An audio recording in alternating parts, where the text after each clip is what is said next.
A luxurious sedan gracefully navigated a turn, entering a vast garden reminiscent of a grand castle, where it came to a halt before an expansive plaza adorned with countless fountains.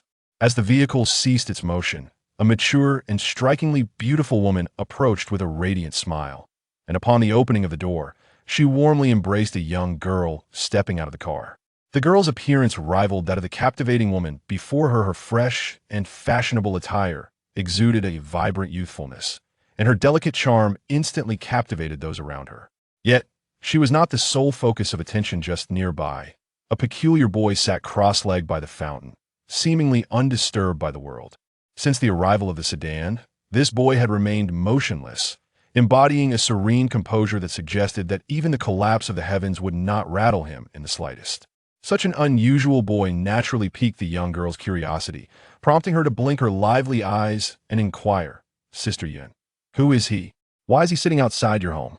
Doesn't he fear getting sunburned in this scorching heat?" The woman known as Sister Yun shook her head, her expression tinged with intrigue as she replied, "This individual is indeed quite strange. He arrived 3 days ago at our doorstep, inexplicably requesting that we relay a message to the Grand Elder. The Grand Elder then instructed us not to disturb him, retreating into seclusion himself. We remain unaware of his true purpose here." "Oh, what did Grandfather Dong say?" Sister Yun chuckled softly.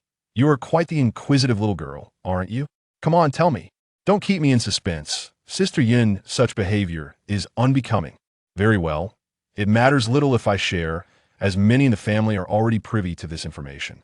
Given your nature, it won't be long before you uncover it anyway." With a sidelong glance at the boy who had remained seated for 3 days, she lowered her voice slightly and said, "He simply stated, 'I am Ling Yun, here to pay my respects.'" "His name is Ling Yun? To pay respects?" The girl's eyes sparkled with mischief as her imagination ran wild. Could it be that this Ling Yun fellow has come to challenge the Grand Elder in hopes of gaining fame through battle? Sister Yin shook her head. "We cannot say for certain what agreement the Grand Elder made with his master 30 years ago remains a mystery to us all. Well, it's straightforward. If he seeks to gain renown through combat, he must possess considerable strength. Allow me to test him." With that, she turned to a middle-aged woman dressed as a chauffeur standing beside the sedan and commanded, "Aunt Shun, please fetch me my sword." Seeing her determination to engage the boy, Sister Yun hastily intervened. "Xiaoxue, no. The Grand Elder has instructed us not to disturb him. Fear not, Grandfather Dong dotes on me, he surely won't mind. Besides, aren't you even a little curious? While I am curious, I do not support your course of action. Rest assured, nothing will go amiss. You little girl, you haven't truly absorbed my words at all. Have you considered that if he truly intends to challenge the Elder, with your meager abilities, could you possibly stand against him?" Xiaoxue cast a dramatic glance at Ling Yun, exclaiming, "No way, Sister Yun. Do you genuinely believe this person possesses the strength to challenge Grandpa Dong? How old is he? Even if he began his training in the womb, achieving the innate realm would be a feat of extraordinary talent. Can someone at the innate realm truly contend with Grandpa Dong?" Xiaoxue scoffed. "No matter how formidable modern martial artists may be, can they rival firearms? The innate realm might not even withstand a single bullet." After saying this, the girl disregarded Sister Yun's objections and boldly approached Ling Yun, looking down at him with a commanding tone. "Hey you, get up." The woman known as Sister Yun hurriedly followed, her displeasure evident as she scolded Xiaoxue. "Xiaoxue, do not be unreasonable." Simultaneously, she quickly apologized to Ling Yun. "I'm terribly sorry. Mr. Ling Xiaoxue is still young and lacks understanding. I apologize on her behalf." Ling Yun remained seated in serene silence, immovable like an ancient tree. Having been pampered and adored since childhood, Xiaoxue was accustomed to being the center of attention, with young gentlemen flocking around her, eager to win her favor. Yet now, being so blatantly ignored by Ling Yun, who did not even bother to open his eyes to look at her, ignited her competitive spirit. She immediately shouted, grasping her sword with one hand, "You! How dare you disregard me? Today, I shall teach you a lesson and see what audacity you possess." However, despite her fierce words, she hesitated to draw her sword. Her reluctance to unsheath the sword was not due to a change of heart, but rather a struggle gripping the hilt in one hand and the scabbard in the other. She strained to draw the sword, yet it remained stubbornly lodged, as though rusted into place. Her charming face flushed adorably red from the exertion. "You lack even the qualification to draw your sword before me." A calm voice unexpectedly emerged from in front of Xiao Xue. This was the second statement Ling Yun had uttered thus far. Though his words were audacious to the point of arrogance, they were undeniably true. Xiao Xue attempted several more times, but her sword remained firmly sheathed. Infuriated by Ling Yun's disdainful remarks, she fumed. "How dare you mock me? Today, I shall make you experience my might." With that declaration, she flung the sword to the ground and produced a remarkably exquisite silver handgun from her small bag, aiming it directly at Ling Yun's forehead. In a fierce tone, she declared, "Draw a sword? Why would I draw a sword? Defeating you will be a breeze. No matter how powerful you are, I refuse to believe you can outmatch a bullet." Sister Yun, witnessing Xiao Xue escalate to pulling out a handgun, was instantly alarmed, rushing forward to exclaim, "Xiao Xue, what are you doing? Have you lost your mind? This Mr. Ling is our guest. Please do not act recklessly." "I know what I am doing, Sister Yun." The bodyguards beside their master, upon witnessing her draw a gun, swiftly encircled her, their formidable physiques shielding both Xiao Xue and Sister Yun, while vigilantly monitoring Ling Yun. Should he dare to make any reckless move, they would not hesitate to deliver a decisive blow to this audacious lad who had provoked their young lady's ire. Sister Yun, both alarmed and anxious, glanced at the small handgun in Xiao Xue's hand and urgently implored, "Exercise some restraint. You must put that gun away at once. What if it discharges accidentally? Oomph. The moment he apologizes to me, I shall promptly stow the gun. If he refuses, I shall relish the sight of him maintaining his composure under the threat of being shot." Such nonsense. This is utter folly. I care not. I cannot possibly swallow this indignity today. Hearing this, Sister Yun realized that the two were on the verge of a confrontation, her complexion turning ashen. Should anything happen to Xiao Xue, not only would she bear the brunt of it, but the entire ancient martial arts family would face severe repercussions. In her distress, she pleaded, "Mr. Ling, I implore you not to engage with Xiao Xue." And Xiao Xue, "Put that gun away immediately."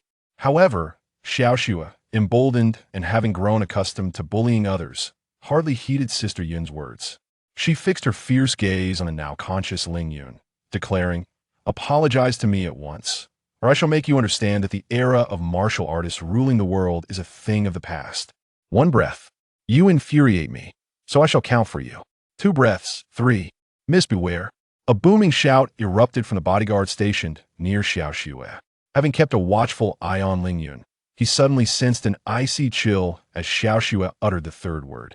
A seasoned bodyguard with nearly a decade of experience, he instinctively associated the feeling with the aura of death, and in an instant, he lunged to shield Xiao Xue. Thud! A burst of crimson erupted from the bodyguard as an invisible sword aura pierced through his chest, leaving a gaping hole the size of 2 fingers. The bodyguard's sudden demise sent Xiao Xue into a panic, causing her to inadvertently pull the trigger. Bang!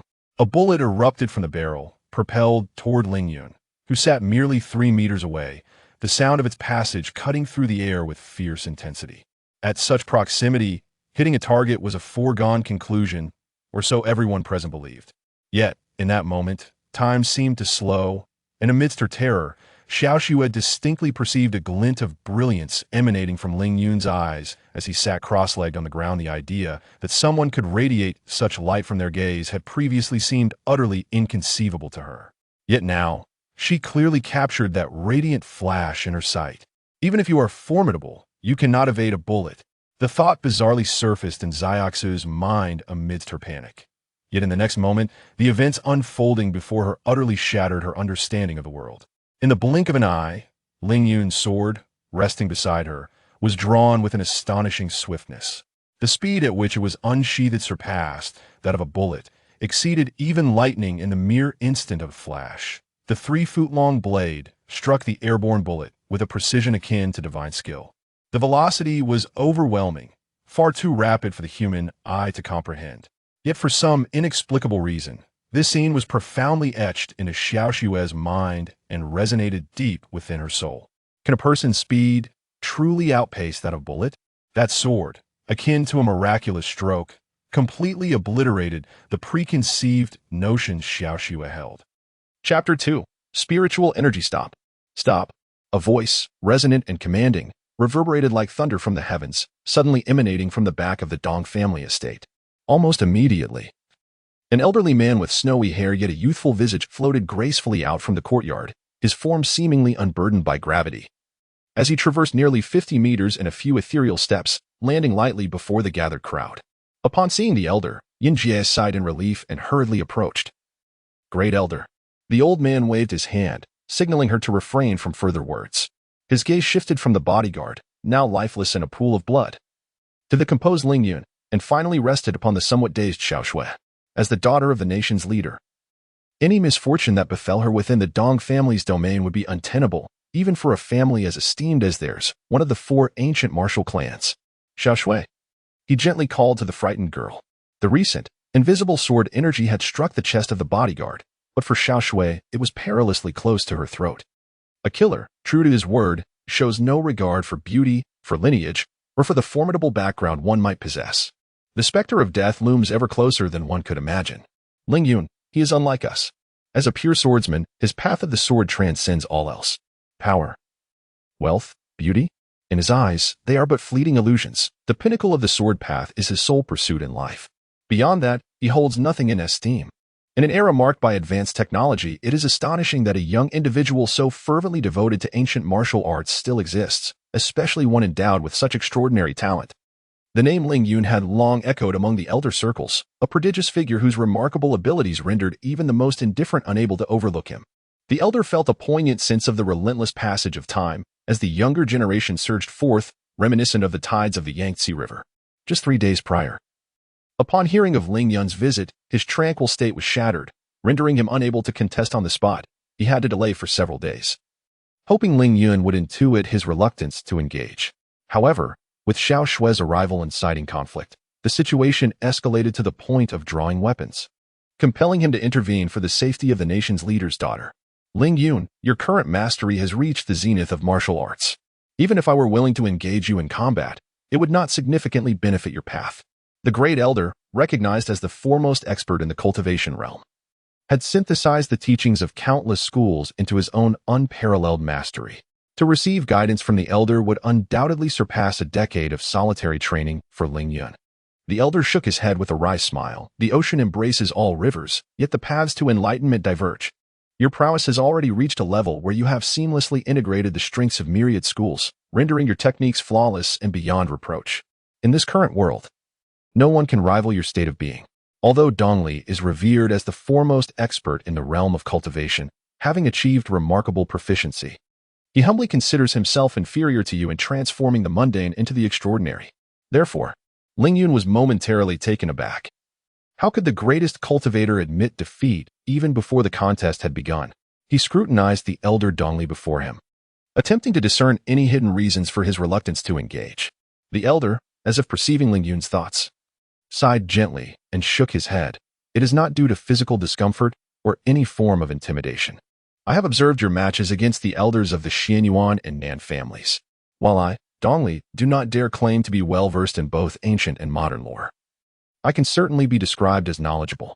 The 9-9 upper profound sword chi is undoubtedly unrivaled, capable of obliterating all obstacles, marking it as the pinnacle of sword techniques in our era. As long as you wield a sword, no one in this world can truly contest with you. Not so, Ling Yun interjected, shaking his head, a glimmer of insight shining in his eyes, a spark only understood by those who are fervently devoted to martial arts. There are countless masters in this world. According to ancient texts, over a millennium ago, there were those capable of wielding swords with their chi, guiding them with their will, soaring through the skies with boundless power. A single stroke could cause mountains to crumble and rivers to reverse their flow. Even more astonishing were those who merged their soul with the sword, thereby becoming the very essence of the blade. When the sword exists, so does the wielder, achieving immortality until, in the end, the sword shatters the void, ascending to eternal glory. Compared to those ancient titans, my humble skills are hardly worthy of mention. To wield a sword with chi, to guide it with intent. Dongli pondered these 8 words for a moment but ultimately shook his head. The rumors of sword immortals are mere fantasies of mortals. Could it be that the elder also believes such? My shake of the head is not for this reason. The elder said, his tone tinged with a hint of regret. Our Dong family is an ancient lineage with a history spanning over 1,000 years. And we have gleaned fragments of the grandeur of our predecessors from the annals. Sword immortals did indeed exist over a millennium ago, and even our family records acknowledge this. Thus, my meager skills hardly merit the title of pinnacle ascribed by the elder. Records do exist, yet during the tumult of the Third World War. As nations unleashed their nuclear arsenals, the earth was left in disarray, the atmosphere shattered, and spiritual energy dissipated. Over time, cultivators have regressed, their lifespans dwindling, succumbing to the natural decline of life. To this day, the innate grand attainment remains the highest level of cultivation achievable on earth.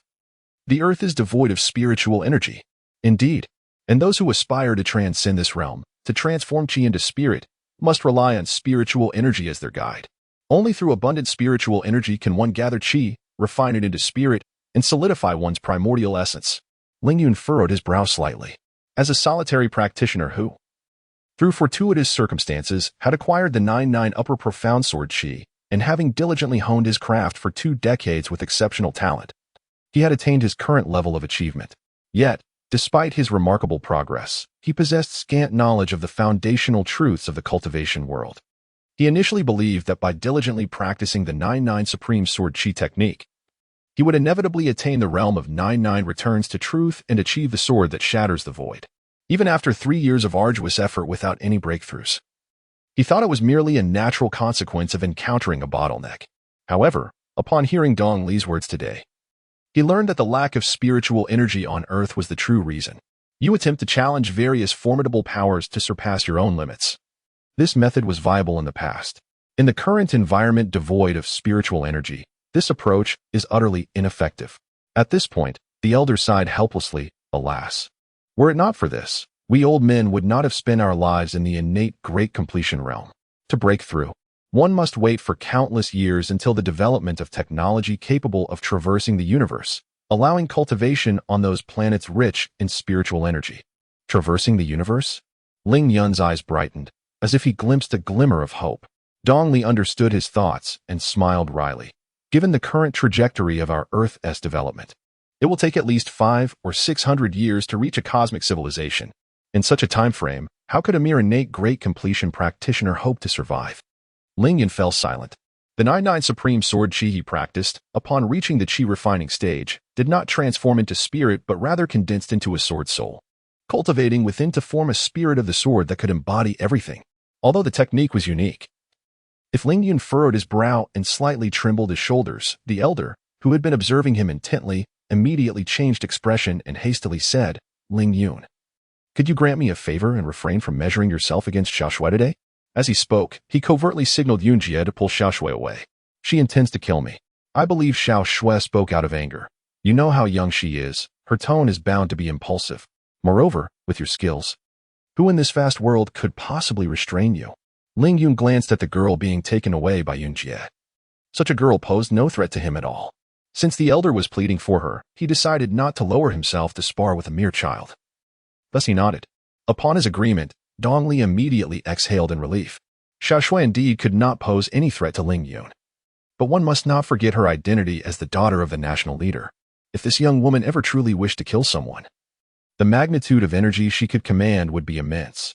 However, Dong Li clearly would not disclose this to Ling Yun, who was solely focused on the sword path. Otherwise, with a mindset of leaving no future troubles, whether Xiaoshui would see the sun rise again tomorrow would remain an uncertain question. Even if Ling Yun wished to kill someone, not even Dong Li's full protection could guarantee her safety. Thank you, Elder, for your guidance today, Ling Yun said as he took his leave. Please. Chapter 3. Carnage in an elegant and refined villa. A chilling aura permeated the pitch-black night sky. Occasional flashes of lightning abruptly illuminated the vast expanse above. The torrential rain had long since gone mad, mercilessly unleashing its fury upon the earth, while the thunder roared, relentlessly battering the precious glass as if it would never cease. The weather was as dreadful as if it heralded the apocalypse. Commander, the 7th Squad. 100 men, completely annihilated. The 8th Squad is not faring much better. In the living room, a middle-aged man in his 50s. His collar crumpled, felt a sharp pang of anguish at this report, his complexion paling further. Minister Su, for the safety of the commander, we must proceed according to my plan. A stern-looking man, his expression devoid of warmth, declared emphatically. Clad in military uniform, his rank of Major General was unmistakable. However, General, the cost of such action is simply too great. The Major General cast a glance at the middle-aged man and the terrified young woman standing behind him, a flicker of severity crossing his face. We have no alternative. Minister Su gazed at the flickering flames on the opposite dock and the ear-splitting roar of heavy machine guns. Several times he raised his hand, as if to make a decision, yet he remained silent. Humph. The Major General scoffed with displeasure. The safety of the commander supersedes all else.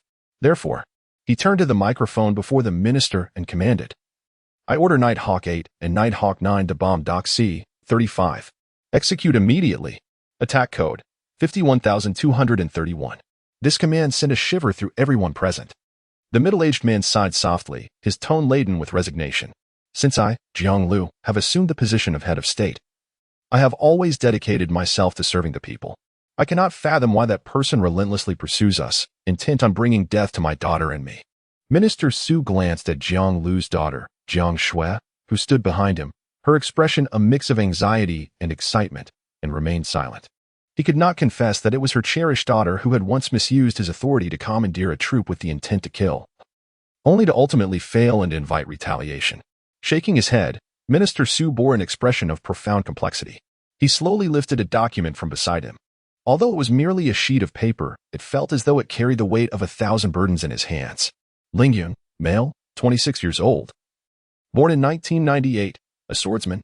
His origin shrouded in mystery, he had challenged 11 titans of the cultivation world and achieved unparalleled mastery of the 9-9 upper profound sword Qi. Hailed by the elder Dong Li as the foremost figure in the contemporary cultivation realm. Ling Yun, please do not blame me. I am merely carrying out orders. At this moment, on the fringes of a city engulfed in gunfire, two factions were locked in fierce combat. One side boasted a substantial force of at least several dozen men, their machine guns unleashing a relentless barrage throughout the urban landscape. On the other hand, though but a solitary individual, amidst the torrential downpour of the night sky, each flicker of light was invariably accompanied by a cry of anguish. He must not be allowed to escape the dock. Otherwise, given the complex terrain of the mountainous region, obstructing his approach to the villa would be an insurmountable challenge. A captain, observing the dwindling supply containers in the distance, immediately shouted commands. Yet, before he could complete his sentence, his voice was abruptly silenced by a sharp sound slicing through the air.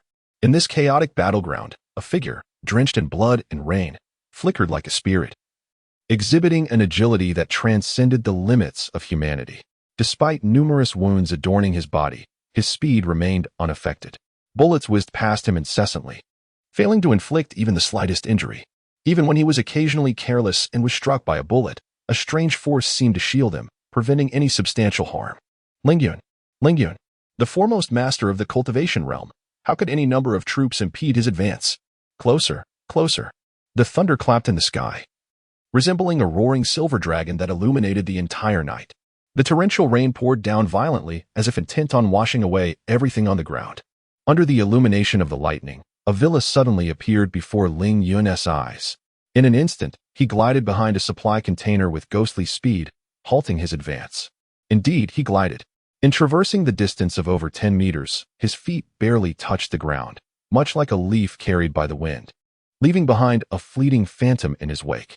Then, dozens of heavy Gatling guns roared to life, unleashing a tempest of metal that, belatedly aware, shredded that ephemeral shadow. Rat-a-tat-tat. Like a fiery serpent, it erupted with destructive force, sweeping across the battlefield. Countless shell casings flew like peanut shells, tracing arcs through the air before landing on the ground, producing a delightful sound. Humph!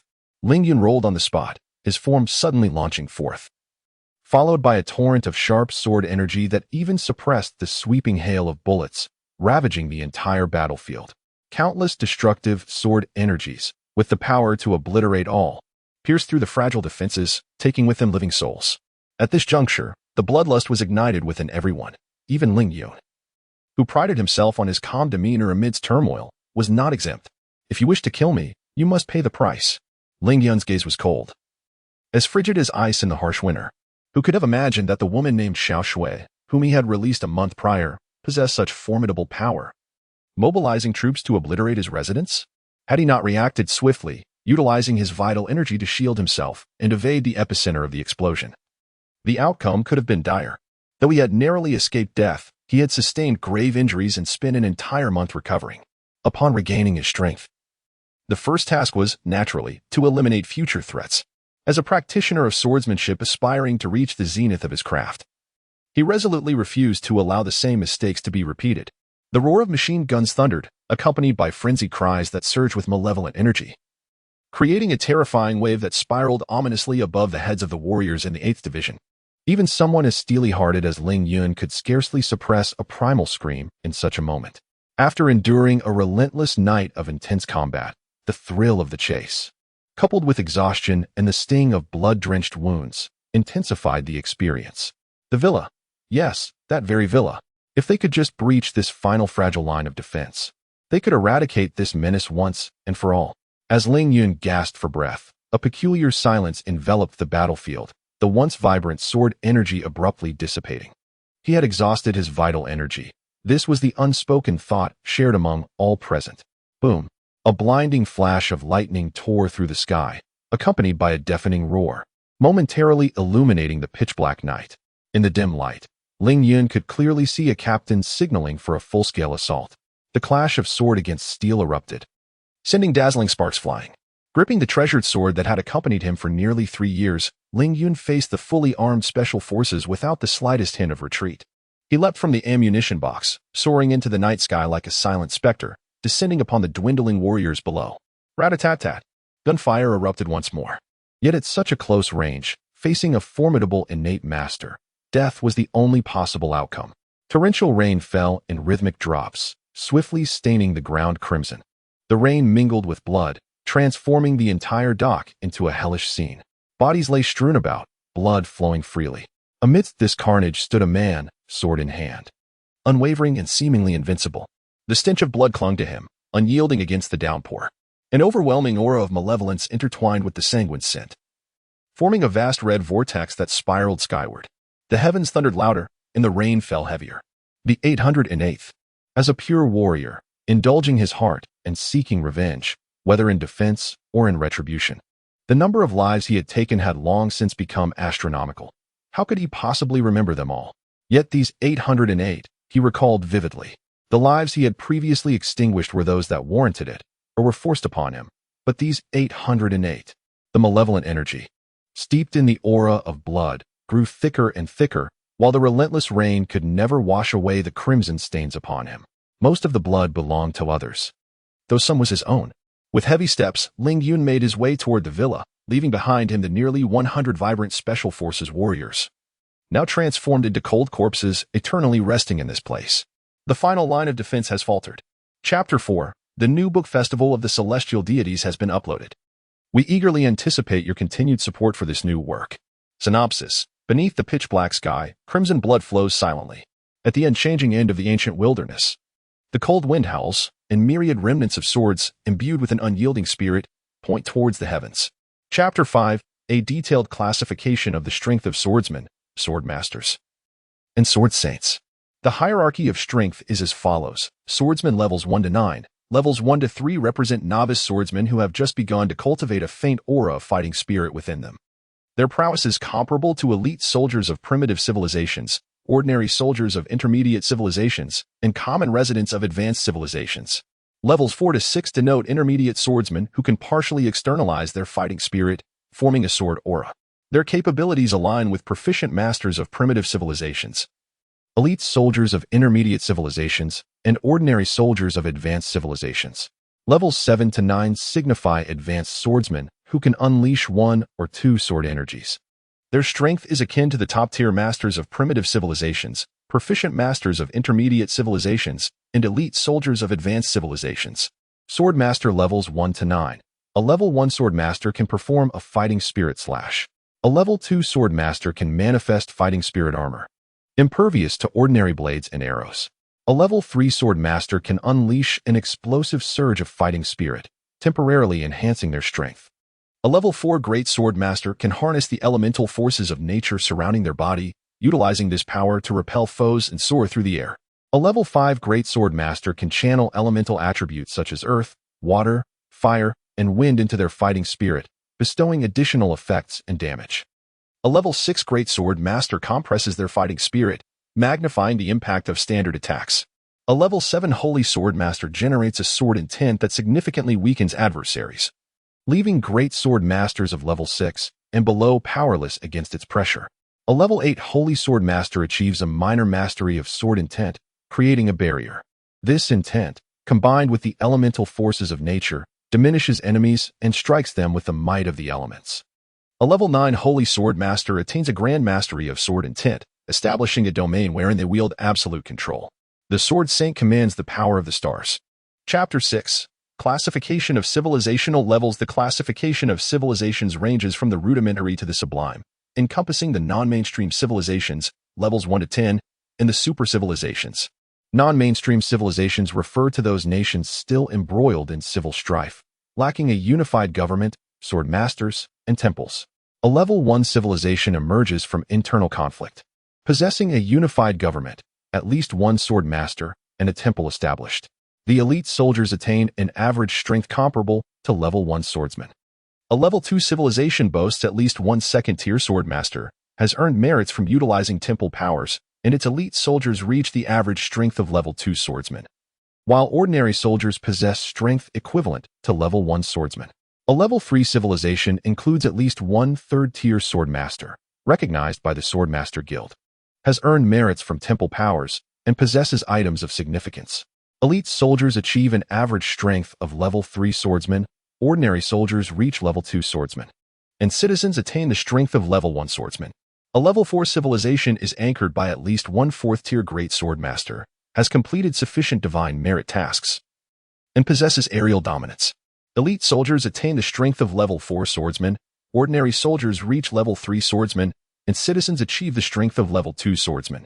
A level 5 civilization is overseen by at least one fifth-tier great swordmaster, possesses over 10 aerial warships, and has established an aerial defense system. Elite soldiers achieve the strength of level 5 swordsmen, ordinary soldiers reach level 4 swordsmen, and citizens attain the strength of level 3 swordsmen. A level 6 civilization is governed by at least one sixth-tier great swordmaster, boasts a fleet of at least 100 aerial warships, has established an aerial defense system, and set up at least one teleportation array. Elite soldiers attain the strength of level 6 swordsmen, ordinary soldiers reach level 5 swordsmen, and citizens achieve the strength of level 4 swordsmen. A level 7 civilization is presided over by at least one seventh-tier Holy Sword Master, commands spatial powers, possesses certain spatial artifacts, and has established a limited number of teleportation arrays. Elite soldiers attain the strength of level 7 swordsmen, ordinary soldiers reach level 6 swordsmen, and citizens achieve the strength of level 5 swordsmen. A level 8 civilization is governed by at least one eighth-tier Holy Sword Master, begins to utilize spatial powers, has established a significant astronomical doctrine, and created numerous teleportation arrays capable of predicting spatial fluctuations. Elite soldiers attain the strength of level 8 swordsmen. Ordinary soldiers reach level 7 swordsmen, and citizens achieve the strength of level 6 swordsmen. A level 9 civilization is overseen by at least one ninth-tier Holy Sword Master, widely employs spatial powers, possesses a comprehensive astronomical doctrine, has established interplanetary teleportation arrays, can sense cosmic spatial fluctuations, and employs items for short-distance spatial jumps, holding dominion over at least one planet. Elite soldiers attain the strength of level 9 swordsmen, ordinary soldiers reach level 8 swordsmen, and citizens achieve the strength of level 7 swordsmen. Currently, level 9 civilizations have vanished from this planet. A level 10 civilization is presided over by at least one sword saint, has engaged with stellar powers, and established theories of space and three-dimensional constructs. It possesses numerous interplanetary teleportation arrays and holds vast territories across multiple planets. Elite soldiers achieve the strength of first-tier sword masters, ordinary soldiers reach level 9 swordsmen, and citizens attain the strength of level 8 swordsmen. The representative of level 10 civilizations is the Elven race. Chapter 7. The civilization of swords with a decisive push. The door swung open, and Carrie strode into the room. However, his steps faltered upon witnessing his friend Lin Cheng's peculiar demeanor. Lin Cheng, with a single hand raised, was enveloped in an almost imperceptible aura of fighting spirit that hovered silently within his palm. Each time this energy threatened to dissipate, he would amplify his output, determined to sustain its presence. Carrie observed for a moment, noting Lin Cheng's unwavering concentration and the persistence of the fighting spirit. Unable to contain his curiosity, he inquired, What on earth are you doing, wasting your fighting spirit? Have you suffered a blow to your intellect after sparring with that stunning beauty, Shuiyun? As he spoke, he attempted to offer some consolation. Do not be too disheartened. Shuiyun's prowess is recognized as among the top 10 in our academy. It is no disgrace to be bested by her. In fact, you should take pride in it. Consider the fate of those who have dared to provoke her. Merely escaping without injury is a remarkable feat. You, on the other hand, have only been momentarily encased in ice, an experience that will surely elicit envy from others. Lin Sheng, or rather, Ling Yun, paid him no heed, lost in contemplation, his gaze unwaveringly fixed ahead.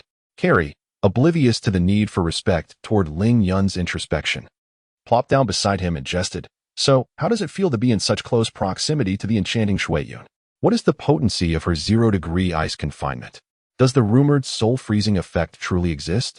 If not, I might just take a chance at teasing her myself. After all, a brief freeze won't cost me an arm or a leg.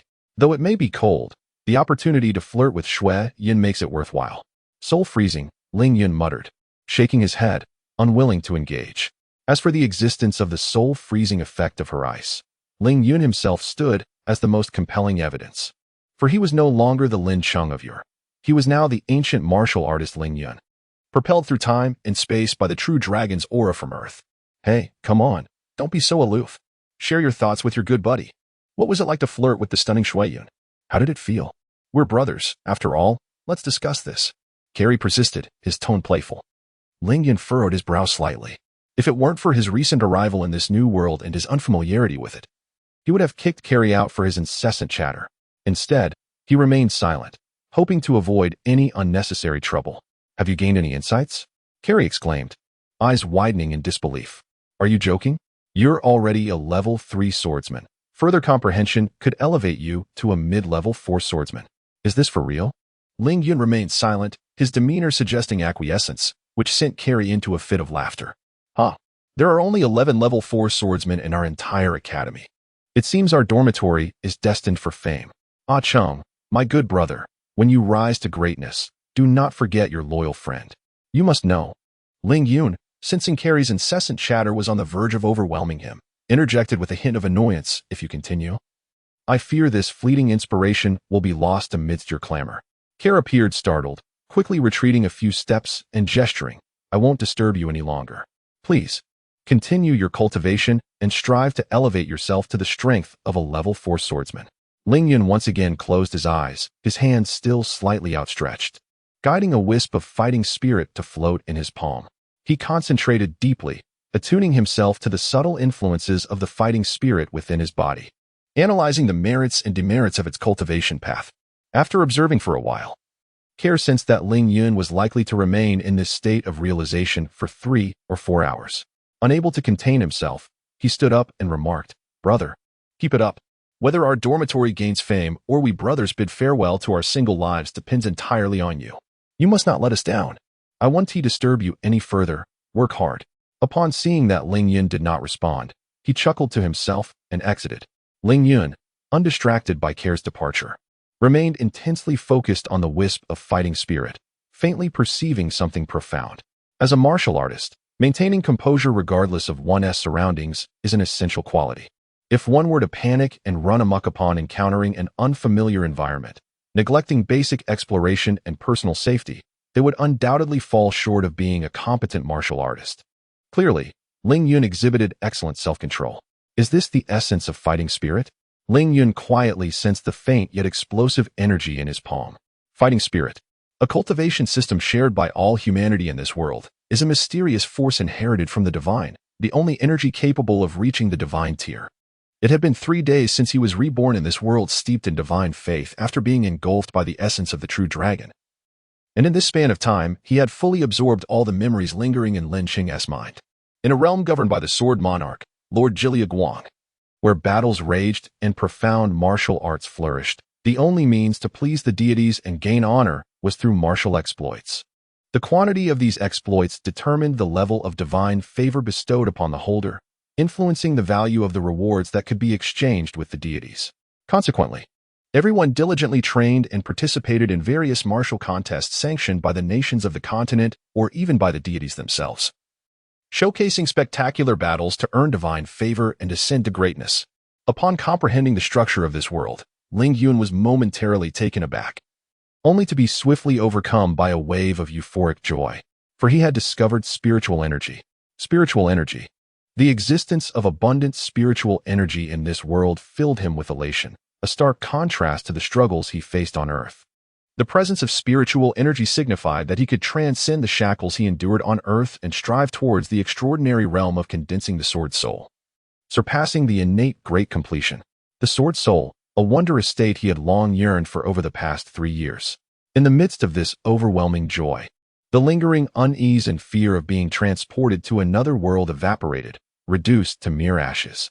As a martial artist, one may occasionally retreat, yet it is impossible to concede defeat in the face of the unknown and fear.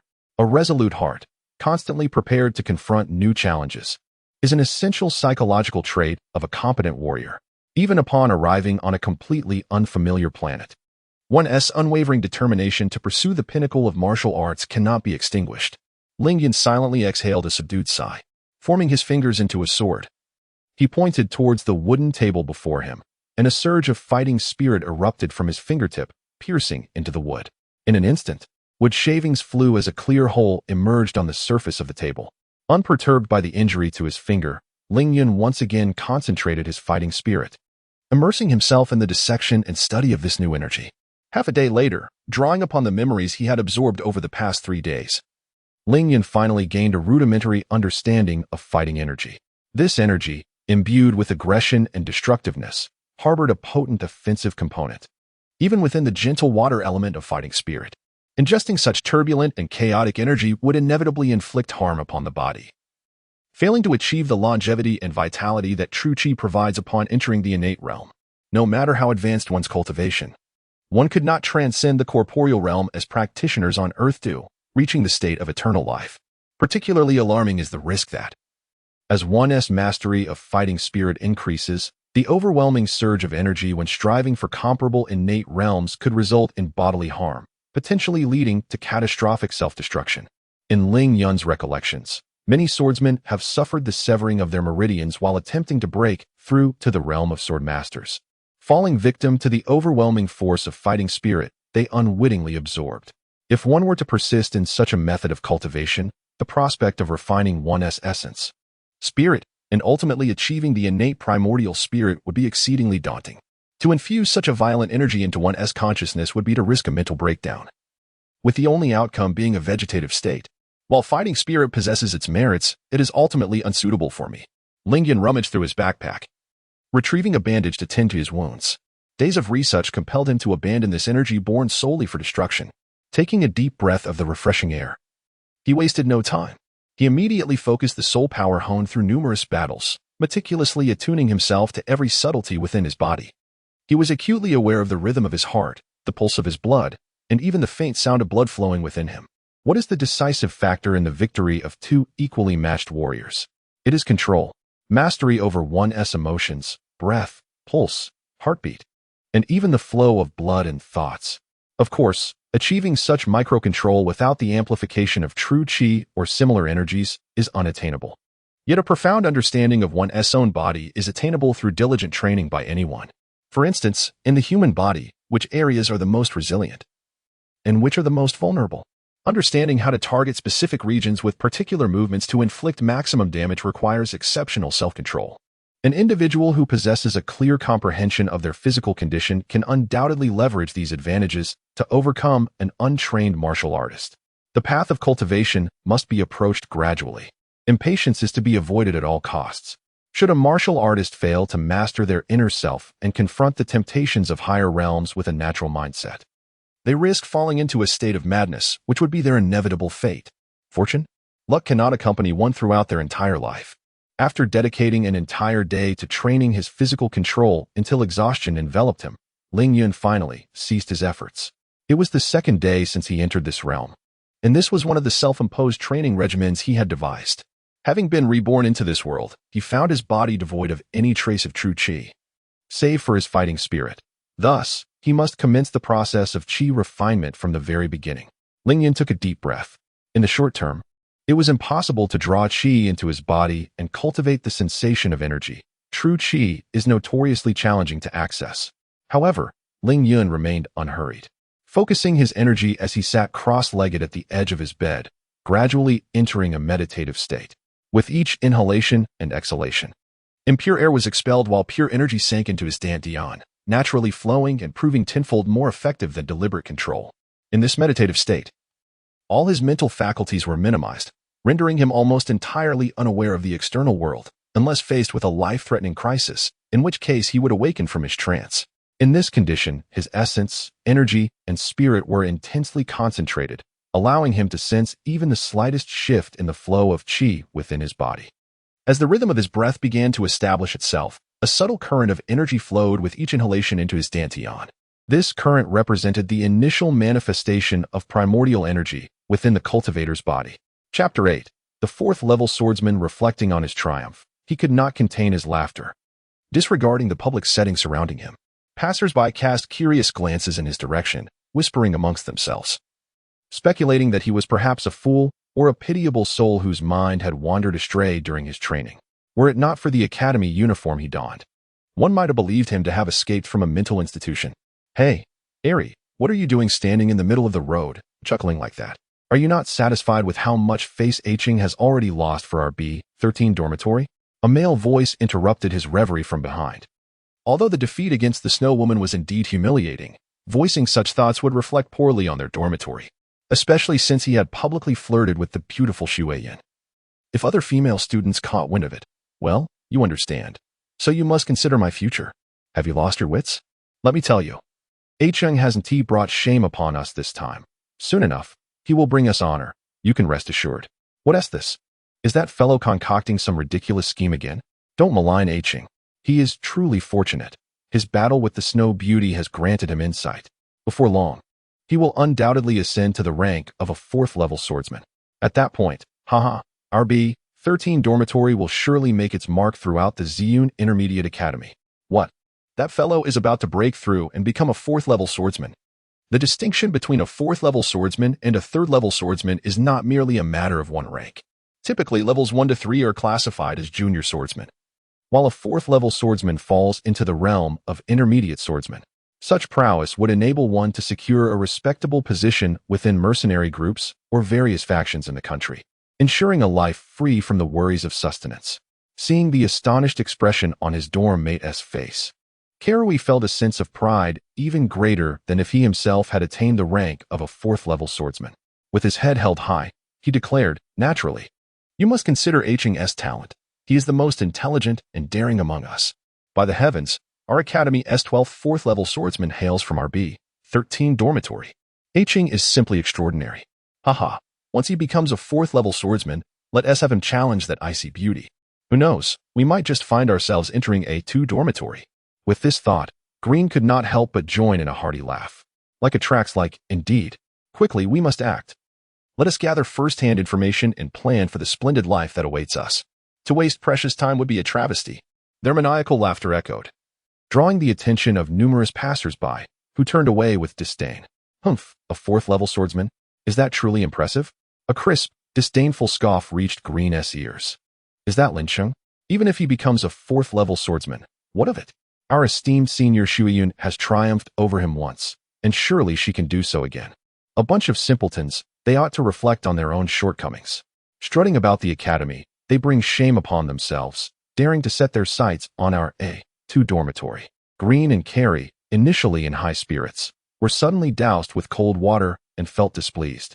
Green cast a glance at the girl who had spoken. Her disdainful expression ignited a flame of anger within him. Refusing to back down, he retorted, "Who do you think you are, Jenna? Aren't you merely a follower of the Snow Beauty, a mere embellishment to the flower? What right do you have to shout so brazenly?" A flicker of anger crossed Jexie's face. "Two mere clowns, what do you think you are? Yes, we are nothing, but Miss Jexie is something. Is that satisfactory?" Having long been in Snowyun's company, Jenna had basked in her glow, and with her own decent looks, she was accustomed to receiving utmost respect wherever she went. Never had anyone dared to insult her so. Enraged, she exclaimed, "You two trifling third-tier swordsmen dare to disrespect me? Apologize at once." "Apologize? You seem to have come looking for insults. If you seek them, who can you blame? By the way, Carrie, what do we usually call people who look for trouble? Desperate. Ha ha ha. Even if you know, there's no need to be so direct. I usually speak rather subtly, but for certain large-chested, mindless women, there's no choice but to be blunt. Otherwise, they might think we are praising them. Quite right. It appears some individuals cannot fathom subtlety. Jenna's face turned ashen with fury. Gritting her teeth, she declared, "Remember what you said today? You too. How dare you two third-tier swordsmen act so recklessly before me? Little third-tier swordsmen. Ha! I am so terrified. We are merely little third-tier swordsmen, yet it seems someone has not even reached that level. Second-tier swordsmen. What does that mean? Tiny? Minuscule?" As Carrie spoke, he deliberately cast a lewd glance at Jenna's chest. Seems not so small. Looks like quite a few men have lavished her with attention. Such a malicious remark was indeed vicious. Jenna was merely 15 or 16 years old. If this rumor were to spread, it would have an incalculable impact on her future. Instantly, her face turned an unsightly shade, nearly ablaze with rage. Almost frantically, she screamed, "You are both finished. My boyfriend will make you pay for your words today. Just wait. If I, Jenna, do not teach you to an unforgettable lesson, I shall no longer belong in Zion Intermediate Academy." With that, she shot them a venomous glare before storming off. Of course, in the future, RB 13 dormitory would also have a fourth-tier swordsman among us, and we would stride confidently through the entire academy. Naturally, indeed. Let us wait for that fellow Hing to become a fourth-tier swordsman. Our days of prosperity shall soon arrive. A few onlookers nearby, seemingly discontent with the audacious display of bravado from the two individuals, could not help but interject. Whether good days are upon us, I cannot say. But what I do know is that your B13 dormitory has certainly attracted considerable trouble. What is there to fear? As long as we are not confronted by a couple of fourth-level swordsmen, whom shall we dread? You have already incurred the wrath of the enchanting snow goddess. And now, you have also crossed paths with the exquisite pink rose, Gina.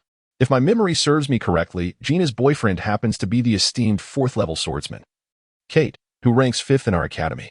A challenge from two fourth-level swordsmen. One can only wonder if your dormitory will be able to withstand such a confrontation.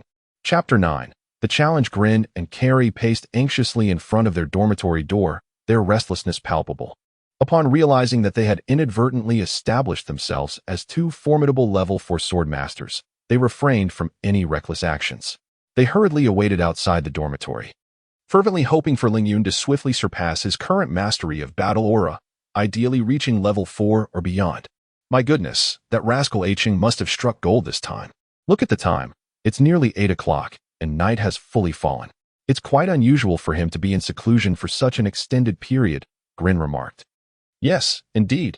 Let us hope Hing experiences a remarkable stroke of luck and leaps 2 levels, elevating his battle aura to level 5. At that point, whether it's Kate or Xueyin, they would all fall before him with a single grand skill. We wouldn't need to fear offending anyone anymore. The prowess of a level 5 swordmaster could undoubtedly withstand the combined efforts of 4 or 5 level 4 swordmasters. Just imagine. Who would dare to underestimate us in dormitory B13 then? Grin echoed. Yet, he was acutely aware that this was merely a form of self-reassurance for the two of them.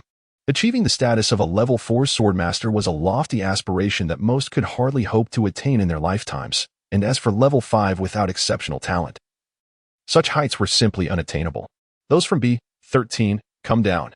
You were so brazen this afternoon, remember your own words. Anyone who comes, we from B13 will handle it. Very well. Come down and accept the challenge. Upon hearing the familiar voice, the expressions of the two shifted instantaneously. So soon as it was evening, all the students had retreated to their dormitories, yet curiosity drew them out to gaze at Grin and Carrie. What is the matter? Are you afraid? Planning to hide like turtles? Jenna's voice rang out again from downstairs. That wretched girl. Is she so eager to meet her demise? Carrie cursed inwardly. With so many dormitory friends watching, even if Grin and Carrie knew they were outmatched, they could not show cowardice. Otherwise, how could they hold their heads high in the academy in the future? Just as Jenna was about to deliver some sharp remarks, a young man beside her reached out to stop her, smiling. My dear, there's no need to get upset over a few petty clowns. Since they have accepted the challenge, I shall teach them a lesson myself. Let us go? He affectionately took Jenna's hand and placed a gentle kiss upon it, exuding an air of aristocracy. Yes, brother Kate, you must not let them off lightly. They are merely relying on having a level 4 swordmaster. I wish to see what arrogance they retain once that level 4 sword master is defeated. Even among level 4 sword masters, there are distinctions in strength. A newly ascended level 4 sword master often struggles to control the surge of battle aura within them. Dealing with such a novice is no more troublesome than facing a level 3 sword master. I knew Brother Kate would be the strongest. Thank you, Brother Kate. Jinna beamed sweetly, unabashedly showcasing her affection with a kiss in front of the gathering crowd. As he gazed upon Jinna's repugnant demeanor and Kate's haughty expression, Green felt an overwhelming surge of indignation. He exclaimed loudly, "Damn it, I haven't even had dinner yet. With this nauseating sight, I might as well vomit up my lunch. What will I eat tonight?" Carrie immediately chimed in, mimicking Jinna's tone in an exaggerated manner. "Oh dear, Brother Green, you are simply terrible. Why must you say such things? I've already been sick, and now, thanks to you, I might have to do it all over again. I'm ignoring you now. What a peculiar situation. It's not even spring. Yet such frivolous creatures abound." The gathering of students who had come to witness the spectacle were unable to contain their laughter at the antics of the two, erupting into raucous mirth. The unrestrained laughter resonated through the building, causing Jexy and Kate downstairs to turn pale, their faces a tumultuous blend of green and white, as if they had transformed into jesters performing before a jeering crowd. Since ascending to the rank of a level 4 swordsman, Kate had been held in high esteem wherever he went. He had never before faced such ridicule. At this moment, the refined demeanor that typically characterized him vanished, replaced by a flicker of rage and malice. "Tomorrow afternoon's duel will be the reckoning. I shall make each of you from Dorm B13 pay for tonight's insolence." "I'm so terrified. You frighten me to death. If you keep this up, I might just surrender," Carrie retorted. "Yes, indeed. Why not simply poison our food tonight? That would be far more convenient." "Poison? Do you believe you are worthy of such a feat? Are we not worthy? Yet you dare to challenge us? So, is it true that you, Kate, only feel bold enough to confront those you deem unworthy? Today has truly opened our eyes. You are all doomed," Kate spat, pointing menacingly at Green and Carrie before turning away in anger. Once Kate departed, several friends from the nearby dormitory approached with laughter. "I must say, brothers, you certainly have guts to provoke a level 4 swordsman." Not at all. I have long found those in the A dormitory insufferable, flaunting their status as level 4 swordsmen and behaving tyrannically. They always expect to eat first in the cafeteria and monopolize all the activities. So witnessing them in distress today is quite gratifying. Green and Carrie, you have avenged us. Just being polite. The true avenger has yet to make an appearance. Indeed. I heard that someone from your dorm has achieved the rank of a level 4 swordsman. Is that true? That's a secret. In any case, prepare for a show tomorrow. Then it must be true. Splendid. Brothers, we shall witness you bring glory to our B dormitory tomorrow. And the entire 100 of us will be there to cheer you on. Certainly. Green felt uncertain. Whether Lingyun could indeed surpass his limits remained an enigma.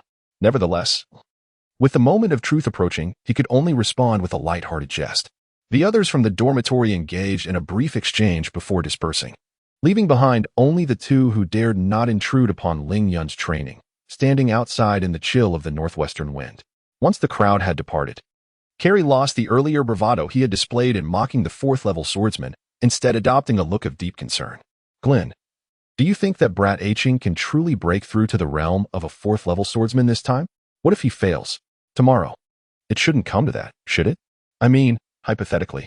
If you ask me, who should I turn to for answers? I share your worries. But that woman is pressing us so hard. How can we refuse? If we don't comply, how can we continue to survive here? For now, we can only pray that fate spares us from any unforeseen calamities. Otherwise, we might as well withdraw from our studies to avoid disgrace at the academy." "Withdraw? But what if Aching doesn't reach the 4th-level swordsman status? Are we to confront him?" The memory of Kate S. furious countenance as he departed sent a chill through Carrie S. heart. Yet, if we allow ourselves to be forced into withdrawal, and news of it reaches his parents, the consequences he would face. Regardless, it's a dead end. Carrie clenched his teeth, his expression hardening. Let us confront him. After all, the worst we face is a beating and a loss of face. If we lose, at least it will be to a 4th-level swordsman, not a total disgrace. We should hurry to offer our prayers, hoping that this kid at least ascends to the next level. Securing our own positions. Having learned from this experience, it seems we must maintain a more humble approach in the future. Alas, it appears there is no other choice.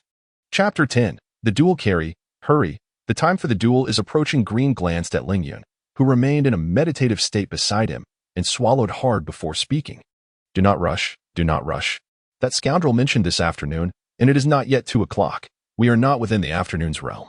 Not yet 2 o'clock. Green appeared haggard, bearing 2 prominent dark circles under his eyes, evidently having spent a restless night worrying. It has been nearly 24 hours. Has Cheng truly lost his mind? Not eating or drinking, sitting in a single position for an entire day and night? This is rather exaggerated. Is his foot not going numb? Typically, others require merely an afternoon to advance. I see Cheng has been seated for so long.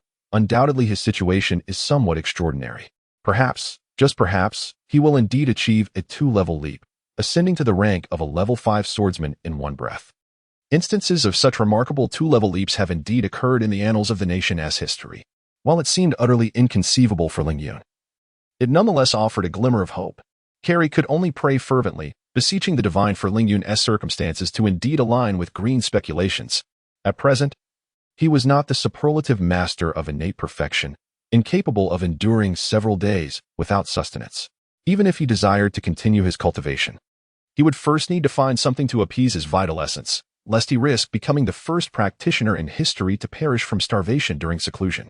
After a full day of diligent effort, in a state of complete concentration, he finally achieved the first step on the path of cultivation, drawing the vital energy into his body. Haha, splendid. Look at this lad's devilish grin. His mastery of combat energy must have significantly advanced. Speak, Cheng. To what level of swordsman have you ascended? Level 4, 5, or perhaps 6? Ling Yun, subtly sensing the energy within him, found no notable change. He remained as before. Speak up, Cheng. Do not keep us in suspense. You have been in seclusion for a day and night. It cannot be merely a single-level breakthrough, can it? Honestly confess, have you reached level 5? Beside him, Green's expression mirrored anticipation, awaiting Ling Yun's revelation of the astonishing outcome. Ling Yun shook his head, smiling gently. The ranks of swordsmen are not so easily surpassed. I am still at the level 3 swordsman stage. No breakthrough? Carrie and Green were momentarily taken aback, their hearts sinking, and they hastily pressed, Young man, are you serious? We are quite earnest at this moment. Ling Yun furrowed his brow. I am confident of a breakthrough within a month. One day it is too tight. A month? Are you truly speaking candidly? Certainly. The two exchanged solemn glances, and suddenly, they both plopped down onto the ground as if struck by a great blow, their faces ashen, murmuring to themselves, It's over. It's all over. Suddenly, Carrie cried out to the heavens, Oh, how harsh is my fate. This time, I am truly doomed. Green too appeared despondent, his eyes vacant as if his very soul had been siphoned away, staring blankly into the distance. At that moment, a deep and powerful shout resonated from downstairs. Hey, B13 dormitory. What time is it? It's almost 5 o'clock. Kate has spoken. You must immediately head to the duel arena, or else the news of your cowardice in refusing to accept a challenge after insulting someone will spread throughout the entire academy, even throughout the city of Jiaoyang. The thought of such disgrace permeating the city sent a shiver of fear between Green and Carrie as they exchanged glances. If word of this reached Jiaoyang, their reputations would be utterly shattered, and they would be scorned by all, including their own families. Damn it, that wretched person is truly malicious. Let us go. It's better to face a beating than to have our names tarnished, Green declared suddenly, a flicker of resolve igniting in his otherwise despondent eyes. I'm sorry, brother. I've dragged you into this mess. If I hadn't mentioned that Cheng might advance to a level 4 swordsman, you wouldn't have joined me in this folly. Carrie's face was etched with regret, racked with guilt that was nearly maddening. Green chuckled bitterly. What's done is done. There's no use dwelling on it now. Let us go. If we must die, then so be it. With Ling Yun's keen intelligence and Lin Cheng's memories of their capabilities, he had gleaned the gravity of the situation from their fragmented conversation and could not suppress his displeasure. What kind of enemy have you provoked? Carrie opened his mouth but struggled to articulate the words. At that moment, Green seemed to have come to terms with their predicament. Don't worry. We are the ones who have brought this calamity upon ourselves, and we will bear the consequences. It's just that, Cheng, we owe you an apology. And who is this adversary? A level 4 swordsman, Kate. A level 4 swordsman. Ling Yun organized the fragmented knowledge of level 4 swordsmen in his mind, recalling various encounters and battles involving them, and began to form an understanding of their formidable prowess, likening it to a martial artist at the postnatal stage. The lethal sword techniques of a level 3 swordsman possessed the capacity to take lives. However, executing such techniques required time. akin to a soldier during wartime needing to load and clean their rifle. A level 4 swordsman, in contrast, was comparable to a soldier wielding a handgun. Yet, before firing, there remained the processes of raising the weapon, aiming, and pulling the trigger. If fortune favored them, perhaps they might not be entirely without hope. Ling Yun was compelled to ponder this matter, as it now entwined him within its web. If he wished to continue his peaceful existence in this academy and delve deeper into understanding this world, he must confront the immediate dilemma. Furthermore, according to his recollections, Lin Cheng hailed from the noble lineage of the Manlin Empire. Though fallen from grace, they clung desperately to their noble honor. The honor of the nobility. Should he retreat without a fight, and if this matter were to reach the ears of Lin Cheng's father, he would undoubtedly face a severe reprimand in light of noble honor. Although he remains indifferent to the nature of his reputation, whether good or ill, for the sake of his own stable existence and the financial support generously provided by his family, he is compelled to devise a strategic plan of action. Very well. A 4th-level swordsman? Kate, is it? I shall confront him. Upon hearing this, both individuals were momentarily taken aback. Carrie leapt to his feet in astonishment. What? You've already reached the 4th-level swordsman rank? How can you still find humor in our plight? It's rather inconsiderate of you. I have yet to attain the 4th-level swordsman status. Not yet? Green exclaimed, growing frantic. Hey, Ching, are you pulling our leg? Have you truly leveled up or not? This is a matter of great consequence for our futures, so please, spare us the jest. The intensity of fighting spirit does not encompass everything. A 3rd-level swordsman may indeed have a chance against a 4th-level swordsman. Let us proceed, Ling Yun declared, dismissing their concerns as he strode towards the door. Green and Carrie exchanged glances, both struck by a sense of bewilderment. This fellow. However, they had reached a point where desperate measures were their only recourse, and they had no choice but to hasten after him. Chapter 11. A blow too feeble. The combat between 4th-tier swordsmen is a rarity in a mid-tier academy.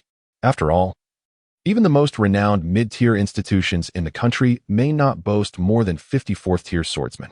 Given the current circumstances of the Ziyun Empire, achieving the rank of 4th-tier swordsman before the age of 10 is regarded as a prodigious feat, while ascending to this level before the age of 16 is a remarkable accomplishment, marking one as an elite who, with proper training, could aspire to become a 7th-tier swordsman, a pillar of the nation.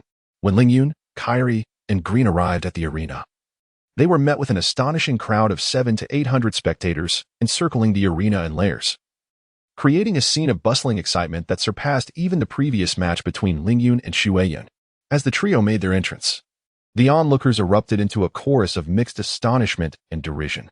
Here they come, the B-13 dormitory crew. Make way, everyone, the show is about to begin. Ha ha. Enjoy the spectacle as Senior Kate teaches these oblivious juniors a lesson. They dare to challenge Senior Kate, who has been a 4th-tier swordsman for years. They clearly do not grasp the meaning of danger. Jenna, hearing the praises for Kate, clung tightly to his arm, proudly surveying the surroundings as if to ensure that no one remained unaware of their relationship. As the trio approached, she could not resist taunting them. Oh, finally found the courage to crawl out of your turtle shell? I thought you would hide away in your dorm until the duel time expired. A tall student beside her promptly ingratiated himself, saying, Sister-in-law, there's no need to stoop to the level of these 3 inept fools. Once Senior Kate makes his move, they will be left searching for their teeth, crying for their mothers. Kyrie and Green felt a sense of unease, instinctively recoiling and refraining from rebuttal. They glanced at Ling Yun, whose demeanor remained relaxed, uncertain of his confidence in the impending battle. Kate cast a dismissive glance at Ling Yun, a smirk curling at the corners of his mouth. Humph. Is this what your B-13 dormitory calls a 4th-tier swordsman? A mere 3rd-tier swordsman dares to masquerade as a 4th-tier and prance about in deceit? While I would typically not stoop to your level, your audacity to bully my Jenna leaves me no choice. You shall not leave this arena unscathed today. 3rd-tier swordsman. The crowd was momentarily taken aback by Kate's assertion. They had gathered expecting a duel between 4th-tier swordsmen. Yet now it appeared the narrative had shifted to that of a 3rd tier. Many privileged students began to produce detection devices from the realm of elven magic, seeking to discern Ling Yun's true strength. Though such an act was undeniably impolite, the sheer number of witnesses rendered them unafraid of being discovered. Moments later, the crowd became aware of the true strength of Ling Yun and his companions, and an uproar ensued. Indeed, with Senior Kate's prowess, dealing with such a mere boy would be a matter of mere seconds. They initially anticipated a thrilling duel between 2 level 4 swordsmen. but it now seemed it would be nothing short of a one-sided humiliation. Humph, even a level 3 swordsman dares to show his face here, wasting my precious time. I recall this individual. He challenged the snow goddess, Senior Shuiyun, just the day before. He fell victim to her unique sword technique, 0-degree frost, which is said to have a freezing effect on the soul. I can only surmise that this unfortunate fellow must have been rendered utterly dazed by it. Upon hearing this speculation, many in attendance nodded in agreement, finding it plausible. Consequently, their gazes toward Ling Yun transformed from disdain to a hint of sympathy. Ling Yun remained unfazed by the murmurs around him. As a practitioner, if he lacked such composure, his life would indeed be in vain. You two wait here. Ling Yun instructed his companions, Carrie and Green, without pausing his stride, as he ascended the roughly 1-foot-high arena. Be careful, Ching. If you can't win, don't force it. Carrie expressed his concern. Ling Yun merely nodded nonchalantly, taking his place on the stage, sword in hand, standing before Kate. Engaging in conversation with you is a waste of my precious time. This will be settled with a single move. I could easily return that sentiment to you. Ling Yun replied, nodding to the referee overseeing the match. Please commence. Kate's expression darkened, and he menacingly declared, Boy, I will make your death a most gruesome one. The referee acknowledged with a nod, noting the palpable tension between the two, and stated, While this is a personal grudge, you must keep it within limits. If you intend to take a life, you will bear the consequences. With that, he raised his hand and signaled, Begin. Come on, boy. Today you'll learn what true disparity means, Kate taunted, not even drawing his sword, casually beckoning Ling Yun with his finger. A seasoned expert who had entered level 4 for a year had little trouble dealing with a level 3 swordsman. Anyone with a modicum of sense could predict the outcome of this contest. Kate, you must teach this boy a lesson, so he learns how to speak properly in the future, Jenna shouted from the sidelines. Kate turned his head, offering her a slight smile and an okay gesture. Don't worry, when have I ever let you down? Soon, I'll have this boy begging for mercy, bowing down to you in apology. Ling Yun smiled faintly. And as the referee's words concluded, he suddenly unleashed his strength, charging swiftly towards Kate, disregarding his opponent's taunts. Simultaneously, he raised his sword with one hand, his muscles rhythmically tensing as he focused his power. With a flick of his wrist, the entire sword was propelled forward, slicing through the air with a whistling sound. Is this a joke? Gasps erupted from the spectators below. At the very outset, he inexplicably discarded his sword. How can a swordsman continue to fight without his weapon? Relying solely on martial skills? This young man is truly foolish beyond redemption. Upon witnessing the fierce momentum of the incoming strike, Kate cursed under his breath and hurriedly sidestepped to evade the oncoming sword thrust. His momentary retreat interrupted the elegant swordplay he had prepared. In this brief delay, the distance of several dozen meters was quickly closed by Ling Yun's rapid charge, unleashing exquisite combat techniques in an instant. What on earth is happening? As the enemy closed in, Kate could no longer afford to show off and quickly retreated. Yet, in his hasty retreat, he could not hope to match Ling Yun, who was fully prepared. In a situation where their strengths were comparable, being approached by Ling Yun was dire. Both the seasoned warriors of the ancient martial arts world and the elite special forces assigned to protect the national leaders understood the implications of such a scenario. Unfortunately, this was not Earth, and no one had informed Kate of the consequences of being confronted at close quarters by a former master of ancient martial arts. Humph! With a dull thud, Kate lost his balance entirely, propelled into the air by the force of the blow. As a 4th-level swordsman, he possessed a degree of defensive capability. One strike alone would not incapacitate him entirely. Ling Yun harnessed his energy once more, leveraging the ground to leap, his feet leaving the earth in a split-second flurry of 4 precise kicks, each landing squarely on Kate's still robust form, sending him hurtling 7 or 8 meters away, crashing heavily to the ground. With a resounding thump, the arena itself seemed to tremble as Kate struck the surface. The spectators stared in astonishment at this dramatic scene. Their minds momentarily short-circuited. Was this a duel between swordsmen? It felt as though they had been transported to a gladiatorial arena. One student tugged at his friend's sleeve, inquiring, Is this supposed to be a swordsman's duel? Yes, it should be, came the reply. That blow from Senior Kate must have been quite severe. The crowd collectively followed his line of thought, envisioning a man weighing around 130 pounds being kicked over a meter high and sent flying 7 or 8 meters before crashing onto the marble arena floor. The thought sent shivers down their spines. Ling Yun approached Kate, his expression calm, and lightly kicked him a few times. Noticing no response, He deduced that the force of the fall had likely rendered him unconscious. He then retrieved his discarded sword and addressed the dazed referee. "All right, please determine the winner." A swordsman, is it not a contest of showcasing magnificent sword techniques? How could this man have thrown his sword away and, without allowing the other to execute his techniques, defeated him with a close-range attack? Is this truly the essence of a swordsman? Ling Yun furrowed his brow slightly. Being embraced by a man, even in joyous celebration, felt quite awkward. If the other party harbored any malicious intent, he would be defenseless against a surprise attack from such proximity. A fourth-level swordsman isn't all that impressive. Let's see if this young man dares to be so arrogant in the future. Green straightened his posture confidently. The truly prepared fourth-level swordsman is undoubtedly beyond my capabilities. However, this matter is hardly worth boasting about. Let us depart.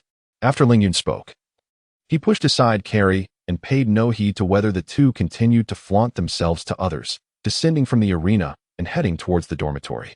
Ling Yun shook his head, yet his pace remained unyielding. To engage with such individuals is beneath my dignity.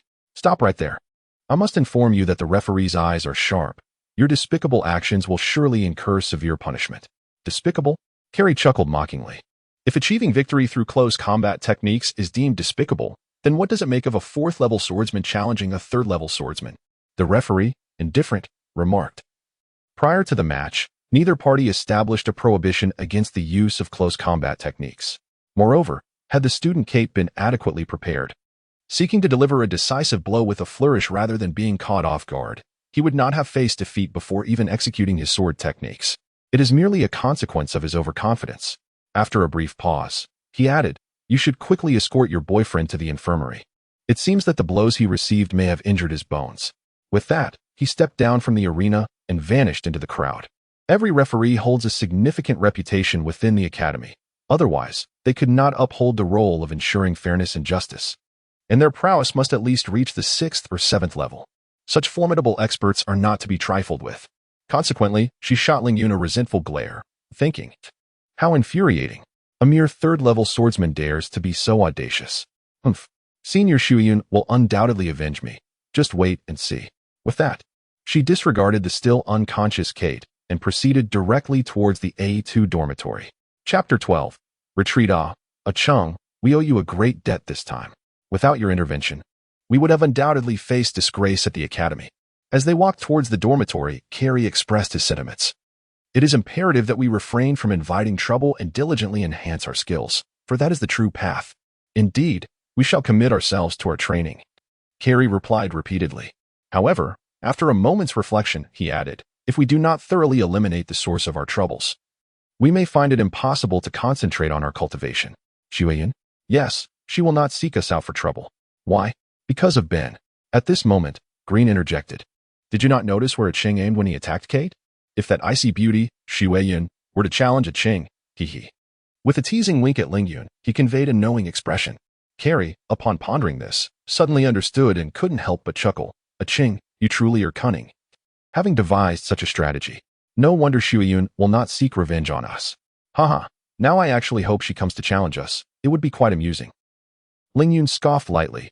That was not his intent. However, it was evident that explaining to these two fools would be futile, as they likely wouldn't believe him. Thus he refrained from wasting his breath. Following this tumultuous incident, Ling Yun enjoyed a relatively peaceful 3 months. Moreover, even if they did encounter trouble, as long as it did not involve him, he had no inclination to assist them. To him, Carrie and Green were merely transient figures in his life, unworthy of excessive concern. Yet, as the saying goes, the tree may desire stillness, but the wind will not cease, for reasons unbeknownst to him. The rumor that Ling Yun had threatened Xu Weiyun to prevent her retaliation spread like wildfire, igniting outrage among her supporters. Various derogatory epithets, such as lecher and despicable scoundrel, came flooding in like a tide. Any insult, no matter how egregious, was hurled at him by Xu Weiyun's adherents. Within a mere 3 days, his alleged misdeeds had circulated throughout the academy, with whispers suggesting a potential expansion to other academies in Jiayang City. Ling Yun remained utterly indifferent to these matters, allowing them to unfold. While Carrie and Green wished to vindicate him, upon reflection, it seemed that Ling Yun's actions were precisely intended to convey that sentiment. Since the principal party had said nothing, what could they possibly argue? Consequently, they fell into silence. It was evident that someone was stoking the flames. Yet as the rumors proliferated and more voices joined in, coupled with the silence from Dormitory B13, even those who initially disbelieved began to harbor doubts. Half a month later, the infamous reputation of Dormitory B13 had become common knowledge throughout the academy. Anyone who encountered them wore expressions of disdain, keeping their distance as if associating with them bore a taint of shame. Even the staff serving food in the dining hall regarded them with scornful glares. These rumors hold no sway over Ling Yun, who remains oblivious to the outside world, wholly devoted to his secluded cultivation. His singular focus lies in the pursuit of mastery. Existing on such a spiritually rich planet, he feels compelled to seize the moment and strive towards the transcendent realm of the sword soul, an endeavor worthy of the divine grace that brought him here. At this juncture, Ling Yun has developed a sense of qi and has successfully condensed his energy within his dantian, marking the emergence of his first thread of true qi, a clear indication that he has entered the initial stage of qi refinement. The next step is to open his meridians, a formidable challenge that every warrior must confront. The balanced and harmonious nature of true qi, while stable and enduring, lacks in both offensive power and explosive force, rendering the process of opening acupoints particularly sluggish. Ling Yun's thoughts immediately drifted to the unique energy of this world, fighting qi. While true qi excels in its steadiness and longevity, it falters when faced with the task of penetrating the 52 major acupoints along the Ren and Du meridians. In contrast, fighting qi, with its vivacity and aggression, serves as the most optimal energy for this endeavor. Although this energy might inflict some harm upon the body during the process, the nourishing qualities of true qi can swiftly mend such injuries, albeit at the cost of enduring considerable pain. Pain? A warrior who fears suffering is certainly unworthy of the path. Time passes unnoticed in the realm of cultivation, and in the blink of an eye, 100 days have elapsed. Ling Yun sits cross-legged upon his bed, a flicker of astonishment and delight illuminating his gaze. In just 30 days, he has successfully opened all the pathways of the Ren meridian, with an additional 2 or 3 months dedicated to unblocking the 28 acupoints of the Du meridian. He could forge a bridge to the heavens, thereby entering the innate realm. To achieve such a remarkable pace of advancement in less than 6 months would drive the ancient martial families of Earth to madness. They invest countless precious resources in pursuit of their descendants' success, immersing them in medicinal baths, administering elixirs, and performing soul-cleansing rituals. Yet, even with these efforts, producing an innate master within a decade remains an extravagant dream. Yet, here is Ling Yun, fueled by abundant spiritual energy and the explosive force of fighting qi, poised to accomplish what those esteemed families could only hope for over a span of 10 years, all within half a year. He envisions a brilliantly illuminated path of cultivation unfolding before him, a broad avenue leading him step by step towards the pinnacle of the Sword Tao, ready to shatter the void itself. This promising future fills Ling Yun with unprecedented confidence, as he channels the increasingly potent true qi within him and senses the ever-purifying, attack-infused fighting qi. A frown creases his brow. Although there is currently no conflict between the two energies, cultivating two entirely different forces simultaneously is a grave taboo in the realm of martial arts. Who knows what dangers may arise if he continues down this path? Yet, the allure of such a potent energy is difficult to forsake. It is perfectly suited for penetrating acupoints. To retain it poses a latent risk. Yet to disperse it feels like a lamentable loss. This dilemma weighs heavily on his mind. Nevertheless, the current level of his fighting qi, akin to that of a 4th-tier swordsman, likely 1T stir up much trouble. Allow me 2 more months to unlock the 28 points of the governing vessel, to clear the Ren and Du meridians, bridging heaven and earth, and thus enter the realm of primordial existence. At that time, I shall disperse this power without delay. During Ling Yun's contemplation, he suddenly witnessed Green burst through the door in a frenzied state, exclaiming, "Heavens, we are doomed." Karui cast a sidelong glance at him, discerning that his exuberance had little to do with any peril, and retorted with a dismissive smirk, "Even if the sky were to fall, do not trouble me.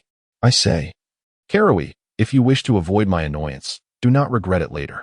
Upon hearing this, Karui, familiar with his companion's antics, immediately sat up, eyes gleaming with curiosity. "You haven't encountered a beauty, have you? Captivated by a fair maiden? Indeed, you know me well, Green. Guess whom I encountered today? Could it be the Snow Beauty? Though she is not the Snow Beauty, she surpasses her in every regard." Karui furrowed his brow, musing momentarily. "A beauty more exquisite than the Snow Beauty? You jest. It is unlikely we could find another in our radiant Sun City. Enough of your jesting. Tell me, who is it? Unable to guess? Well, let me enlighten you. I met Sister Meowing from the Radiant Academy today. What? Meowing, the natural goddess of the Radiant Academy.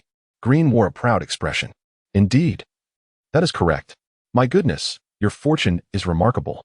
Sister Meowing is the pride of our entire Ziyun Empire. It is said that even deities are astounded by her beauty, invoking natural miracles in her wake. While the tales may be exaggerated, they nonetheless reveal her astonishing influence. Enough of the envy. You shall not have to wait long to meet her. Sister Meowing is one of the evaluators for the new students at the Radiant Academy. Any third-level swordsman who believes they possess potential may take the test and, in due course, encounter Sister Meowing. Upon hearing this, Karui did not immediately revel in the prospect of an encounter with such beauty. Rather, he expressed surprise. What? So soon? This semester is nearly over? Naturally. With the evaluators from the Radiant Academy dispatched, this semester must be drawing to a close. Karui calculated the time, and a wave of nostalgia washed over him. This is indeed our final term. If we do not gain admission to one of the 3 esteemed academies, our education shall come to an end.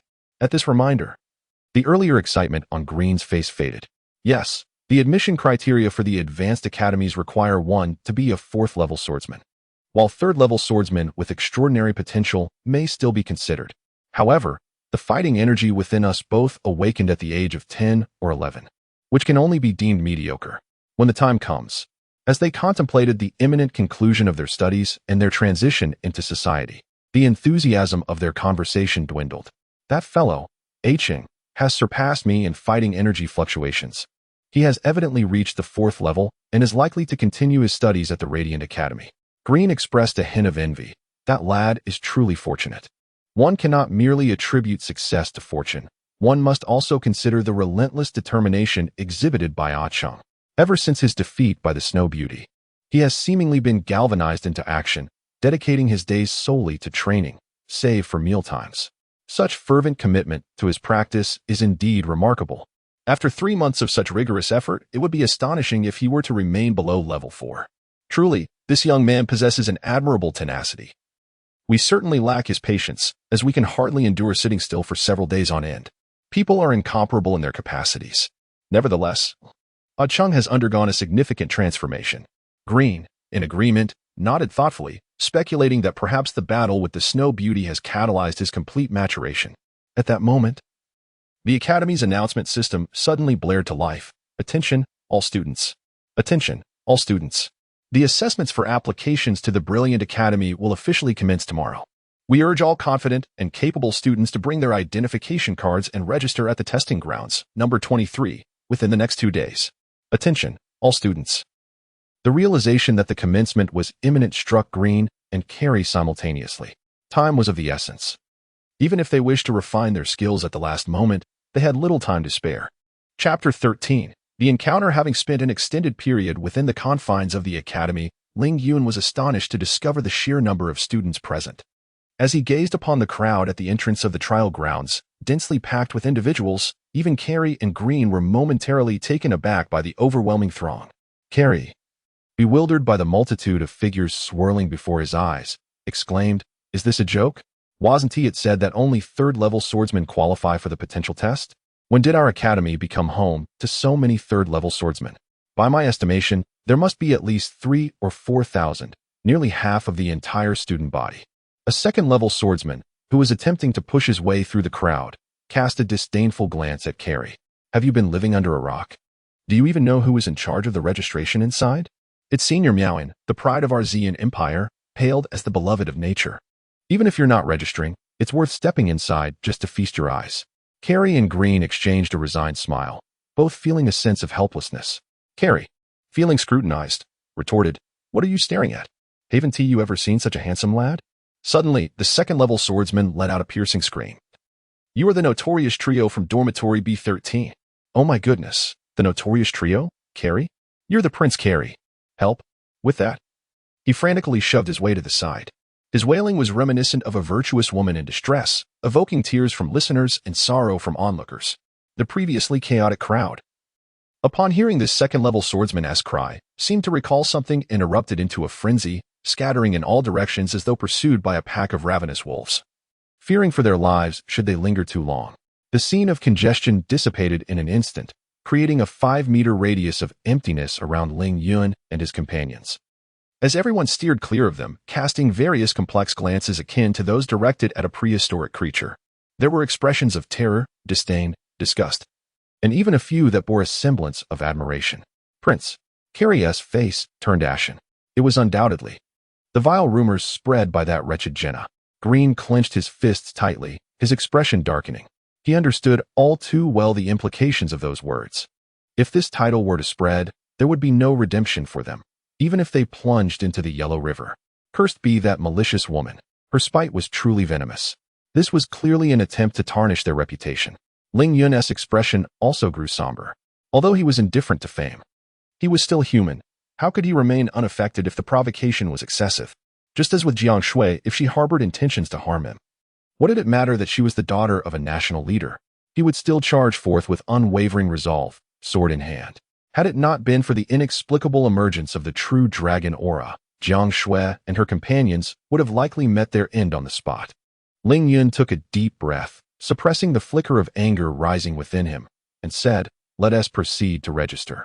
After speaking, he strode forward, and wherever he passed, the other trainees hastily made way, as if they were avoiding a plague, fearful of being tainted.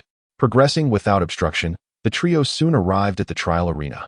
Within the arena, it seemed that a formidable presence maintained order, and the atmosphere was not as chaotic as outside. However, whenever he approached, those present, regardless of gender, invariably stepped aside, anxious to avoid any association with the three of them. "Have you two registered?" Ling Yun inquired. "Alas, with our current reputation, even if we were to register, and despite possessing decent qualifications, we would likely be dismissed on grounds of moral corruption. In that case, what is the point in embarrassing ourselves further?" The earlier incident had evidently left Carrie feeling somewhat despondent. "We shall not register. Ah Chung from dormitory B13. You shall have to bring us glory." Ling Yun nodded. Although he felt a twinge of pity for the two, they were merely transient figures in his life, unworthy of excessive time investment. Moreover, their prior boisterousness and indiscreet remarks had undoubtedly offended Jenna. While Jenna's spreading of rumors to tarnish their names was indeed excessive, it was also a case of poetic justice. They had no one to blame but themselves. As the trio approached the registration desk, a male student from the Brilliant Academy immediately stood up, casting a somewhat hostile glance at them. "What brings you here?" "Level 4 swordsman, Lin Cheng, registering." "A level 4 swordsman?" The male student blinked in surprise, scrutinizing Ling Yun closely, incredulous as he asked, "Have you truly advanced to level 4? Clearly. Ling Yun's reputation was so widespread that even this newcomer to the academy was aware of his illustrious achievements. Ling Yun remained silent, his gaze fixed on a detection stone hidden beneath the desk. This remarkable artifact, obtainable for merely 2 points of honor, was now widely circulated across the continent, capable of detecting combat prowess of up to level 7 swordsman. Just as Ling Yun was about to affirm his status, the male student suddenly warned him with a harsh tone, "Let me tell you, the Brilliant Academy is not comparable to those small local academies. When you encounter senior sister Miaoyin, mind your manners." Ling Yun furrowed his brow, pausing momentarily before continuing towards the room he indicated. The guard at the entrance of the trial arena had evidently overheard their conversation. Seeing Ling Yun and his companions attempting to enter, one of them stepped forward and addressed Carrie. "Level 3 swordsmen are not permitted entry." Ling Yun casually remarked, "Is that so? I believe I just saw a level 3 swordsman enter." "Nonsense, you must have seen wrong." Before the guard could finish his words, a level 3 swordsman emerged from the room. Carrie retorted, "If my eyesight is not at fault, the swordsman who just exited appeared to be at level 3. Did he not? You two just claimed no level 3 swordsman entered. Are you neglecting your duties, or do you have a vision problem?" The lie was immediately exposed, leaving the guard's countenance somewhat embarrassed. He struggled to find words, yet none came forth. "If there is nothing else, step aside. We wish to enter," said Gri, as he moved forward. "Stop. I command you not to enter." Ling Yun furrowed his brows, after being persistently troubled by others. Even the most placid temperament could not stave off anger. He did not seek conflict, yet it did not imply he feared it. "You are being utterly unreasonable. Why are others permitted entry while we are not?" Carrie retorted fiercely. "Well, it is currently the testing period for our illustrious academy, and whether you can enter is entirely at our discretion," Ling Yun replied with a haughty scoff. "What if we insist on entering?" "Insist on entering?"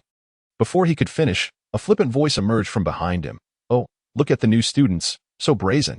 Do you think that just because you possess the strength of a level 4 swordsman, you can act as if you were above everyone else?" As the words fell, a swordsman clad in the academy's attire strode out from a nearby chamber. "Cousin, why bother engaging them in conversation? Just have someone throw them out," came a familiar, sultry voice from the training ground. Moments later, the source of the three's disgraceful predicament emerged, none other than Jinna herself. With a provocative tilt of her chin, Jinna addressed Ling Yun. "What is this? Have you elevated yourself to a level 4 swordsman and now consider yourself remarkable? Even if you have, do you see my cousin? In comparison to him, you remain nothing but a waste." Carrie and Green, already demoralized by Jinna's slander, felt their spirits plummet further. Yet, upon her arrival and her scornful remarks, their anger could no longer be contained. "You wretched girl, spreading rumors and tarnishing the reputation of our B13 dormitory. What else can you do besides flaunting yourself and sowing discord?" Carrie shouted. "If you dare, let us duel, one-on-one." The confrontation had already drawn considerable attention, but Carrie's outburst attracted even more onlookers, eager to witness the unfolding drama.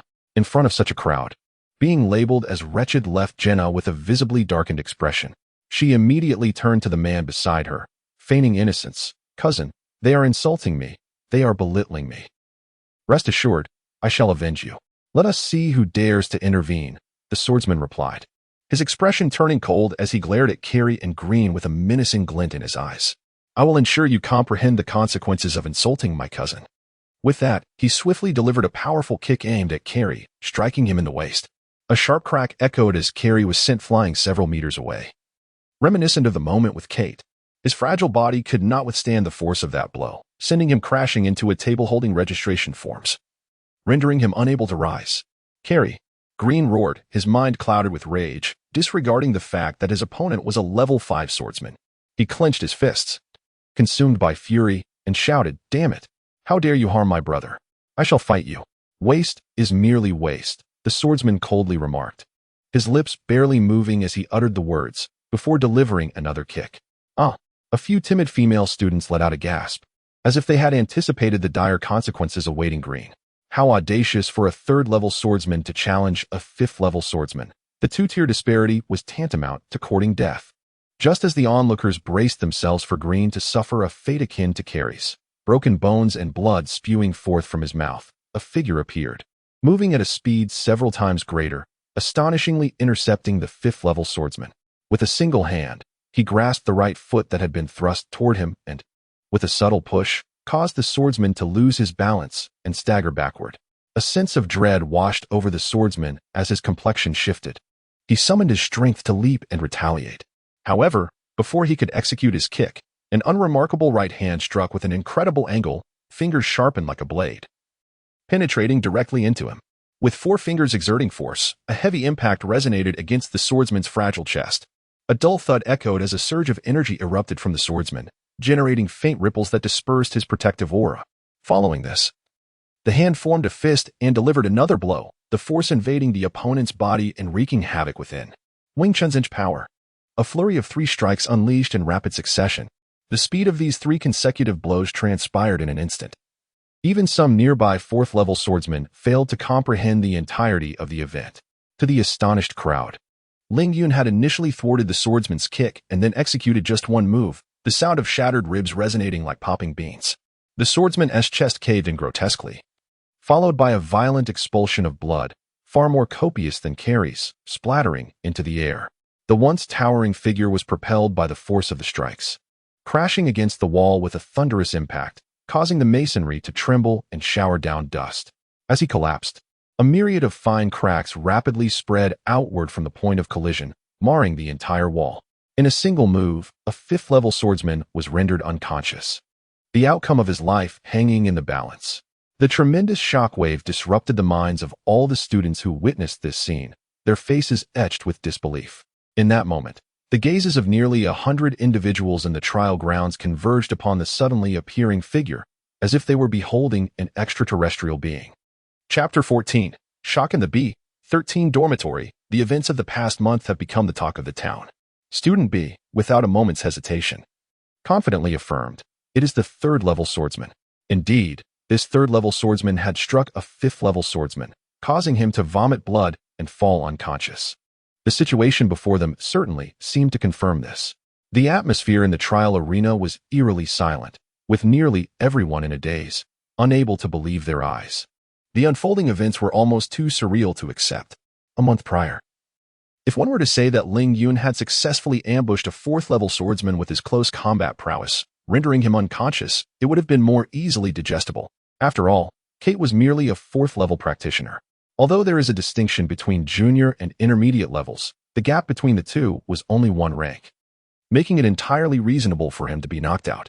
However, the individual before them was a fifth-level swordsman from the illustrious Academy of Radiance, one of the three prestigious academies of the Ziyun Empire, an authentic fifth-level professional, officially recognized by the Academy of Radiance.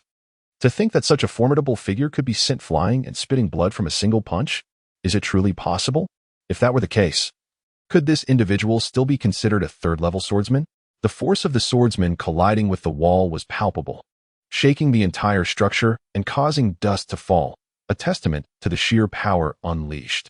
Such tremendous strength was not at all inferior to a full-force strike infused with battle aura from a fifth-level swordsman, even if one could not sense it. The cracks on the wall were the most eloquent evidence of that destructive force. Could a third-level swordsman possess such formidable might? This profound question left all the students momentarily stunned, their minds unable to process the implications. Ling Yun cast a fleeting glance at the group from the Academy of Radiance who were poised to retaliate. His piercing gaze was akin to a chilling blade of ice, instilling fear in the hearts of the three fourth-level swordsmen, making them feel as if they were being stalked by a ravenous wolf, leaving them chilled to the bone. Almost simultaneously, an instinct to flee surged within their minds. Were it not for the Academy's prohibition against killing, I could have easily dealt a fatal blow to your cousin with just another strike. Ling Yun's gaze settled on Jenna, his tone remaining calm. Although he did not intentionally project any overwhelming aura, the earlier display of power, coupled with the sight of the fifth-level swordsman coughing up blood, was sufficient to leave the girl trembling in fear.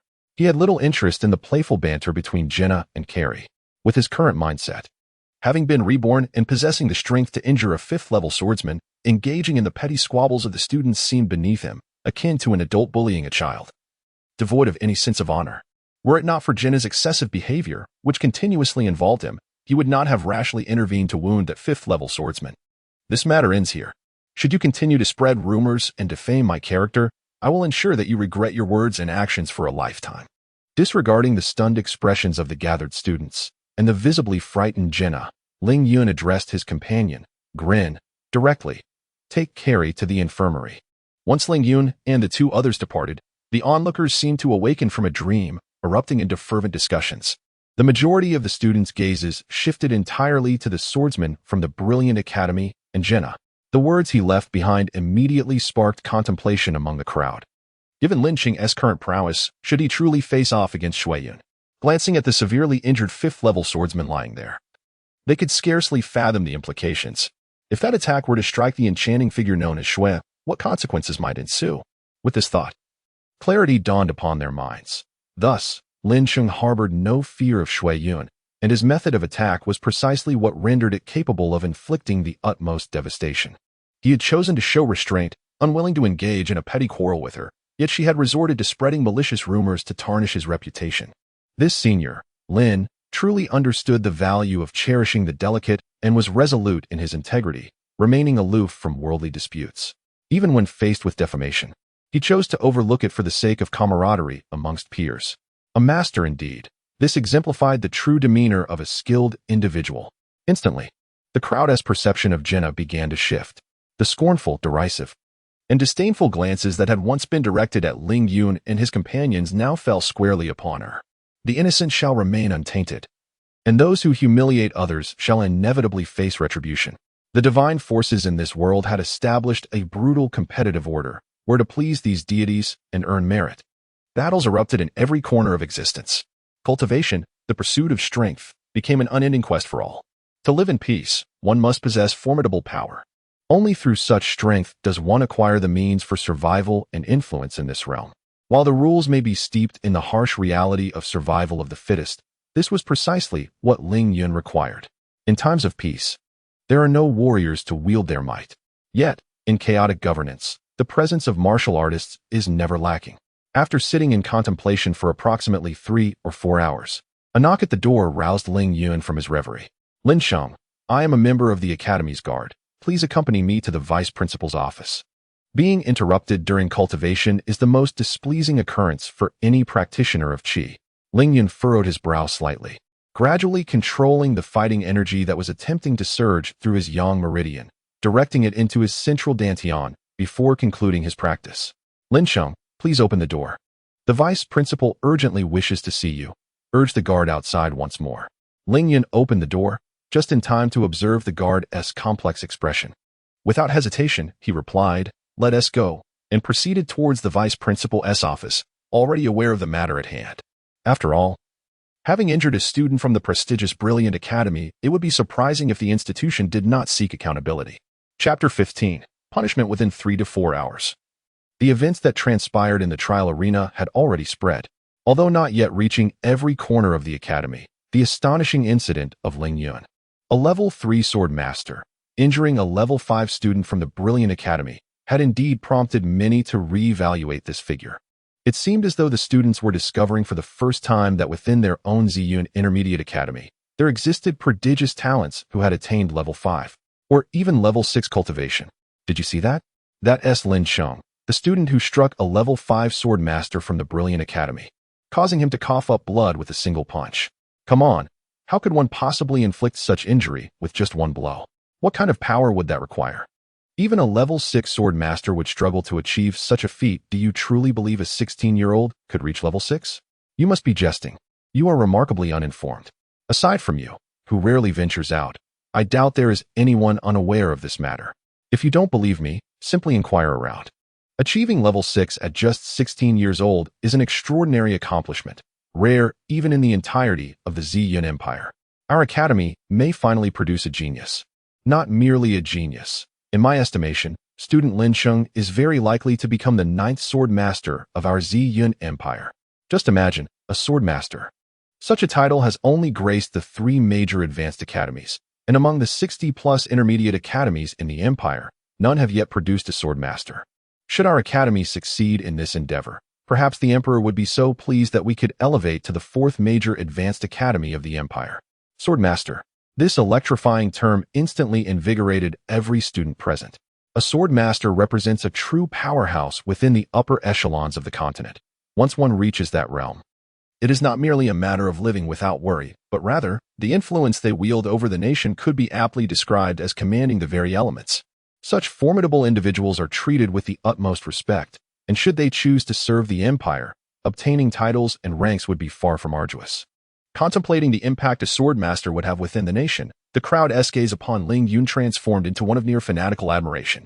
This fervent discourse was ubiquitous. Whenever the topic arose, a throng of students would eagerly gather, enthusiastic to contribute to the conversation, as if they could discuss it for an entire day. Those fortunate enough to have witnessed the event would find themselves at the center of attention, surrounded by inquisitive peers, becoming the focal point of admiration. As the Academy's security team listened to the discussions unfolding around them, they cast several respectful glances at Ling Yun, their expressions a mix of deference and hesitation. It was not until they neared the vice principal's office that one finally summoned the courage to speak, saying, "Student Lin Sheng, you must exercise caution. Those from the Brilliant Academy, unable to accept defeat, are likely to file a complaint. The principal may impose some minor punishment on you." Ling Yun chuckled dismissively, replying, "What a bunch of sore losers." Gazing at the several illustrious academy students gathered outside the dean's office, he waved his hand and said, "Very well. You may leave me here. I can enter on my own."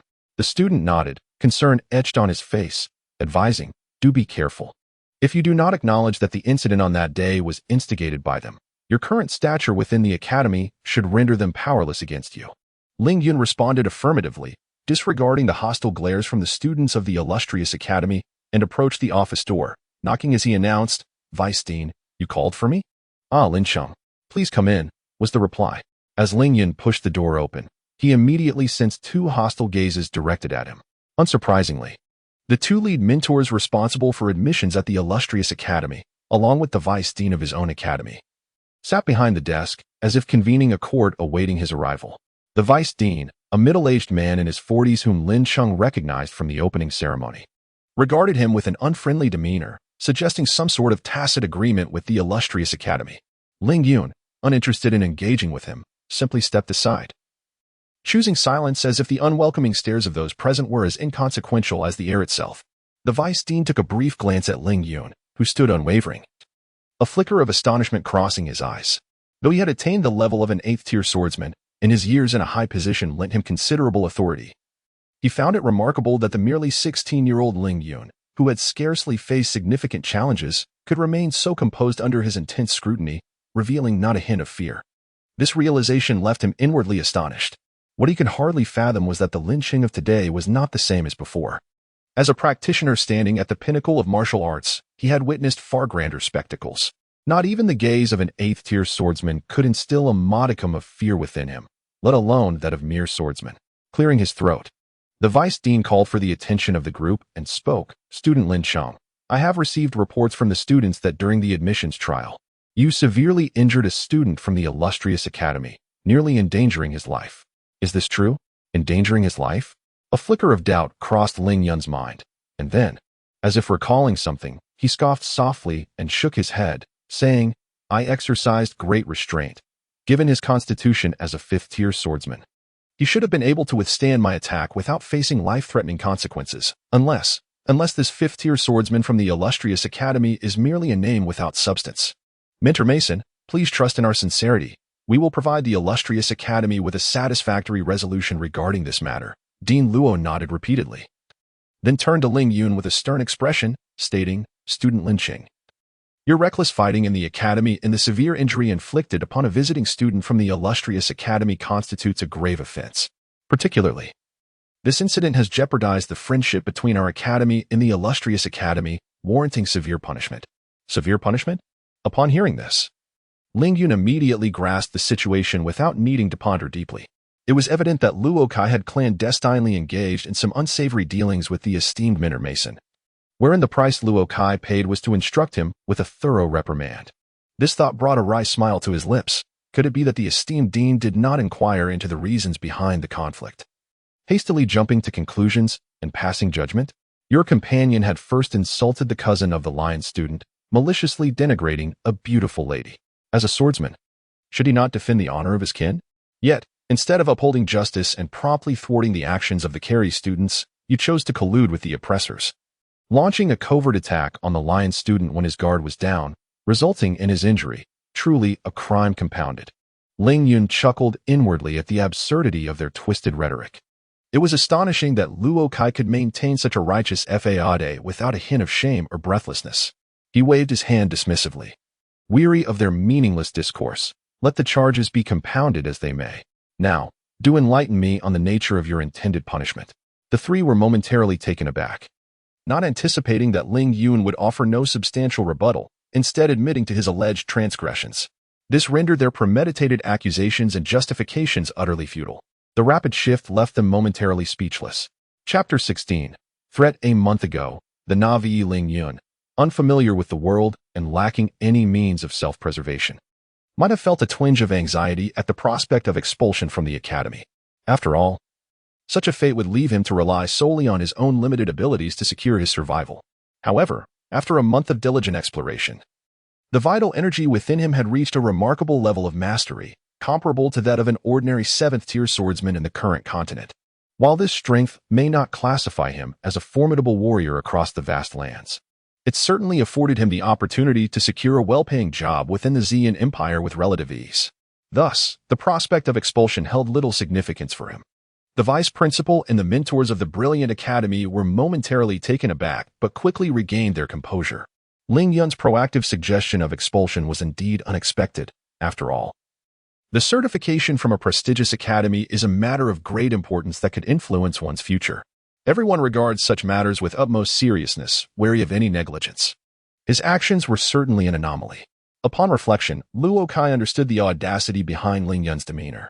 Achieving the rank of a 5th-tier swordsman at the tender age of 16 was a talent that would undoubtedly attract the attention of various academies, eager to cultivate him as an elite student. He was indifferent to the mere status of a small academy's enrollment. However, recognizing this, Luo Kai still dared to confront Ling Yun with disdain, suggesting he had his own advantages. The vice principal lifted his head, wearing an expression that suggested he had discerned Ling Yun's intentions, and with a hint of mockery in his smile, he remarked, "Student Lin, have you truly considered your decision to withdraw? Although your transgressions today are quite serious, should you publicly apologize to your fellow students in Jiena during the Academy's assembly, we would still be willing to forgive you. Think carefully, do not let a moment of impulse ruin your entire future."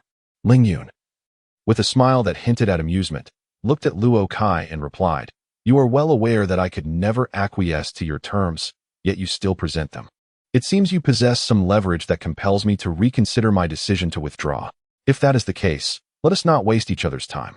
What say you?"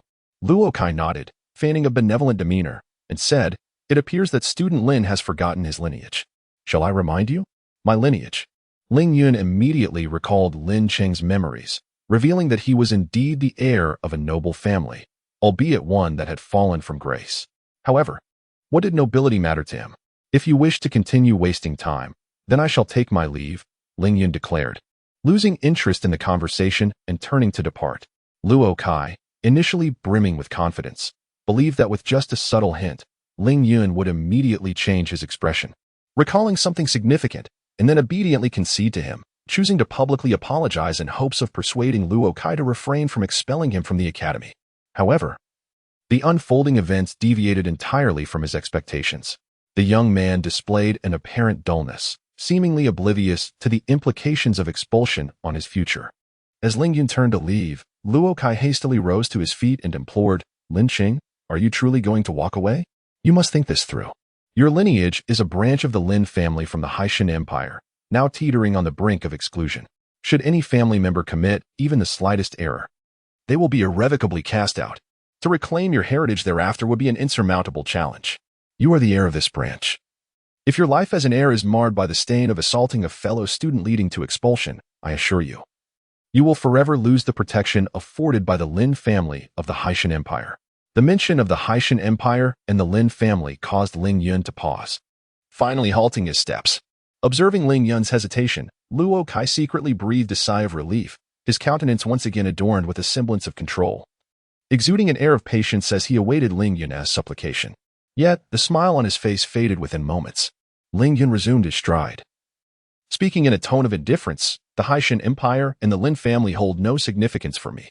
If the so-called family heir dares to threaten even the dean of a mid-level academy, then such a family is not worth inheriting." After being ridiculed repeatedly by Ling Yun, Luo Kai, though reluctant to part with such a promising student, felt a sense of humiliation in front of the illustrious academy's instructors, a surge of anger rising within him. "Are you testing the limits of my patience? Do not think for a moment that I lack the resolve to expel you. Let me make it clear. If you step out of this room today, you and your companions shall never again cross the threshold of our academy." "Wait," Ling Yun interjected, unapologetically interrupting the vice dean. "Are you referring to the three of us, including Carrie and Green?" "Indeed, the three of you are co-conspirators." Ling Yun furrowed his brow slightly. While his own expulsion held little consequence for him, he cared not for such matters anymore. However, should Carrie and Green face expulsion as a result, the repercussions on their future lives would be immeasurable. After all, Lin Cheng and the two were inseparable friends and occupying Lin Cheng's body. He felt he owed him a debt of gratitude. Thus, for the sake of Carrie and Green, he decided to intervene one last time, treating it as an opportunity to understand the consequences of this situation. "I alone am responsible for any actions taken against the illustrious academy. Carrie and Green did not partake in any wrongdoing. In fact, Carrie is a victim in this scenario. You have no grounds for expelling them." The phrase "no grounds" elicited a slight displeasure from the vice dean, who held considerable authority. Ling Yun's indifference to the prospect of expulsion did not escape the notice of the academy's instructors, causing them discomfort. Originally, they intended to use this incident as a means of punishment, aiming to undermine him and instill a sense of regret, compelling him to admit his faults. However, the outcome revealed that he was indifferent to the prospect of expulsion. Such a punishment could hardly satisfy him. Yet, he understood that with the talent displayed by the student, who easily triumphed over a fifth-level swordsman, a mere small academy would hardly warrant his concern. At that moment, he was taken aback to hear Ling Yun defending his two friends, prompting the mentor to interject with keen interest, sharply retorting that the root of the matter lay entirely with them. It was that student named Carrie who had initially insulted the student Jenna, which escalated the situation and ultimately led to physical confrontation. Thus, he could almost be deemed the principal culprit, unworthy of easy forgiveness. To trace the origins of the conflict, one would have to delve into the grievances within the academy, suggesting that this incident should be categorized as an internal dispute among the students of Ziyun Intermediate Academy. As an outsider from the Brilliant Academy, it seemed he had no grounds to intervene. The vice principal was displeased with Ling Yun's tone, perceiving an attitude of complete disregard that left him feeling humiliated in front of the mentors of the Brilliant Academy. If Mintermeaner lacks the authority to inquire, then surely I possess the right to do so, he asserted. To engage in such petty quarrels driven by personal vendettas, even to the extent of inflicting serious harm upon others, jeopardizing the relationship between our academy and the Brilliant Academy, is a display of selfishness that warrants expulsion. To sacrifice the students of one's own academy in order to curry favor with the Brilliant Academy, what a diligent job you are doing as the principal. Rokai's face flushed with embarrassment as his underhanded dealings were laid bare before everyone, provoking a natural reaction of anger. Silence. The development plans for the academy are determined by me, the principal. What authority does a student on the brink of expulsion have to dictate terms here? Ling Yun felt a ripple of calm amidst the turmoil. The two factions had clearly aligned, and further argument seemed a futile endeavor, only serving to amuse them. Thus, he decided, very well, you may expel me personally. I have no objections. But do you truly intend to expel Carrie and Green as well? Humph. Do you dare to threaten me? I do not dare, for the vice principal is a master swordsman of the 8th level. What audacity do I have to act recklessly? Humph. I give you 1 day to pack your belongings and leave Ziyun Intermediate Academy. Ling Yun offered a slight, mocking smile and turned to depart. What are you laughing at? Ling Yun paused, glancing back with a smile that was neither fully a smile nor a frown. I wonder, if word gets out that a student expelled from Ziyun Academy set up a challenge at the gates, daring all the students of the academy to defeat him, yet none succeeded, what kind of effect would that have on the reputation of this academy? How would people perceive the leadership here? A threat, a blatant threat. The vice principal's previously triumphant demeanor finally shifted at Ling Yun's words. Given Ling Yun's prowess in severely injuring a 5th-level swordsman, if he were to truly set up a challenge at the gates of Ziyun Intermediate Academy, who among the students could possibly defeat him? Should this matter come to light and be unearthed by those with ulterior motives, the consequences would be dire. Lin Cheng, a scion of the Lin family, the foremost noble clan of the Hyson Empire, second only to the royal family, would undoubtedly invoke a storm. The vice president's expression darkened. The Lin family, a paragon of a level 6 civilization empire, wielded immense influence. Even without direct action, a mere indication of their displeasure could lead to the obliteration of Ziyun Intermediate Academy. The repercussions would not spare even the illustrious Brilliant Academy, one of the 3 prestigious institutions in the Ziyun Empire, whose future would be profoundly jeopardized. Should the wrath of the Lin family be truly provoked, it would not only spell doom for Brilliant Academy but could also engulf the entire Ziyun Empire in calamitous flames of war. The disparity in power between a level 6 civilization empire and a declining level 3 civilization empire is nothing to be trifled with. Advisor Mason, do consider. The vice president mused, sensing the complexity of the situation. Initially, a balanced resolution seemed attainable, yet unforeseen complications arose. Although they had gained the upper hand, a price had been paid. Lin Cheng, despite being the least esteemed among the nobility of a higher empire, could still embroil Ziyun Intermediate Academy in significant trouble should any misfortune befall him. Mason inhaled deeply, striving for composure. Given that the principal perpetrator has been duly punished and that Kyrie seems to have learned a lesson, I propose we let this matter rest. After all, intervention in the conflicts among students could be deemed inappropriate for us as elders. The vice president inwardly scoffed. Why was there no mention of the inappropriateness of intervention at the outset? Now, upon realizing their identity, they seemed quick to capitulate. However, he refrained from disclosing the true extent of the Lin family's decline, for fear that Mason, unencumbered by reservations, might compel him to expel Kyrie and Green, thus inviting Lin Cheng's challenge and tarnishing the reputation of Ziyun Academy. Chapter 17. The enchanting sound. Ling Yun quietly gathered his exceedingly simple belongings and, without informing anyone, departed from Ziyun Intermediate Academy. Upon leaving, he immediately sought out the most renowned blacksmith shop in Jiayang City, where he presented a meticulously designed blueprint to the chief swordsmith. He offered guidance and patiently awaited 3 days for the optimal moment to forge a 4-foot-long sword. Practitioners often assert that weapons are external objects, detrimental to personal cultivation. However, Lingyun believed that cultivation itself is a process of harnessing external forces to strengthen oneself, initially relying on the advantages of weapons, progressing to the might of greater forces, and ultimately drawing upon the power of heaven and earth. What commonality do these 3 stages share? Furthermore, as a swordsman, it is imperative for Lingyun to cultivate the 9-9 upper mysterious sword chi and forge a sword that fits his hand perfectly. Can a swordsman truly be considered as such without a sword? This was also the reason for his 3-day stay at the blacksmith shop. Every sword possesses its unique sound, and from its tone, one can discern its merits and flaws. After a moment of focused listening, Lingyun had already formed a rough understanding of this sword. He gazed at the long sword and nodded in approval, stating, "The blade, the tip, the edge, the butt, the spine, the cutting edge, the guard, the hilt, the pommel, and the scabbard are all of exceptional quality. Master, your craftsmanship is commendable." The swordsmith shook his head. "In my lifetime, I have forged countless swords, regardless of their worth. Each can be tailored to its wielder. Though I do not comprehend the profound intricacies behind your sword, your demeanor and presence reveal a certain ethereal elegance, akin to the lightness and grace of this blade. Were it to be wielded by an ordinary person, it would undoubtedly evoke a sense of ostentation. Yet, you and this sword are remarkably harmonious, as if this blade were destined for you since time immemorial. You flatter me, master." Lingyun took out his identity card and lightly swiped it at the checkout counter, entering the sum of 100 gold coins. 100 gold coins?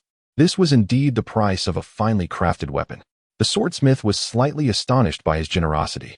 Lingyun smiled gently at the swordsmith and, with a sweep of his hand along the sword's moonlit edge, remarked, "A mere 100 gold coins is a worthy price for the true craftsmanship you have bestowed upon this sword." Seeing that he had perceived something, the swordsmith chuckled, not shying away from his praise, and continued to the back of the shop to attend to his own tasks. Lingyun did not pry further, wishing to avoid entanglements of fate. After receiving the sword, he made his way directly to the item shop. 100 gold coins, even for an heir of a noble family, is no trifling sum. If he wished to avoid running out of gold soon, he must part with some of his miscellaneous possessions. As a former member of the esteemed Lin family, the items he possessed naturally held remarkable value. Lingyun selected a rather lavishly decorated item shop and approached the counter that purchased various trinkets, placing his seemingly valuable decorative items before them and stating, "For sale." The staff member paused momentarily, meticulously distinguishing the various ornaments before him. After a brief study, a glimmer of astonishment flickered in his eyes. These must be decorative items from a high civilization empire. Such artifacts are exceedingly rare domestically, typically hoarded by powerful factions as symbols of ostentation. "Are you certain you wish to sell?" he inquired. Lingyun nodded. "Please provide an estimate." "Very well. Please have a seat over there and wait a moment," the staff replied, summoning an elderly expert responsible for appraising the items. Once seated in a designated area for guests, Lingyun was promptly served a selection of tea and snacks. However, before he could indulge, a low growl filled with animosity echoed from nearby. "Lin Sheng." Lingyun stopped, recalling that the voice belonged to him, and turned towards the sound. There, at the staircase of the second floor, stood the young swordsman, Kane, whom he had injured 4 days prior, his face twisted in resentment. Accompanying him were 3 young men and 3 young women, all dressed similarly, evidently hailing from the brilliant academy. Without a doubt, Lingyun knew that trouble was afoot. He chuckled inwardly. Conversing with such petty individuals was clearly a fruitless endeavor. Thus, he chose to disregard them and focused on enjoying the simple delicacies provided by the establishment. One of the young women in green attire let out a long, exaggerated sound of surprise, her voice laced with a teasing tone. "Sister Miaoing, I cannot believe there is someone who can overlook your charm. He must be quite extraordinary. I wonder if he is attempting to feign indifference like those previous fellows, hoping to draw your attention." "Miaoing?" Lingyun slightly turned his head, glancing once more at the staircase. Upon closer inspection, he indeed spotted a breathtaking maiden, with a figure as delicate as jade, gazing at him in surprise. Her slightly parted cherry lips formed an exquisitely seductive curve, irresistibly tempting one to lean in for a kiss. Her flawless complexion, smooth and luminous, framed a set of exquisitely delicate features. Whether it was her sparkling, watery eyes or her charmingly refined nose, each aspect exuded an allure that was utterly captivating. ensnaring him in a deep fascination from which he found it hard to escape. Indeed, she was a rare beauty. Ling Yun silently nodded in acknowledgement of her stunning appearance. Yet he recognized that they were two strangers with no connection whatsoever, much like the various beauties circulating across the internet in the 21st century. He would not linger on her image for long. However, it was the other young woman beside her who caught Ling Yun's attention. Lin Qing. Under Ling Yun's slightly surprised gaze, the girl in a flowing white dress, radiating an aura of icy purity, descended the staircase, her gaze fixed intently upon him, as if she sought to see through him entirely. This young woman was none other than Shui Yun, renowned as the cold beauty at the Xian Intermediate Academy, who had the power to chill one's very soul.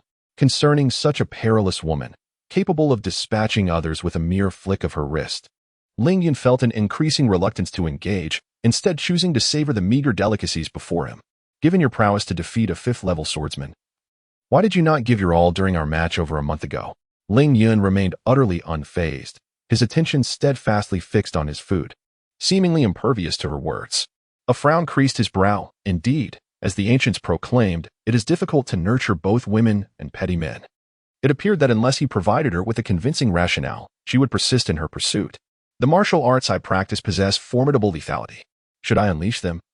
With your frail constitution, survival would be a mere fantasy. Are you satisfied with this answer?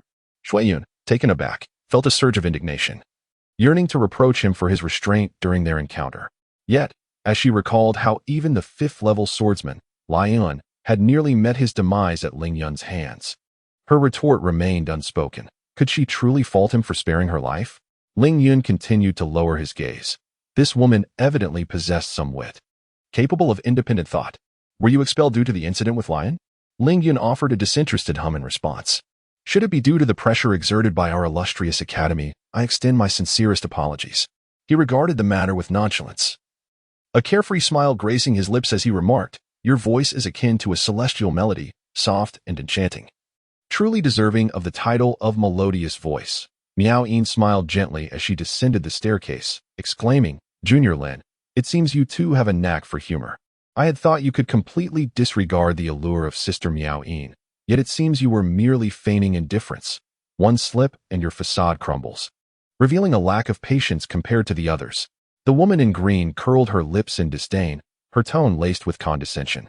This girl was clearly the sheltered offspring of a prominent family, a delicate flower raised in a greenhouse. The more one admonished her, the more she would thrive on it. Hence, Ling Yun chose not to dispute her, allowing her to revel in her solitary performance. Lin Qing, I shall ensure that you pay for the humiliation endured 4 days ago, Lai Yin grumbled darkly. Ling Yun merely nodded, adopting an air of indifference, not even inquiring about his name.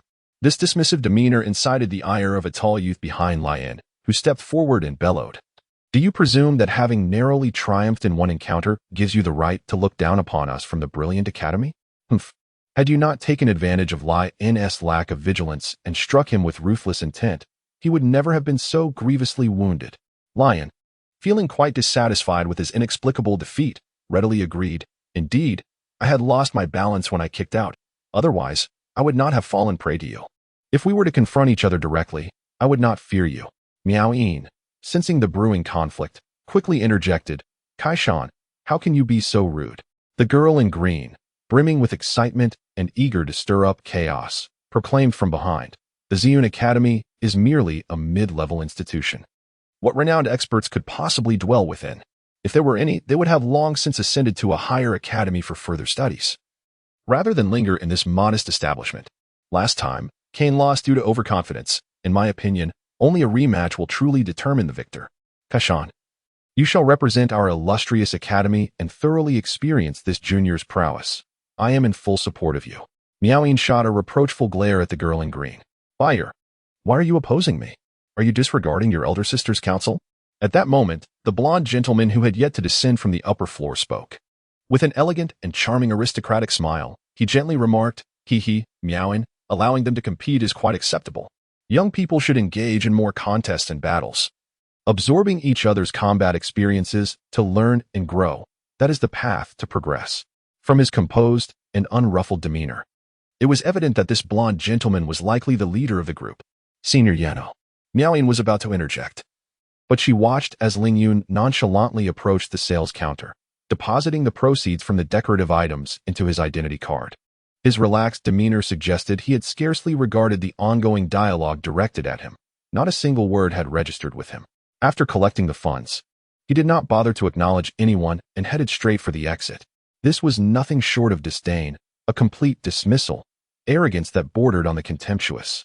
Such an attitude left not only Kane and Kaishan, but even Miaoyin feeling somewhat unsettled. She had worked diligently to shield him from this predicament, yet he had completely ignored her, failing to express even a modicum of gratitude before departing. It was rather ungrateful of him. "Hey, stop right there. We haven't given you permission to leave." Kaishan, whose temper was more volatile, could no longer contain himself and shouted at Lingyun, who was nearly out the door.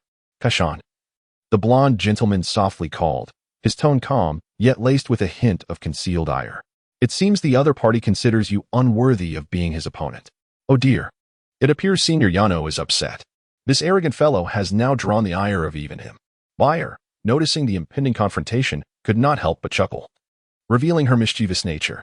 With the leader's approval, a glimmer of fierce determination ignited in Kaishan's eyes, his enthusiasm soaring as if he had consumed a stimulant. "Rest assured, Senior. I will make him regret it." He accelerated, striding purposefully towards Lingyun, reaching out as he bellowed, "Hey, do you wish to be a coward? Then apologize to us right now." Chapter 18. No more holding back. The ability to observe one's surroundings with keen perception and to listen attentively is a fundamental trait of a proficient martial artist. However, anyone engaged in commerce, only to be confronted unexpectedly by troublemakers, would inevitably feel displeased. Lingyun was no exception. He had no desire to stoop to the level of these impertinent youths, yet did they truly believe him to be an easy target? With a gentle touch of his foot upon the ground, Lingyun glided out of the shop like a drifting leaf, turning to face the pursuers, including Kaishan, and scoffed. "I have no interest in squabbling with you brash little learners. Do you think that having acquired a modicum of skill renders you invincible? You challenge anyone at a whim. Instead of wasting your time seeking out fights, you would be better served honing your craft and enhancing your abilities." In his past, Lingyun had often dismissed those who sought to challenge him for the sake of fame. As he spoke, he unconsciously slipped into the persona of an innate great master, neglecting the fact that his current body was merely 16 years of age. To voice such sentiments as an intermediate student to several advanced ones was laced with irony, a nuance perceptible to anyone not lacking in wit. As soon as his words fell, an eerie silence enveloped the hall. This peculiar atmosphere persisted for less than 3 seconds before being shattered by Yanoa's raucous laughter. "Ha! You think yourself formidable, believing you are invincible? The one who truly fancies himself unmatched is you." Now, even Miaoyin refrained from defending Lingyun. His earlier remarks had inadvertently implicated all 6 of them, and to speak again would be to invite further scorn. "Boy, let me see just what audacity you possess," Kaishan bellowed, his fighting spirit coalescing as he launched a fierce punch aimed squarely at Lingyun's forehead. With the words now spoken, there was no turning back. Confrontation was inevitable. Lingyun swiftly assessed Kaishan's strength, recognizing him as a 6th-level swordsman. In an instant, he sidestepped Reich's attack, his internal energy coursing through him, rendering him light as air. With a delicate push against the ground, he retreated several meters, almost effortlessly. Kaishan roared, unleashing his fighting spirit and relentlessly pursuing him. Such exquisite footwork evoked astonishment from Yanoa and Miaoyin, who hastily followed in pursuit. A 6th-level swordsman possesses the ability to externalize their fighting spirit, creating formidable shockwaves with their punches or sword strikes. Each of Kaishan's assaults generated tremendous force, causing chaos in the surrounding air, whipping up dust and debris that enveloped Lingyun, who continuously evaded his relentless onslaught. Observing Lingyun's desperate dodges, seemingly devoid of any power to counterattack, Raynor scoffed. "I have long maintained that in a direct confrontation, this boy is far from impressive. Just watch. It won't be long before he falls beneath Kaishan's fists." Miaoyin and Shueiyun exchanged uncertain glances, their faith in Lingyun's earlier effortless defeat of a 5th-level swordsman wavering as they witnessed his current plight. Was the defeat of Lion a genuine, straightforward victory, or merely the result of a sudden ambush? In this realm, where divine beings have established peculiar rules, a belligerent nature has become inherent to all. Which unfortunate soul has provoked a student of the Radiant Academy? It is well known that those who gain entry into the Radiant Academy are typically 4th-level swordsmen, possessing sufficient prowess to contend with a dozen ordinary brutes. Indeed, who was this reckless lad? Observing the formidable aura of this Radiant Academy student, it is evident that their strength surpasses the 4th level, reaching at least 5th level prowess. 5th level. Such might would secure a good position anywhere in our nation. The fact that a mere student from the Radiant Academy possesses such strength is truly remarkable. If only my son could strive harder and gain admission to the Radiant Academy. By air, overhearing the murmurs of the crowd, felt a swell of pride as a student of the Radiant Academy. She vocally encouraged Kai-shan. Kai-shan, keep fighting. Quickly defeat this lad and bring glory to our Radiant Academy. Once you finish, I shall treat you to a meal at the Stargazing Pavilion. Bring glory to the Academy. Upon hearing these words, Kai-shan, engaged in battle with Ling Yun, felt a surge of determination and bellowed thunderously, "Boy, is your only skill in fleeing? Have the courage to face me head-on." However, with his roar, a momentary pause in his onslaught occurred. Humph! A glint of light flashed in Ling Yun's eyes, akin to a sword piercing the heavens. He seized the opportunity presented by this brief interruption. No longer evading, he channeled his vital energy into his feet, suddenly accelerating. Bending low to evade Kai-shan's incoming fist. With a sweeping arc of his leg, he struck at Kai-shan's steadfast feet, sending him off balance and toppling sideways. His center of gravity lost. The massive figure was left wide open, utterly exposed to Ling Yun's assault. Fingers poised like a sword. A sharp sword energy surged from between Ling Yun's fingers, the sheer force of it stirring the dust upon the ground. An ethereal sound of a sword's hymn resonated, as if emanating from the heavens above or from his fingertips, stirring the hearts of onlookers. 9-9 Upper Xian, Sword of Annihilation, with a soft command from Ling Yun. All the watching warriors felt their sheathed swords tremble, yearning to leap forth. A sudden turn of events. As Ling Yun's unmatched sword energy ascended, Yano cried out in alarm, losing his previously calm demeanor. His fighting spirit erupted, causing the cobblestone ground beneath him to shatter and scatter in all directions. Harnessing this surge of power, he propelled himself towards Ling Yun like an arrow released from the bowstring. Miao Yin and the others sensed the terrifying aura of sword energy, accompanied by the resounding cry of the blade, causing their faces to turn pale as they were momentarily paralyzed. What does he intend to do? This is merely a contest of skill between both parties. Could it be that he wishes to take a life? The oppressive sword energy compelled the weakest among them, Shui Yun, to involuntarily retreat a half-step. She looked up in shock, acutely aware of the chilling aura of lethal intent within the sword energy. Her beautiful countenance turning ashen. To remain passive is one thing, but to strike is to unleash a lethal blow. Is this your standard for combat? Not to mention the myriad reactions from the crowd following the surge of sword energy. As the sword energy coalesced, a strike imbued with the might of a sword's roar suddenly paused, instantaneously dissipating into nothingness. Ling Yun swiftly pivoted, his internal true energy surging from his dantian like a colossal wave, directly channeling through his meridians into his palm to confront the encroaching Yano. Chapter 19. Victory and Defeat. The fierce clash of fighting spirit and true energy, a dazzling confrontation between two 7th-level practitioners, sent tremors throughout the entire street. The once intact bluestone pavement instantly fractured, yielding countless immense cracks, while powerful shockwaves surged outward, akin to a miniature tempest erupting from the ground, compelling nearby spectators to retreat in astonishment.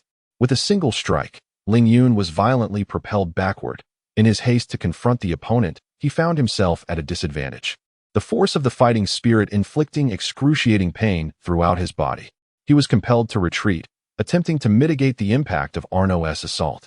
With each step he took backward, the bluestone tiles beneath his feet shattered into myriad fragments, scattering in all directions. It was not until he had retreated 13 steps that he managed to stabilize his stance. Even so, the invading fighting spirit wreaked havoc within him, causing his internal organs to convulse, and he could not help but spit out a mouthful of crimson blood. In stark contrast, Arno stood a mere dozen steps away. His demeanor calm and composed, his gaze fixed intently upon Ling Yun, exuding an aura of invulnerability.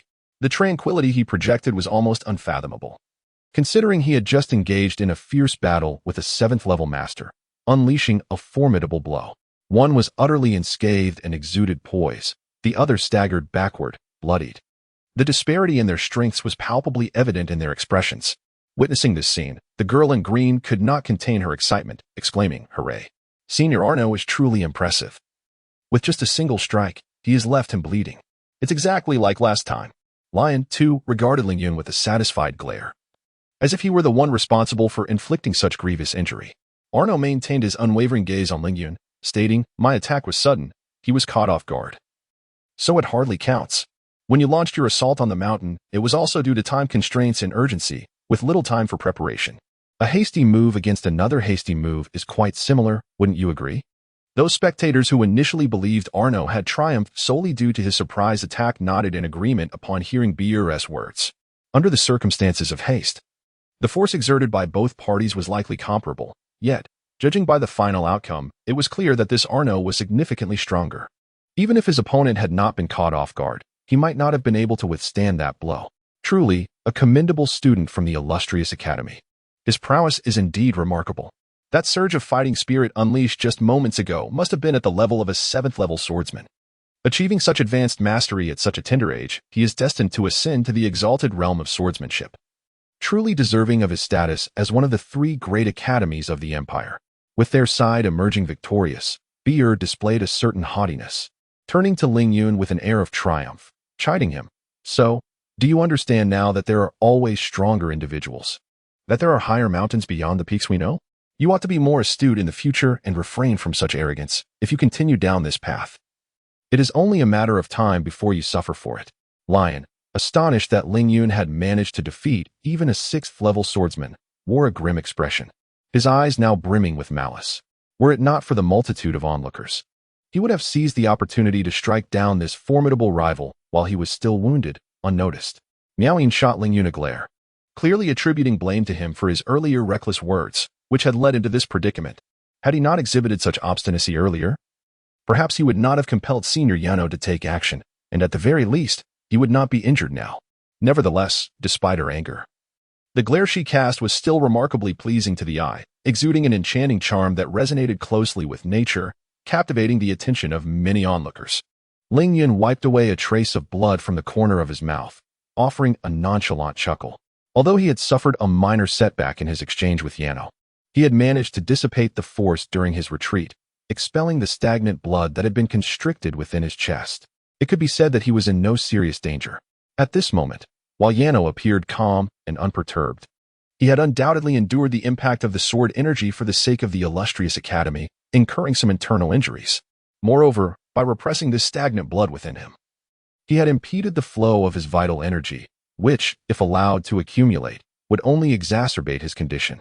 On the surface, he seemed unscathed, yet his true injuries were likely more severe than his own. Ling Yun's smile irked the girl in green, and her displeasure prompted her to shout, "Hey, you shameless fellow. You lost, yet still managed to smile. Why don't you hurry over here and apologize, begging for our magnanimity to forgive your rudeness?"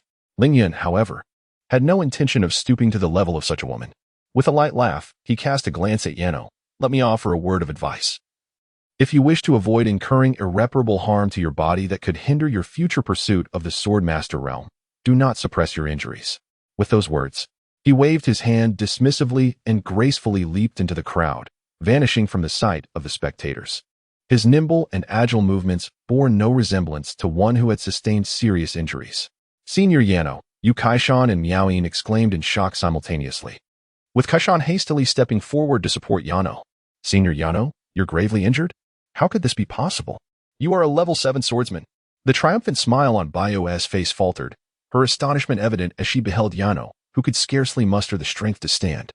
Watching as Yano was assisted away by Reich and Lion, Shuiyin and Miaoyin exchanged worried glances, reflecting on Ling Yun's lightness and composure as he departed. And contrasting it with Yano's current pitiful state, they were struck with trepidation. How had this individual cultivated his abilities? At merely 16 years of age, he had already reached a level where he could contend with the 23-year-old level 7 swordsman, Senior Yano. If, in 7 years, he were to reach the age of 23 as well, to what heights would his cultivation ascend? A level 9 swordsman? Or perhaps the youngest sword master in the history of the Xian Empire? This question simultaneously surfaced in the minds of these 2 remarkable young women. Chapter 20.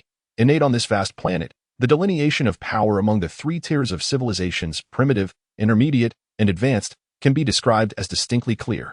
Those civilizations still embroiled in internal conflict, yet having received divine grace permitting the establishment of temples, are collectively referred to as backward civilizations or barbaric tribes. Although these underdeveloped societies boast a substantial population, their lack of sword masters prevents them from communicating with the deities, rendering them incapable of gaining recognition from the continental temples.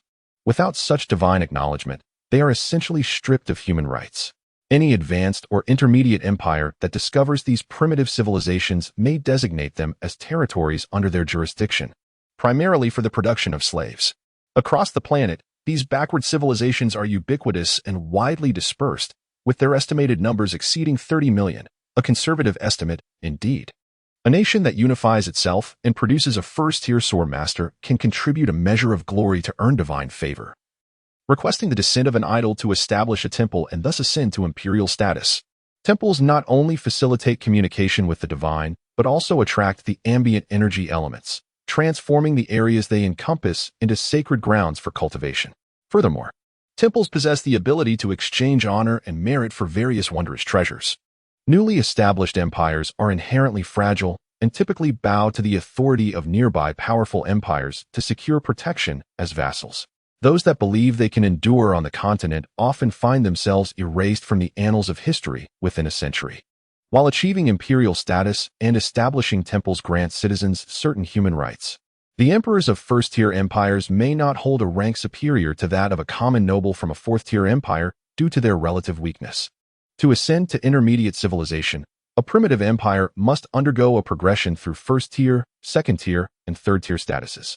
During this advancement, nations must not only garner the support of first, second, and third-tier swordmasters, but also accumulate sufficient honor and merit to exchange for divine grace to upgrade their temples. Once a first-tier civilization possesses a measure of national strength and at least one second-tier swordmaster, this formidable individual can utilize their honor to beseech the deities for a trial task within the temple, serving as the examination for elevation to a second-tier empire. No one can foresee the nature of these trial tasks in advance. They may involve the search for rare minerals or plants, slaying ferocious high-level magical beasts, or even mutual slaughter between two concurrently ascending empires. Successfully completing the divine trial is tantamount to passing the examination and rising to a second-tier empire.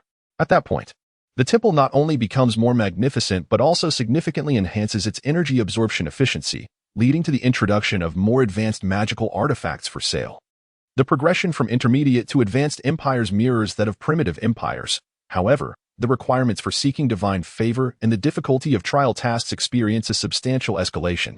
For instance, should an 8th-tier civilization aspire to ascend the 9th tier, it must possess a 9th-tier swordmaster, and it is virtually impossible for such a swordmaster, accompanied by a cadre of 7th and 8th-tier swordmasters, to successfully complete the trials necessary for the elevation of civilization. Thus far, even the illustrious Empire of Glory, the world's foremost power, manned by 2 formidable 9th-tier swordmasters, has yet to pass the trial of ascending to a 9th-level civilization. Ling Yan did not take the time to exchange pleasantries with Lin Chengye's family and departed directly from the city of Jiaoyang. Drawing from his recent recollections, he discerned that the Lin family was a murky pool, rife with complexities. Although their fortunes had declined, and notable experts were nearly non-existent, the family had once been entwined with the foremost clan of a 7th-level civilization, shrouding them in an enigmatic aura unknown to outsiders. Until he amassed sufficient strength to command a modicum of influence, it was prudent to suppress his curiosity and maintain a considerable distance. Upon leaving Jiaoyang, he embarked on a meandering path of rigorous cultivation. The continent upon which the Ziyun Empire resides is vast, rivaling the entirety of Eurasia on Earth. As he traversed the land, he encountered towering mountains exceeding 5,000 meters, their interiors largely untouched by human presence yet replete with abundant resources. Though inhabited by fierce beasts that deterred the average individual from venturing forth, there were also ancient forests, home to colossal trees reaching heights of 100 meters, so grand that 6 men could scarcely encircle their trunks, casting a shadowed realm where sunlight struggled to penetrate the thick canopy. Wandering through thickets and meadows, he encountered venomous insects, serpents, and ants, as well as the scourge of pestilence, rendering passage treacherous for ordinary folk. However, for Ling Yun, who had attained a modicum of mastery over his qi and possessed remarkable skills, such perils were inconsequential. He treaded steadily, attuned to the pulsations of the earth, crossing mountains and rivers, befriending trees and wildlife, partaking of crystalline mountain springs and rare spiritual fruits, absorbing the essence of sun and moon, and contemplating the mysteries of nature and the vast cosmos. Whenever inspiration struck or he experienced a breakthrough, he sought out a secluded cave to seal himself within. Losing track of time and the passage of days, whether for a few days or a month or two, finding solace in his pursuits. This unrestrained existence, accompanied by the elements, filled his heart with elation and clarity, embodying the very essence of his aspirations. Free from the mundane entanglements of the world, devoid of emotional burdens and resentments that might disturb his peace, he harbored only a sense of gratitude and wonder, immersing himself in the landscapes while listening to the melodies of nature. In this serene mountain abode, time drifted unnoticed, and in the blink of an eye, 2 years had elapsed. Ling Yun, lost in aimless cultivation amid the forests, reveled in a blissful detachment from the world. During this period, he faced life-threatening dangers, inadvertently trespassing into the territory of a ferocious beast, narrowly escaping with his life. After all, rigorous cultivation is no leisurely pursuit. Nevertheless, as long as his mind remained tranquil, grounded in his true essence, undaunted by hardship, he pressed forward despite any adversities. This carefree existence, in harmony with the sentiments of nature, resonated with the Taoist philosophy of the unity of heaven and humanity, allowing him to merge with nature and grasp profound truths. In this brief span of 2 years, his cultivation advanced remarkably. His meridians flowed freely, circulating qi throughout his being, establishing a bridge connecting him with the cosmos. As his innate qi autonomously coursed through him, the primordial energies of heaven and earth surged in through every pore, amalgamating with his potent qi, fortifying his entire being and transforming his once frail body. After 2 years of arduous training, he not only achieved a remarkable breakthrough to the pinnacle of innate mastery equivalent to that of an adept swordsman on this planet, but also transformed the vital energy within him into the unparalleled 99 Supreme Sword Qi. The 99 Supreme Sword Qi, akin to fighting energy, is a form of fiercely offensive energy, yet there exists a significant disparity between the two. The power contained within fighting energy is akin to that of a bomb. Once it detonates, it wreaks indiscriminate devastation upon its surroundings. In contrast, the 99 Supreme Sword Qi resembles a laser, concentrating all its energy into a singular point and piercing through any obstacles in its path with precision. Utilizing a bomb harms both the user and the target, whereas a laser, guided by its brilliance, obliterates with clarity, revealing the strength and weakness of all in its wake. Through 2 years of cultivation, Ling Yun has come to fully appreciate the formidable nature of the 99 Supreme Sword Qi within him. With just one more battle against a rival of equal strength, he will undoubtedly ascend to the highest achievement of his life, entering the realm of innate great completion. Only by attaining the level of innate great completion can he continue to cultivate the fourth realm of the 99 Supreme Sword, thereby gaining the qualification to condense the sword soul. The path of Qi refinement is one he has witnessed firsthand on Earth, having received guidance from esteemed masters to grasp its profound intricacies. However, upon entering innate great completion, he will confront his first significant hurdle in his journey of cultivation, the condensation of the sword soul. The sword soul embodies the very essence of a sword. It is only upon genuinely entering this realm that the sword in his hand can be infused with life through blood, transforming decay into the miraculous, thus becoming a true sword cultivator imbued with spirit and life. Qi is an energy that can be felt, understood, and cultivated. In contrast, the soul is an enigmatic existence, elusive and ineffable. To access this realm, one no longer requires prolonged seclusion and training, nor the might of innate vital energy or exceptional physical prowess. What he needs is the wisdom to think, explore, perceive, and comprehend the essence of the sword soul. The moment he attains this understanding, he will naturally and effortlessly enter that realm, achieving the transcendent abilities of a sword immortal on earth. As night descends, enchanting and adorned with a myriad of stars, Ling Yun gazes at the vast full moon, his heart brimming with elation. He awaits the moment when his innate energy fully matures, transforming from gaseous to liquid form, enabling him to embark on the pursuit of the coveted realm of sword soul condensation sought by all sword cultivators. Once successful, he shall break free from the shackles of the earth, soaring freely through the boundless skies. Chapter 21. The Maiden Sword Qi, Sword Soul, Sword Deity. These are the 3 paramount realms delineated in the 99 Upper Xian Sword Qi. Each realm is further subdivided into 3 tiers, with each tier corresponding to a distinct sword technique, each technique encompassing 9 variations. When one successfully assimilates and unifies the 81 variations of the 9 sword techniques, it culminates in the ultimate realization of the 99 return to truth. At that moment, the sword becomes one with the heavens, capable of shattering the void effortlessly. The sword's soul embodies the essence of the sword, akin to the primordial spirit residing within the minds of cultivators. While the primordial spirit is tasked with harnessing and channeling the forces of heaven and earth, the sword soul encompasses the very essence of sword chi. Moreover, in contrast to the primordial spirit, the sword soul exudes a formidable sword intent. Under its influence, an ordinary swordsman finds themselves utterly powerless, unable even to draw their sword in defense. However, despite its might, the condensation of the sword soul is no simple feat. Ling Yun pondered deeply as he added some dry twigs to the fire. The flames danced wildly, scattering countless sparks reminiscent of fireflies. He sat quietly beside the blaze, tending to a rabbit roasting over the flames, occasionally sprinkling some moisture from salt-rich plants onto the meat. A long sword, measuring 4 feet and unlike any found on the continent, stood firmly in the ground, resembling a loyal sentinel, impassively guarding the flames and fulfilling its duty as a watchful protector. By the flickering light, the surroundings became discernible. This was evidently a wooden shelter constructed by hunters amidst the wilderness, serving as a convenient refuge.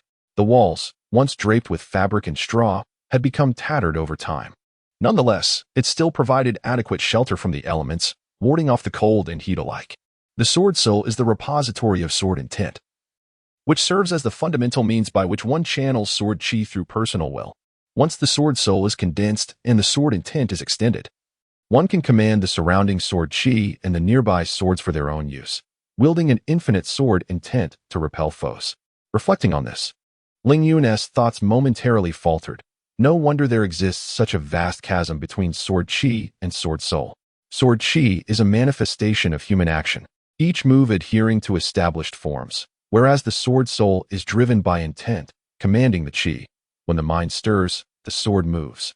Raising his gaze slightly, he peered through the tattered fabric, observing the torrential rain cascading behind the wooden shelter.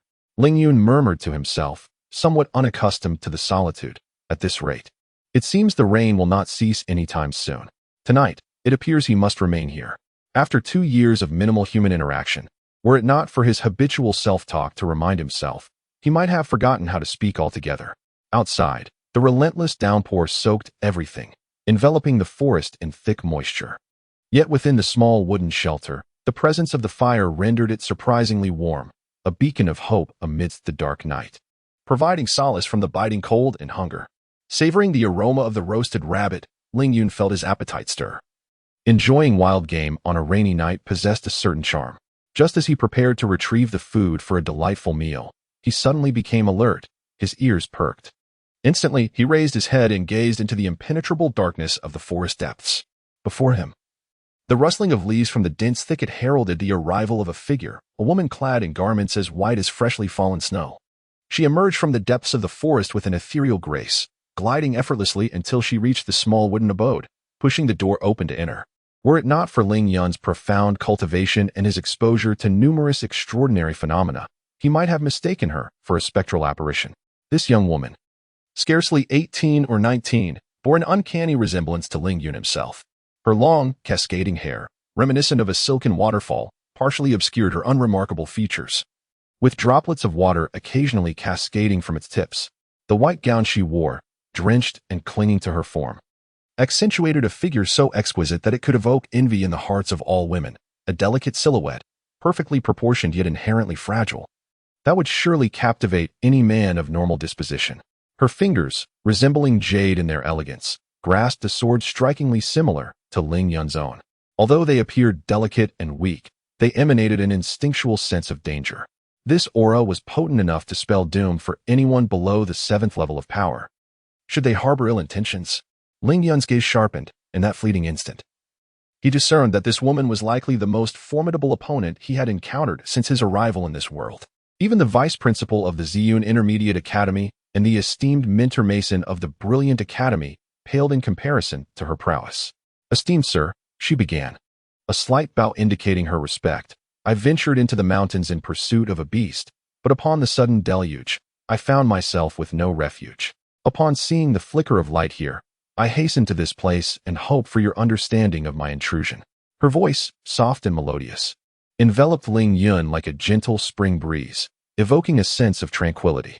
Her attire, and the classical elegance that subtly emanated from her, coupled with her archaic manner of speaking, made Ling Yun feel an unexpected kinship, almost leading him to believe he had encountered a fellow countryman from Earth.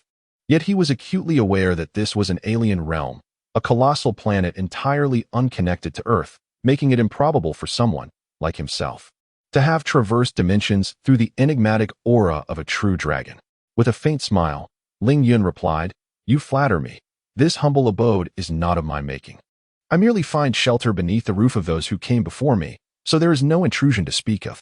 Noticing Ling Yun's disinterest in further conversation, the woman settled into silence, directing her focus inward as she summoned her inner energy to expel the moisture from her garments. Within 3 or 4 minutes, steam rose, and her attire was completely dried. Although still slightly wrinkled, it was far more comfortable than when it was sodden. Ling Yun remained quietly occupied, seemingly oblivious to her presence.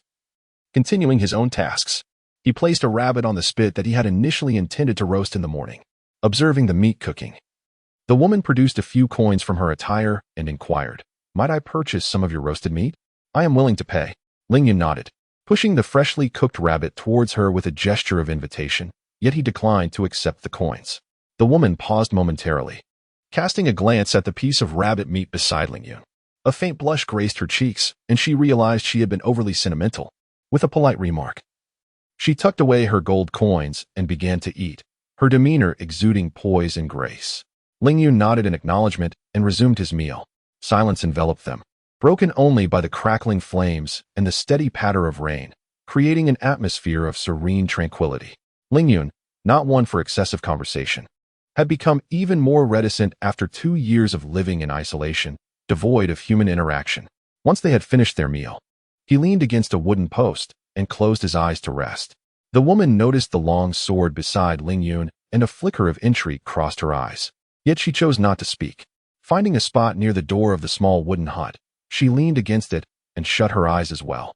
As night slipped away, the heavy rain persisted throughout the evening, finally ceasing just before dawn. When the first rays of sunlight pierced through the dense canopy, they illuminated the humble wooden abode. Suddenly, the woman's slightly closed eyelids fluttered, and she opened her eyes, tightening her grip on her sword. To her astonishment, Ling Yun had already risen and quietly slipped out through the door she was guarding. He had gathered some wild fruits and was now washing them by a puddle of rainwater. The woman felt a surge of surprise. He seemed no older than herself, yet how had he managed to leave without her noticing? She reflected on the potential danger. Had he harbored ill intentions, he could have easily taken advantage of her deep slumber. Adjusting her clothing, she stood and, sword in hand, stealthily approached Ling Yun from behind. As he was washing the wild fruits, Ling Yun paused briefly, stood up, nodded slightly to the woman, and walked past her back into the wooden hut. Moments later, he emerged, sword in one hand and a wild fruit in his mouth, and with a powerful leap, he vanished into the thicket. His departure was as graceful and swift as her arrival. The woman crouched at the spot where Ling Yun had just been, examining the nearly invisible footprints on the ground. Surprised, she raised her gaze to the misty forest and murmured to herself, "What remarkable agility in his movements. Who is he? So young, yet clearly possesses skills that rival my own. Could he be a disciple from one of the esteemed families of advanced civilizations?" Lost in thought, she decided not to pursue the matter further. Returning to the wooden hut, she extinguished the fading embers of the fire and prepared to leave in search of food to satiate her hunger. Turning around, she was taken aback to find several freshly cleaned wild fruits, droplets of water glistening on their surfaces, resting on the slightly damaged table, their deep red hue glowing under the sunlight. Chapter 22. Worship. Ling Yun found it rather peculiar that he had left a few wild fruits for a woman he had never met before. Such a gesture did not align with his character. Perhaps it was her attire, reminiscent of ancient earth garb. Or perhaps her manner of speaking evoked a sense of familiarity within him. Shaking his head lightly, Ling Yun chose not to dwell on it. With a graceful leap, he propelled himself forward, his toes briefly resting on a branch as thick as a finger, gliding effortlessly ahead, his long black hair streaming in the wind, leaving behind the gently swaying branches. This ethereal method of travel, akin to floating, would surely lead any onlookers to believe they had witnessed a ghost in broad daylight. The art of light movement, typically reserved for those of innate mastery, was effortlessly executed by Ling Yun through his own creation, the void step, an amalgamation of various disciplines. If such a feat were to be demonstrated in the ancient martial world of Earth, it would undoubtedly cause a seismic stir. He continued onward, subconsciously drawn toward a certain direction. There, he sensed a profound and mysterious energy, an invisible force that seemed to envelop a vast expanse of nearly 10,000 miles, attracting all toward that focal point. The closer he drew to that place, the more he could perceive the pulsating waves of energy. Moreover, influenced by the energy fluctuations, the essence of heaven and earth also congregated in that direction. Although the gathering was not as exaggerated as the mysterious energy, it was certainly more concentrated than in other areas, exceeding by more than double. Based on his extensive studies, Ling Yun surmised that the source of this captivating energy, where the essence of the world converged, was none other than the grand temple of the celestial sword monarch, Jiliu Guang, the pinnacle of the third civilization, the Ziyun Empire. This temple had stood for 18 centuries, bearing witness to the prosperity and decline of the Ziyun Empire's third civilization for nearly 2 millennia. It was due to the existence of this temple that the once rare swordsmen of the Ziyun Empire, now numbering fewer than 10, could maintain their standing among the myriad third civilizations. The sheer magnitude of energy emanating from a mere temple of the third civilization was astonishing. It seemed that the deities of this world were far from simple. As he felt the myriad energies flowing through the sky, Ling Yun found himself increasingly intrigued by the so-called temple. The sword soul was a wondrous consciousness. To condense the sword soul required deep understanding, an insight into the natural world, a glimpse into the mysteries and subtle sensations of the sword energy within oneself. With each step Ling Yun took, he drew closer to nature. Every moment of listening purified his spirit further.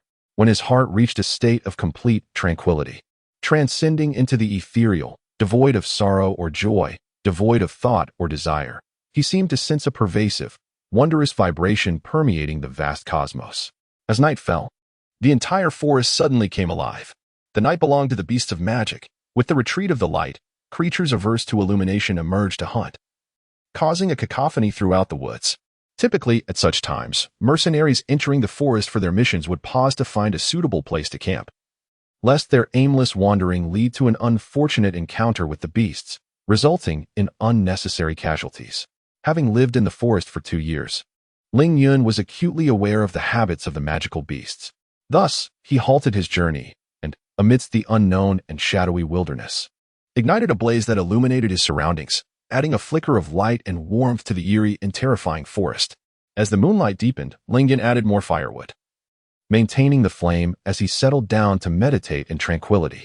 After a brief moment, as if struck by an intuition, he gradually lifted his gaze towards the horizon of the pitch-black sky. In that seemingly endless abyss of darkness, he sensed a formidable energy wave, accompanied by roars reminiscent of primal beasts echoing through the night. Judging by the distance from which the vibrations emanated, this magical beast was at least 100 miles away. Yet, the magnitude of its roar reached him, underscoring its extraordinary nature. The palpable energy wave that could be felt even from this distance astonished him further. What kind of power could emit energy waves over such vast distances? Undoubtedly, the strength of a mere first-tier swordsman would be insufficient. Without hesitation, Ling Yun rose, extinguished the fire, and vanished into the shadows, racing toward the source of the sound. From the furious roars of the magical beast, it was clear that something was contending with it, likely inflicting harm. Battles of such caliber, especially among third-tier swordsmen, were rare occurrences in the entire Ziyun Empire, often happening only once in a decade. Since entering this world, he had yet to witness one. Faced with such an opportunity, he was unwilling to let it slip away easily. After covering roughly 10 miles, the energy waves began to wane, and the thunderous roar subsided, indicating that the mysterious battle had reached its conclusion. Just as he contemplated abandoning his pursuit to find a more suitable location to rekindle his fire, a resounding boom suddenly echoed from the far horizon. In the distance, he beheld a colossal object engulfed in flames, slicing through the inky night sky, leaving behind a long trail akin to a shooting star, plummeting deep into the forest. The sight of the flaming object and its descent struck Ling Yun with a sense of astonishment. The scene bore an uncanny resemblance to an aircraft crashing. The only notable difference was its sheer size. With a thunderous crash, the massive entity collided with the ground from 7 or 8 miles away, erupting into a brilliant blaze that illuminated the forest. The deafening sound and dazzling light roused countless slumbering beasts, unleashing a cacophony of furious roars that resonated throughout the woods. transforming the once silent forest into a scene of chaos. That object must have been the legendary aerial battleship, obtainable only for a staggering 30,000 points of divine merit. 30,000 points of divine merit. The aerial battleship could not be purchased within the temples of a third-tier civilization. Ling Yun, intrigued, swiftly made his way to the site of the incident. What differences might exist between a divine, energy-driven civilization and the technological societies of Earth? Though both are warships, one cannot help but wonder how the aerial vessels of this planet differ from the aerial forces of Earth. In a comparison of strength and weakness, which would prevail? A distance of 7 or 8 miles is but a fleeting moment for Ling Yun, whose agile and elusive movements resemble those of a specter. In no time at all, he arrived at the site of the warship's catastrophic descent.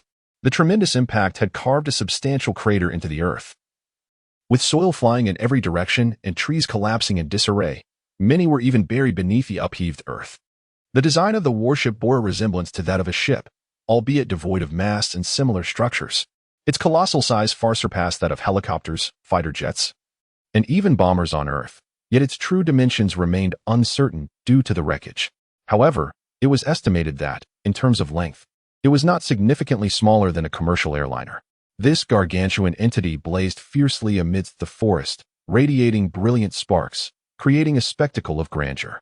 The occupants of the warship must have perished, one would assume. In such a violent collision, who could possibly survive? Ling Yun pondered this for a brief moment. Yet his thoughts were swiftly interrupted.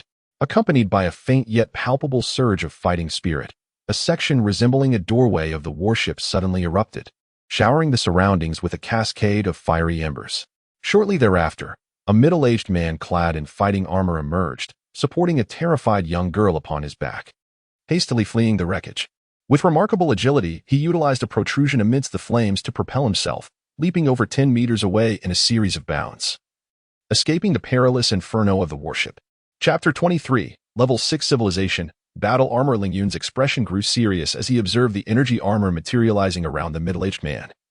A sight that was instantly recognizable to anyone with even a modicum of knowledge. In this land, only those formidable warriors of at least the second-tier swordsman rank could summon such armor from their fighting spirit to absorb damage. It had been years since he had encountered a swordsman, and to meet one today, no less a second-tier existence, was quite unexpected. Such prowess could only be rivaled in the entire Xian Empire by the reclusive chief swordsman. The middle-aged man distanced himself from the fallen battleship, gently setting down the terrified girl whose fear had yet to dissipate. He sighed deeply, his gaze gradually settling on Ling Yun, who stood not far from them. A second-tier swordsman. The battleship had been observed, and it was evident that this individual was not particularly friendly towards him.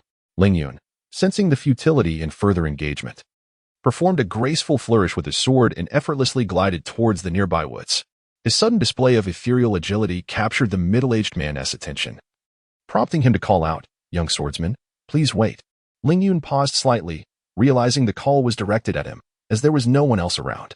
His innate realm had already bridged the connection with the heavens, placing him on par with a swordsman in terms of cultivation. In terms of the profound and cutting essence of the 9-9 upper profound sword chi, he felt confident enough to contend with even a second-tier swordsman.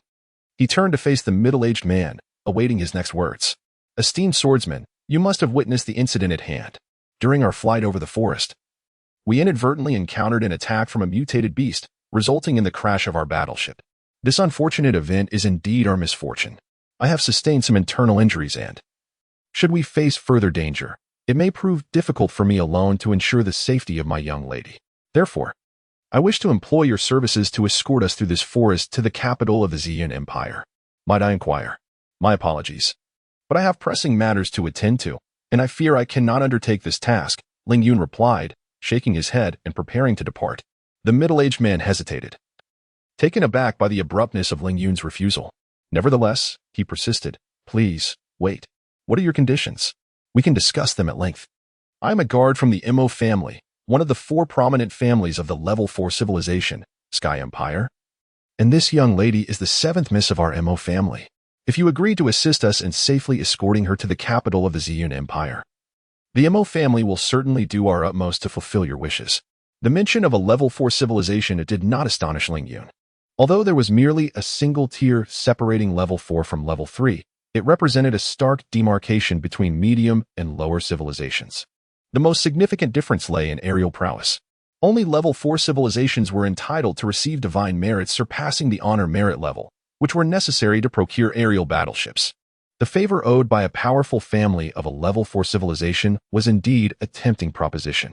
The middle-aged man smiled confidently, convinced that no citizen of a level 3 civilization would easily decline the lucrative offer he presented, even if the individual had reached the rank of swordsman. Your age must not exceed 30, judging by the speed you just displayed, which suggests you possess a strength comparable to that of a formal swordsman. Such a youthful master of the sword, if you would deign to join our MO family, could potentially ascend to the ranks of a 3rd or even 4th-tier grand swordsman. Given our family's exquisite techniques and elixirs, Ling Yun nodded slightly. Indeed, joining a prestigious family within a 4th-tier empire holds immense promise. However, I have grown accustomed to a life of freedom, devoid of constraints and entanglements in any tumultuous affairs. Thus, we graciously acknowledge your kind offer. The middle-aged man was momentarily taken aback, yet he did not harbor much disappointment. After all, it is no simple task to recruit a genuine formal swordsman. Otherwise, the MO family's swordsmen would not have remained under double digits for so many years. With a wry smile, he observed the 7th young lady, who, despite her usual arrogance, was now oblivious to the gravity of the situation, throwing a tantrum befitting a spoiled heiress. Given the demeanor of the young man from earlier, it seemed unlikely that they would succeed in hiring him as a bodyguard. Ling Yun shrugged with a faint smile and, in a flash, vanished into the woods. While he held some interest in a 2nd-tier swordsman, conversing with such a capricious young lady felt like a futile endeavor.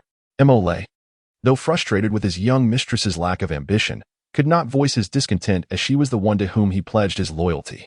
He could only caution her, "Miss, are you certain you wish for me to pursue him? He is a formal swordsman, without sufficient cause. Even if we were to capture him, we cannot bring him to harm." The young lady was about to angrily command him to take Ling Yun's life. But as she surveyed the surrounding darkness and listened to the distant roars of beasts, her expression paled slightly. "Let us leave this place for a safer location. And then we shall have the Emperor of the Ziyun Empire deal with this ungrateful fellow." Mo sighed softly.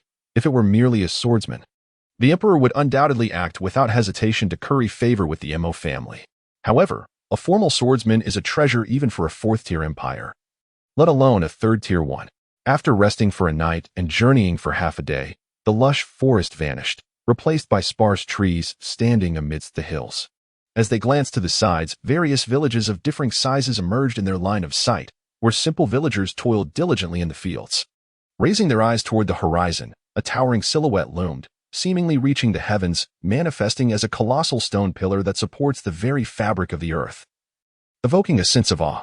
As they continued their journey for another day, Ling Yun finally discerned that this was indeed a magnificent temple, soaring to a height of 1,000 meters.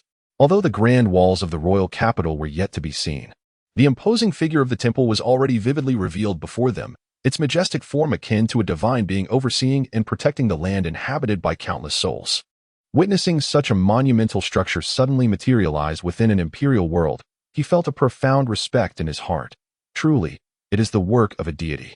Such a colossal edifice, when placed upon the earth, could only find its existence in cities of provincial capital stature.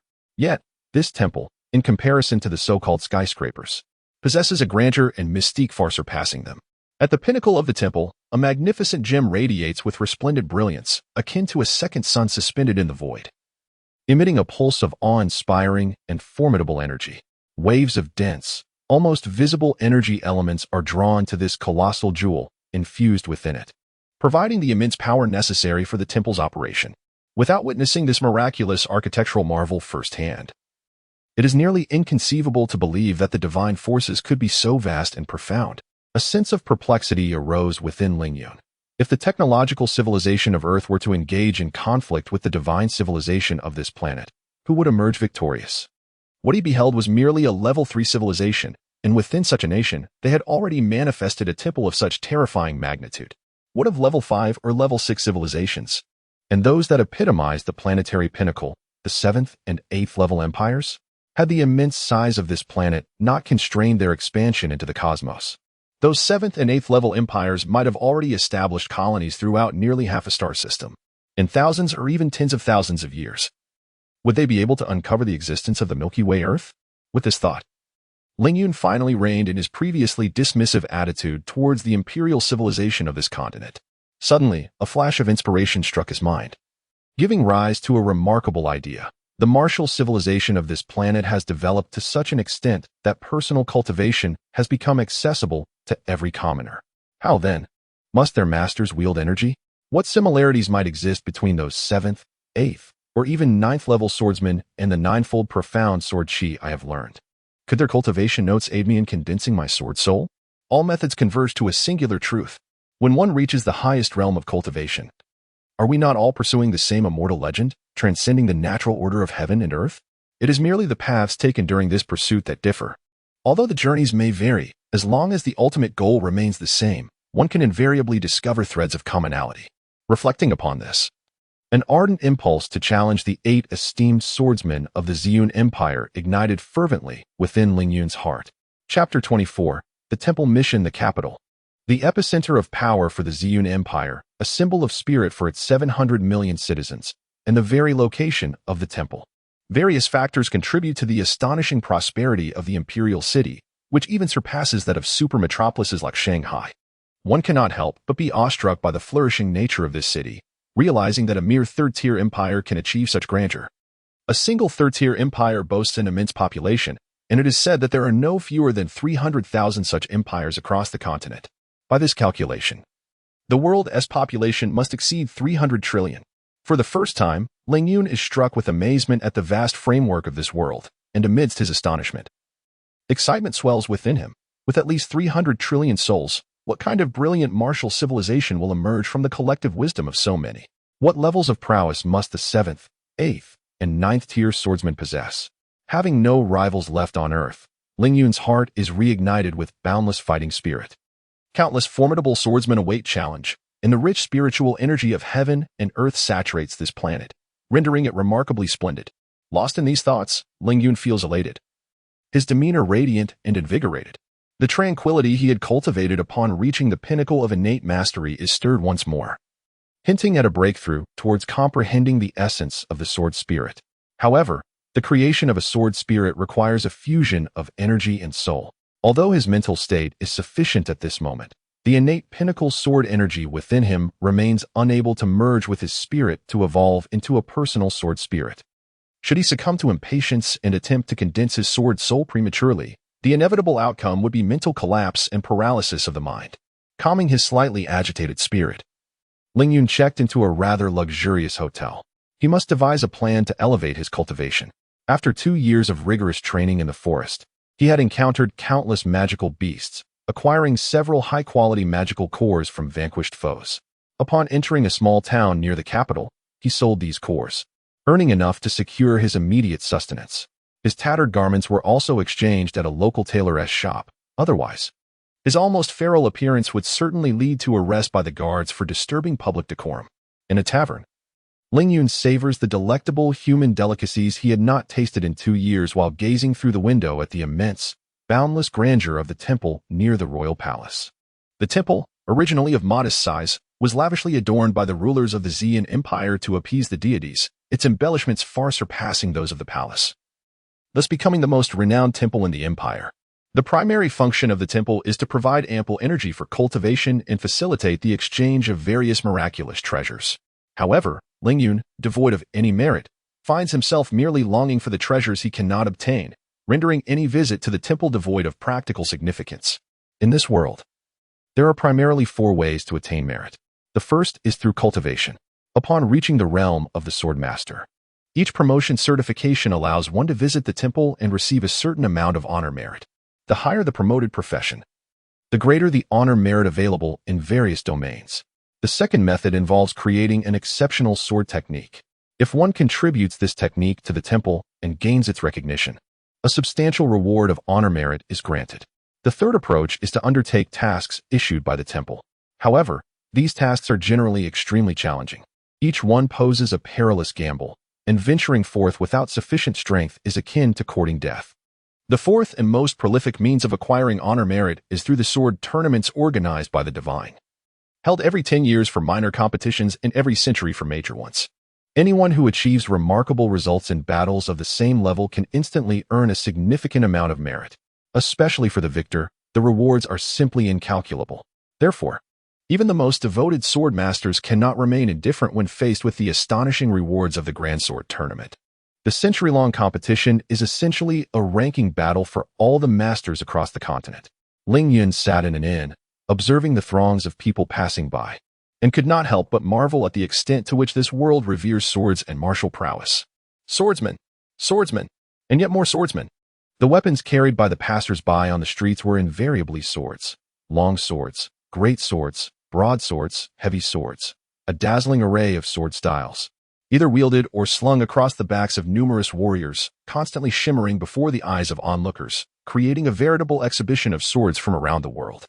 Under the influence of the divine sword sovereign, the entire realm had seemingly transformed into a world of swords. Qing Han, the leader of the mythical mercenary corps. Beiming swordsman Qing Han. Upon hearing the words of the man in yellow, the previously murmuring crowd fell silent and turned their gaze towards the man in blue he was indicating. The blue-clad man slightly furrowed his brow, retrieved a silver ingot from his pocket, placed it on the table, and said, "Innkeeper, the bill, please." After signaling the man in yellow with a glance, he rose and made his way outside, the azure sword at his waist swaying gently, exuding a hint of chill. By the instinct of a swordsmanship master, Ling Yun stole a glance at the sword and immediately understood. It was forged from deep-sea azure eye stone and shaped by a master craftsman. The sword's cold aura not only allows its wielder to remain calm in the face of adversaries, but also enhances their ice attribute battle aura. Qing Han, wait for me. The man in yellow quickly pursued him. Once Qing Han departed, the inn, which had been somewhat quiet, erupted into lively chatter. Indeed, it is Beiming swordsman Qing Han. I can feel the chill from his sword. As the conversation opened up, those in the know eagerly chimed in. Even the vice-captain Qing Han has traveled a great distance. It seems the mythical mercenary corps truly intends to make a significant move this time. Are you referring to the temple tasks? Precisely. The mythical mercenary corps, as the foremost mercenary organization of our Ziyun Empire, possesses an incredibly formidable power. However, their recent conduct has come under considerable scrutiny. Particularly, the failure of the mission for the Hu Wanhuashang firm a month ago has plunged the reputation of their mercenary group into a nadir. If they do not undertake some sensational endeavor soon, their esteemed position as the premier mercenary corps of the Ziyun Empire may be at risk. I have heard about this as well. A cousin of mine has acquaintances within the mythical mercenary corps, and according to them, the mercenary group has mobilized all masters ranked as 7th-level swordsmen and above, preparing to embark on a mission to the Grey Forest in 10 days' time. The Grey Forest? This is inconceivable. Given the perilous nature of the Grey Forest, even masters of the sword are reluctant to venture there. While the mythical mercenary corps is undeniably powerful, a skilled swordsman is a figure whom even the imperial family strives to recruit with all their might. How could a mere mercenary group hope to retain such talent? What confidence do they possess to dare undertake a mission in the Grey Forest? Upon hearing this analysis, the crowd began to nod in agreement. Murmuring in resignation, it appears that the mythical mercenary corps has been driven to such desperation that they must resort to perilous gambits. Indeed, I remain skeptical of the mythical mercenary corps' forthcoming endeavor. Yet, some voiced differing opinions, asserting, if the mythical mercenary corps could indeed accomplish the temple's tasks under the leadership of a 9th-level powerhouse, the accolades and merits they would garner would be substantial, heralding a swift resurgence for the organization. To think that a 9th-level powerhouse could fulfill this task is improbable. While Miss Hiro is heralded as the most promising candidate to ascend to the rank of swordsman within our Ziyun Empire, she is still not a true swordsman. How could a quasi-swordsman accomplish a task that a bona fide swordsman cannot? It is utterly ludicrous. Yet, completion is imperative. Do you know what the reward for this 4-star mission entails? Reward? Isn't it merely a measure of honor and merit? Could there possibly be special items involved? I recall that temple missions rated below 5 stars do not offer item rewards. Haha, this is a 4-star mission that even swordsmen might struggle to complete. Thus, it must be quite extraordinary. Otherwise, why would the mythical mercenary corps be so fervently engaged? Intrigued by his tantalizing hints, the crowd pressed for more. Brother, do enlighten us. What rewards await for this task? The speaker leaned back with an air of mystery, feigning discomfort as he cleared his throat. After speaking for so long, my throat has become a tad parched.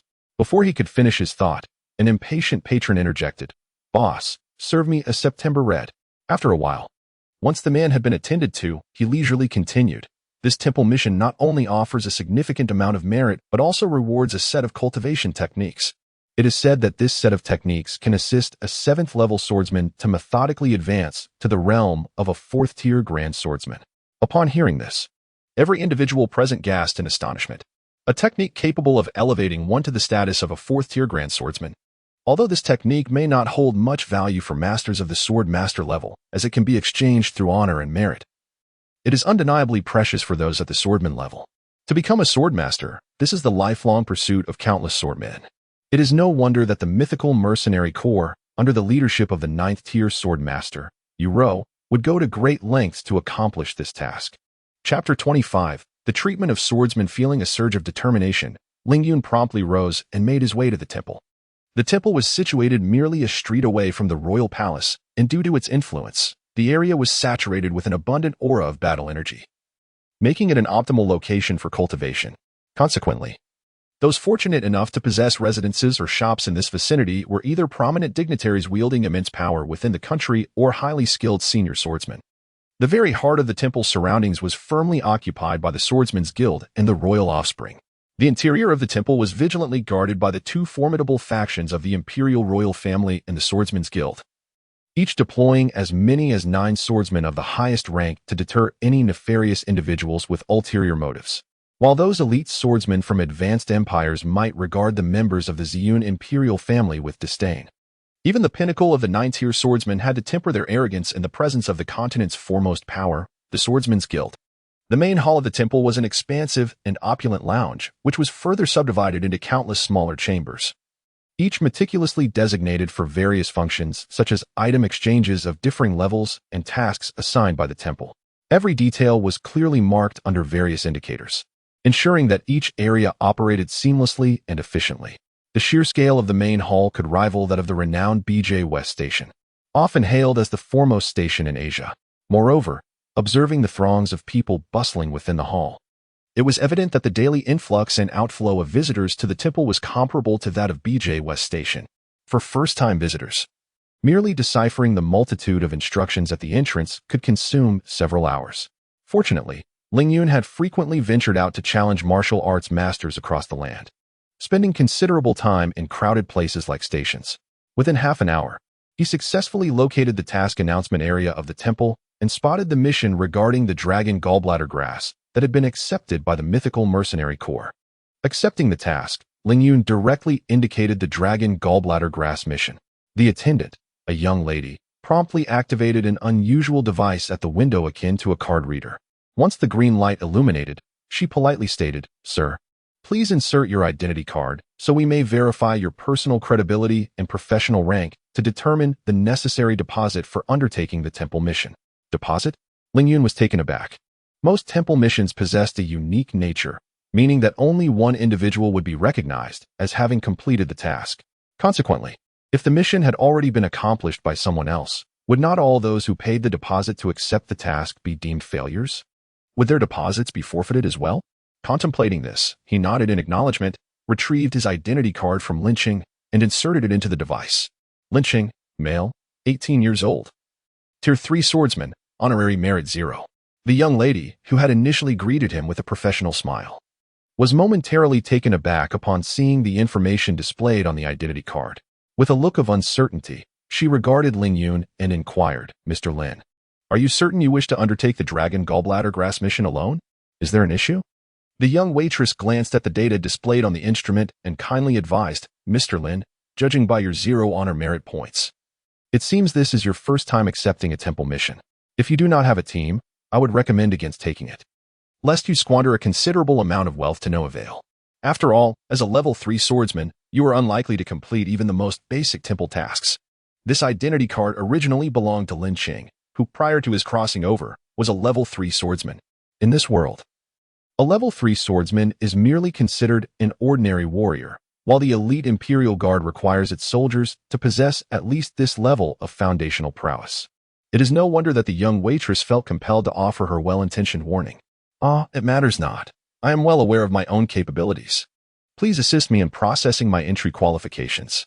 Observing Ling Yun's confident demeanor, the waitress hesitated for a moment before ultimately refraining from further counsel. Perhaps he had some unspoken advantage. It was best for her to proceed with her duties. As a level 3 swordsman, you are required by imperial law to pay 50,000 gold coins to accept a 4-star mission. Upon finishing her statement, the young woman cast a regretful glance at Ling Yun. I am sorry, sir, but the gold stored in your identity card does not meet the application requirements. 50,000 gold coins. Such an exorbitant sum. Ling Yun was taken aback. 50,000 gold coins equated to a staggering 5 million yuan on Earth. To undertake a 4-star mission would cost a staggering 50,000 gold coins.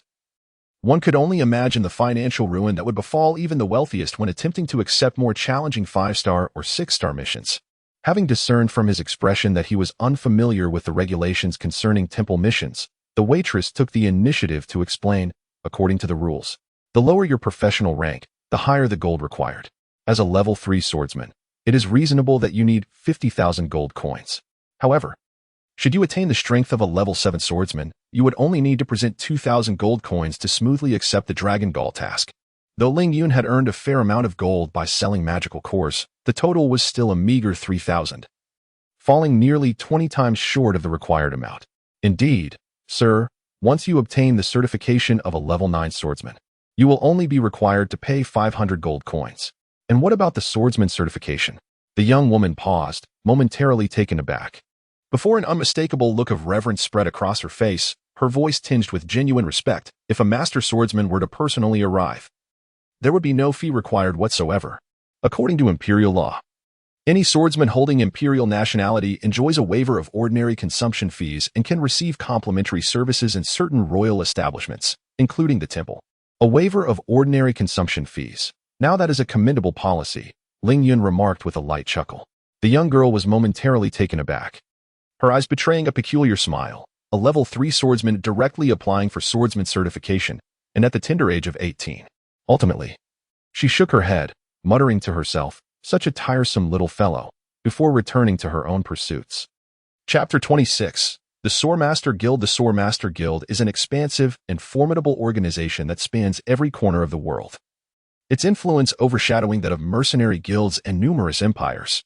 In every nation where a swordmaster resides, the grand and majestic architecture of the guild can be observed.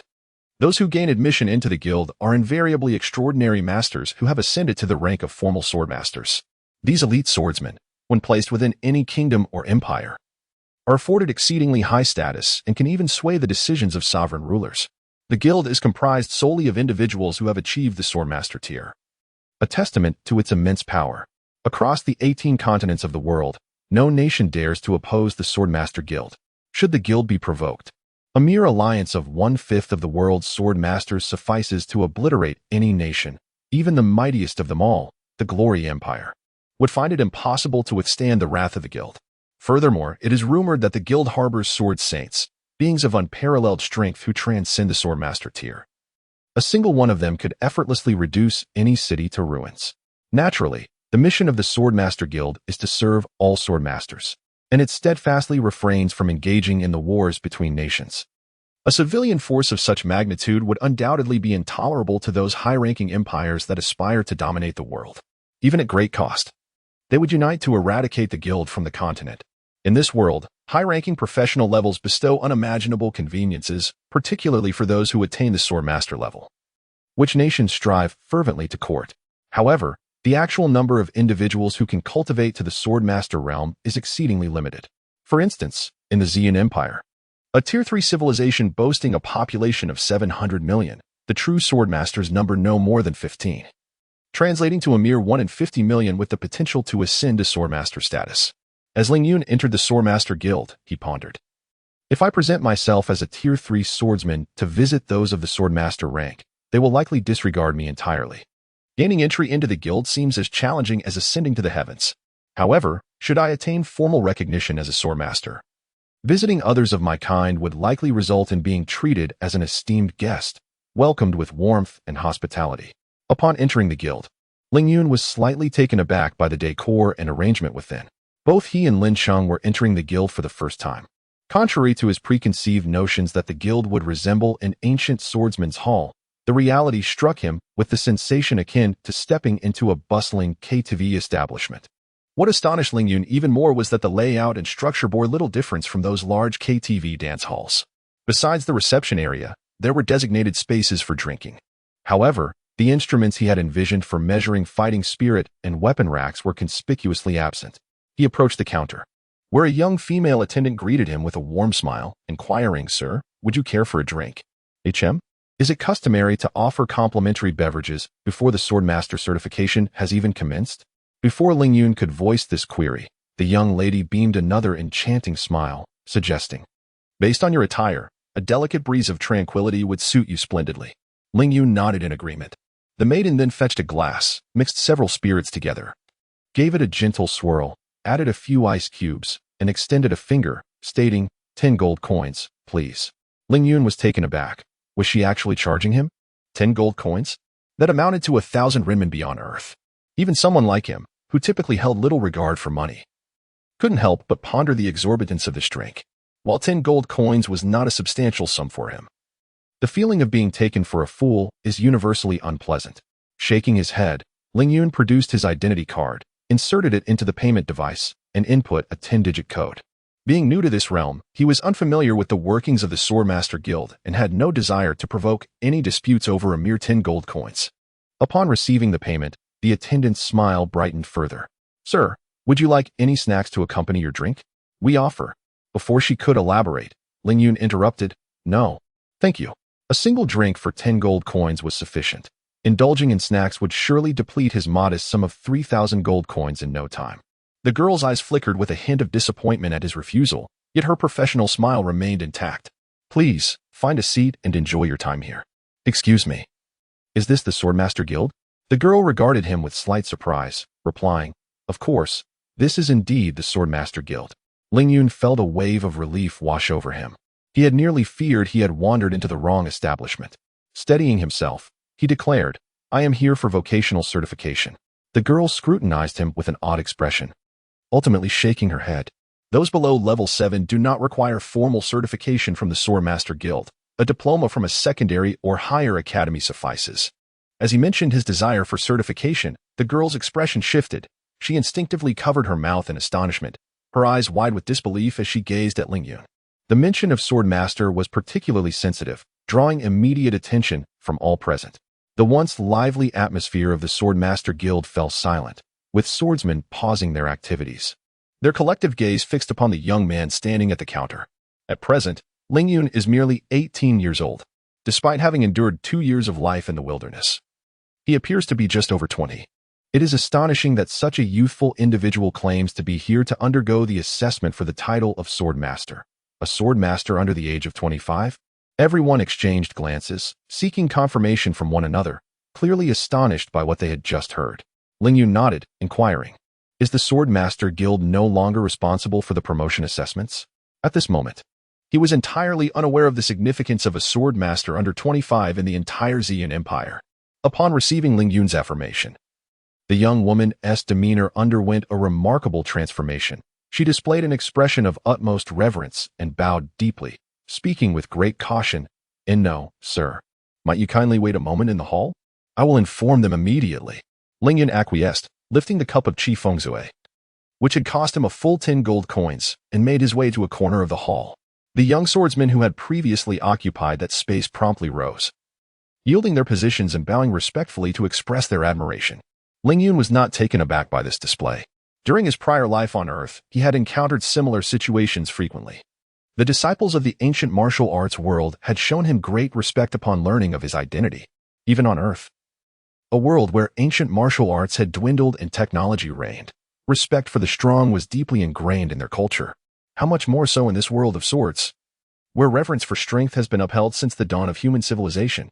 It is only natural for swordsmen to show deference to sword masters. It was akin to his time in the academy in Linqing. Not only sword masters, but even encountering a high-ranking swordsman of level 7 or above warranted a respectful greeting and the yielding of space. It is important to note that he was the heir of a fallen noble family, poised to inherit a noble title recognized by the empire. Even someone of his quasi-noble status had to bow before swordsmen of level 7 and above, let alone ordinary martial artists. After taking his seat, Ling Yun remained the focus of attention among all the swordsmen of the Swordmaster Guild, with everyone discreetly observing him. Some looked on with envy, others with jealousy, but most with admiration and respect.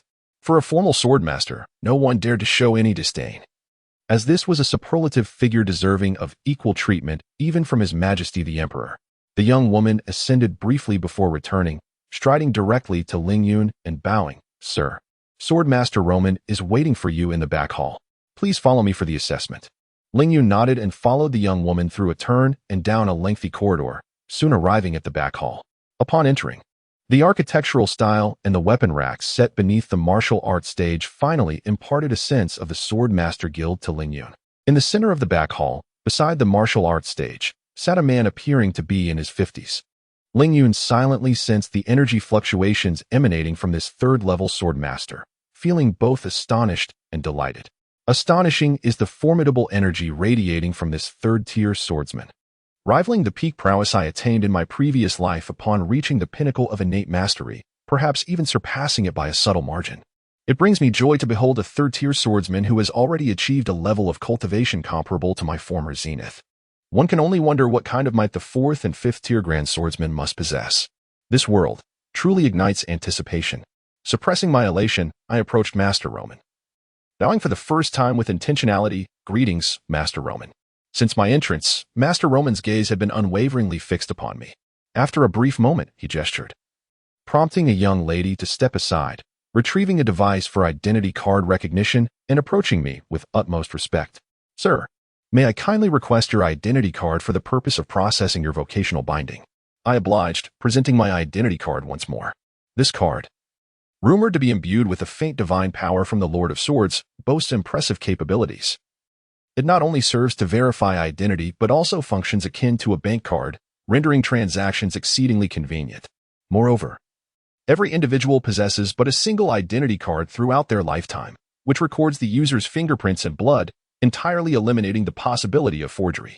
In this regard, one cannot help but acknowledge that their advancements surpass much of Earth's technology, as the information on the identity card illuminated. The young lady displayed a look of astonishment akin to that of a service attendant in the trial hall, yet her composure was markedly superior, refraining from exclamatory outbursts. Lin Qing, born on the 9th of September, 9010 in the era of divine favor, third-tier swordsman. A flicker of surprise crossed Master Roman's face as he glanced at the details on the identity card. "Lin Qing, are you not yet 19 years of age?" Chapter 27. First Order Swordmaster indeed, Your Excellency Roman, the 18-year-old swordmaster mused. Roman gently closed his eyes, a look of poignant reflection crossing his face. "An 18-year-old swordmaster, Lin Qing. If I am not mistaken, your mentor must be at least a grand swordmaster. Otherwise, how could you have been trained to become a formal swordmaster before your 20th year?" Ling Yun couldn't help but chuckle inwardly. His entire prowess had been cultivated through self-study, and upon arriving in this world, he had not received any guidance from esteemed swordmasters. Roman furrowed his brow slightly, murmuring to himself for a moment before lifting his gaze. "In the vicinity of the Ziyun Empire, I have encountered or am acquainted with nearly all the grand swordmasters from the surrounding 10 or so empires and kingdoms. I wonder who your mentor could be?" Shaking his head, Ling Yun replied tactfully, "Your Excellency Roman, my mentor is a reclusive swordmaster who has never stepped into the outside world and wishes for his name to remain unknown. Therefore, I must beg your pardon for not disclosing it." Roman laughed heartily, waving his hand dismissively. "No worries, no worries." In his eyes, Ling Yun's mentor must undoubtedly be an extraordinarily formidable grand swordmaster, perhaps even one who had transcended to the 6th tier, attaining the level of a holy swordmaster. Such a prominent figure would be inaccessible not just to him, a mere 3rd-tier swordmaster, but even to those who had reached the pinnacle of grand swordmastery. Ling Yun chose not to elaborate on the matter. Roman's assumptions were of little consequence. With a smile, Roman glanced at the sword hanging at Ling Yun's side and pointed towards a piece of glossy black iron on the edge of the training platform. "Lord Lin Qing, if you can unleash 3 consecutive aura slashes within 10 seconds and leave a mark on that black iron, it will suffice." "Is it really that simple?" Ling Yun nodded, unsheathing his sword. The energy of the 9-9 upper Xian sword surged into the blade, causing it to shine brilliantly. 3 aura slashes, indistinguishable in sequence and accompanied by a sharp sound, struck the black iron. With a resounding clang, fragments flew, leaving 3 distinct sword marks nearly half an inch deep. The motions of drawing the sword, thrusting it, and sheathing it flowed seamlessly, without the slightest pause.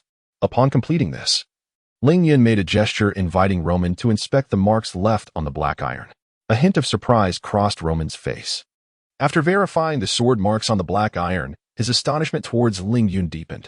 However, upon observing Ling Yun's youthful appearance, he naturally assumed him to be the type of sword master who had endured rigorous training under a demanding mentor without ever having experienced actual combat, and thus relaxed his expectations slightly.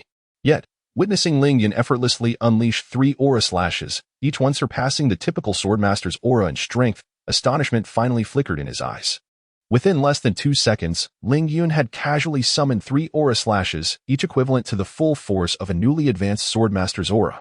This level of power subtly hinted that he was no longer merely a second-tier swordmaster, at least in terms of offensive capability. He had already reached the threshold of a second-tier swordmaster.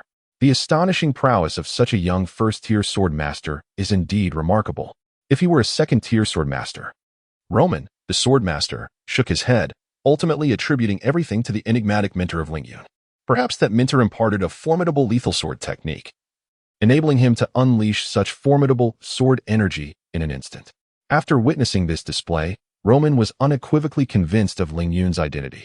After a brief hesitation, Roman gestured slightly, prompting the young lady to bow respectfully before retreating, closing the door behind her as she left.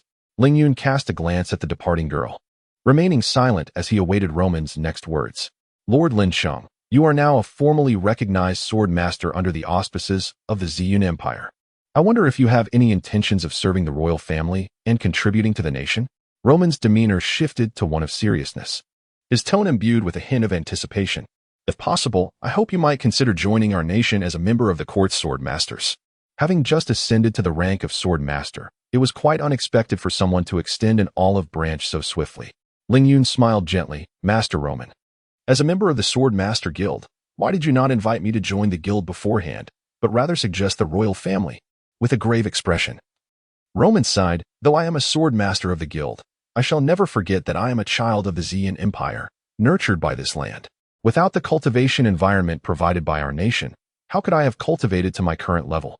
My membership in the Sword Master Guild is merely a pragmatic choice, leveraging its resources to acquire cultivation methods and materials, hoping to ascend to greater heights. I also wish to forge connections with other formidable sword masters, persuading them to become part of our Ziyun Empire. Ling Yun understood that this was a reflection of the deep-seated national pride and familial honor within Lin Sheng. However, neither Lin Sheng nor Ling Yun felt any sense of belonging to the Ziyun Empire, prompting him to shake his head resolutely. I'm sorry, Master Roman, but until I reach a level of cultivation that satisfies me, I do not intend to assume any official duties. Had it been anyone else, Roman might have promised additional benefits and national honor to sway him, but Ling Yun's status card indicated he hailed from the collateral lineage of the 6th-tier civilization, the Hyson Empire's Lin family.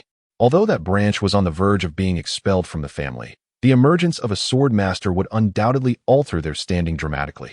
Moreover, he harbored a subtle suspicion that Ling Yun's mysterious mentor might belong to the Lin family of the Hyson Empire. With this thought in mind, Roman could only sigh inwardly and say, Lord Lin Sheng, since your focus is solely on cultivation, we shall not press you further. I merely hope that when you are ready to affiliate with a certain faction in the future, you will consider our Ziyun Empire. Rest assured, given your current prowess and talent, our king will not treat you unjustly. Ling Yun politely nodded. I will give it due consideration. In the present day, the number of sword masters in our Ziyun Empire is woefully inadequate. Compared to neighboring empires, we possess less than 1/3 of their numbers. Furthermore, as a level 4 empire, we find ourselves lacking even a single 4th-tier sword master to safeguard our interests. Without the deterrent power of advanced martial prowess, our standing in the international arena diminishes with each passing day. At this juncture, Roman cast a glance at the unperturbed Ling Yun, ultimately resigning himself to the situation. Your Excellency, Ling Sheng, our Ziyun Empire is indeed a land of exceptional talent and resources. Might you consider selecting a few disciples or attendants within our borders? Ling Yun maintained his habitual response. I shall contemplate this matter. Noticing that Roman seemed poised to continue his fervent recruitment, Ling Yun, unable to tolerate his persistent overtures, interjected. If all the assessment procedures have been duly completed, I shall take my leave. With that, he promptly exited the Swordmaster Guild. As Roman watched Ling Yun's retreating figure, a sudden realization dawned upon him regarding the information displayed on his identity card. and a flicker of delight crossed his features. Ling Qing, a scion of the declining 6th-level civilization, the Hyson Empire. Although this family had fallen from grace, the emergence of such a young sword master would undoubtedly elevate their status. And it was only a matter of time before the Lin family regained their former glory. Since he could not entice Ling Yun to join them, why not extend substantial benefits during their period of decline? Perhaps through them, he could forge a pathway to ascendancy within the 6th-level civilization of the Hyson Empire. Chapter 28. Lin Shui, seemingly fearful that the swordsman Roman might pursue her with greater promises, Ling Yun swiftly exited to the front hall. A first-tier swordsman. No matter how formidable a 9th-level swordsman may be, as long as he has not ascended to the rank of a master swordsman, he shall forever remain incomparable to the status and prestige of a swordsman, even if the opponent is merely a first-tier swordsman, regardless of their prowess. Swordsmen are ultimately just that, swordsmen. Ordinary individuals, provided they possess good aptitude and talent, coupled with diligent effort, may eventually attain the 9th-level swordsman rank. However, beyond this threshold, should they wish to advance further into the realm of master swordsman, it is akin to scaling the heavens. The title of swordsman represents a cruel divide, ruthlessly barring those countless swordsmen who have toiled endlessly from entry, leaving them in despair until death. Within the entire Ziyun Empire, high-level swordsmen undoubtedly number in the tens of thousands, yet the masters are few. Ling Yun's gaze swept across the hall. All the swordsmen he observed bowed respectfully, their expressions humble as they paid their respects. This was a demonstration of the respect the weak afford the strong, an undeniable rule born from nearly millions of years of development. Ling Yun regarded their salutations with indifference, having witnessed similar scenes back on Earth. However, the glances of these individuals reminded him of the transformation of his current identity, having only taken a few steps beyond the Swordsman's Guild. A clear voice suddenly called out from the side. Lin Qing, stop. The one who called him was a girl of around 16 or 17, possessing a strikingly delicate appearance, her brows exuding a spirited elegance. Tall and slender, with a sword at her waist, she embodied the essence of an ancient heroine. Moreover, in his memory, he faintly recognized this girl. At this moment, she approached rapidly, her demeanor fierce as she reproached Ling Yun. Lin Sheng, do you even still care about this family? You've been absent for a full 2 years, and despite our countless inquiries, we have received no word. If it weren't for the secret method of sensing still being in place, the family would have presumed you dead. As the heir of the family, how can you be so irresponsible wandering about? How can father rest assured in entrusting you with the family legacy in the future? Ling Yun found himself bewildered by the girl's scolding, taking a moment to recall her identity from Lin Cheng's memories. She was none other than his younger sister Lin Shui, whose potential far surpassed that of Lin Cheng. Over the past 2 years, he had devoted himself entirely to cultivation, remaining oblivious to worldly matters. At this moment, had it not been for the girl as sudden mention, he might have almost forgotten Lin Cheng's status as the scion of a declining family. However, Lin Chen was Lin Cheng, and he, Ling Yun, was Ling Yun. The fate of the family, its prosperity or decline, held no relevance for him. With a dismissive wave of his hand, Ling Yun irresponsibly chuckled. It's only been a year. Why make such a fuss? As for family matters, you may handle them as you see fit. Regardless, with my aptitude, even if I were to inherit the title of family head, I certainly would be able to elevate it. Therefore, why burden me with the so-called family responsibilities? His nonchalant demeanor incited a flush of indignation on Lin Shui's delicate face, for she held the family's honor in the highest regard. As the heir to our lineage, how can you utter such complacent words? According to family rules, you should be confined for at least 3 months. It seems that your comfortable life these past 2 years has corroded your ambition. Have you completely forgotten the honor that weighs upon the shoulders of the Lin family's descendants? Lin Shui was taken aback, exclaiming, Brother, how dare you question the elders? In Lin Cheng's memory, he held an immense reverence for the elders who had attained the level of 8th-tier swordsmen, viewing them as formidable as wolves and tigers. However, at this moment, Ling Yun had become a fully fledged swordsman himself, his prowess nearing that of a 2nd-tier swordsman. Furthermore, he had once been an innate master, surpassing even the 3rd-tier swordsman, Roman. With such caliber and perspective, how could he regard mere 8th-tier swordsmen with any seriousness? They cannot even make the most basic decisions. What is wrong with me criticizing them? You do not fear being expelled from the family? Losing the protection of our lineage? Lin Xing shook his head. A flower nurtured in a greenhouse can never withstand the elements. Enough, Lin Shui. Your abilities far surpass mine. I am certain that entrusting the family to you would be far more beneficial than allowing me to squander it," he concluded, waving his hand dismissively, unwilling to waste more time on her. "Do not seek me again. Farewell." "Wait." Lin Shui, seeing Ling Yun's intention to leave, suddenly felt flustered. She hurriedly stepped forward, blocking his path, and said anxiously, "Brother, I was wrong earlier. I was too harsh in my words to make you realize your importance to the family. I sincerely apologize." Ling Yun was taken aback by her sudden change in tone. His younger sister's shifts in demeanor were more rapid than turning a page in a book. Lin Shui gazed at him earnestly, her gem-like eyes glimmering with a pleading sorrow. "Brother, I understand. In terms of strength and determination, I cannot compare to you. No one in our family can. Cannot compare to me? Is there truly something remarkable about Lin Cheng?" Ling Yun quickly delved into Lin Cheng's memories, scanning through them. Yet, after a brief moment, he concluded that Lin Cheng had lived a life of mediocrity, achieving nothing of note from birth until his soul's dissolution. And indeed, this was the undeniable truth. Before Ling Yun could dismiss his own capabilities, Lin Shui spoke again. "The family has exhausted its resources, tirelessly searching for you for 2 whole years, and has officially appointed you as the heir to the family head, a decision supported by the entire family hierarchy. In fact, all your efforts and achievements over the years have been noted by everyone in the family. There is no need for you to conceal them any longer." "Wait," Ling Yun interjected, sensing the ambiguity in her words. He furrowed his brow and asked, "All my efforts and achievements? What efforts have I made? What achievements have I accomplished? It seems I have contributed nothing to the family." Hearing his retort, Lin Shui couldn't help but smile brightly, evoking a refreshing sensation akin to a gentle spring breeze. "Lin Cheng, my dear brother, do cease your pretense. Are you truly unaware? The contest between you and Senior Yano from the Brilliant Academy has become common knowledge." As she spoke, Lin Shui, who often regarded herself with a certain lofty pride, glanced at him with a flicker of fervent admiration.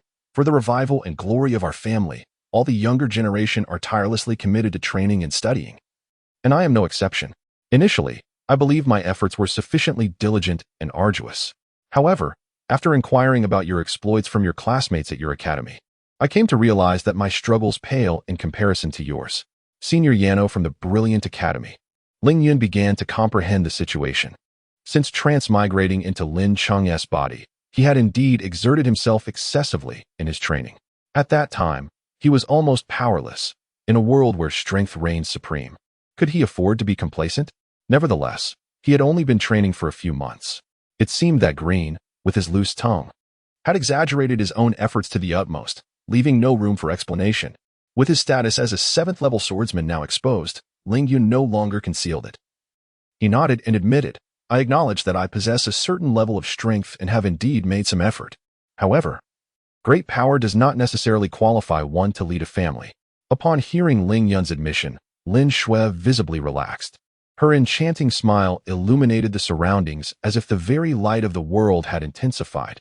"If it weren't for your battle with Senior Yano, which showcased the potential for development of our Lin family to the head of our branch in the Ziyun Empire, how could our family's standing have soared in the past 2 years, garnering attention and support from various quarters?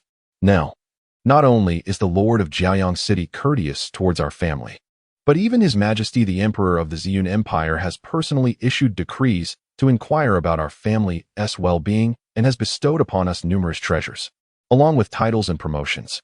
In light of this, do you still believe you have made no contributions to the family?" Chapter 29. Family. Ling Yun once again furrowed his brow. Lin Shui observed his prolonged silence, sensing his lingering indecision, and could not help but feel a surge of anxiety. What did it signify to be a 16-year-old 7th-level swordsman?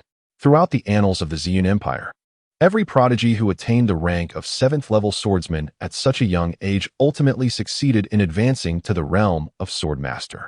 A future swordmaster represented not only a chance for the Lin family to reclaim their stature in the Haishan Empire, but also signified the revival and exaltation of their lineage. How could she possibly allow Lin Cheng to depart so easily?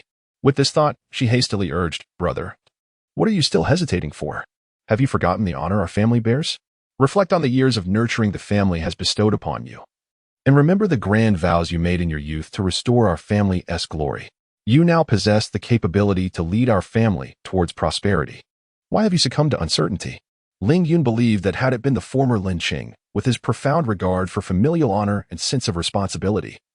He would have unhesitatingly heeded the family's call and diligently toiled for its flourishing. Alas, Lin Sheng was no more. What inhabited his body was a swordsman named Ling Yun. Devoid of any affection for the Lin family, solely preoccupied with ascending to higher realms of cultivation. Gazing into Lin Shue's hopeful eyes, Ling Yun shook his head. On this spiritually rich planet, he could not afford to squander his time on familial affairs. The matters of the family would be managed by the patriarch and the elders. There was no need for him to fret over them. After 2 years of waiting, receiving such a response left Lin Shue in disbelief. She was not naive.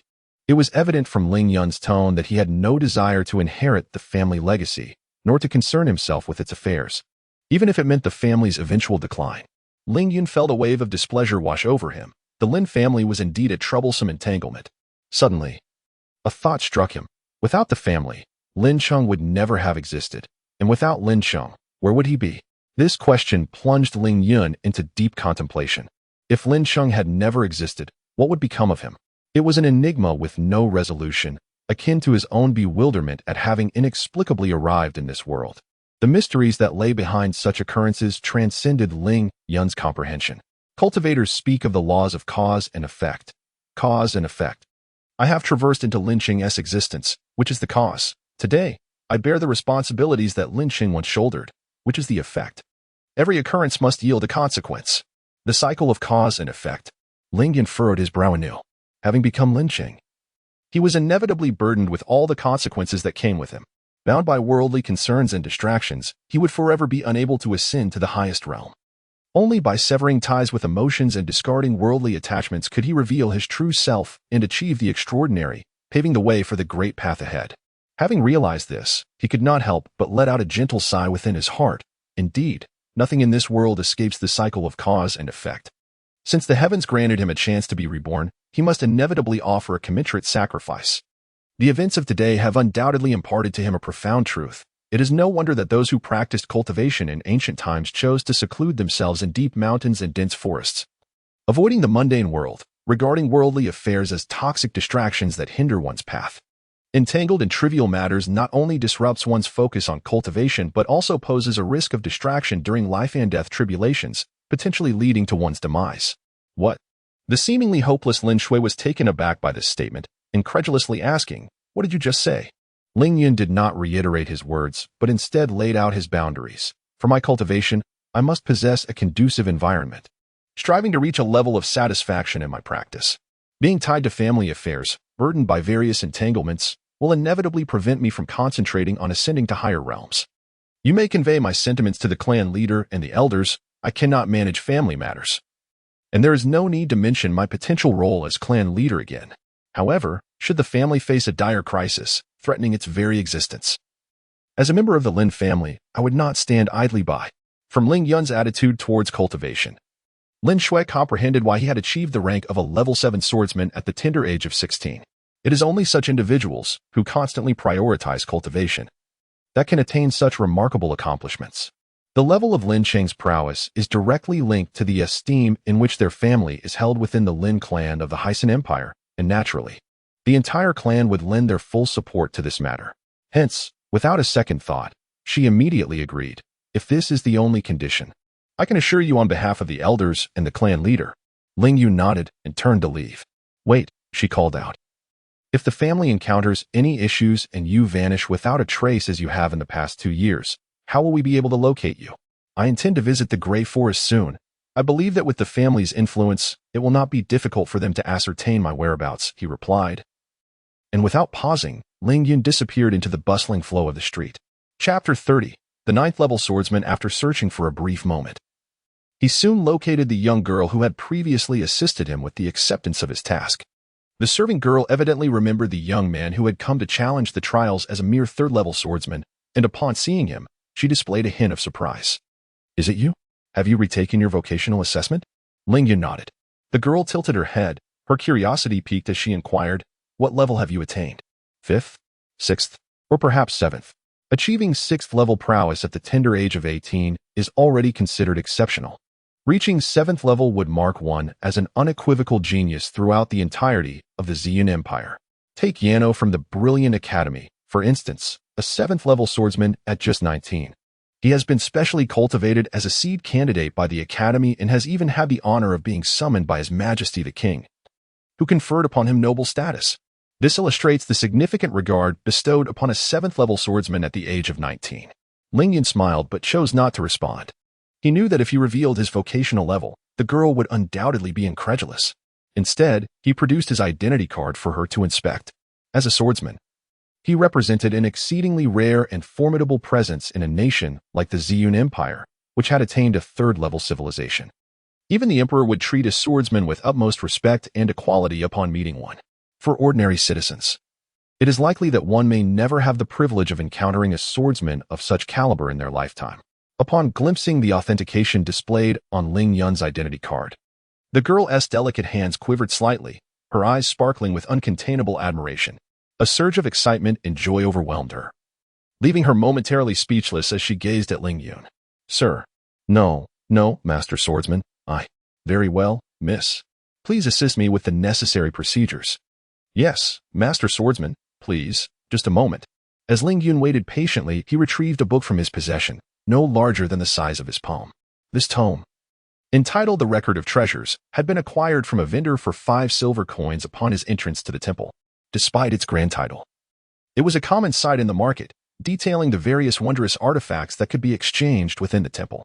The items obtainable through honor and merit in the temple are primarily classified into 4 categories: equipment, secret techniques, potions, and treasures. Equipment encompasses both weapons and armor.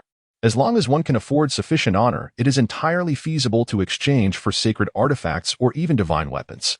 Ling Yun did not scrutinize the divine armaments closely. He was confident that once he successfully condensed his sword soul, even the most mundane weapon in his hands would unleash a force rivaling that of the world's sacred or divine artifacts. The secret techniques refer to the cultivation methodologies.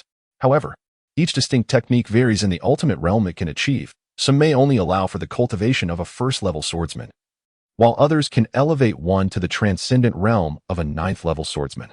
Nonetheless, the highest attainable level of cultivation is not the sole criterion for determining a technique's value. Rather, the quality of the sword techniques encapsulated within the tome represents its true essence.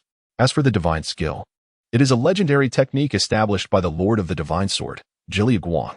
Only his earthly envoy is deemed worthy to wield such extraordinary power.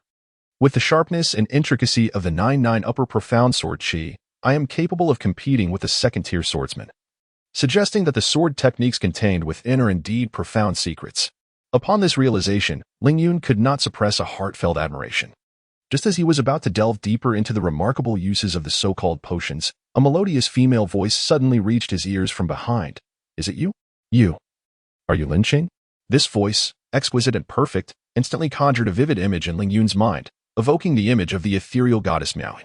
After 2 years, Miaoyin had turned 20, yet she still exuded a refreshing aura, akin to a gentle breeze.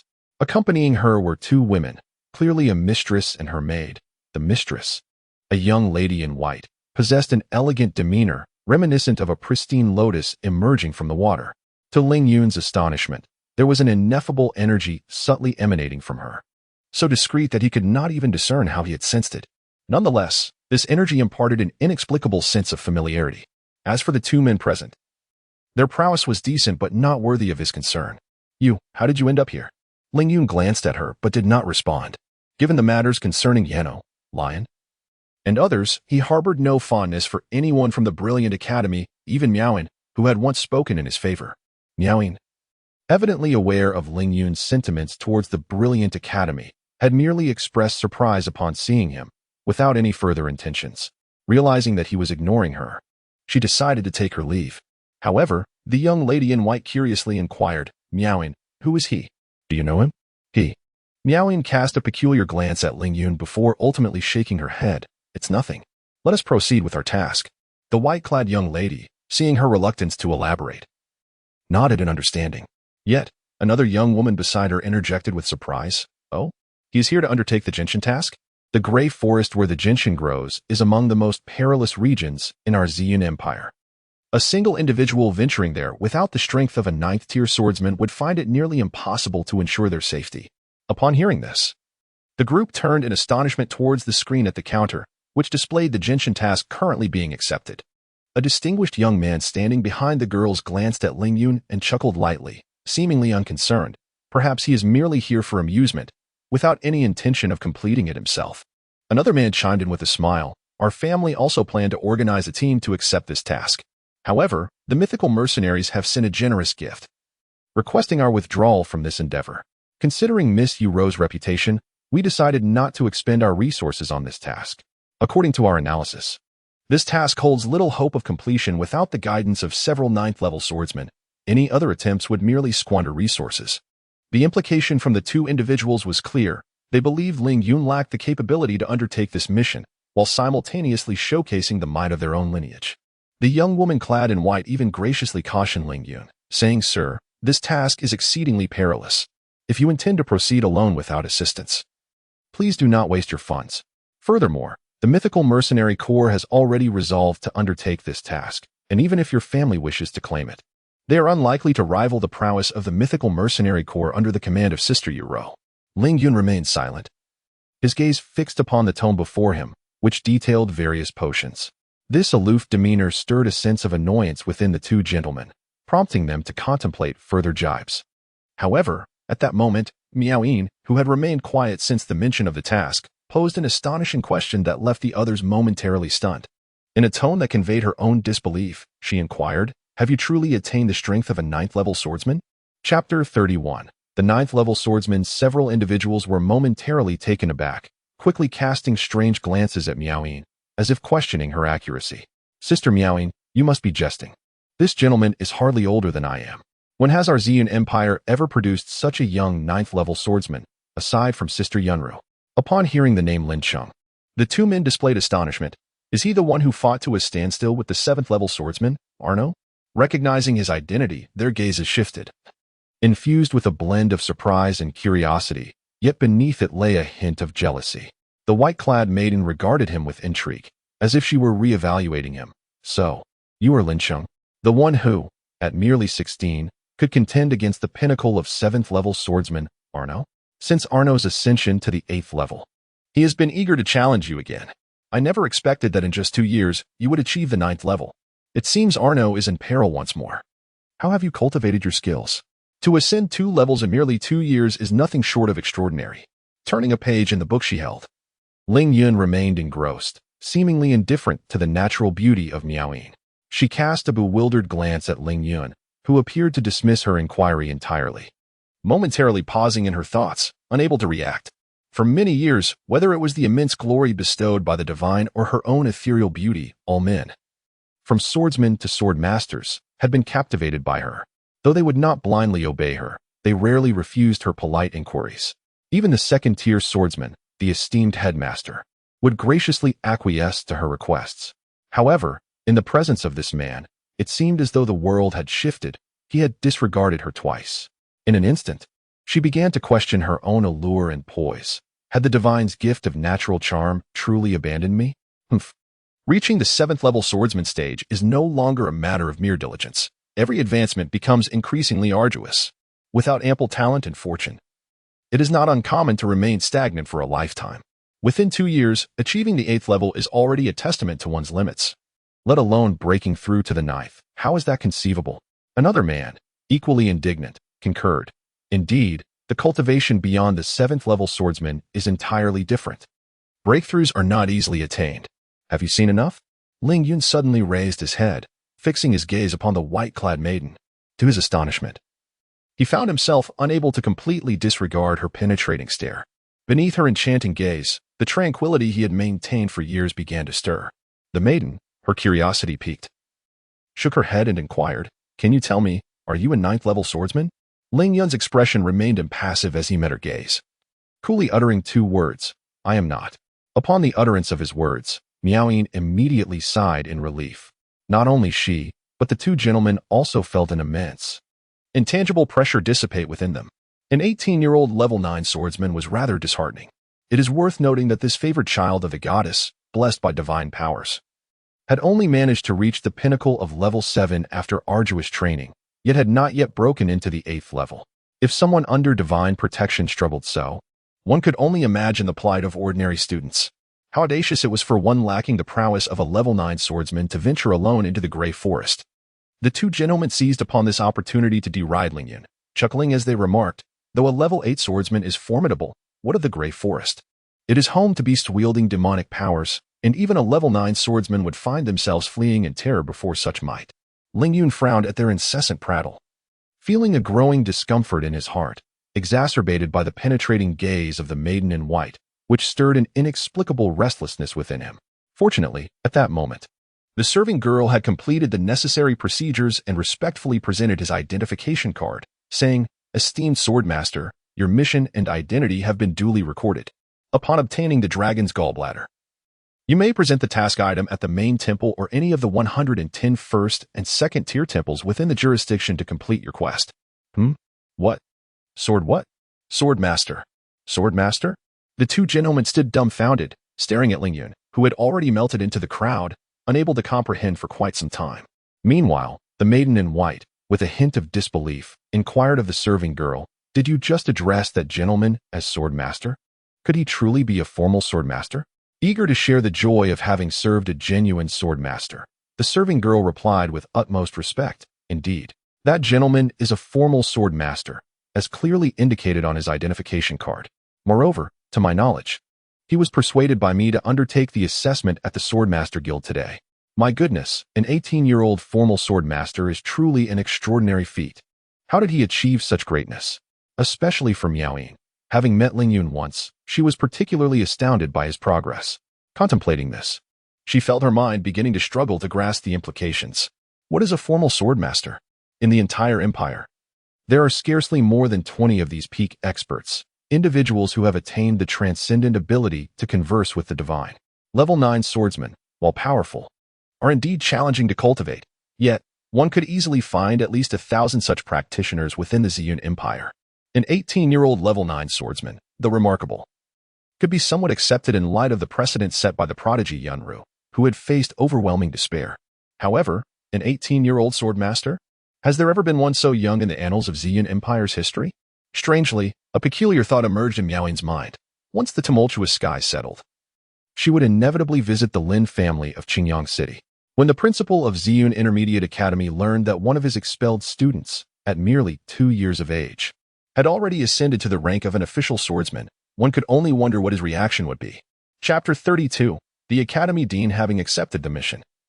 Lingyun did not hasten to depart from the imperial capital, drawing upon the vague recollections nestled within Lin Cheng's mind.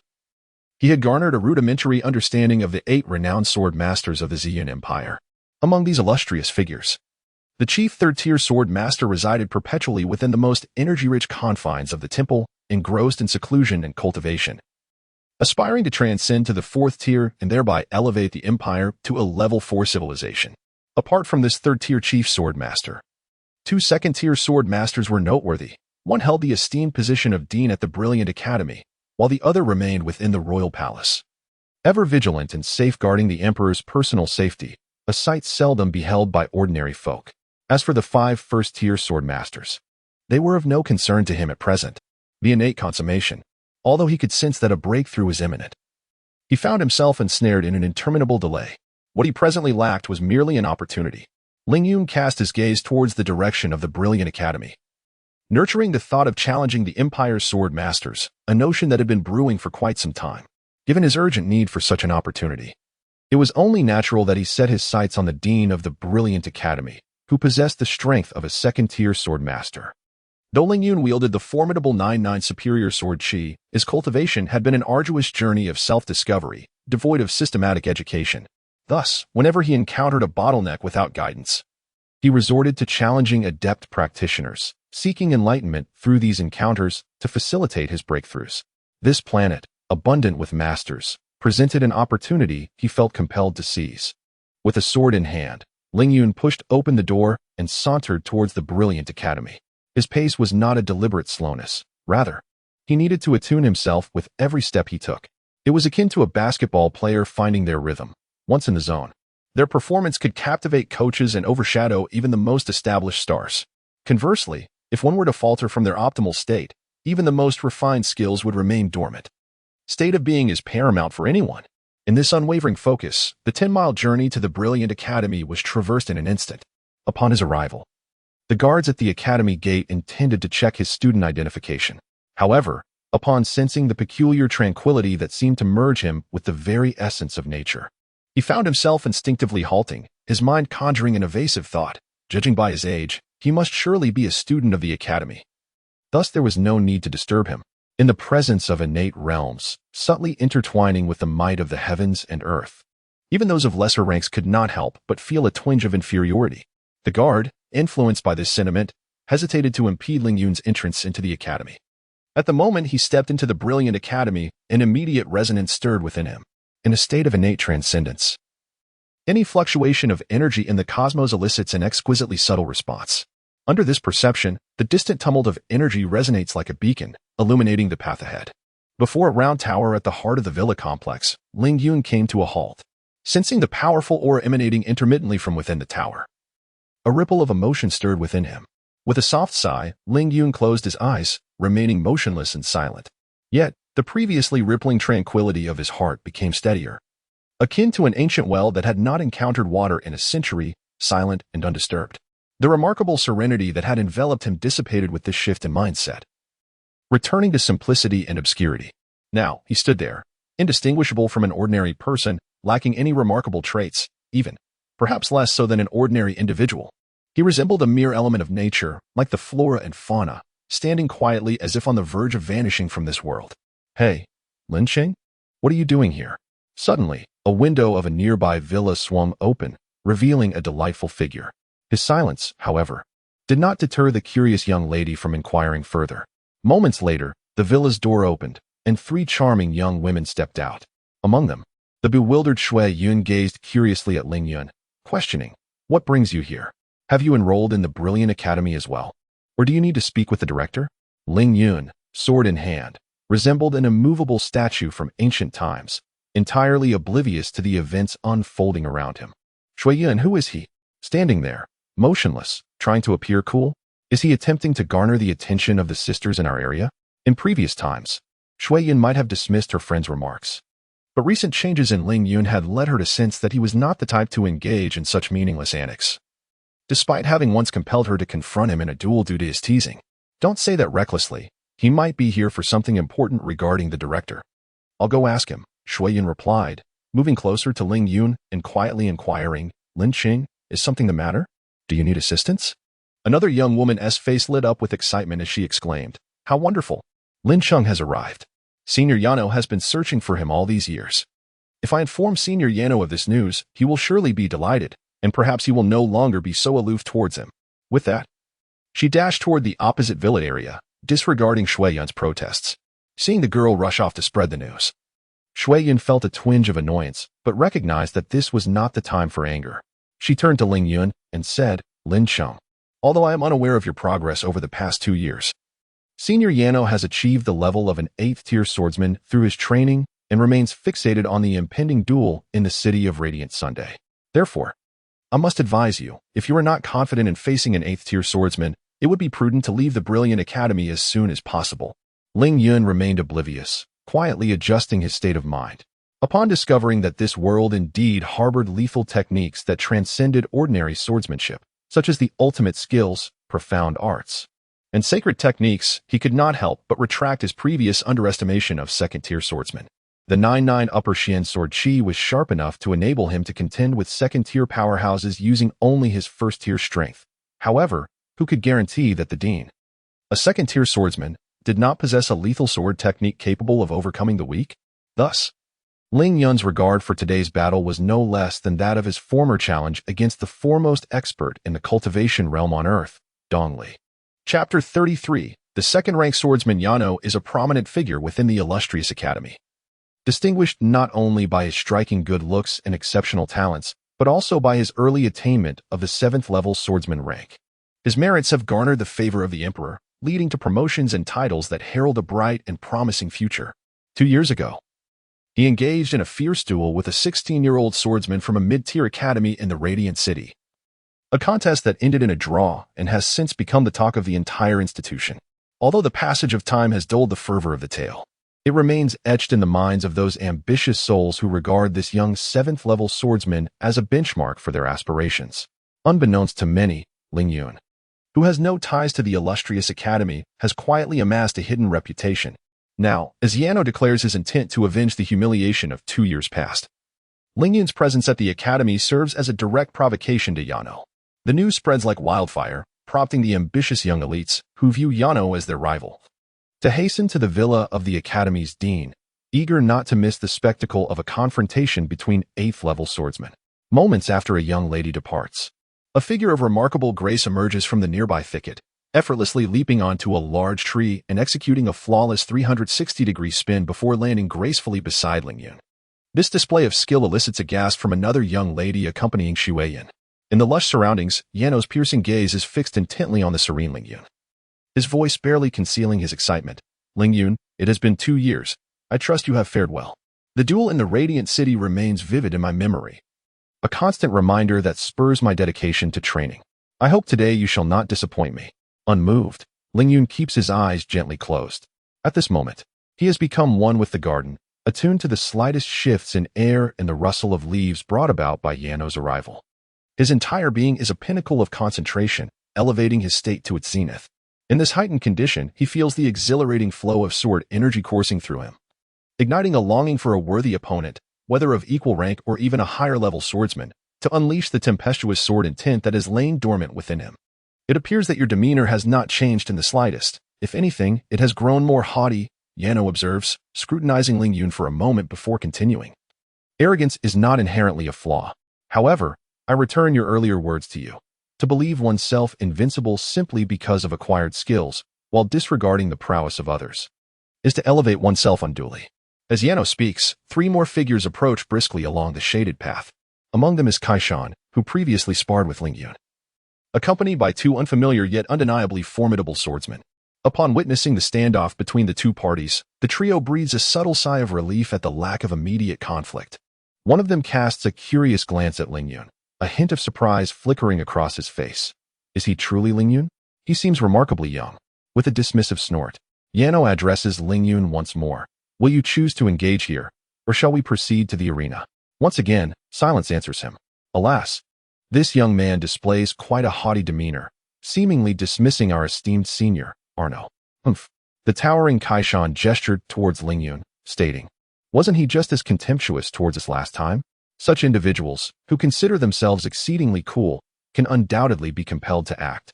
Arno shot Kaishan a sharp glance, recalling that it was due to his tacit consent that Kaishan had provoked Ling Yun, resulting in a fierce confrontation where Ling Yun did not hesitate to strike lethally. This indicated that he harbored no mercy for those who deliberately antagonized him. If he were to suddenly adopt Kaishan's approach this time, the ensuing conflict would undoubtedly be to the death. While he yearned to reclaim his lost dignity, he had never contemplated fostering a deadly enmity with such a potentially formidable youth. Shan, feeling the weight of Arno's gaze, lowered his head and muttered in discontent, Senior, you are now an 8th-level swordsman. What is there to fear? Just defeat him outright. It seemed that Arno harbored significant apprehension towards Lin Qing. Could this individual truly be as remarkable as rumored? Another academy member pondered aloud. Lin Qing, speak up. Avoidance is not an option. Today we must determine a victor. Arno declared, stepping forward, the aura of an 8th-level swordsman radiating intensely toward Ling Yun. An incisive energy erupted from Ling Yun, startling not only Arno but also the onlookers, including Xu Weiyan and Kaishan, who felt a profound shock. An overwhelming dread akin to death's grip bore down upon them, compelling them to cry out and retreat. Xu Weiyan, the weakest among them, staggered back several paces, her complexion flushed and a trickle of blood escaping her lips, evidently injured by the residual force of the overwhelming aura. This. As Arno sensed the formidable and awe-inspiring energy emanating from Ling Yun, his eyes widened in disbelief, as if he were gazing upon an extraterrestrial. The terrifying pressure radiating from Ling Yun extinguished any thoughts of resistance within him, leaving his heart chilled. The immense confidence he had cultivated through relentless training over the past 2 years dissipated in an instant, almost simultaneously with Ling Yun's release of energy. Within the confines of the principal's villa, a powerful aura surged dramatically, causing a tumult of energy to swirl violently above the villa. In an instant, it coalesced into a force that rivaled the sharp sword intent, colliding with the oncoming energy. A profound thud resounded above the villa as the 2 forces clashed, triggering a tempest of elemental energy that sent chaotic gusts swirling outward, dislodging various supports above the villa. Even some precariously placed tiles were swept into the air, crashing to the ground in a shower of fragments. Just as the two energies collided, a resonant voice echoed from within the villa. Which esteemed guest graces our villa? Pray, announce yourself, so that I may prepare adequately to receive you. The sound resounded like thunder, echoing from the heavens above, relentless and overwhelming. It left those present, including Kai Shan and others, in a state of confusion, their minds clouded and throbbing with pain. Snow Yun, already nursing light injuries, swayed unsteadily and could not help but collapse onto the ground, unable to maintain her stance. On the other hand, Ling Yun showed no signs of weakness. With a light chuckle, he called out boldly, I am Lin Cheng, a cultivator from the wilderness. I have long heard of your esteemed reputation as a second-rank sword master, renowned throughout the Ziyun Empire. Today, I humbly seek your guidance, hoping for your insights. Chapter 34. The Ultimate Sword Technique in the Remote Mountains. Lin Cheng, a practitioner of the martial arts, had long heard of the esteemed reputation of the director. A second-tier sword master, whose name resounded throughout the Ziyun Empire. Today, he audaciously sought an audience to seek guidance from the director. A challenge to the director? At that moment, everyone's thoughts momentarily halted. Lin Cheng intended to challenge the director? Had it not been for the formidable aura he had just displayed, onlookers would have surely deemed him insane. An 18-year-old youth dared to confront the director, a second-tier sword master. After all, no matter how gifted one might be, it was implausible to reach the second-tier sword master realm at such a tender age. However, the overwhelming power that Ling Yun had momentarily exhibited instilled a palpable sense of mortality within Yano and the others. The sensation of utter helplessness in the face of death left them astounded. Such was the might of a sword master. How could this be? Yano felt his thoughts spiraling. He gazed at Ling Yun, his expression slightly dazed. He had previously considered it remarkable that Ling Yun had managed to break through to the 8th level of swordsmanship within these 2 years. After all, the effort he had invested to reach that level was evident to all. The notion of Ling Yun ascending to the 9th level, or even transcending to the sword master realm, was beyond his imagination. Indeed, it must be so. He could not have attained the sword master realm so swiftly. An 18-year-old sword master. Such a notion was unfathomable. At least, in the annals of Ziyun Empire's history, he had never heard of an 18-year-old sword master. Kaishan immediately concurred. The villa doors swung open, and accompanied by several sword-wielding attendants, Director Tsung Yi emerged slowly from his quarters, appearing to be in his 50s or 60s. As a sword master with a lifespan significantly longer than that of ordinary men, his youthful visage belied an age exceeding 120 years. Time was of the essence. Barring unforeseen circumstances, the peak of his accomplishments as a second-tier sword master might well be the pinnacle of Director Tsung Yi's life. No words were necessary. In an instant, their gazes locked, silently absorbing the energy emanating from one another. The energy fluctuations of a peak second-tier sword master undeniably overshadowed Ling Yun's.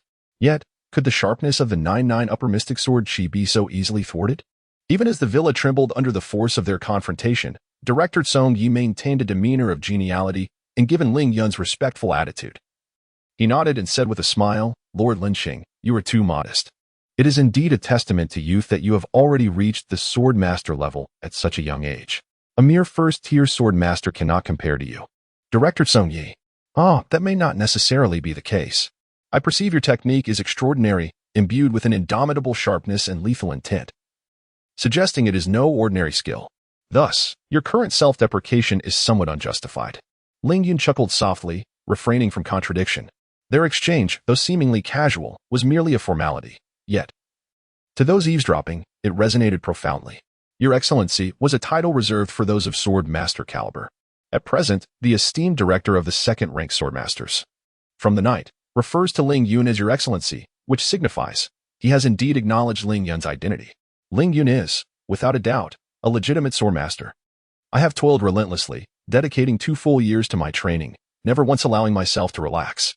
Every meal and every moment of rest was spent honing my skills, exerting efforts tenfold, even 100-fold more than others. At last, my endeavors bore fruit. I ascended to the rank of an 8th-level swordsman. Gazing upon Ling Yun's youthful visage, surely not surpassing 20 years, I, the once celebrated genius of the brilliant academy, found myself engulfed in a sense of despair. What does it matter that I have labored so intensely to attain the rank of 8th-level swordsman? He Within the same span of 2 years, not only surpassed the 8th and ninth levels but also crossed the most formidable threshold of a swordsman's life, becoming a fully fledged swordmaster. It was not just me. Even Kaishan and 2 other exceptionally gifted students wore expressions of gloom, their spirits dimmed, lacking the vivacity they once exuded, replaced by a somber resignation. Yet, Shiyun, though a hint of crimson graced her lips, possessed eyes that sparkled with extraordinary brightness. She gazed at Ling Yun without blinking, her eyes shimmering with a dreamlike allure, as if a misty fantasy were weaving itself within her mind. Director Knight observed the expressions of Yano and his companions with keen insight, casting a discreet glance at Ling Yun. Indeed, an 18-year-old swordmaster is a formidable blow to one's morale. As the head of an academy, he could not simply stand by and watch his students succumb to despair. Yet he found himself at a loss for words to inspire them. Hard work? Could mere diligence alone enable one to achieve the rank of swordmaster before the age of 18? If that were the case, swordmasters would be a common sight throughout the Ziyun Empire. Though it pains me to admit it, the disparities between individuals are indeed profound. The heavens, it seems, are seldom fair. In Ling Yun's eyes, there existed only the second-rank swordmaster from Knight, while Yano, Shiweiyan, and the others were as inconsequential as air. He had never cast a glance their way and thus remained oblivious to their sentiments. From Knight, I have come to seek a duel with you. Not in pursuit of fame or victory, nor out of a desire for life or death, but merely to seize this opportunity to validate my learning and strive for a higher realm. I hope you will grant me this chance. Combat, after all, is the swiftest path to enhancing one's prowess. This is a truth well known among all practitioners across the world. Therefore, challenges from peers of equal standing are always welcomed by these swordsmen and swordmasters. However, for swordsmen, encounters with swordmaster-level opponents are exceedingly rare. If the Academy's promising students could witness such a battle, they might glean insights from it. Even if they do not, witnessing the mastery of energy by a swordmaster would undoubtedly aid them in their future pursuits of higher realms. As the director of the brilliant Academy, even as a second-rank swordmaster, he remains constantly mindful of the growth and development of his students.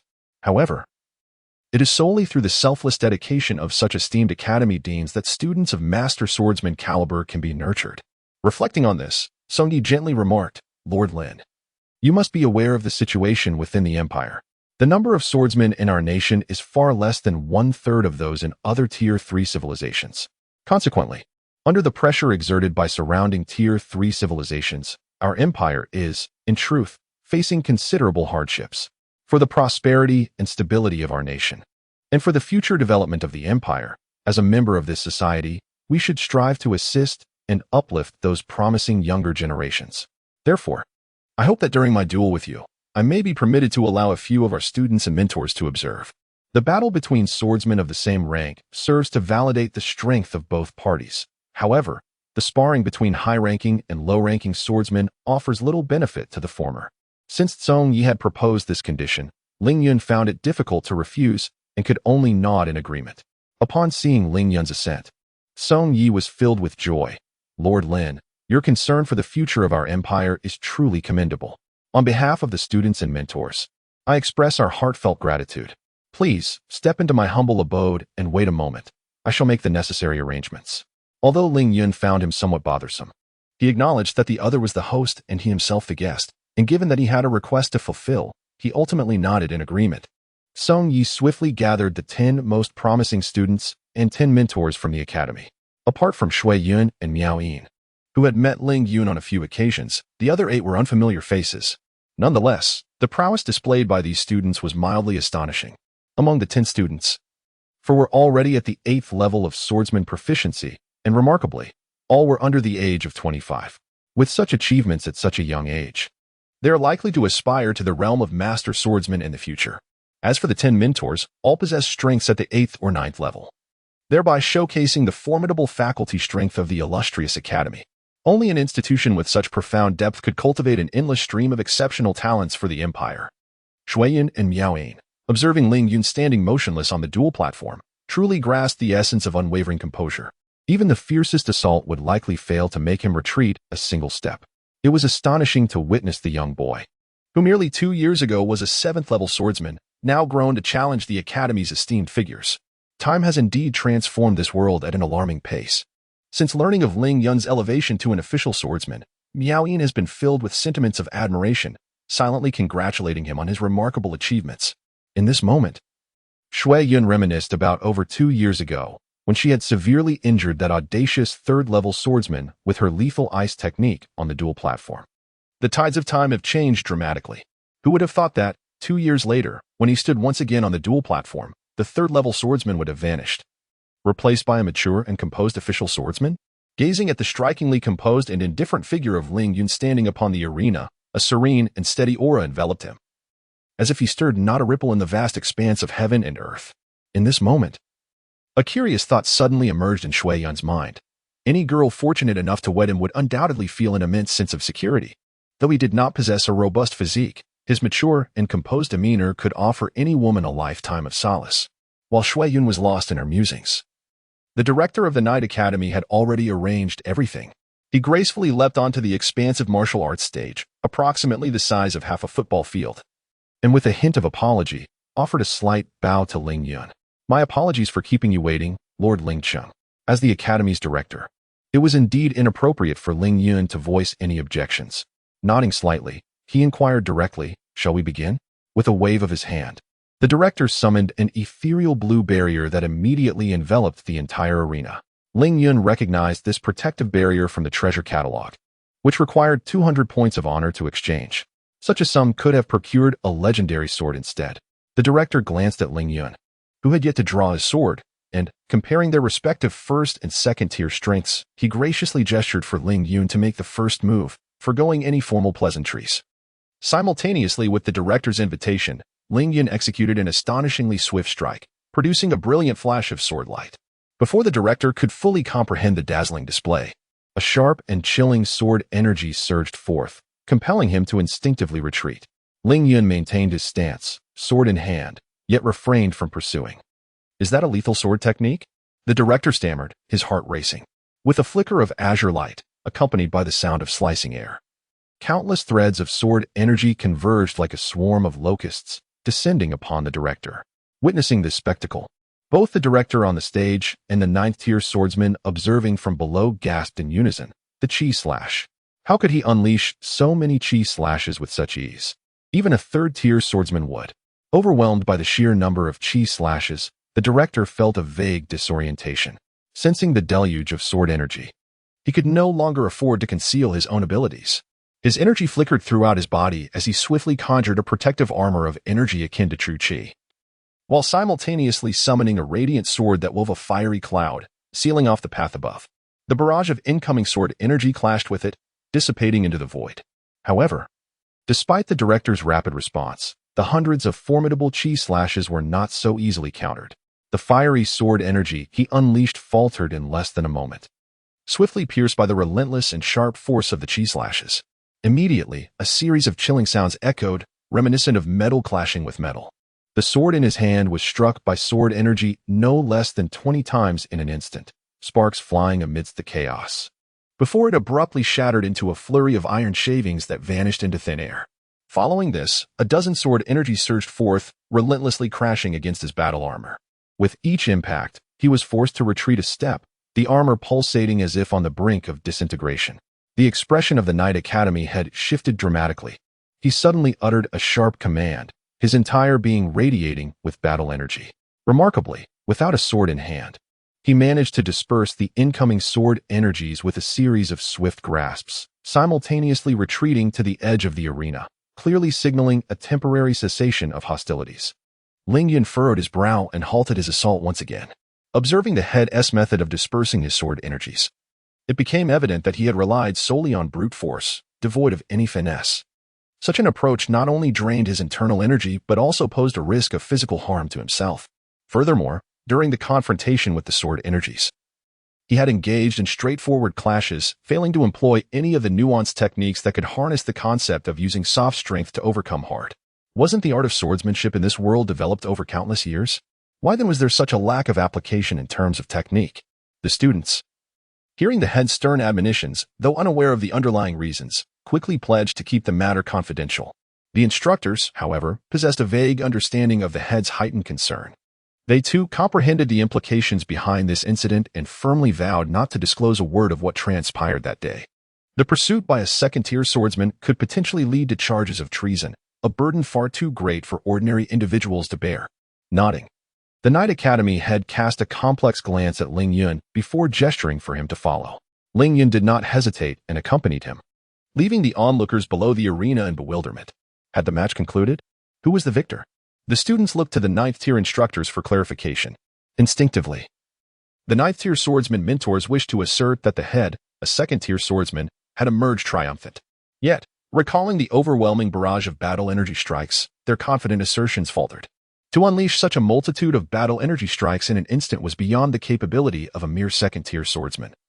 Even a 3rd-tier swordsman would struggle to release that many sword energies within a few breaths. Yet, this young man had accomplished it. 18 years old and already a 1st-tier swordsman was daunting enough. If he had indeed reached the 3rd tier, the mentors found themselves grappling with their astonishment, struggling to process the implications. Chapter 35, Value. Upon arriving at his villa with Ling Yun, Song Yi closed the door and immediately inquired, "What level is your swordsmanship?" The turmoil echoed in his mind, sending a surge of intense greed through him. In that fleeting moment, he yearned to retain Ling Yun at any cost, compelling him to reveal the secrets of his OA-level sword techniques. However, having lived for over 120 years, he ultimately restrained himself. Setting aside the possibility of keeping Ling Yun, should word of this matter leak, it would tarnish his reputation as the illustrious head of the brilliant academy. Moreover, the Xian Empire would lose a young swordsman of immense potential, possibly inciting enmity and inviting unforeseen calamities. After weighing the pros and cons, he inhaled sharply, forcing himself to regain composure before continuing. "What is the rank of this technique?" Ling Yun furrowed his brow. He genuinely did not know how to classify the technique. In this world, a technique capable of nurturing a 1st-tier swordsman is termed a 1st-tier technique, while one that can elevate a swordsman to the 9th tier is classified as a 9th-tier technique. Clear and straightforward. Seeing Ling Yun's prolonged silence, Song Yi assumed the technique was a closely guarded secret, hastily waving his hand. "My question was indeed presumptuous. If you cannot disclose it, then so be it."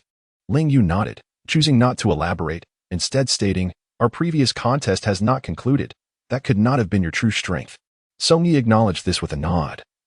"Although I refrained from employing my sword techniques due to your status as a 1st-tier swordsman, it is evident that the current contest is unsuitable." He then regarded Ling Yun with a serious expression. "Perhaps you are unaware of what OA-level sword techniques signify for the entire Xian Empire and even the world at large. OE level signifies the eligibility to challenge a 2nd-tier swordsman with the strength of a 1st-tier swordsman." Song Yi waved his hand dismissively. "No, you are oversimplifying it. Let me enlighten you. OE sword techniques not only signify the qualification for cross-dia challenges, but also represent merit, vast, abundant merit. Merit is synonymous with a treasure trove of rare artifacts, legendary weapons, and potent elixirs. It can be said that a set of OA-level sword techniques is sufficient to witness the rise of a formidable clan or even a new empire on this continent. OE sword techniques are synonymous with merit. You must understand how arduous it is to acquire them. The temple only sells techniques of lethal caliber, while OA-level techniques can only be developed through scholarly research and innovation. To create a 1st-tier OE-level sword technique, one must possess the profound knowledge and strength of a master who has reached the realm of the Holy Sword Master. Awakened by Song Yi's remarks, Ling Yun swiftly grasped the implications within his words. In this world, the means to earn merit encompass fulfilling temple tasks, innovating techniques, enhancing one's strength, and participating in the Sword Duel Championship. The temple missions are exceedingly challenging, and most are subject to level restrictions. Higher-tier warriors are unable to undertake lower-tier tasks, while those of lesser rank find themselves incapable of completing these missions, thereby inadvertently amplifying the difficulty of acquiring merit. However, if a lower-tier warrior possesses strength comparable to that of a higher-tier counterpart, they would undoubtedly be able to swiftly accomplish numerous temple tasks, thus amassing an abundance of honor and merit. Moreover, there is the Sword Duel Tournament. Each time, the ultimate victor of the same tier is rewarded with a substantial amount of honor and merit. If one were to participate in a higher-tier competition with a lower-tier strength and achieve notable results, the ensuing honor and merit would be immeasurable. A vast accumulation of honor and merit translates to the ability to exchange for a plethora of treasures, and an abundance of treasures would enhance one's strength, leading to the acquisition of even more honor and merit. This virtuous cycle could facilitate the establishment of a family or even an empire with relative ease.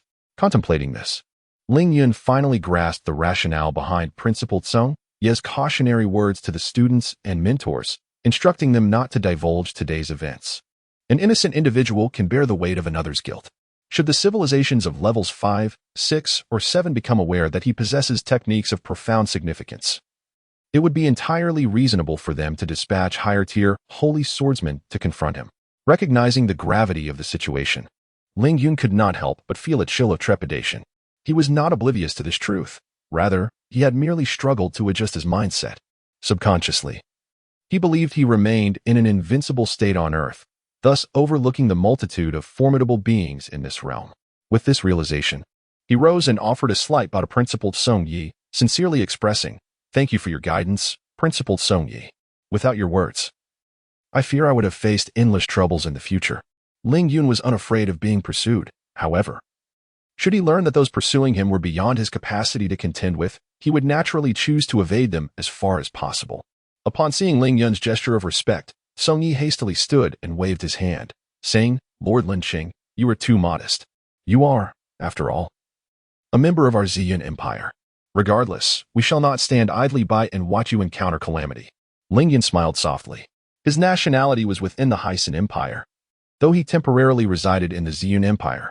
Yet, he placed little importance on nationality, whether Ziyun or Hyson. He felt no sense of belonging to either, and thus did not contradict Song Ye's statement. Song Yi regarded Ling Yun for a moment, a flicker of inner struggle evident, as if he had something to convey but found himself at a loss for words. "If you have something to say, please do not hesitate," Ling Yun encouraged. A glimmer of gratitude flashed in Song Ye's eyes before he deeply bowed, saying, "Lord Lin Qing, Principal Song Yi, what is the matter?" Ling Yun began to intervene as Song Yi prepared to bow, but was halted by a hand. "Lord Lin Qing, Song Yi has a favor to ask. I hope that, considering you are part of the Ziyun Empire, you might grant this request." Ling Yun furrowed his brow, inwardly muttering, "Troublesome." Yet he replied, "What is it? Please, go ahead." It was merely a matter of filling in a nationality as Ziyun Empire. It was not a significant issue. Ling Yun nodded in agreement. From the moment he heard the response, Song Yi was filled with immense joy. "Your Excellency, have you truly agreed?" "Indeed. As long as I participate in the sword duel of the world."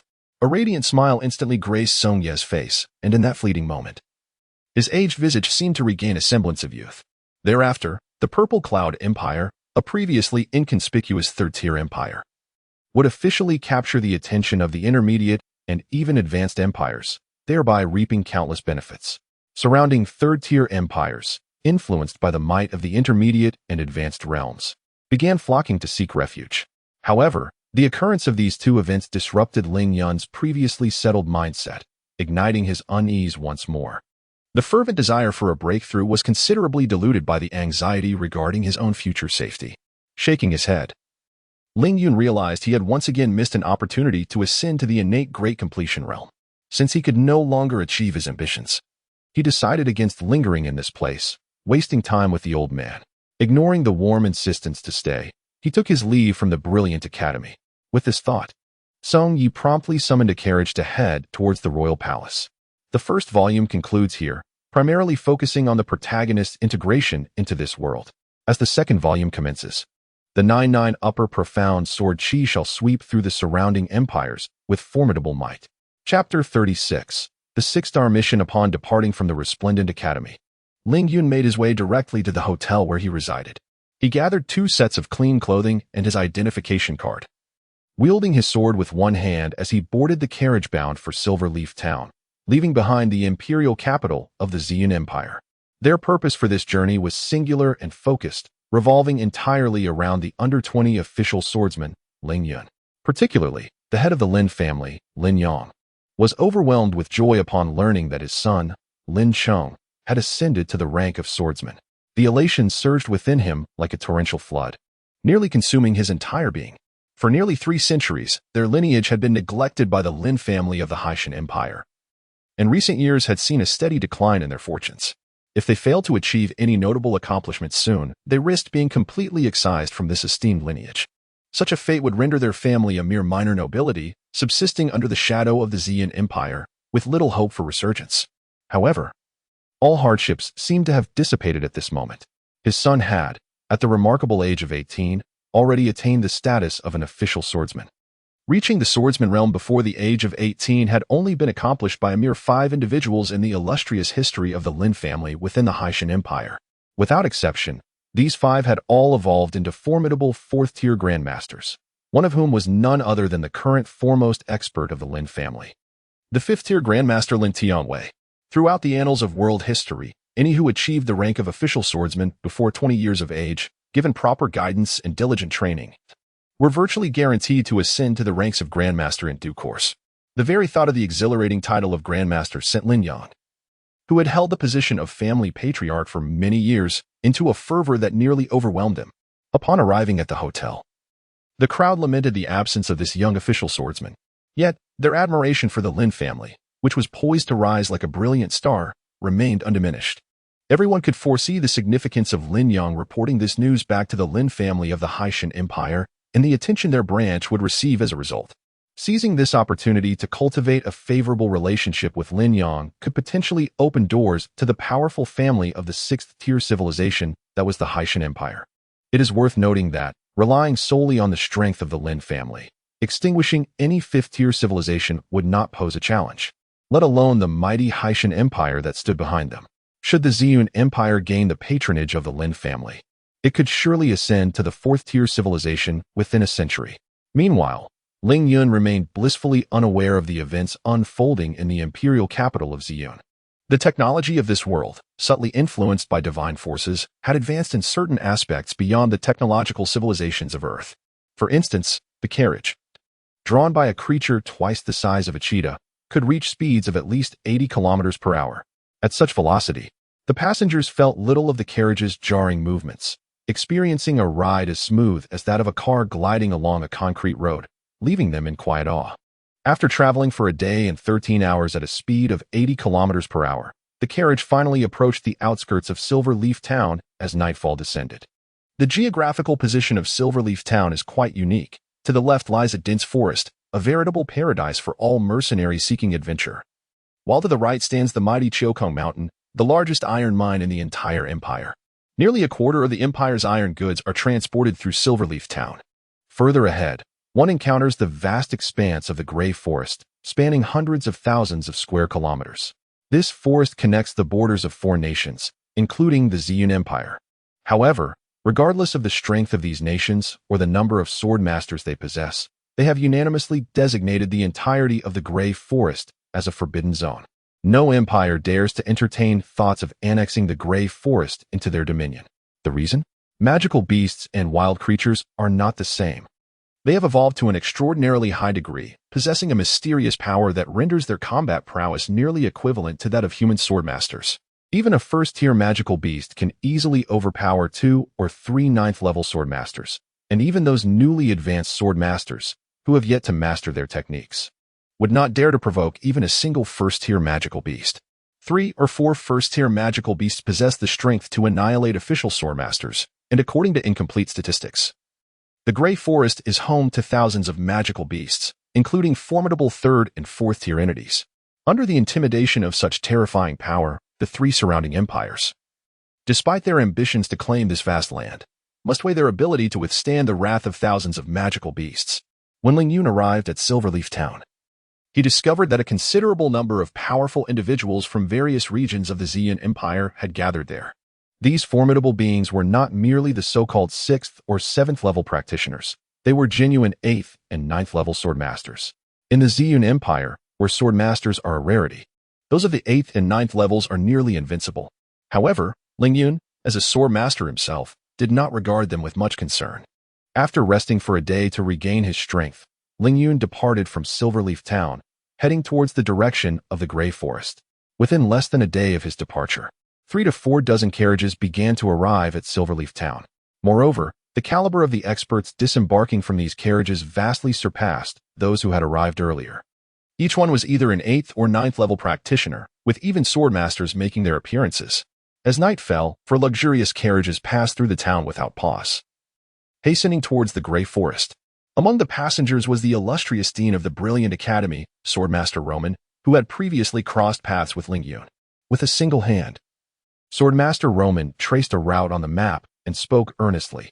Silverleaf Town is over 360 miles from the location of the dragon gallbladder grass. Along this journey, we are certain to encounter attacks from magical beasts. Therefore, I hope that Lords Wang Yuan, Feng Wei, and Zhong Yi will handle these beasts, allowing me and Lord Luo He to maintain our optimal condition to confront the two-headed serpent guarding the millennium-old dragon gallbladder grass. Zhong Yi nodded in agreement. Rest assured, Lord Roman and Lord Luo He, we will ensure safety along the way. This matter is of great importance, and His Majesty is taking it very seriously.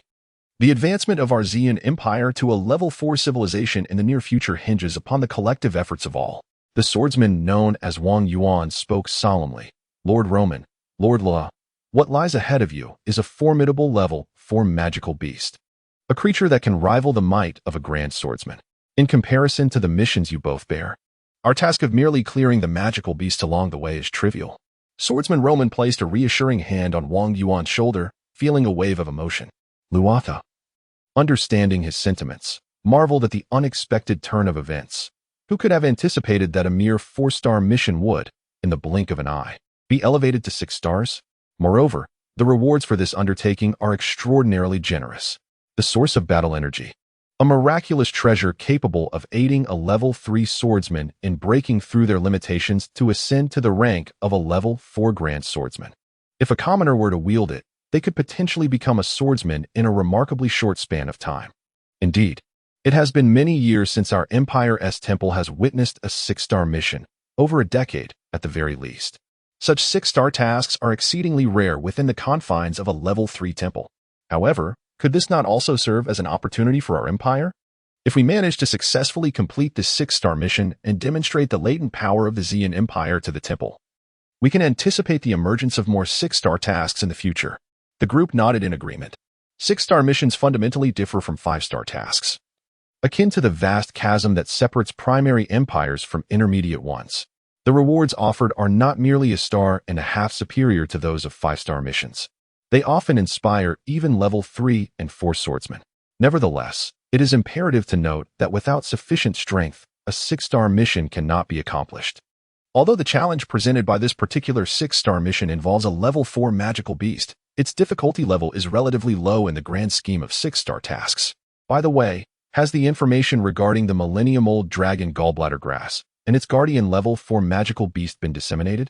We must ensure that those who accept the task do not venture forth to their demise. Aside from our small group, there are only a few factions within the entire nation capable of recognizing and undertaking this mission. The Emperor has already dispatched individuals to inform them. I trust that the mythical mercenary corps and their affiliates will refrain from venturing into the Grey Forest. Swordsman Roman nodded in relief. We must hasten our pace. I believe the spies concealed within the Empire will soon relay this 6-star mission to other nations, making them aware of it. Given the relatively low difficulty of this 6-star task, those countries will undoubtedly expend merit to have it displayed in the temple's task board. Once it is visible, we will not only face the pursuit of a level 4 magical beast, but may also encounter resistance from swordsmen of other nations. Magical beasts are ultimately just that, beasts. They cannot compare to the threats posed by humanity. The thought of the potential attitudes of neighboring level 3 civilizations darkened the expressions of the group, casting a heavy pall over the atmosphere. Chapter 37. The unexpected change as Ling Yun perused the map of the Grey Forest acquired from a vendor in Silverleaf Town. He deftly navigated through the dense jungle. His 2 years of experience living in the wilderness had rendered this lush expanse of trees no obstacle to his swift progress. However, the Grey Forest was an entity unto itself, far surpassing the previous wilderness Ling Yun had trained in. Having ventured less than 50 miles into the forest, he was suddenly beset by a formidable tiger-like beast, its body covered in scales, fiercely attacking him for daring to trespass in its territory. This beast was likely at the peak of the first tier, and even those newly initiated into basic sword techniques would find it difficult to vanquish such a foe. Yet, Ling Yun was no ordinary first-tier swordsman. With the incisive assault of his 9-9 upper Xian sword chi, the creature's seemingly impervious scaled armor was rent asunder, leaving it bloodied and in agony. The overwhelming pain alerted the beast to the strength of its adversary, prompting it to abandon the territory it had inhabited for a year and flee into the depths of the forest. Ling Yun chose not to pursue. A first-tier beast was simply no match for him. He was in this forest to test himself and complete his mission, not to inflict cruelty upon lesser creatures for amusement.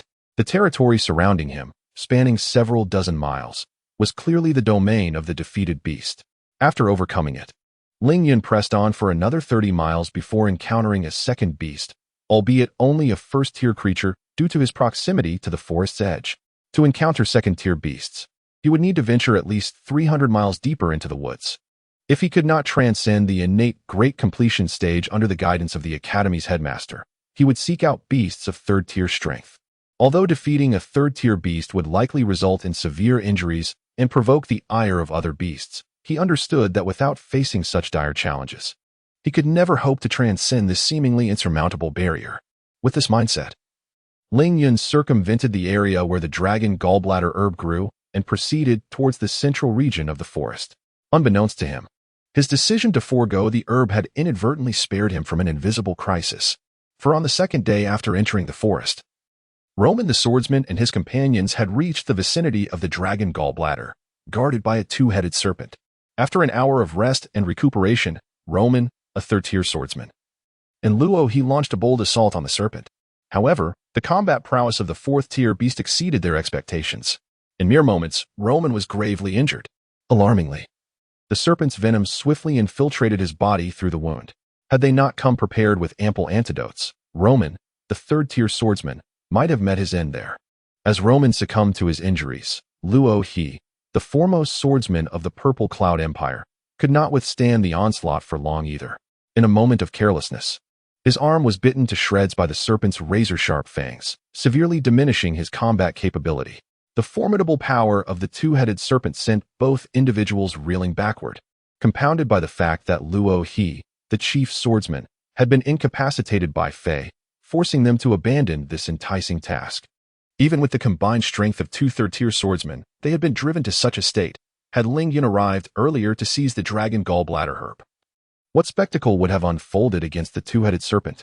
Unbeknownst to Ling Yun, the unforeseen developments regarding the dragon gallbladder herb mission had transpired while he ventured deeper into the gray forest, diligently seeking the lairs of formidable magical beasts. However, after 3 days of wandering, he furrowed his brow in confusion. The gray forest was rumored to harbor even third and fourth-tier super beasts. Yet as he approached the central region, he had encountered nothing but 7 first-tier magical beasts, without a single second-tier beast in sight, let alone those of the third tier. Pondering this mystery, Ling Yun adjusted his direction and pressed forward once more. As he rounded a dense thicket, a sudden rustling sound accompanied by the whisper of the wind reached his ears. Ling Yun's heart quickened, and he sprang lightly, using the trunk of a nearby tree to propel himself onto a lush canopy overhead, concealing himself amidst the verdant leaves. Having survived in the wilderness for so long, he instinctively understood that such sounds indicated the approach of a living creature. He wondered what tier of magical beast it might be this time. If it were merely a first tier, it would be rather dull. Just as Ling Yun mused, the underbrush ahead parted abruptly, and a white figure sprang forth, gracefully gliding through the air, as though a leaf dancing in the wind, swiftly traversing the forest and vanishing from his sight in the blink of an eye. Observing the enigmatic figure's departure, Ling Yun silently acknowledged the grace and swiftness of its movements, wondering if it could rival his own technique, the Ling Yun step. Suddenly, he recalled the fleeting silhouette, vaguely familiar, as if he had encountered it before. Upon further reflection, it dawned on him that it was indeed the white-clad woman he had met a month prior on that fateful rainy night. What was she doing here? Was she perhaps in pursuit of that magical beast? With this thought, he raised his gaze towards the direction in which she had vanished.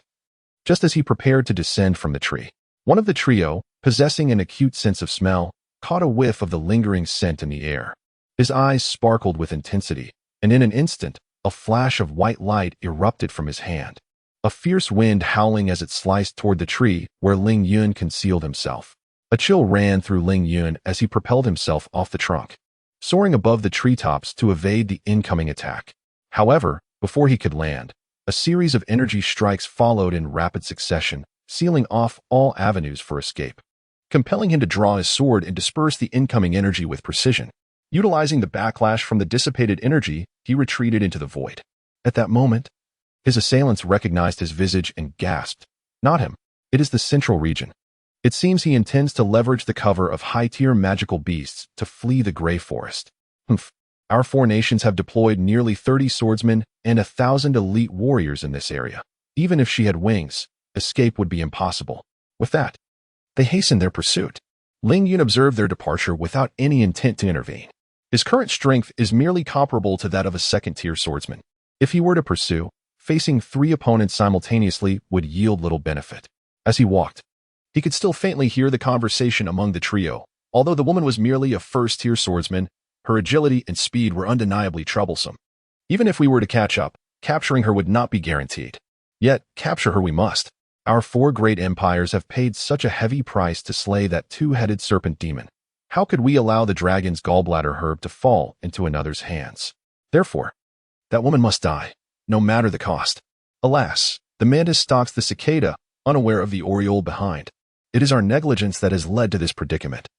To think that a mere first-tier girl could steal the dragon's gallbladder herb right under the eyes of over 20 swordsmen. If this matter were to spread, what face would remain for our 4 empires? We cannot place the blame solely on ourselves. After all, at that moment, several third-tier swordsmen were incapacitated by the toxin released by the 2-headed serpent demon, leaving them unable to intercept her. Otherwise, no matter how swift she was, she could not outrun a third-tier swordsman's pursuit. Given the situation, we must hasten our chase. Although he felt some perplexity regarding the recent events, Ling Yun was not one to be overly curious. With this thought, he set aside the question and quickened his pace towards the central area. Chapter 38. An obstruction on the outskirts of the Grey Forest. A magnificent and expansive tent had been erected, though no one could recall when it had happened. In times past, the notion of establishing a stronghold within the Grey Forest would have been met with disbelief, yet now, the coalition of 4 nations had truly accomplished this feat with the combined efforts of 28 sword masters and nearly 1,000 elite swordsmen. All first-tier magical beasts within a 100-mile radius had either been slain or driven away, rendering this region, once deemed a forbidden land, a rare sanctuary of tranquility.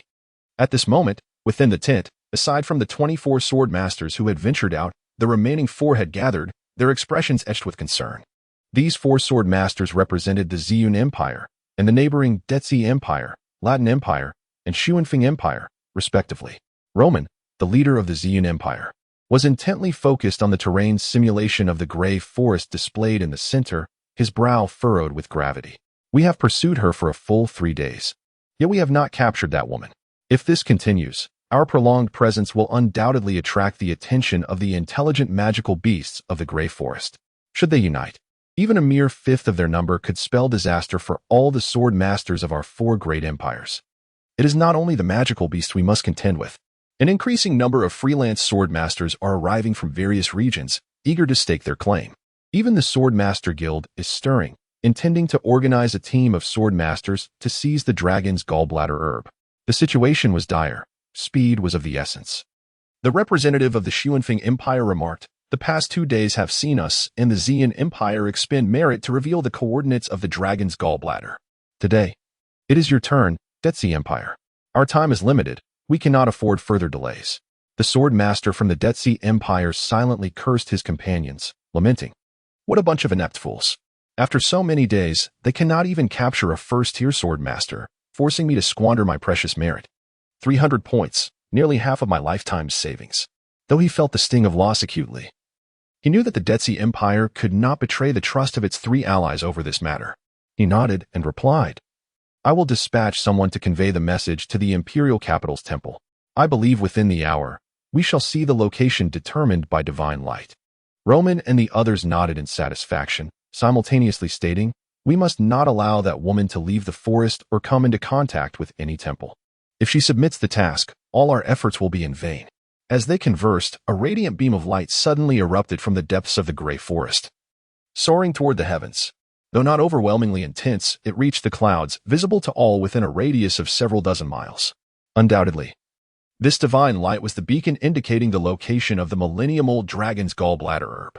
Although the divine light flickered for less than 10 seconds before vanishing, its brief appearance invigorated all nearby sword masters and swordsmen, who began to gather and converge towards the source of the divine illumination. Ling Yun, somewhat puzzled, lifted his gaze towards the beam of light roughly 10 miles away, feeling an inexplicable curiosity regarding this brilliant manifestation. He was, after all, not a denizen of this world, and having recently ascended to the rank of sword master, he remained oblivious to the treasures that honor and merit could procure. Upon witnessing the divine light descending from the heavens, he initially mistook it for some wondrous artifact. Clearly, something significant had transpired, as evidenced by the conspicuous increase in sword masters in recent days. Driven by curiosity, Ling Yun adjusted his course slightly towards the source of the divine light.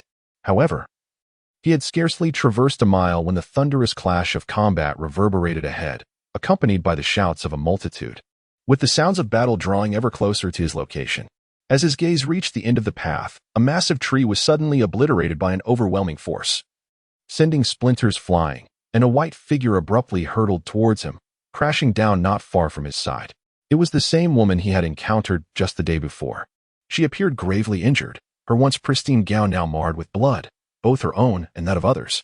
In that moment, disregarding her wounds, she caught sight of Ling Yun and, after a brief expression of shock, her face transformed into one of surprise mixed with guilt as she involuntarily called out to the stranger with whom she had shared but a fleeting moment, "Help me." With that, she hastened into the nearby thicket.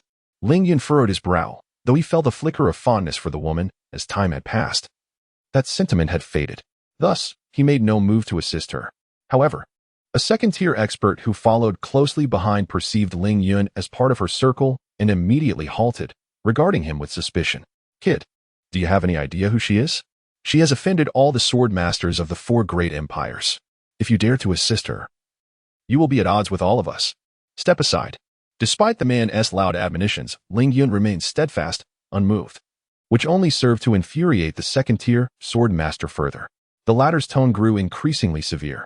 "Kid, are you courting death? Do you truly wish to bring misfortune upon yourself?" Ling Yun frowned. This second-tier sword master, rather than pursuing the fleeing woman, chose to berate him without discernment, which irked him deeply. He coldly retorted, "Your grievances have nothing to do with me. I am weary of this incessant noise. You, a mere first-tier sword master, dare to show such disrespect to me? Utterly outrageous. I have pressing matters today and shall not stoop to your level. But mark my words, I will ensure you regret this insolence when the time comes." The second-tier sword master, realizing he may have misjudged Ling Yun, intended to circumvent him and continue the chase. Yet, in that instant, Ling Yun shifted his stance, mysteriously blocking the path of the second-tier sword master. Why wait for another day? Let us clarify matters here and now. Infuriated at being obstructed by a first-tier sword master, the second-tier expert erupted in rage. "Absurd. I have no time to deal with you today. Clear the way at once, or I shall ensure your demise on the spot."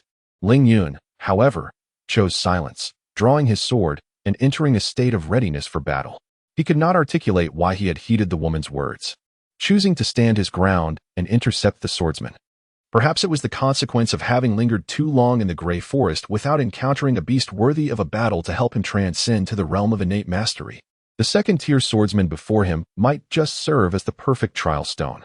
Or perhaps it was dissatisfaction with the swordsman's tone that spurred his actions. Nonetheless, having drawn his sword, all reasons became irrelevant. What mattered now was that the individual before him had transformed into his adversary, one that must be vanquished. As he faced the unsheathed sword of Ling Yun, the anger of the second-tier swordsman was palpable. With the woman vanished into the foliage, leaving no trace behind, his fury escalated. "Young one, you truly lack discernment. Today, you shall pay the price for your foolishness." The second-tier swordsman propelled himself from the ground, soaring into the sky, his great sword raised high, imbued with an immense pressure that descended upon Ling Yun like a tempest, striking down with ferocity. Before the blade even reached him, the overwhelming sword pressure enveloped Ling Yun, causing his garments to flutter violently. The sheer force of the strike made him acutely aware of the swordsman's formidable prowess. The oncoming pressure sent shivers coursing through his very being.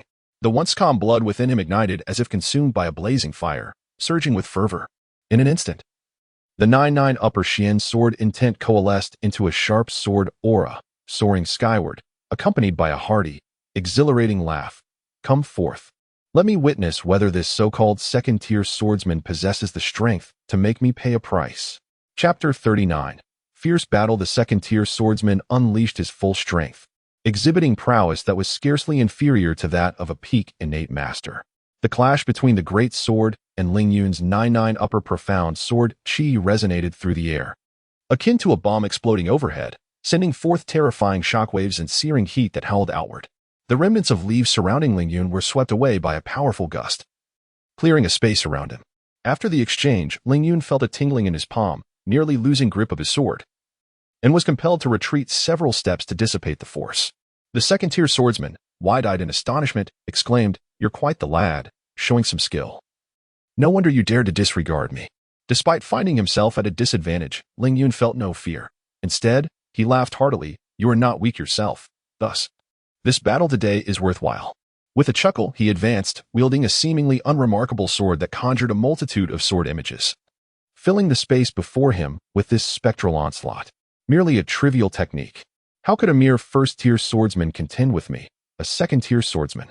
The thick fighting spirit emanating from the great sword felt like 1,000 pounds of force, shattering Ling Yun's 100 sword images entirely. The oppressive sword pressure was akin to a mountain, pulverizing the fallen branches and leaves beneath it, causing Ling Yun to experience a momentary sensation of breathlessness. The intense pressure instilled a sense of sternness within him. With a single-handed grip on his sword, he deftly tapped the edge of the great sword, utilizing the rebound force to nimbly retreat, swiftly escaping the area enveloped by the sword pressure. Thinking of fleeing? Not so easily. The swordsman charged forward with powerful strides, each step drawing strength from the ground, amplifying his momentum. By the time he closed the distance to Ling Yun, his overwhelming presence had escalated to an irresistible level. The massive sword shadow, accompanied by a fierce gust, came crashing down upon Ling Yun's outstretched sword, the violent force causing blood to splatter from his palm and tearing at his flesh. His figure, though not particularly tall, was forced back, leaving clear depressions in the ground beneath his feet. This was the sword technique of a second-tier swordsman. Ling Yun managed to stabilize himself, a mix of astonishment and joy flooding his heart.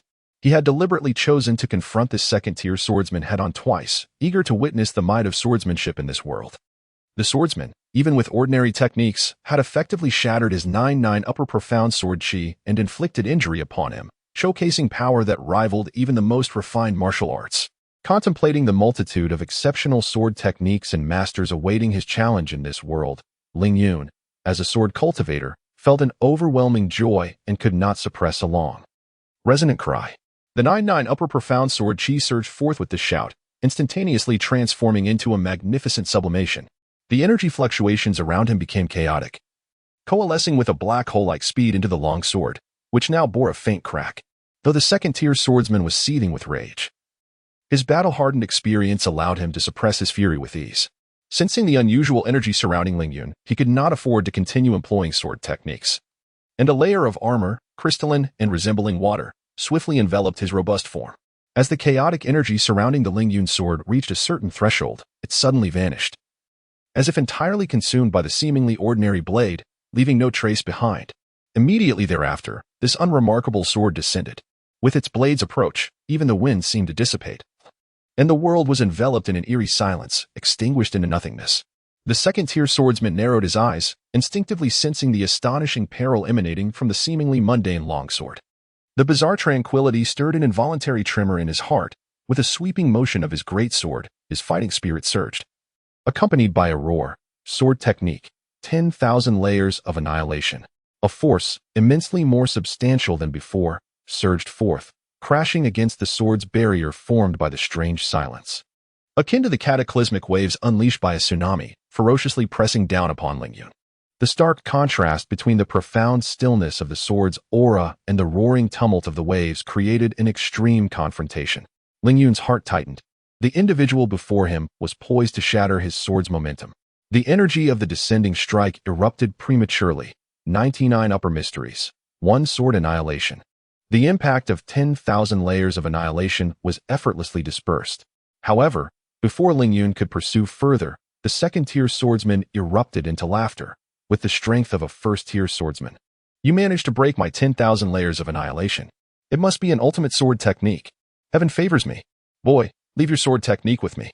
With that mirthful force, the tranquility brought by one sword annihilation was instantaneously dissipated into nothingness, and the world seemed to resonate with other sounds once more. This second-tier swordsman, emboldened by the armor of fighting spirit, brazenly withstood the residual might of one sword annihilation. His great sword danced anew, striking out towards Ling Yun's position with lightning speed. Sword technique, 100-fold slash. Countless sword shadows descended upon Ling Yun with a velocity imperceptible to the naked eye, utterly suppressing him. The 100-fold slash, fueled by fighting spirit, stimulated every muscle, drastically augmenting his strength, and in an instant, unleashed a torrential barrage of over 100 strikes. Inevitably, under the frenzied assault of these 100 strikes, evasion was futile. The only recourse lay in meeting force with force, swiftness with swiftness.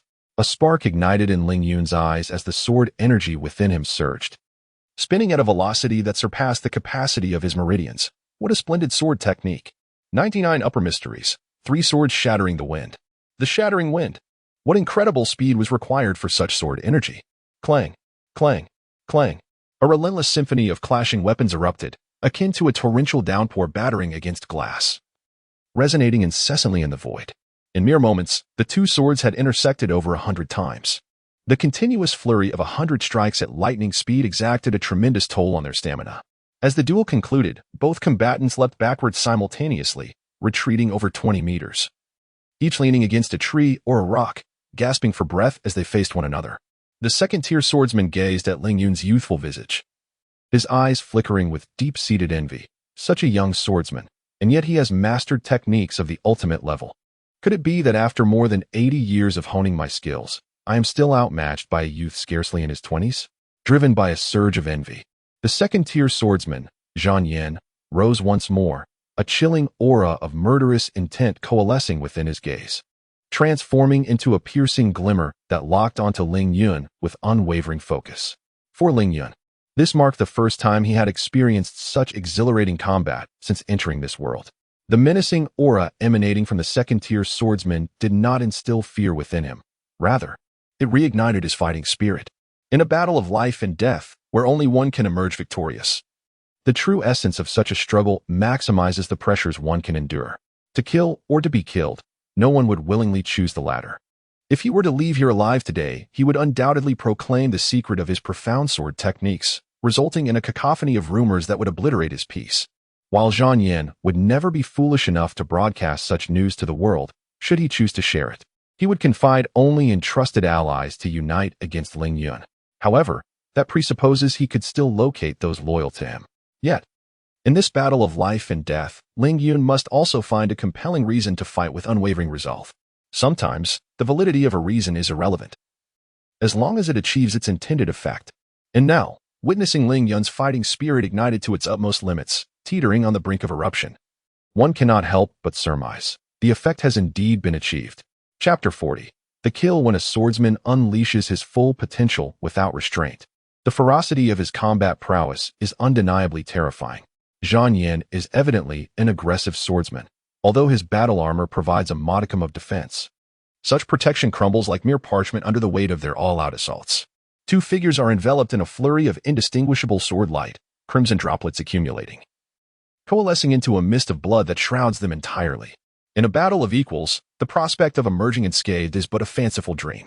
Ling Yun, unafraid of injury, embodies the spirit of a swordsman who is prepared to embrace death in pursuit of enlightenment.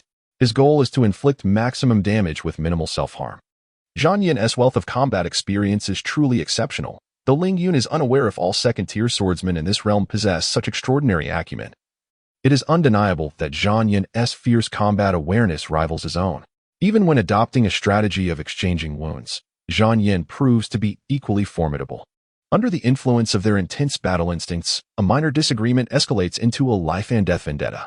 The ferocity of their strikes intensifies, each more ruthless than the last. The destructive sword light howls once more, shattering the vestige of Ling Yan's protective aura and erupting into a gaping wound on his forearm, contributing fresh blood to the dense, almost suffocating mist surrounding them.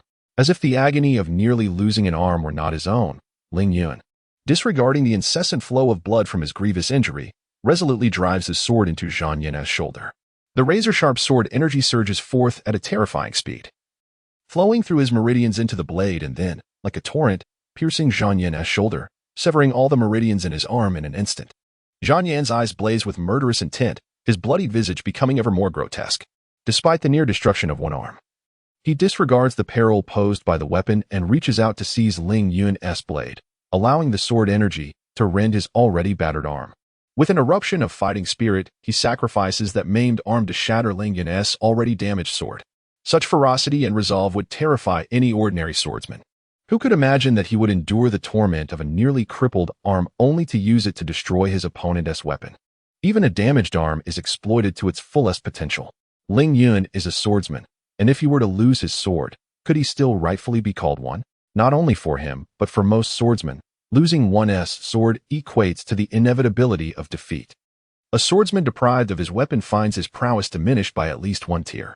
This is precisely why Zhang Yin exerts every ounce of his strength to obliterate Ling Yun's sword. Yet, Ling Yun is an exception. Do not forget. During his time at Ziyun Intermediate Academy, he employed combat techniques against those swordsman trainees, not mere swordplay. If this strike were to land, wouldn't it shatter his skull? Zhang Yin, filled with rage, was inclined to brace himself with one hand against the ground to counter this attack. Yet at that moment, one hand lay incapacitated, while the other wielded a great sword. Where could he summon a third hand? Unless he was willing to relinquish his sword to free that hand. Relinquish his sword? Such a notion likely never even existed in the minds of all swordsmen. The sword is their second life, the very essence of their combat prowess. Without it, what means do they have to continue the fight? However, the speed of his impending collision was so swift that in that fleeting moment of hesitation, he lost the optimal opportunity to discard his sword. Consequently, Zhang Yin had no choice but to lift his head and absorb the violent impact with his sturdy back. With their powers closely matched, any hint of hesitation or mistake would determine the outcome of the battle. This fierce collision sent a wave of severe dizziness crashing through his mind, nearly shattering his internal organs. As a torrent of peculiar blood mixed with visceral matter gushed from his mouth, before he could catch his breath, Ling Yun descended from the air with a formidable force, targeting his throat with his elbow. To say it was aimed at the throat alone would be an understatement, given the ferocity of the strike. Any part of his body that it struck would surely be pulverized, bones included. Zhang Yin was utterly astonished. How could a swordsman exhibit such terrifying combat prowess without a blade? Yet clearly, this was not the time for astonishment. Ignoring the excruciating pain that threatened to disassemble him, he struck the ground with his palm, hastily rolling away. Thud. The ground shook violently as a tremendous force erupted, sending shockwaves that painfully reverberated through Zhang Yan's eardrums. Ling Yun understood that his missed attack had likely fractured several bones within his elbow. However, having chosen to engage in battle, he could not afford to fear injury. Combat, after all, is a perilous endeavor that harms both adversary and self. His assault did not cease there. Seeing Zhang Yin prepared to leap again, Ling Yun would not allow him such ease. In that instant of ascent, his feet lashed out like venomous serpents, ensnaring Zhang Yin's head while exerting tremendous force. Intent on crushing his opponent's skull, facing the threat of death, Zhang Yin unleashed his full potential. His internal battle armor flared to life, instantly negating the constricting force of Ling Yun's legs, while his great sword sliced through the air, aiming to sever Ling Yun's legs. Unable to achieve a fatal grip, Ling Yun was compelled to settle for a different approach. He forcefully drove his legs into the ground, sending the airborne Zhang Yin crashing back down, while bending his legs with all his might to narrowly evade the deadly strike from Zhang Yin's sword. After evading a sword strike, he propelled himself with a powerful kick, deflecting the threatening broadsword. Simultaneously, he supported himself with both hands on the ground, leveraging that force to leap over a meter high. With his knees bent, he descended upon the chest of the fallen foe, Zhang Yin, delivering a crushing blow. A chilling sound of bones shattering echoed through the forest. Zhang Yin's chest caved inward under Ling Yun's tremendous impact, his ribcage shattered, and countless internal organs were pierced by the broken bones.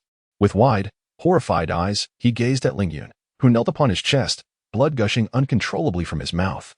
In his final moments, he could scarcely comprehend how a swordsman could become even more fearsome without a sword. However, it was evident that Ling Yun had no intention of revealing the truth. As Zhang Yin took his last breath, Ling Yun felt as if all his strength had been siphoned away. He collapsed to the side, sprawled on the ground, gasping for fresh air, even reluctant to move a fingertip. A first-tier swordsman triumphed over a second-tier swordsman in a bloody battle. Chapter 41. Encirclement. Ling Yun understood that this was not the moment for respite. He urgently needed to find a refuge where he could conceal himself and recuperate from his injuries. It was crucial to remember that Zhang Yin was a second-tier swordsman of the Four Nations Alliance, representing not merely himself, but a collective, one that temporarily boasted the strength of 28 swordsmen. Having slain Zhang Yin, the news of his demise would inevitably lead to Ling Yun being relentlessly pursued by 27 swordsmen, dragging his nearly lifeless body in a desperate flight. However, it was evident that fate had not bestowed upon him any favor. The fierce battle between him and Zhang Yin, though it lasted less than 10 minutes, had already attracted the attention of a nearby search party.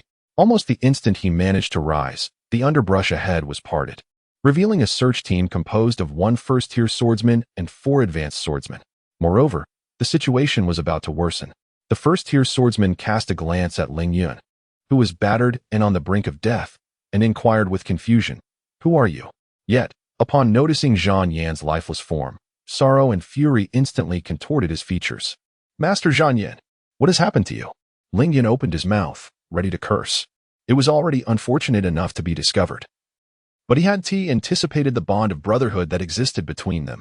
Nevertheless, he recognized that this was not the time for lamentation. Seizing the moment while the first-tier swordsman was still reeling from the grief of Zhang Yan's demise, he inhaled deeply and, disregarding his injuries, leaped forth into the forest like an arrow released from a bow.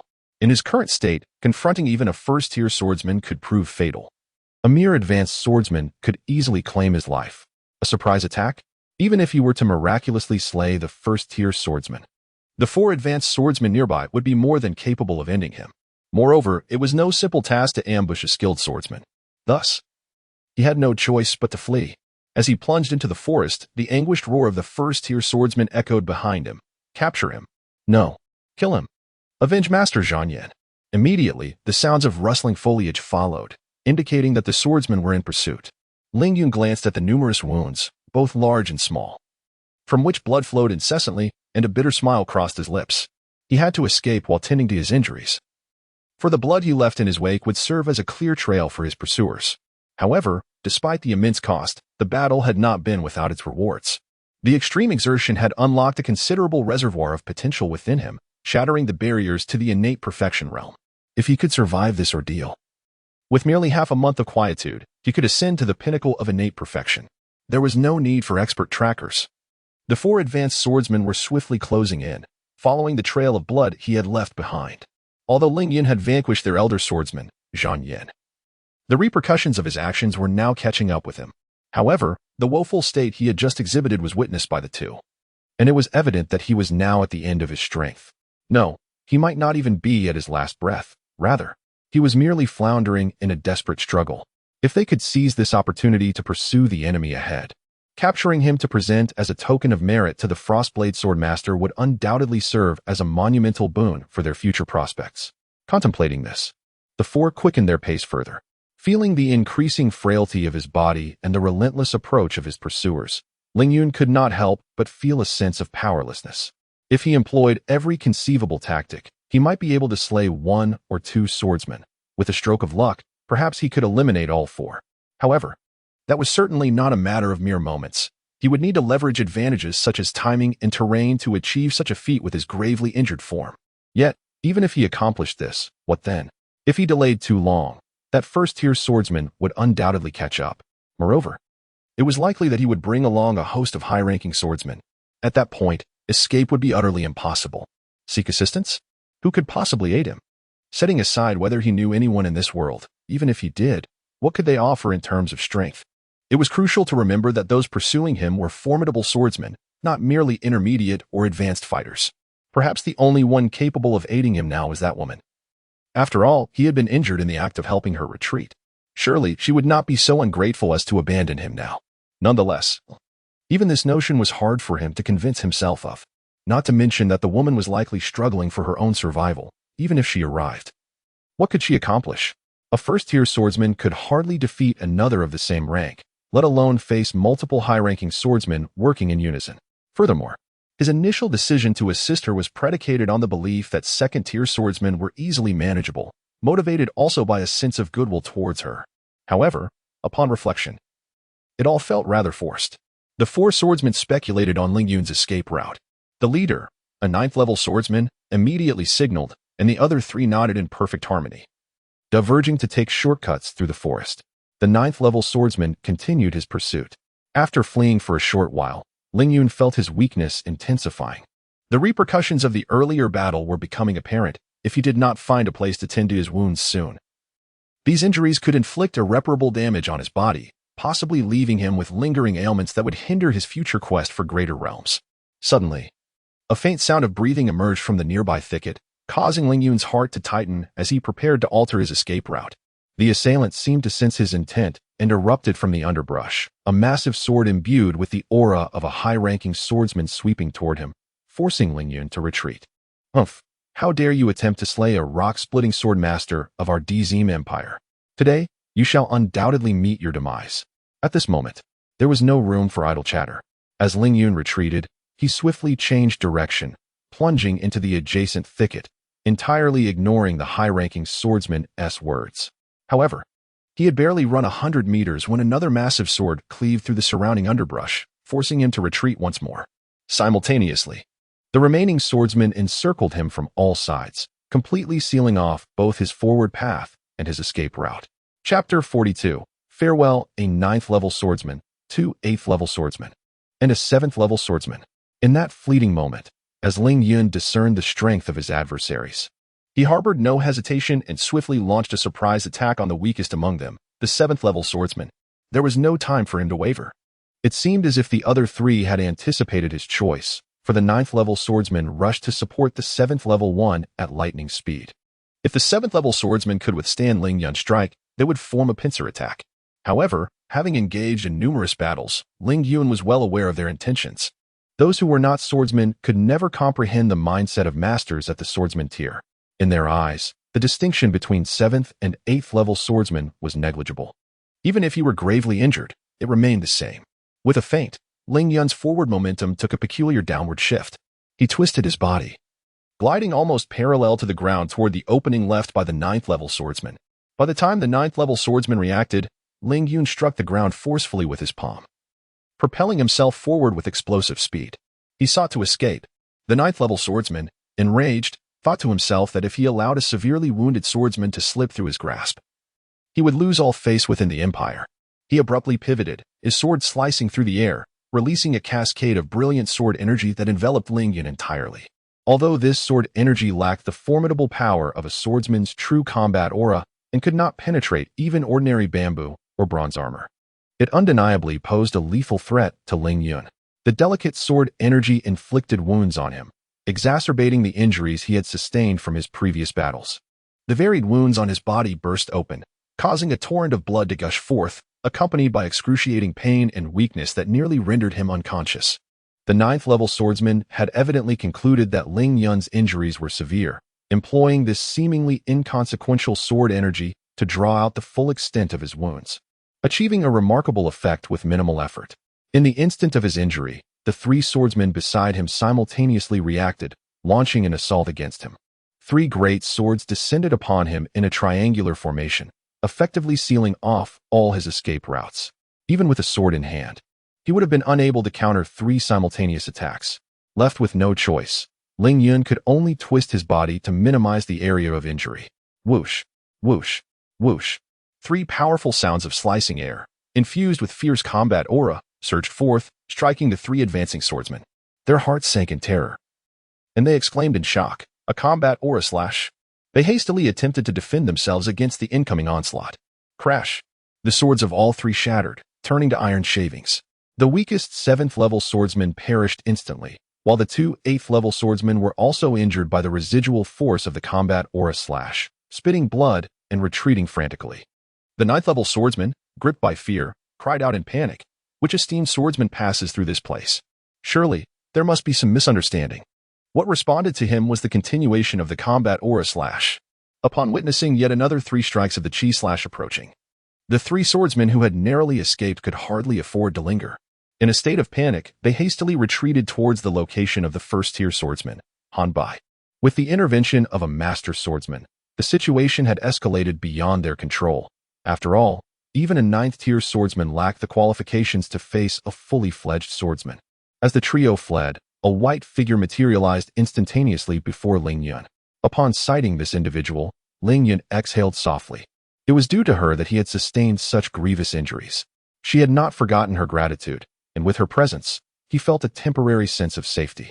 Feeling the intense weakness that followed his momentary relaxation, he managed to utter a mere 3 words, "Thank you," before succumbing to unconsciousness.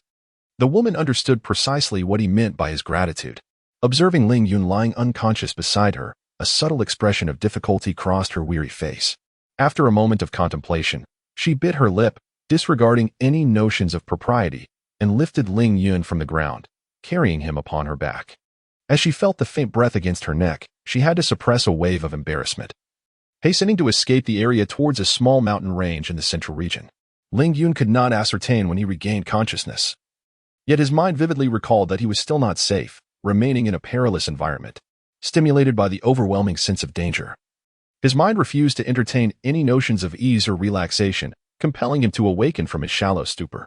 Darkness, dampness, rocky walls, and a hint of faint fragrance greeted him. Utilizing the keen vision of a congenital master, Ling Yun quickly acclimated to the darkness and surveyed his surroundings. He was in a cave. Moreover, the external sky indicated that it was now deep into the night, approximately equivalent to 2 o'clock in the morning on Earth. Upon awakening, Ling Yun skillfully controlled his movements, making no sound. Thus, when he opened his eyes, he naturally noticed the woman sleeping not far from him. Following the delicate cord she held, he discerned a remarkably concealed mechanism outside the cave. This mechanism served little purpose beyond a warning system. However, its presence ensured that he would not be approached unnoticed while he slept. Ling Yun chose not to speak. The woman had evidently tended to his wounds, and from the methods employed, it was clear she possessed a degree of proficiency. She had attentively addressed many deficiencies, eliminating the need for him to redress them. With his wounds adequately managed, Ling Yun refrained from any unnecessary movements and closed his eyes to begin the process of healing. The sharpness of the Ninth Nine Supreme Sword Chi was not conducive to healing. However, this did not imply that Ling Yun was incapable of addressing his own injuries. After all, true energy was fundamentally a cultivation method for fortifying the body and prolonging life. While he could not employ the true energy imbued with the benefits of the Ninth Nine Supreme to heal, he could use this energy to significantly stimulate his bodily cells, accelerating cellular metabolism, facilitating the expulsion of dead cells, and rejuvenating his skin. This method of healing proved to be swifter and more effective than traditional true energy healing techniques. Nevertheless, its shortcomings were also evident. Accelerating one's metabolism equates to hastening the depletion of one's vitality. One could assert that he is treating his wounds at the expense of preemptively using his life force. Nonetheless, the paramount objective remains to survive and escape the forest. Should he fail to evade the pursuit of the swordsmen from various nations, even with an abundance of robust life energy, he would ultimately succumb to death, rendering all his efforts futile.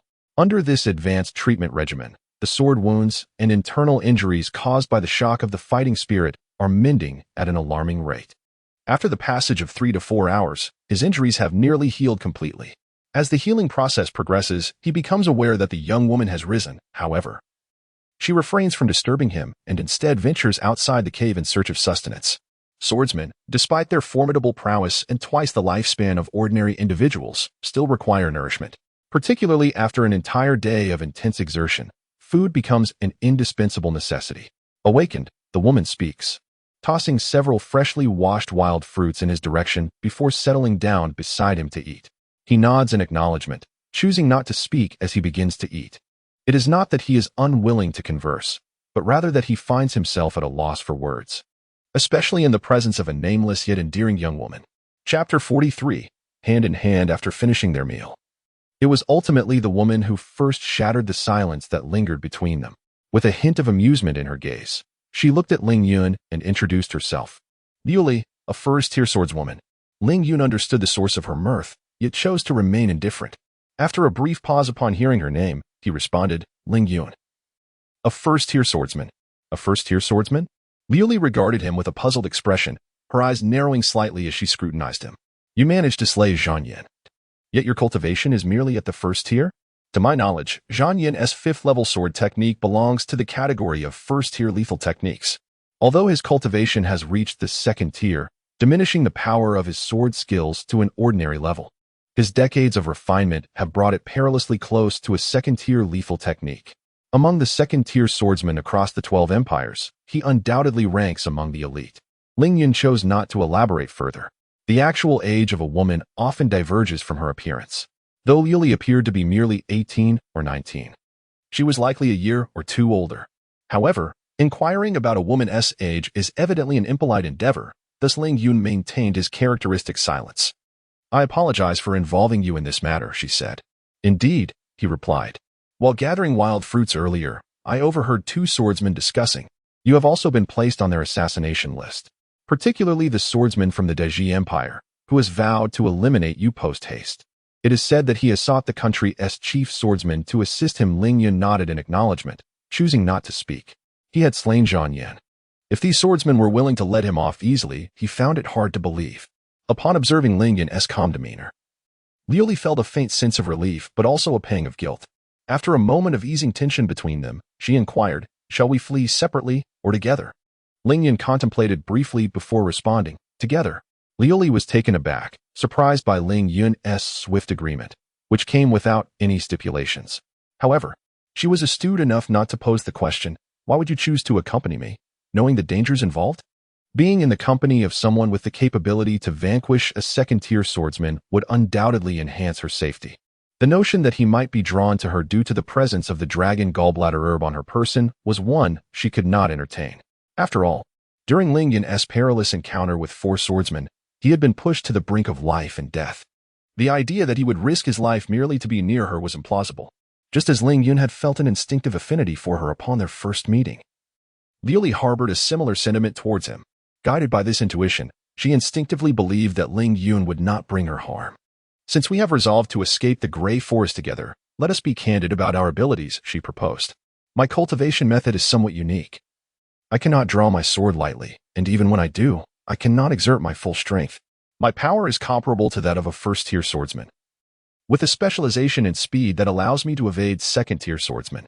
No wonder she had always appeared to be fleeing when he encountered her. Her strengths lay in offensive techniques, sword skills, and combat strategies, placing her on par with second-tier swordsmen. The second-tier offensive capability. Liu Li immediately associated it with something, the ultimate move, the ultimate sword technique. Among 100 swordsmen, it is exceedingly rare to find even one who has mastered the ultimate sword technique. Furthermore, such a ratio typically emerges only within the ranks of 6th, 7th, or 8th-tier civilizations. In a 3rd-tier civilization like the Ziyun Empire, even among 1,000 swordsmen, it is unlikely that a single individual possesses such exceptional swordsmanship. The ultimate sword technique signifies extensive merit, exceptional equipment, and various quick recovery elixirs. Just imagine, when your longsword clashes with someone's legendary sword. What else could possibly happen but shattering? A swordsman's prowess largely resides in their sword techniques. When weaponry is limited, their strength diminishes by nearly 30%. If your attack lands on their legendary armor, its lethality decreases by another 30%. Even if you manage to injure them, a single recovery potion can restore them, and they will be ready to fight you anew, exhausting you in the process. Contemplating this, Liu Li began to understand why Ling Yun could surpass a second-tier swordsman with the strength of a first-tier swordsman. She also realized why his injuries had completely healed in just one night. There is no comparison between an ordinary swordsman and one backed by substantial merit. "Are you feeling better now?" Ling Yun nodded. Liu Li glanced at Ling Yun, not seeing his sword and surmising it had been shattered by Zhang Yan. After all, there exists a disparity in rank between first-tier and second-tier swordsmen. Even with the ultimate sword technique, good equipment, and elixirs, achieving victory is no simple feat. This was evident from the severity of his injuries that day. "Let us descend the mountain. It won't be long before the divine light marks the coordinates of the dragon gallbladder herb, and when that time comes..."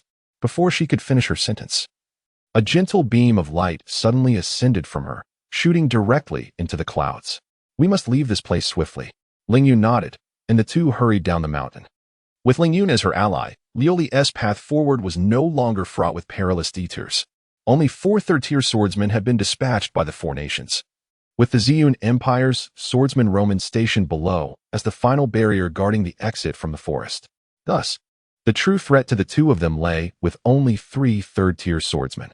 Of course, if they were besieged by a multitude of swordsmen, it would be a different matter altogether.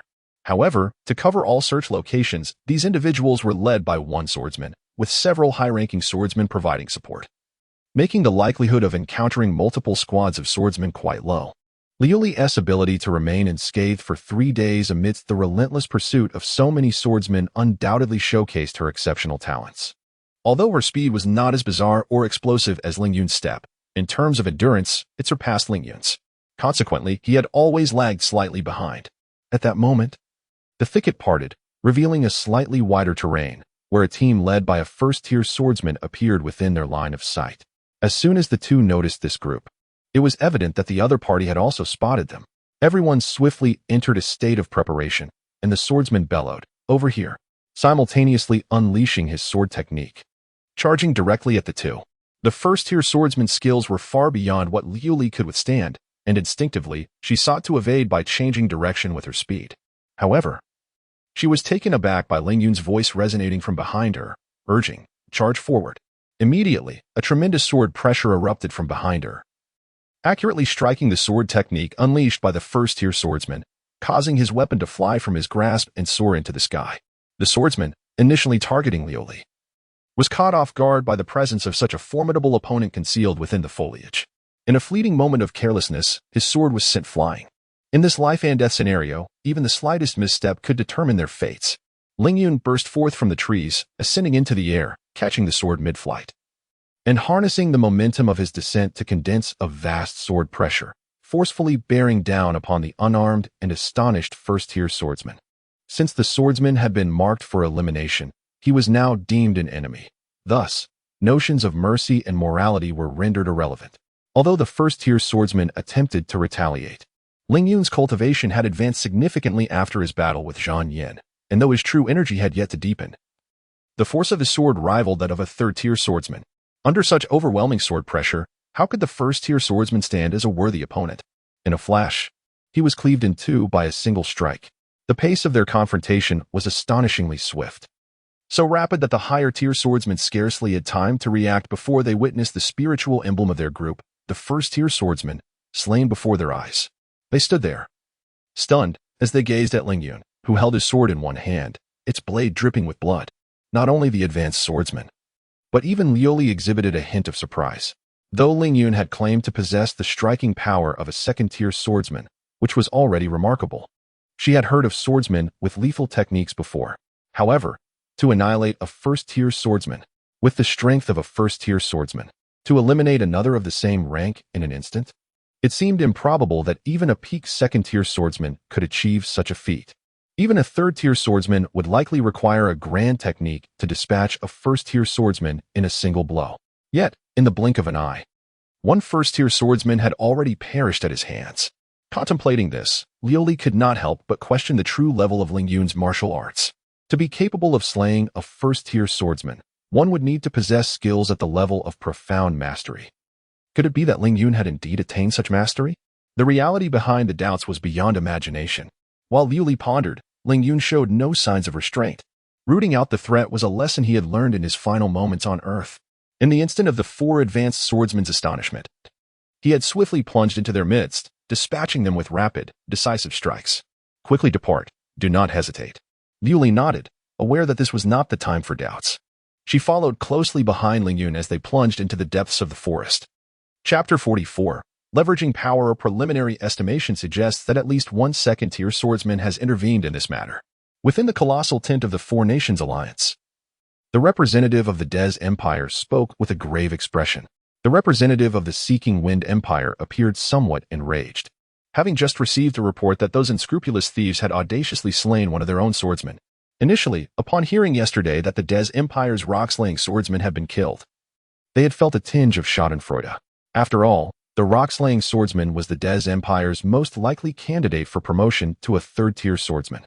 The demise of an opponent's expert was indeed a cause for celebration. However, when the situation turned dire for themselves, the talents of the Seeking Wind Empire truly comprehended the wrath of the Des Empire. Swordsmen, such invaluable assets. In a third-tier civilization, possessing 30 swordsmen would undoubtedly confer unparalleled dominance over the nations. The loss of even one of such caliber would inevitably weaken one's national power. Who would willingly accept such a fate? It appears we must adjust our plans. The representatives of the Latin Empire clearly sensed the looming threat, pointing at the map and stating, "With the addition of a second-tier swordsman to the opposition, the level of danger we face will escalate sharply. For safety's sake, our first-tier swordsmen must no longer operate solo. They must pair up. This way, should we encounter an enemy, at least one will possess the strength to delay until reinforcements arrive." The swordsman from the Des Empire nodded in agreement. The representative from this venerable power scoffed. "News has already arrived from our homeland.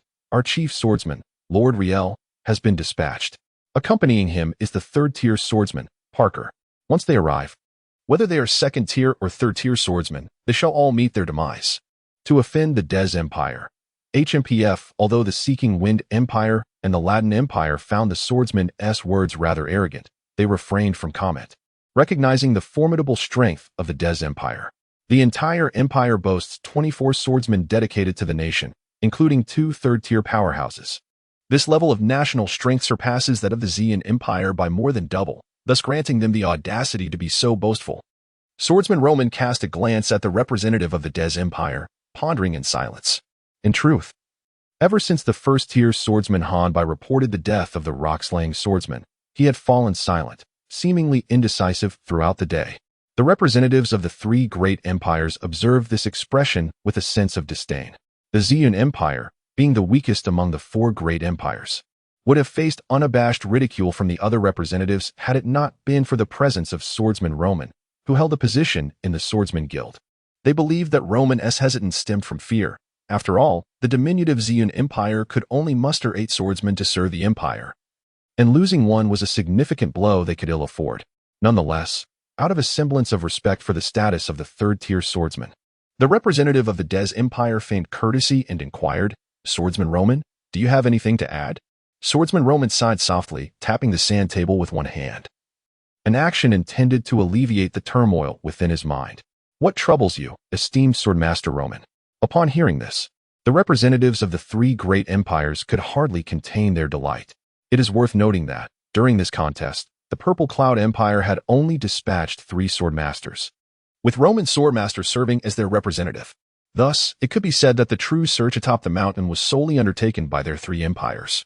Had it not been for the fact that this mission first appeared in the temple of the Purple Cloud Empire, they might not have allowed the Purple Cloud Empire to exist within the alliance of 4 nations. Now, it appears that he has voluntarily expressed his desire to withdraw, prompting the representatives of the 3 nations to eagerly nod in agreement, showing no intention of retaining him. With a silent sigh, Swordmaster Roman reflected, "Those who lag behind must endure the blows. A nation's weakness inevitably draws little regard from others." While pondering, he clasped his hands and said, "In that case, I shall take my leave. I wish you all good fortune." "Ah, esteemed Swordmaster Roman, may your journey be smooth. We shall not disappoint you," they replied. "Indeed, go with peace of mind, Swordmaster Roman." He shook his head. In truth, based on the description given by the first-tier Swordmaster Han Bai regarding the slayer of Zhang Yin, he had already formed a vague suspicion about the identity of that individual. Lin Qing, the first-tier Swordmaster who had just advanced a few days prior. Although he had only revealed his first-tier strength, the 3 sword energies he unleashed, which rivaled those of combat energy slashes, indicated that this young man was far from ordinary. While he was astonished that Lin Qing could defeat a second-tier swordmaster, the thought of the formidable backing provided by the Lin family, the foremost family of the 6th-level civilization, made everything seem less inexplicable. Moreover, the heart of combat energy is an extraordinary treasure, although it only benefits swordmasters below the 4th tier. Which faction would ever complain about having too many swordmasters within their lineage? Thus, he even suspected that this matter bore the influence of the Lin family from the Hei's Empire, whether it be the Lin family or the mobilization of troops. The presence of as many as 18 swordmasters from the Detzi Empire was certainly not something the weakened Purple Cloud Empire could provoke. Hence, Swordmaster Roman wisely chose to withdraw and refrain from becoming entangled in this affair. As time would reveal, Swordmaster Roman's decision was undoubtedly the wisest. At this very moment, Ling Yun and Lu Li were striving to break free. However, the number of hostile swordmasters was overwhelming. Not only were there 23 from the 3-nation alliance, but the number of free swordmasters like themselves had surged to nearly 40 or 50, and this figure continued to rise with the passage of time. It seemed that overnight, those swordmasters once regarded as superlative by any nation had become as common as cabbages, losing their worth altogether. This marked the 4th swordmaster to fall. As Lu Li observed yet another swordmaster perish at Ling Yun's hands, she slightly furrowed her delicate brows. Her concern was not born of mercy, but rather an awareness that the situation was becoming increasingly precarious. Throughout all this, Ling Yun uttered not a single word. As sword cultivators, they would never cower from battle as long as life endured. Furthermore, the continuous high-intensity combat honed the sword energy within Ling Yun, sharpening it further and propelling him toward the innate great completion realm at an astonishing rate. The efficiency of this transformation being 4 to 5 times greater than during his periods of seclusion. If this continues, within 3 or 4 days at most, the sword energy within him will undergo a transformation, allowing him to officially regain the innate mastery he possessed in life. Thus, in the face of increasingly perilous battles, he felt no agitation. Rather, he grew ever more exhilarated. As Lioli would later articulate, one can never truly comprehend the thoughts of a pure sword cultivator. At this moment, Ling Yun's inner contemplation was, if this were Earth, where would one find dozens of experts at least possessing innate cultivation? With such abundant resources at hand, would it not be a travesty to neglect their utilization? We shall venture to the dark forest, the dwelling place of the overlord of the gray forest. A fourth-tier magical beast? Lioli nodded. Yet, Ling Yun furrowed his brow.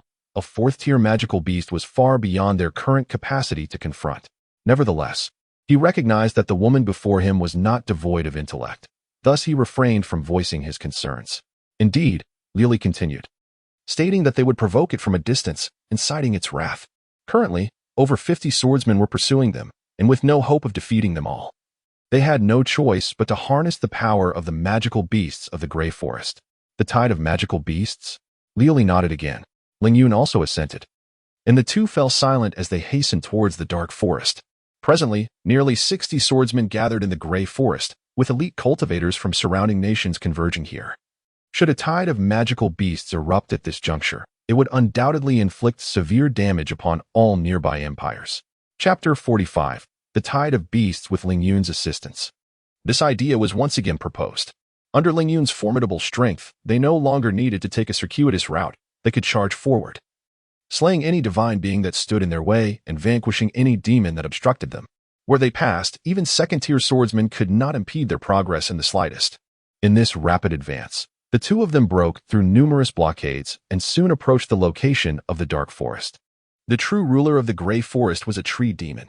We should be thankful that the tree demon's movement speed is exceedingly slow. Although it can match the speed of a second-tier swordsman after reaching the fourth tier, this certainly provided us with an opportunity to escape. Lioli stood atop a hill, gazing at the dense forest engulfed in darkness. The darkness of the dark forest was not a result of some mysterious power. Rather, it was due to the seamless gaps between the trees that prevented sunlight from penetrating, creating an eternal obscurity within. The vines of the fourth-tier tree demon nearly covered 1/3 of the dark forest. Any human who ventured inside would face indiscriminate annihilation. Approaching its core was utterly impossible. Ling Yun observed a colossal tree in the heart of the dark forest that evoked an inexplicable sense of awe and nodded slightly, uttering 2 words, set it ablaze. The forest, devoid of sunlight year-round, was exceedingly damp, making it difficult for a fire to ignite. However, it was unnecessary to burn the forest itself.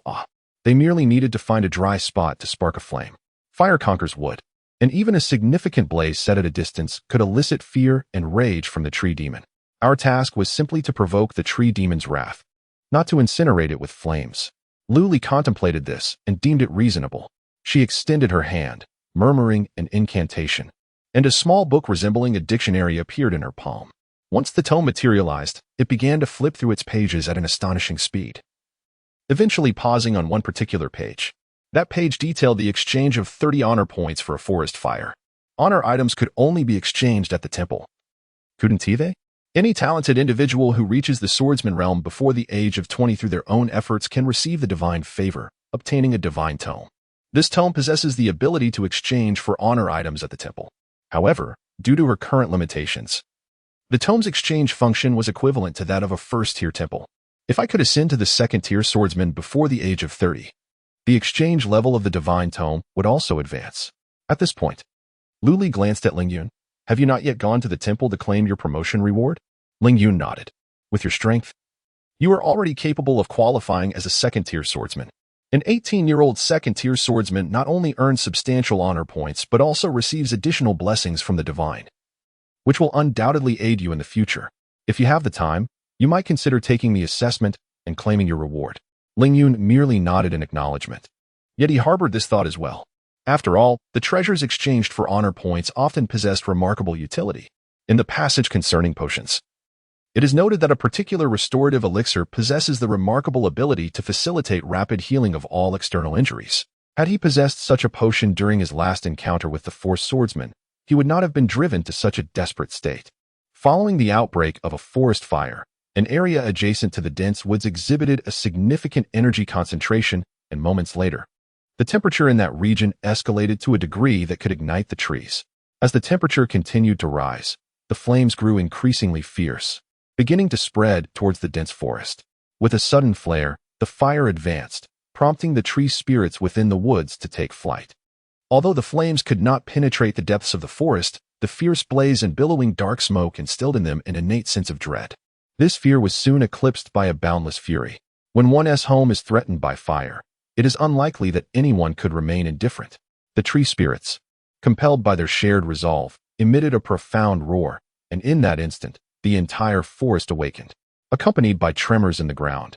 Various dark beasts that dwelled within the woods raised their heads and let forth resounding roars that reverberated outward like waves of sound.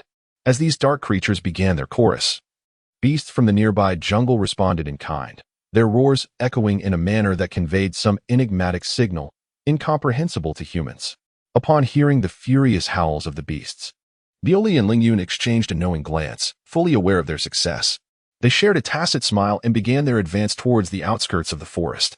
The upheaval in the gray forest was swiftly relayed to the encampment of the allied forces of the Three Kingdoms, causing the countenance of the swordsman representatives to shift dramatically.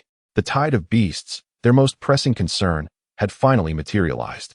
The incursion of humanity into the gray forest, where they had rampantly hunted the beasts, had undeniably provoked the ire of the forest's original inhabitants. Although the dominant beasts had remained silent, lacking a powerful leader to guide them, the lesser creatures, though filled with rage, had been compelled to retreat, biding their time. However, the moment the ruler of the gray forest took action, the pent-up animosity of the beasts was ignited, resulting in a response from nearly half of the creatures within the forest. Except for the regions untouched by human interference, almost all the beasts in the area of the Purple Cloud Empire rallied to the call of the tree spirits, roaring in unison to signify their allegiance to the tide of beasts. When the representatives of the Three Kingdoms learned the extent of the impending beast tide, their faces turned pale. Half of the beasts in the gray forest, a staggering total of 500 beasts. What an utterly terrifying figure, with nearly 60 swordsmen. Each would face the pursuit of 9 beasts. In a one-on-one confrontation, the swordsmen would naturally not fear beasts of equal rank. Even when facing 2, human swordsmen could hold their own, and against 3, they could still ensure their escape. But facing 9, that would be a battle devoid of hope. Should they hide? Wait for the tide of beasts to pass before resuming their pursuit of their target? This is the gray forest, not the realm of humanity. With the keen sense of smell possessed by the beasts and their intimate familiarity with the territories of the gray forest, it would be exceedingly simple to uncover the hidden humans. The mighty dragon cannot overshadow the local serpent. Moreover, given the present circumstances, they are far from being a match for the formidable dragon. Realizing this, the Tri-Nation Alliance promptly issued a retreat order to the swordsmen of their empire, who quickly gathered their belongings and withdrew from the gray forest. Although the order was dispatched swiftly, many swordsmen had already ventured deep into the forest and could not extricate themselves in a timely manner. Furthermore, when it comes to familiarity with the forest, how could humans possibly rival the beasts? The speed of their retreat pales in comparison to the relentless pursuit of the beasts. Thus, a bloody chase unfolded within the depths of the gray forest. Chapter 46. The Wrath of Misplaced Anger amidst the tumultuous surge of the demonic tide. Everyone was too preoccupied with their own safety to recall their duty of pursuing Lu Li and her companion. Within a mere 3 days, Ling Yun and Lu Li had successfully fled the perilous gray forest. Pausing amidst the verdant embrace of the lush Silverleaf town, Lu Li halted her steps. "Let us part ways here," she suggested. Ling Yun hesitated for a moment, nodding slightly before continuing towards Silverleaf town. "You, Lu Li parted her lips, intending to convey something, but the words faltered on her tongue. "Ultimately," she expressed, "I am grateful for your assistance during these days. Without you, I could not have safely evaded the pursuit of those sword masters and escaped the gray forest. It was merely a matter of mutual benefit. There is no need for thanks." He replied, "No, you have rendered me a great service. Logically, the 1,000-year dragabone grass should be your reward. However, my cultivation has reached a deadlock, and I require the heart of fighting chi to assist in breaking through to a higher realm. Without it, I will find it exceedingly difficult to make any progress in my life, aside from my agility. Therefore, I cannot transfer this task's reward to you." Luli understood that Ling Yun might truly be indifferent to the Heart of Fighting Chi awarded for the task, yet for reasons unknown. She felt compelled to disclose her motivations for retaining the Dragonbone Grass. Perhaps it was simply her desire to prevent even the slightest discord from taking root in his heart over this matter. Ling Yun nodded again, pressing onward. His journey through the Grey Forest had propelled him into the realm of innate mastery, fulfilling his anticipated goal. Despite failing to complete the task and obtain the 4th-tier cultivation technique, he had not returned empty-handed. Ling Yun, will we meet again? Luli inquired. Ling Yun paused, turning to scrutinize her closely before replying, if fate permits, we shall surely meet again. With that, he showed no intention of lingering, swiftly disappearing along the narrow path through the thicket. Fate, indeed, is a mysterious force. In the vast sea of humanity, how difficult it would be for two souls, having met only once and knowing only each other's names without any means of contact, to reunite. Luli chuckled softly, however, as long as you grow swiftly. We shall undoubtedly meet again. Shaking her head, she chose a path through the less dense parts of the forest and ventured forth. Just how fast one must grow was a question left unanswered. Due to the distance, although the Grey Forest had erupted in a massive surge of demonic beasts, Silverleaf Town remained relatively unaffected. Naturally, minor repercussions were unavoidable, as evidenced by the rapidly escalating casualty figures in Silverleaf Town. Having just broken through to innate mastery, Ling Yun required time to solidify his gains. Silverleaf Town had once seemed a promising sanctuary. However, with sword masters from various nations fleeing the Grey Forest, they would likely rest and recuperate in the town for some time, given that he had become a public enemy of 3 nations. Encountering these sword masters would undoubtedly lead to conflict. Even though he felt unafraid of facing a 3rd-tier sword master now, a valiant warrior cannot withstand overwhelming numbers. The combined forces of the 3 nations included over 20 sword masters, among them 2 3rd-tier sword masters. Once entangled by these swordsmen, no matter how formidable his abilities, escaping the encirclement would be a formidable challenge. However, if he could regain the pinnacle of his previous life's innate grand mastery, wielding the advantage of the 9-9 upper profound sword chi, even being surrounded by over 20 swordsmen would pose no issue. Based on his current understanding of the strength of 3rd-tier swordsmen, he would certainly not fall short of a 3rd-tier master who had mastered lethal sword techniques, and perhaps even more. Yet, upon breaking through to the innate grand mastery realm, the challenge he faced would no longer be a qualitative transformation, but rather a quantitative accumulation. Moreover, given the concentration of spiritual energy on this planet, exceeding Earth's by 10-fold, this accumulation process would surely be swift. On the 2nd day after the swordsmen fled to Silverleaf Town, the chief swordsman of the Detzi Empire, Lear, along with 3rd-tier swordsman Park, arrived promptly. The chief swordsman Lear was particularly invested in this matter, as he hoped that the Heart of Battle could assist him in ascending to the Grand Swordsman realm. More importantly, it was due to the death of the swordsman Zhanyan. It was common knowledge throughout the Detzi Empire that Lear shared a mentor-student bond with the swordsman Zhanyan. Thus, the news of Zhanyan's untimely demise at the hands of an unknown swordsman in the Grey Forest incensed Lear profoundly. As Lear listened to the reports from several individuals, his expression grew increasingly grim. Once the swordsmen concluded their accounts, he could no longer suppress a cold snort. To deploy so many yet allow ourselves to be taken advantage of by others. You are all utterly ineffective. Each swordsman felt a pang of shame, hesitant to retort. Fortunately, Lear recognized their esteemed status, and even he, as the chief swordsman, refrained from being excessively harsh in his reprimands. After a brief moment, he inhaled deeply to quell his rising fury. Where is the 1,000-year dragon-esque gallbladder? Activate the divine light immediately and mark the location of the task item. All the swordsmen understood that during the tide of magical beasts, every swordsman was preoccupied with their own survival, leaving no time to attend to the dragon-esque gallbladder task. Now, with 3 or 4 days past, it was likely that the perpetrator had already exited the Grey Forest and submitted the task at the nearest temple. 3 official swordsmen have perished. And this is the result you present me with. Veins throbbed on Lyra's forehead. Clearly on the brink of fury, what fate awaits anyone who dares to oppose our Detzi Empire? Have you all forgotten so easily? Is it possible that someone has grown so audacious as to slay our swordsmen and walk away unscathed? Lear's words unmistakably conveyed his purpose for coming from the Empire to eliminate the murderer of Zhanyan. At this juncture, someone had to step forward to temper his ire. Otherwise, they would certainly face a severe reprimand. A representative swordsman from the Detzi Empire immediately stood up, cautiously addressing him. Lord Lear, please temper your anger.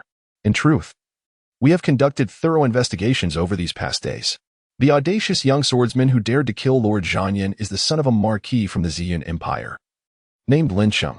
Their family has since relocated to the capital of the Ziyun Empire under the protection of the imperial family.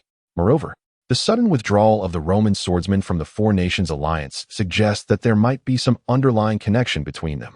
The Ziyun Empire, a once prominent third-tier civilization, audaciously provokes the wrath of our Detzi Empire.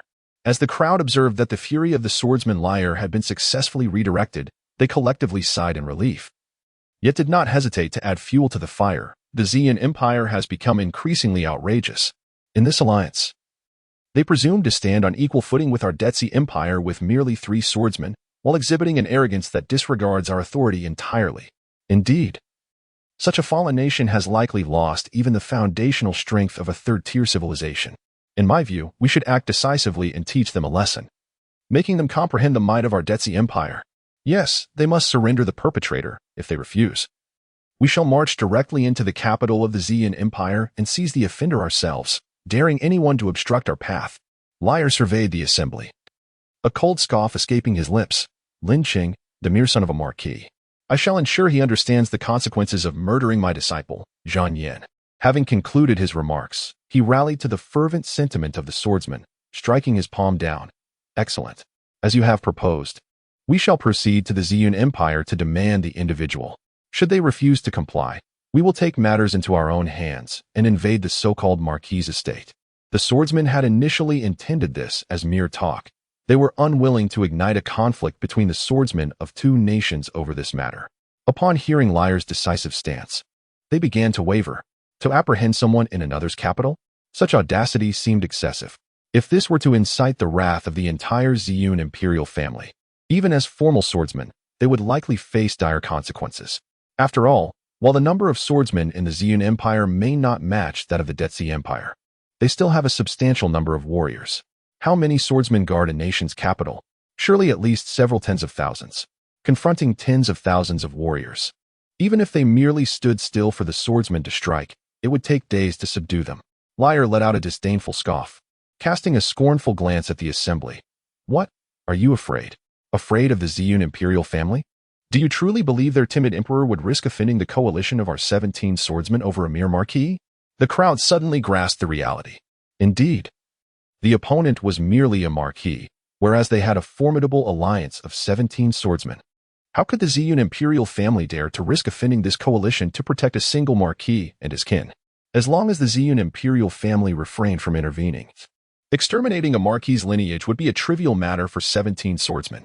With this realization, the 15 swordsmen grew exuberant, akin to those under the influence of a potent elixir, and once more clamored to invade the imperial capital of the Ziyun Empire, demanding the royal family surrender the offender.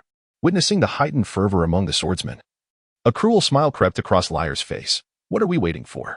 Let us embark. Chapter 47. Assurance in the Depths of the Forest. Ling Yun had once again entered a state of secluded cultivation, completely unaware that his family was on the brink of facing its gravest peril since its inception. Even if he were informed, it was uncertain whether he would hasten to rescue what was deemed his family.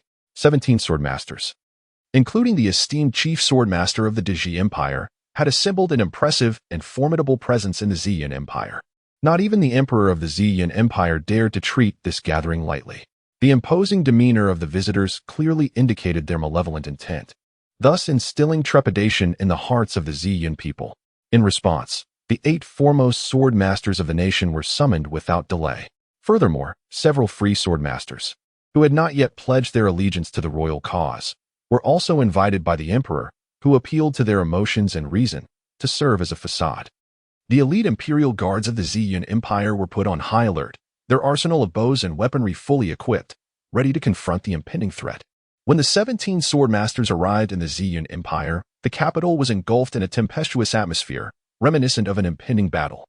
The mere congregation of these sword masters wielded enough influence to compel an entire imperial capital to enter a state of alert, illustrating the profound impact that swordmaster-level experts had on the geopolitical landscape of this continent.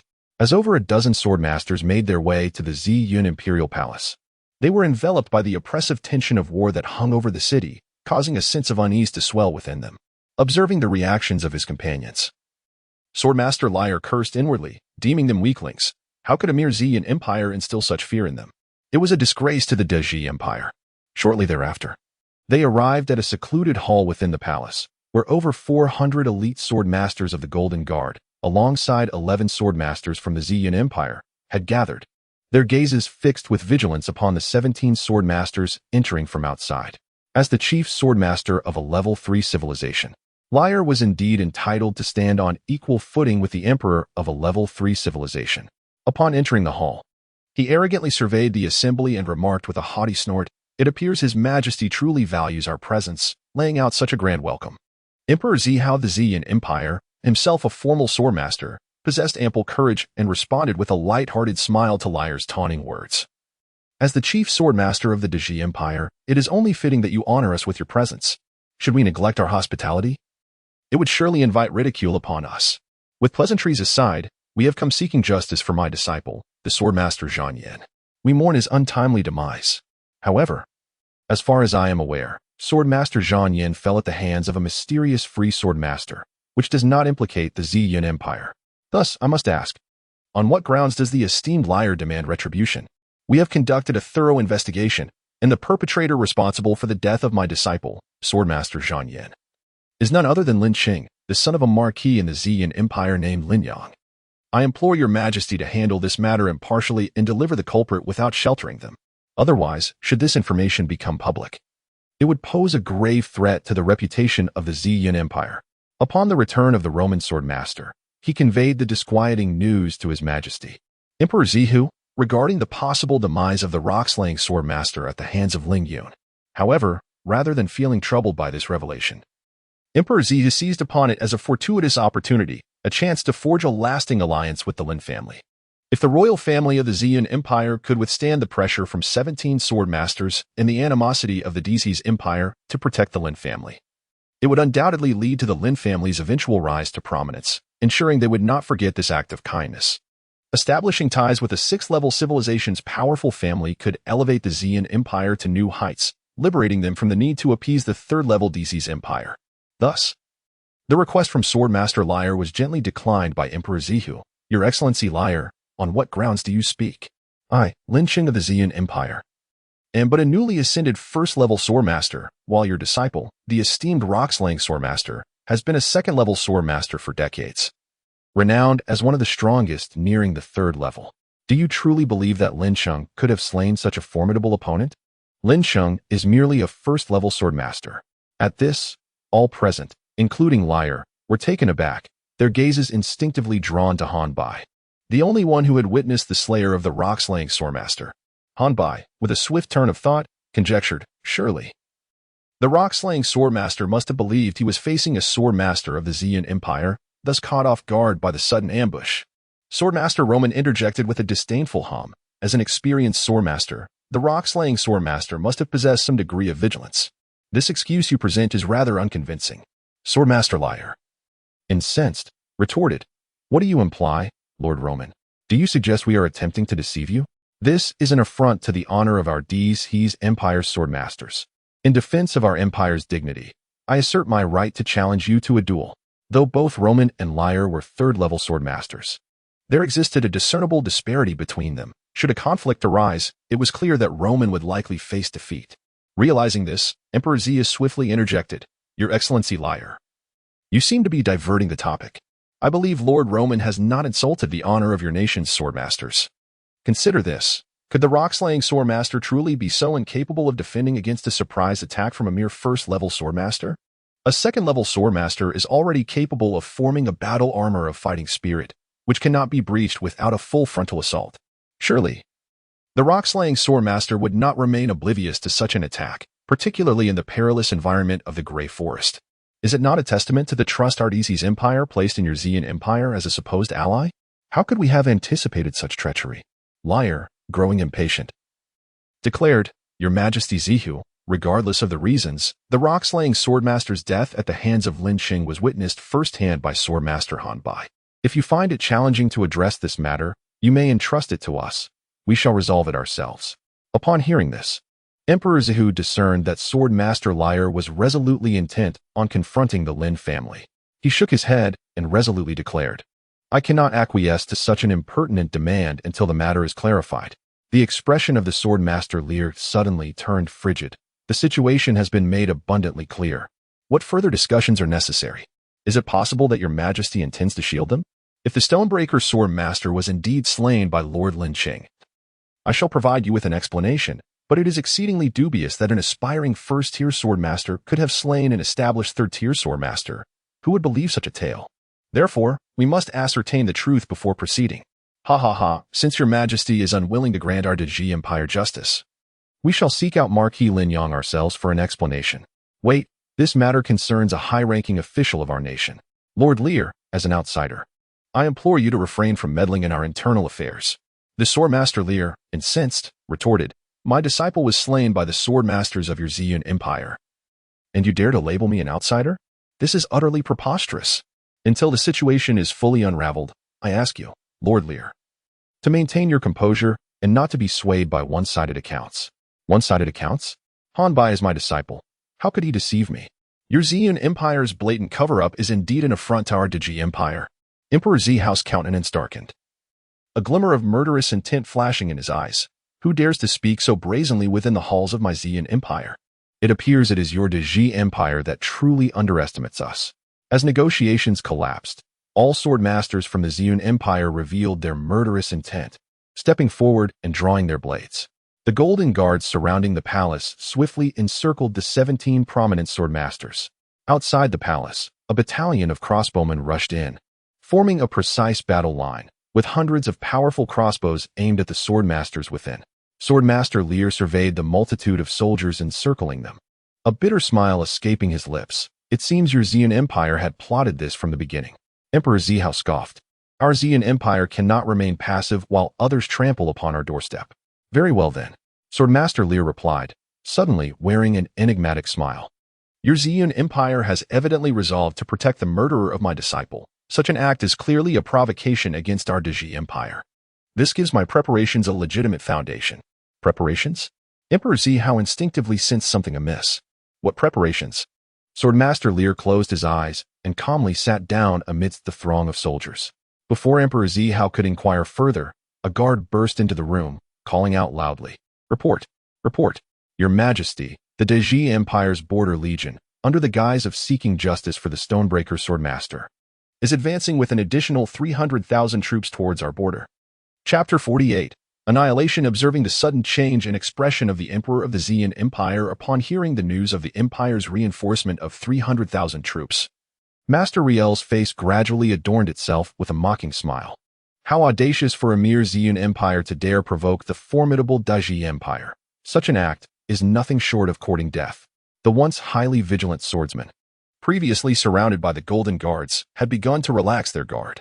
The Empire had already mobilized its forces. If the Ziyun Empire wished to quell the Empire's wrath, it would certainly have to obediently surrender the perpetrator and respectfully facilitate the departure of the dignitaries. Perhaps, in a bid to ingratiate themselves, they might even offer substantial financial reparations.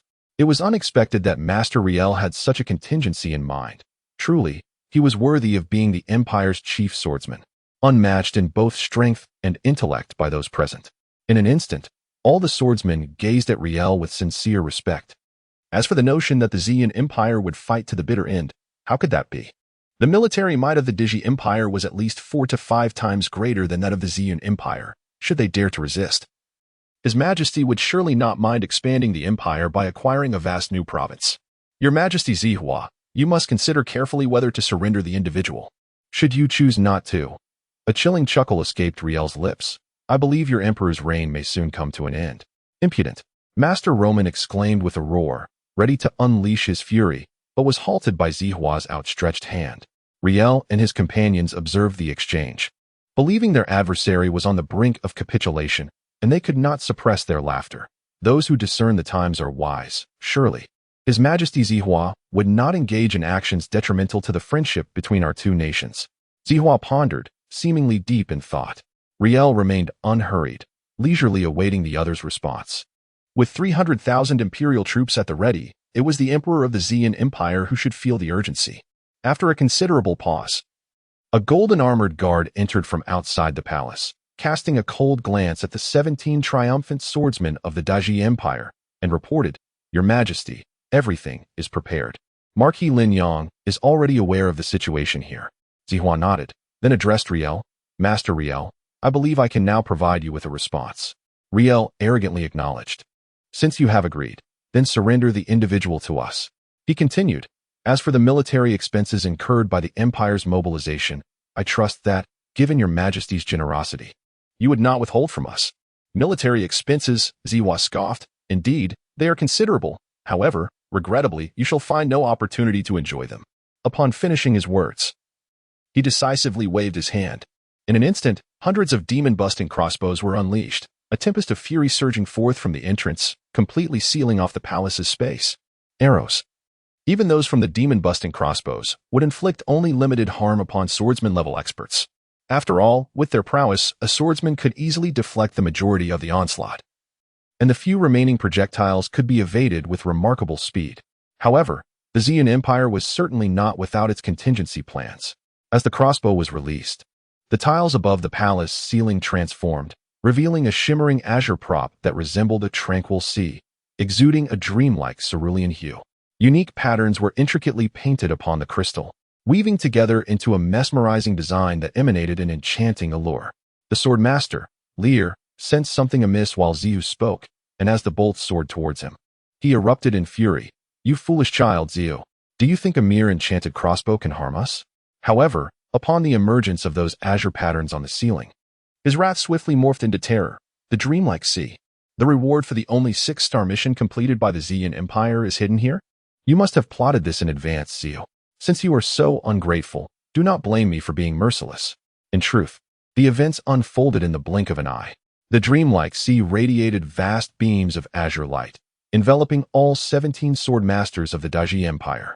Under this luminescence, those who had desperately sought to evade the incoming bolts suddenly relinquished their resistance, closing their eyes in serene acceptance, utterly captivated by the blue glow, even forgetting their imminent peril. This 4th-tier prop could unleash dreamlike light, momentarily seizing the minds of those with a spiritual strength below the 4th tier. Though fleeting, merely seconds, these moments could determine the outcome of an entire battle. Whoosh, whoosh, whoosh. In a volley of fire, aside from 7 second-tier warriors who donned their battle armor, a full 10 first-tier sword masters were instantly pierced by hundreds of arrows, falling lifelessly to the ground. The sword masters, who typically enjoyed esteemed status within the empire, were transformed in an instant into cold corpses, their bodies riddled with an array of arrows. Almost simultaneously as the dreamlike light dissipated, the 10 sword masters from the Xian Empire, excluding Zihu, surged forward, launching a fierce assault while the 2nd-tier sword masters were still reeling from the effects of the dreamlike light. Roman faced Lear, while the one-armed Laha confronted Parker, and the others also found their targets, ruthlessly unleashing their most ferocious attacks. The battles between sword masters were realms beyond the intervention of even the most skilled warriors. The two factions were simply not on the same level. The highest-tier warriors could only sacrifice their lives to impede the advance of the fleeing sword masters. Despite their apparent superiority, Lear and his companions suffered heavy losses, caught off guard.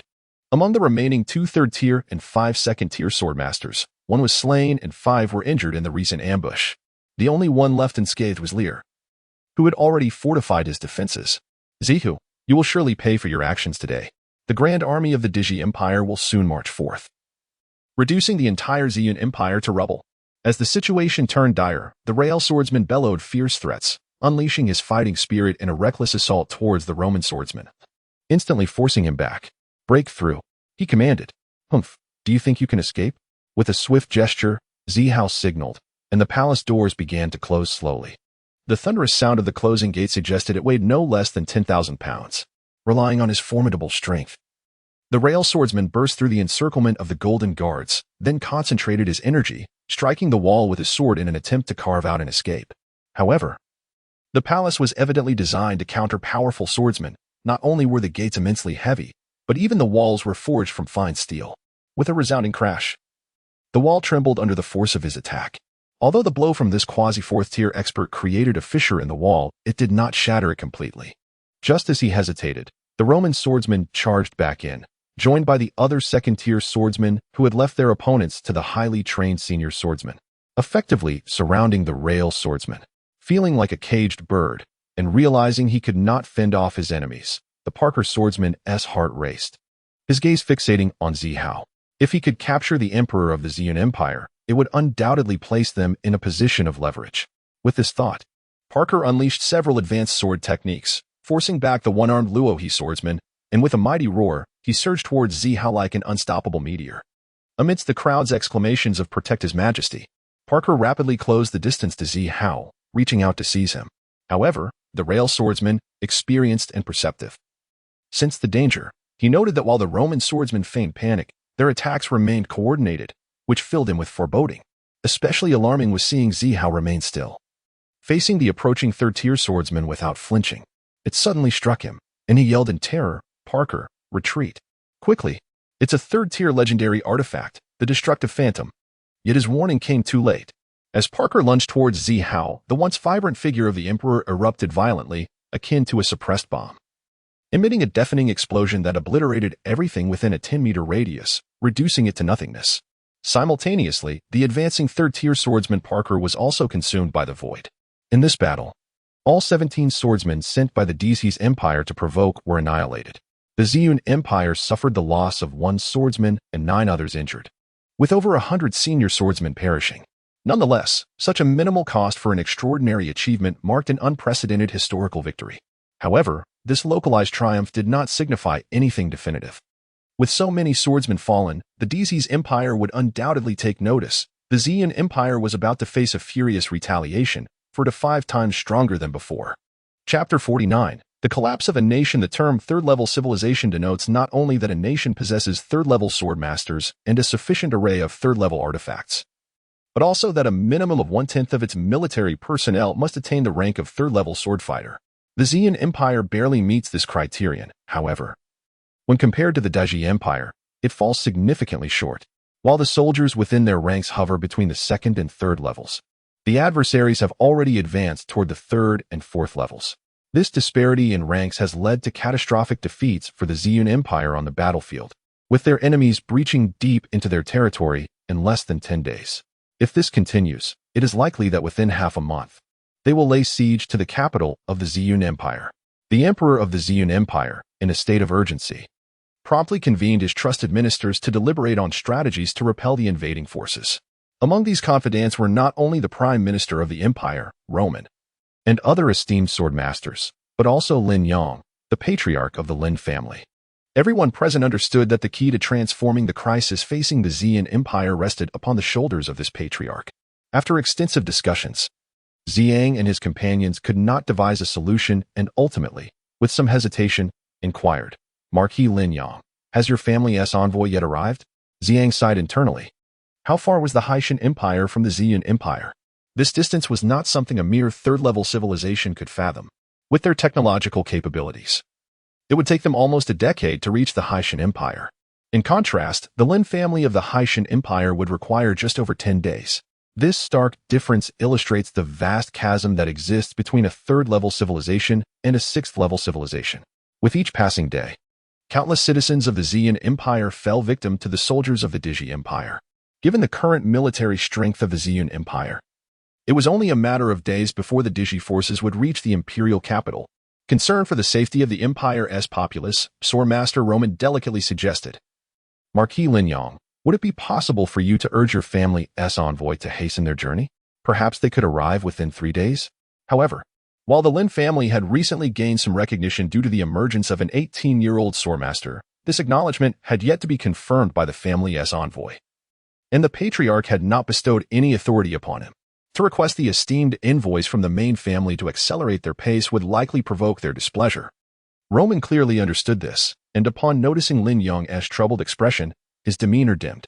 It was then that Emperor Ziyang recalled something and suddenly spoke. The Zhang Yin Swordmaster is a seasoned second-level swordmaster, whose prowess is likely unrivaled among the second-level swordmasters of the surrounding nations.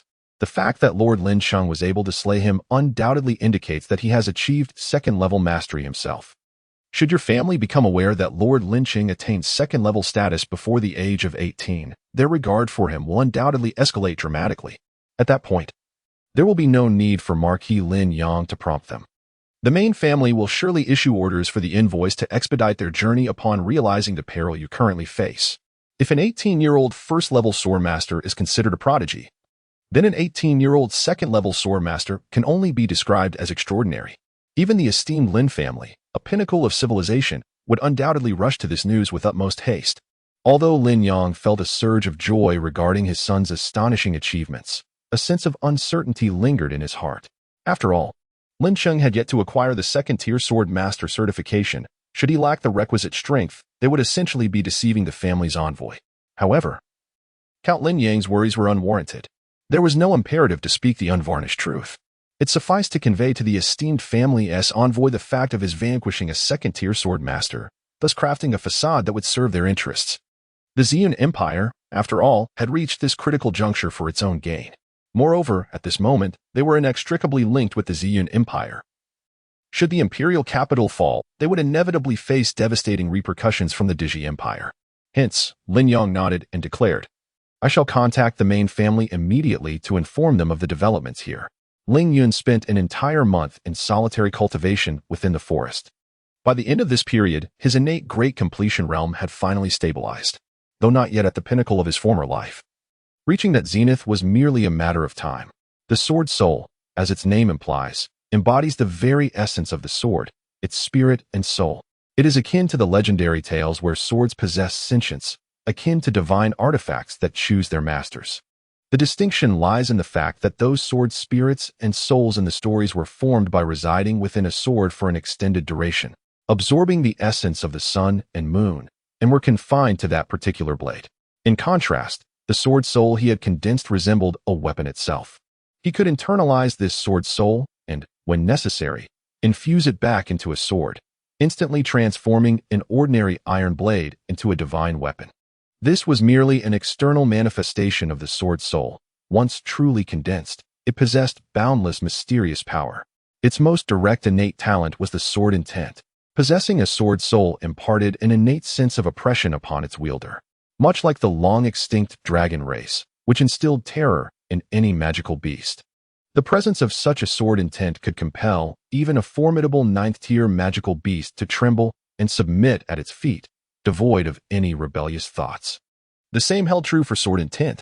Under this oppressive aura, sword wielders found it impossible to resist. The weaker ones could scarcely draw their blades. Even those of comparable strength to him would find their power significantly diminished under the influence of the sword intent. The deeper one's comprehension of the sword path, the more intense the pressure exerted by the sword intent.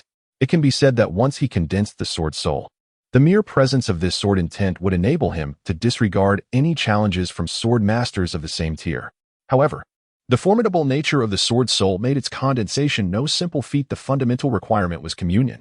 By using one's own essence and spirit as a conduit, one would infuse it into a sword, continually cleansing it with the profound sword chi, while experiencing the joys, sorrows, and myriad emotions of humanity, thus endowing it with sentience. Once the sentience was birthed, it represented merely the initial form of the sword soul, akin to a fragile newborn, vulnerable to any assault that could shatter its very essence. At this stage, it required nourishment from the wielder's mind and spirit to gradually grow stronger. When it is capable of freely entering and exiting the sword body without external force, that is when the essence is truly consolidated. At the nascent stage of the sword spirit, it must not be subjected to any shocks. Thus, one must not hastily seek to commune with an ordinary sword.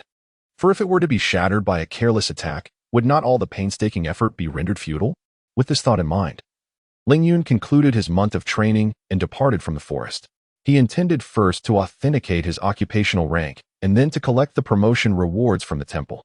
If he could amass sufficient merit to exchange for a legendary sword for communion, it would be nothing short of splendid. However, as he emerged from the forest into the world, he learned that the Devours Empire, in pursuit of the assassin who killed the slashing rock sword master, had mobilized its forces and invaded the Ziyun Empire. They now besieged the capital of Ziyun, encircling it entirely.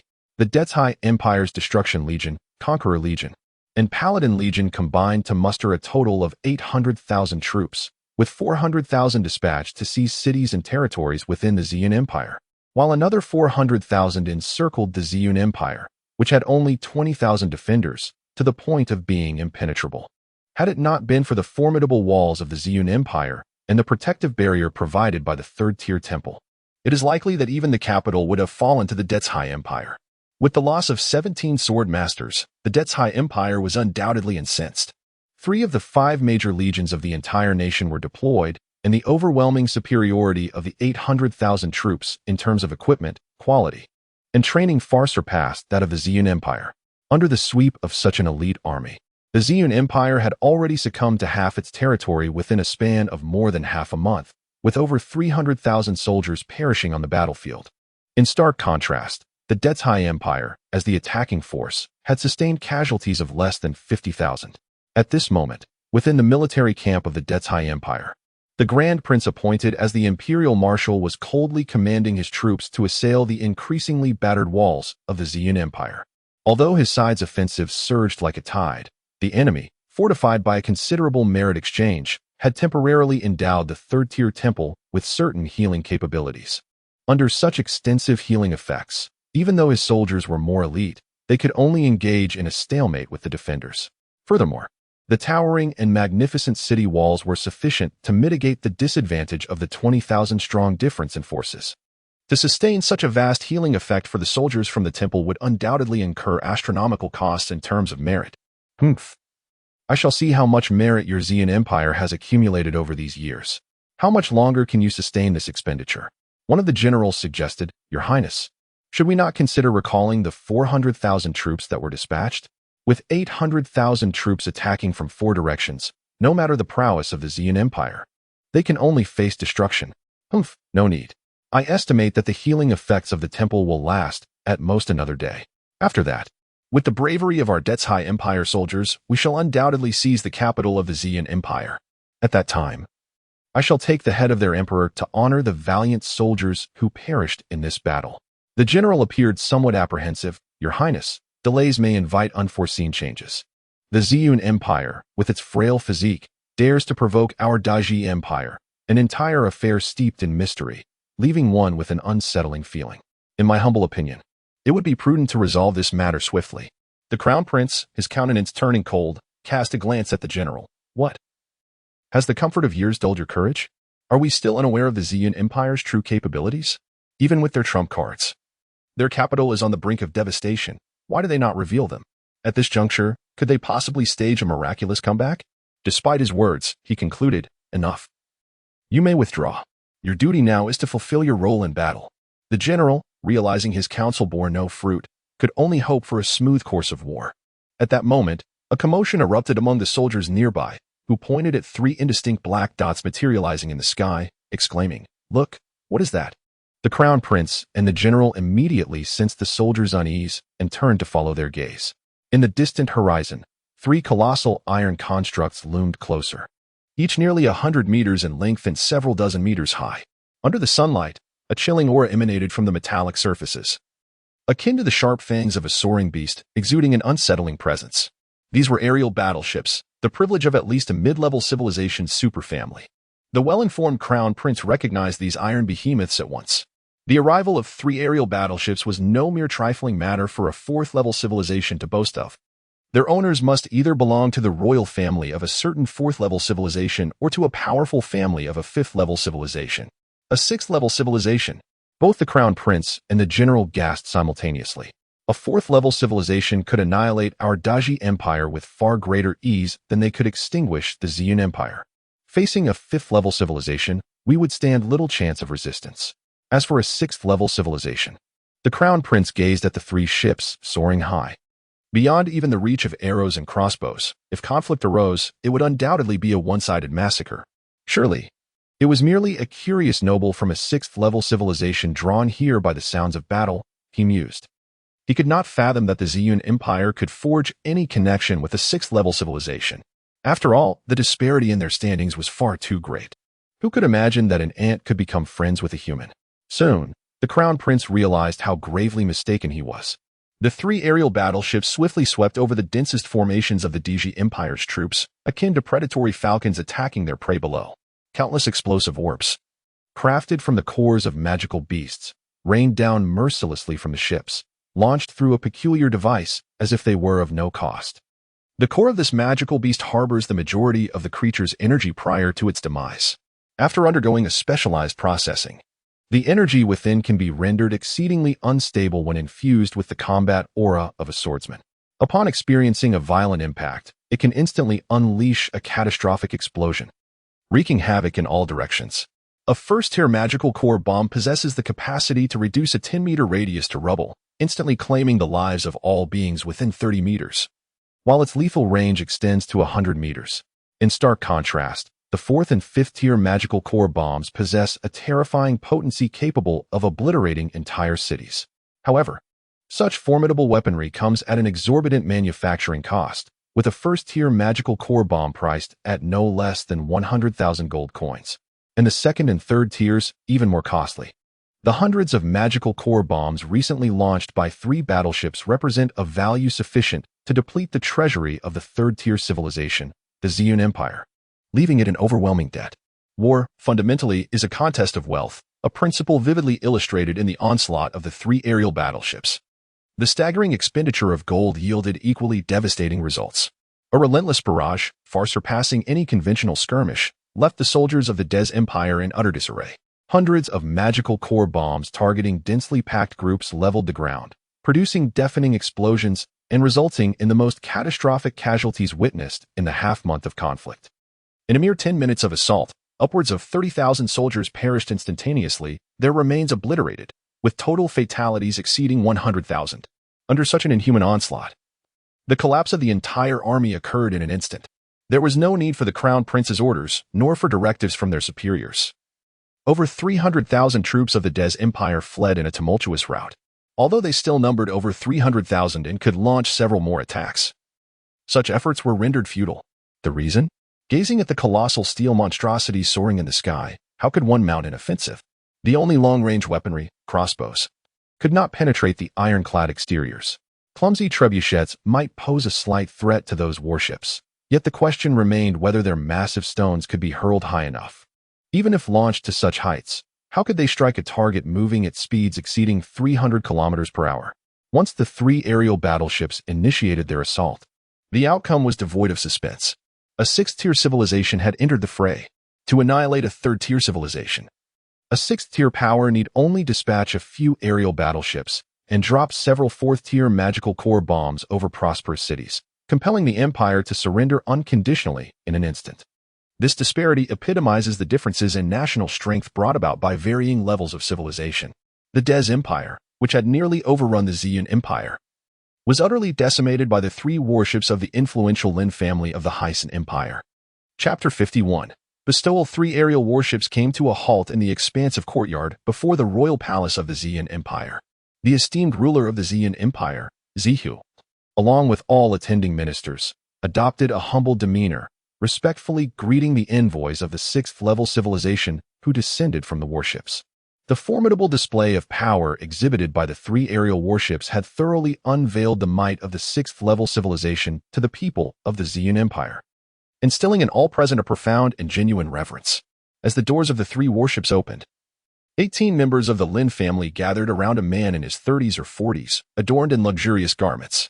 Although these 19 individuals did not overtly exude an air of nobility, their natural poise and composure evoked an innate feeling of inferiority among onlookers. It was akin to a rustic native who had never ventured beyond his village, suddenly beholding a group of city dwellers clad in suits, arriving in opulent cars previously seen only on television, an experience that stirred both curiosity and trepidation. To dispatch a delegation of such caliber, comprising 19 swordsmen and 3 aerial warships, underscored the immense power wielded by the 6th-level civilization, leaving the people of the Ziyun Empire deeply astounded. Zihu, being the head of the royal family, reacted swiftly. With a gesture, he compelled all ministers of the Ziyun Empire to bow deeply. I, Zihu, the patriarch of the Ziyun royal family, extend the highest respect to all esteemed envoys. The Lin family envoy merely nodded slightly, not sparing Zihu a second glance, and proceeded directly towards Lin Yang. Clad in the family's ceremonial robe, which had seen better centuries, he was instantly recognizable to the few present. The envoy's nod indicated that Zihu and his companions felt no offense. Rather, they were filled with exhilaration. Given the vast chasm between the 6th-level and 3rd-level civilizations, they could easily disregard the emperor of the 3rd-level civilization without concern for his sentiments. The mere acknowledgement from the Lin family envoy undoubtedly signified a gesture of goodwill, and even the faintest trace of it was enough to send Zihu and his associates into a frenzy of joy. The loss of nearly half their territory suddenly seemed worthwhile. Of course, the paramount concern remained the influence. Should the powerful Lin family of the 6th-level civilization assist the Xian Empire in repelling the invading Devours Empire? The ramifications of such news spreading to neighboring nations would be immense. For at least a century, no nation would dare to provoke the Xian Empire again. As for the loss of half their territory, it would not be long before the Devours Empire, upon discovering Lin Yang's true identity, would arrive laden with treasures to offer reparations. Patriarch Lin Yang, first and foremost, allow me to convey the gratitude of the entire family on behalf of our esteemed head. We are deeply appreciative of your lineage for nurturing such an outstanding talent, the envoy remarked with a warm smile. Lin Yang, feigning composure, straightened his posture and replied earnestly, "This is solely due to the exemplary guidance of our esteemed family.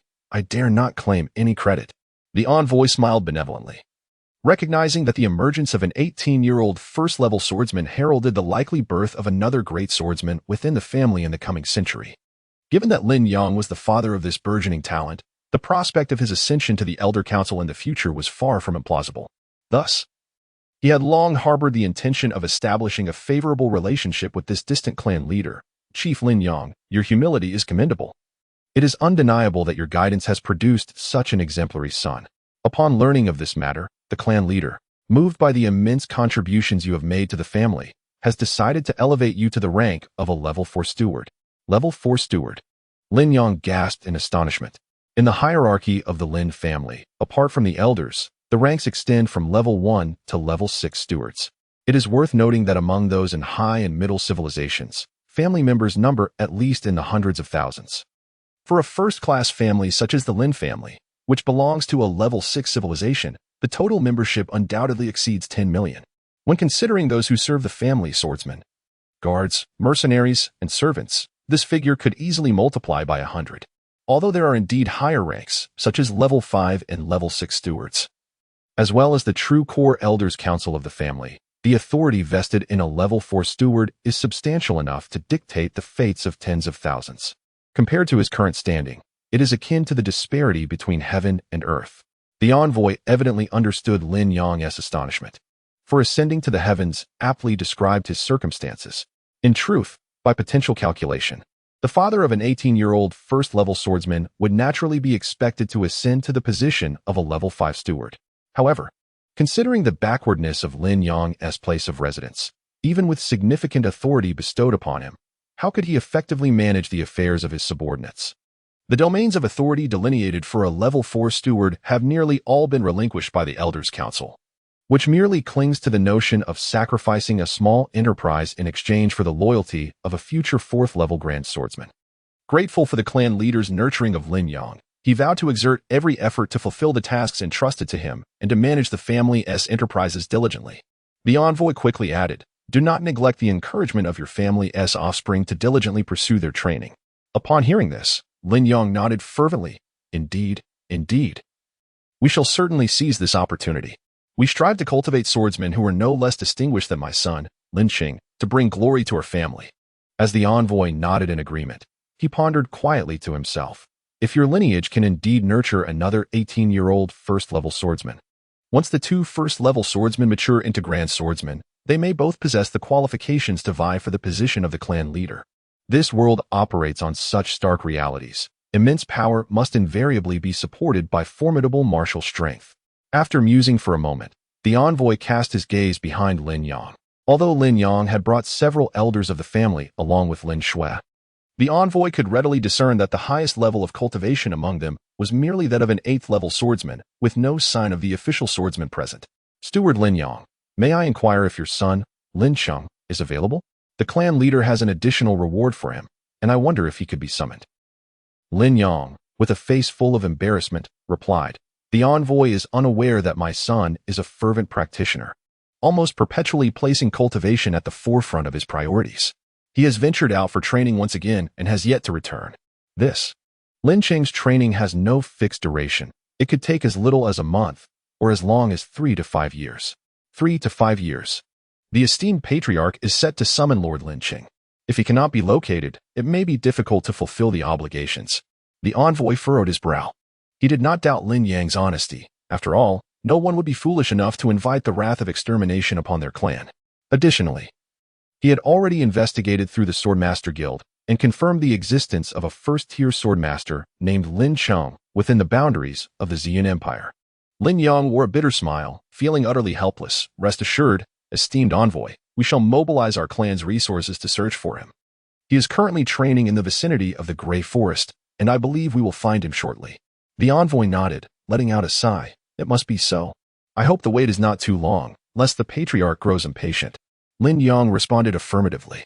At that moment, however, His Majesty Zihai and the Swordmaster Roman, who had come to assist, suddenly exclaimed, "Are you serious?"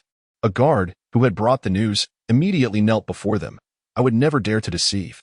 Zihai, with a face full of joy, exclaimed repeatedly, "Reward, generous reward." He then hastened to Lin Yang and the envoy, respectfully bowing, "Patriarch Lin Yang, esteemed envoy. We have just received news of Lord Lin Cheng." Both Lin Yang and the envoy beamed with delight. "Where is he?" "He is at the Swordmaster Guild in the capital." The guard continued, gazing at Lin Yang with envy. "Lord Lin Cheng has just applied for the second-tier Swordmaster certification. After the verification by Swordmaster Roman, I am confident that he will successfully achieve his promotion to second-tier Swordmaster." Chapter 52. Ascension to the second tier, certification as a second-tier Swordmaster? This time, the astonishment was not limited to the envoy from the Lin family. It also encompassed Ho, Roman the Swordmaster, and others. Although Roman and his companions had subtly suggested to the Lin family envoy through Lin Yang that there might be something remarkable about Lin Cheng, they themselves were uncertain and did not truly believe Lin Cheng had achieved the rank of a second-tier Swordmaster, particularly for Roman, who had assessed Lin Cheng just over a month ago as a first-tier Swordmaster. It seemed implausible that such rapid advancement could occur in such a brief span of time. The envoy from the Lin family shared similar sentiments. While they were taken aback by the news of Lin Cheng having slain a second-tier Swordmaster, their thoughts leaned toward ambushes or poison rather than direct confrontation. The notion of a fair duel hardly crossed their minds, as the information they possessed clearly indicated that Lin Cheng was merely a newly certified first-tier Swordmaster, and it was unfathomable that he could have ascended to the second tier in just a month. However, the guard's report suggested that he was indeed applying for the second-tier Swordmaster examination. This implied that even if Lin Cheng lacked the full prowess of a second-tier Swordmaster, he was likely quite close, or else he would not seek to undergo such an assessment. Moreover, considering his previous feat of defeating an established second-tier Swordmaster, observing the astonished expressions of those around him, it was ultimately the Lin family envoy who spoke first. "Only after the examination will we ascertain whether Lord Lin Cheng possesses the strength of a second-tier Swordmaster." Roman the Swordmaster nodded in agreement. "I shall proceed to the Swordmaster Guild to oversee Lord Lin Cheng's examination." The Lin family envoy tactfully proposed, "Might we be permitted to observe this assessment from outside?" Without a hint of hesitation, Roman readily acquiesced. "It would be our honor." "This way, please." The Lin family envoy nodded, expressing with unrestrained envy, "Elder Lin Yang, your son, Lord Lin Cheng, is truly a genius among geniuses. Should he successfully pass this examination, an 18-year-old second-tier Swordmaster would be an unprecedented achievement in the illustrious history of our Lin family. I can almost foresee the immeasurable greatness he will achieve in the future. We are grateful to you and your esteemed wife for bestowing upon our lineage such exceptional talent." "You flatter me, esteemed envoy." "Too much flattery," Lin Yang responded, feeling a surreal sense of disbelief wash over him.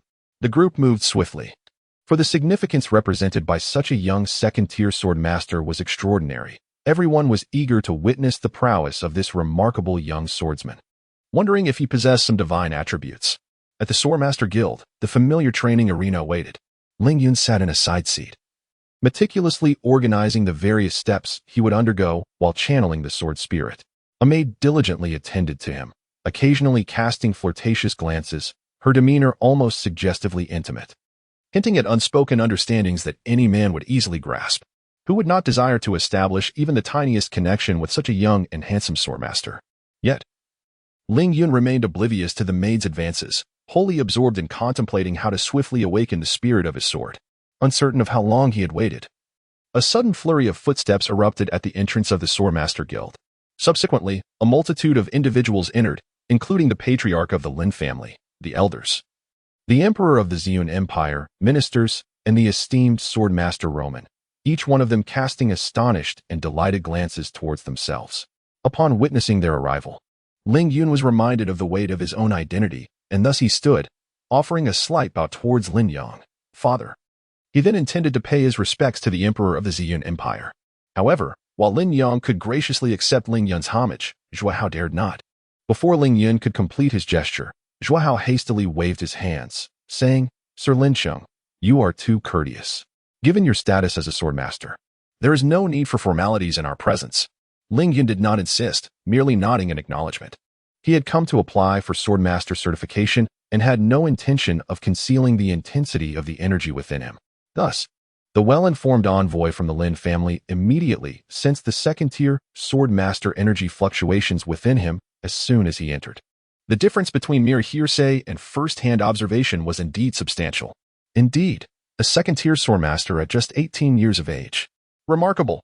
Although the envoy felt a tinge of jealousy, an overwhelming sense of joy filled his heart at the prospect of adding a young swordmaster of immense potential to the family. Families that only engage in internal strife had no hope of survival in this world. Sir Lin Qing, the envoy, stepped forward and offered a slight bow. The third-tier swordmaster Lin Feng sends his regards.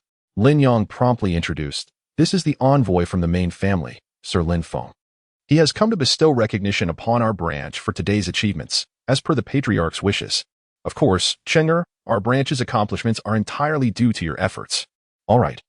Let us proceed with your promotion to a second-tier swordmaster, Sir Lin Cheng, Lin Feng said, nodding towards Swordmaster Roman, signaling him to begin.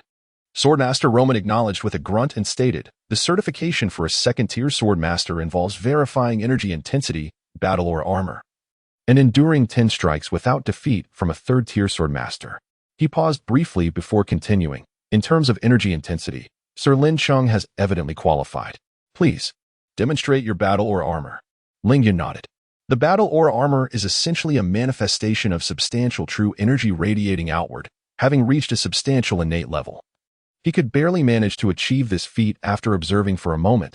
Swordmaster Roman nodded in approval. Although the battle aura armor appeared somewhat unstable.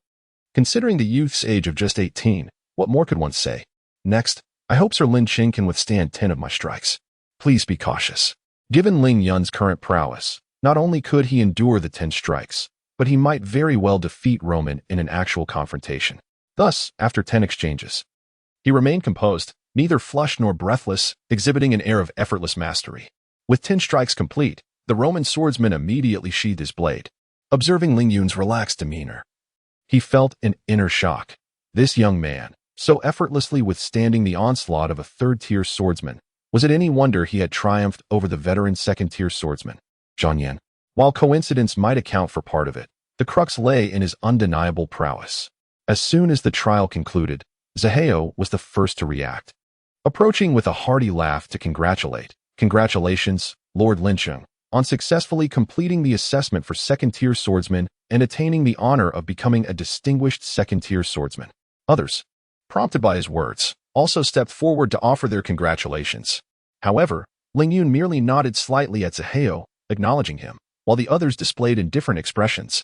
Originally, he intended to head directly to the temple to claim his rewards, but with Lin Yang present, he felt it inappropriate to leave abruptly. He thus took a moment to address his father, saying, Father, I shall make a brief visit to the temple, and then I may continue my training in other regions. If there are no pressing matters, I kindly request your permission to take my leave. Having just completed one round of training only to embark on another. His attitude evoked a wave of embarrassment among those present, a subconscious surge of respect rising within them. Only someone with such relentless dedication to cultivation could achieve such extraordinary feats at such a young age.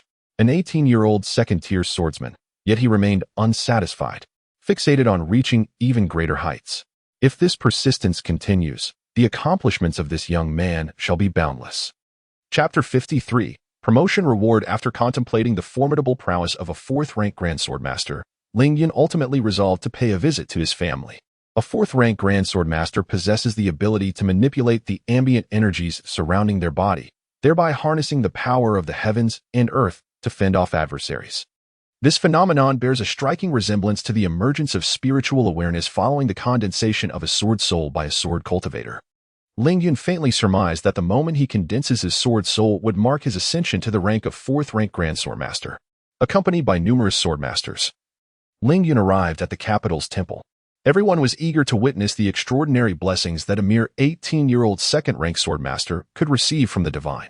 Upon learning the purpose of their visit, the temple's clergy escorted Ling Yun to the altar and commenced the ritual of divine supplication. As the priests engaged in their prayers, Ling Yun's brow furrowed in concentration. He astutely discerned a peculiar force emanating from them. Although this power was distinct from the fortuitous energies he had encountered in his previous life, it bore an indistinct connection. However, the nature of this connection was beyond his present comprehension. Under the influence of this enigmatic force, an innate reverence blossomed within the hearts of all present, leading them, almost unconsciously, to join the chorus of supplicants. Even the formidable 3rd rank swordmasters, such as Roman and Lin Feng, unabashedly offered their heartfelt devotion from the depths of their souls, perceiving participation in this sacred ritual as the most fortuitous event of their lives. The growing number of supplicants accelerated the gathering of that mysterious energy, coalescing above the altar into a colossal beam of light that surged towards the heavens. Upon the ornate and intricate ceiling, a wondrous array radiated an alluring, black hole-like aura, absorbing all the gathered mystical energies and gradually forming a luminescence that threatened to rend the very fabric of space. As the energy reached a critical mass, a massive column of light erupted from the black hole, enveloping Ling Yun in an instant. In that fleeting moment, an absolute instant, Ling Yun could scarcely perceive the trajectory of the descending beam. Its brilliance was so swift that it enveloped him entirely, seemingly defying the constraints of space. In the wake of such astonishing velocity, his meager attempts at movement appeared utterly insignificant, rendering even the gallop of a snail a distant comparison. Clang! How did these two entities come into existence? Ling Yun felt a bead of cold sweat break upon his brow, a natural reaction of humanity to the unknown threats and fears that lurk beyond comprehension. Though he held a profound respect for these beings, forged from human endeavor through rigorous training, he harbored no notions of adoration or faith. Even that modicum of respect was simply an instinctual response from any sword cultivator toward the mighty. Yet, the denizens of this world were different. They believed in the omnipotence of the divine, attributing the entirety of their civilization to the guidance of the gods. They regarded humanity's advancements as inseparable from the immense grace bestowed by the divine. In such a mindset, no matter how remarkable the feats of the deities, they felt a sense of inevitability. After all, it is the divine actions of the gods are beyond the comprehension of mere mortals. Ling Yun reigned in his tumultuous emotions, offering a wry smile as he stowed away the divine tome and the sword bestowed upon him by the deities. A self-deprecating chuckle escaped him, for he recognized that he was but an inconsequential figure, dwarfed by the pinnacle of human strength represented by the 9th-level sword masters, akin to an ant in their presence.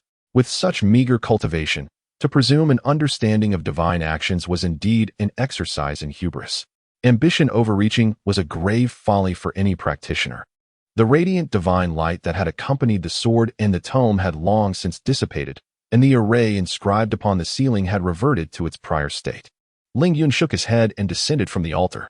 Typically, a swordmaster would assess the honors and accolades earned after receiving divine grace, calculating what wondrous items could be exchanged. However, at this moment, Ling Yun felt no inclination for such evaluations. He politely expressed his gratitude to the several priests before summoning his companions to depart. Roman cast a glance at the sword in Ling Yun's grasp, a hint of envy in his tone as he remarked, "From the quality and luster of this sword, it appears to be at least a level 3 legendary weapon. Yet, an 18-year-old 2nd-level swordmaster is indeed a rarity. The gods are often generous in rewarding such prodigies, perhaps this time. The reward is an epic-grade sword." Lin Feng, however, held reservations. While it was uncommon to achieve 2nd-level swordmaster status before the age of 20, it was not entirely unheard of. In the Hyson Empire, one could expect such individuals to emerge every few decades. As for the 7th and 8th-level civilizations, their occurrences were even more frequent. If attaining 2nd-level swordmaster status by 20 guaranteed an epic-grade reward, then such equipment would surely not be as scarce among those higher civilizations. Nonetheless, it was certain that the legendary sword Ling Yun possessed would not be of low rank. Upon exiting the temple, Ling Yun walked silently at the forefront. Aware of his intense dedication to cultivation, His companions refrained from interrupting him, engaging instead in discussions about the caliber of the sword they had just witnessed. As time passed, Ling Yun gradually emerged from the profound astonishment induced by the divine presence. After all, that was a being on par with celestial deities, while he was merely a novice at the threshold of sword cultivation. Contemplating this, Ling Yun felt a modicum of relief, yet simultaneously gained clarity regarding his path of cultivation. On Earth, tales of deities had devolved into mere legend. Even the heads of ancient temples and monasteries approached discussions of immortals with deep trepidation, hesitant to assert their existence as fact. Yet, this planet. A mysterious light flickered in Ling Yun's eyes as he rekindled his dormant fighting spirit. The journey of cultivation knows no bounds. To drift downstream is to retreat. I stand at a pivotal moment of crystallizing my sword soul, desperately in need of the wisdom of those who have walked this path before me to expedite my ascent.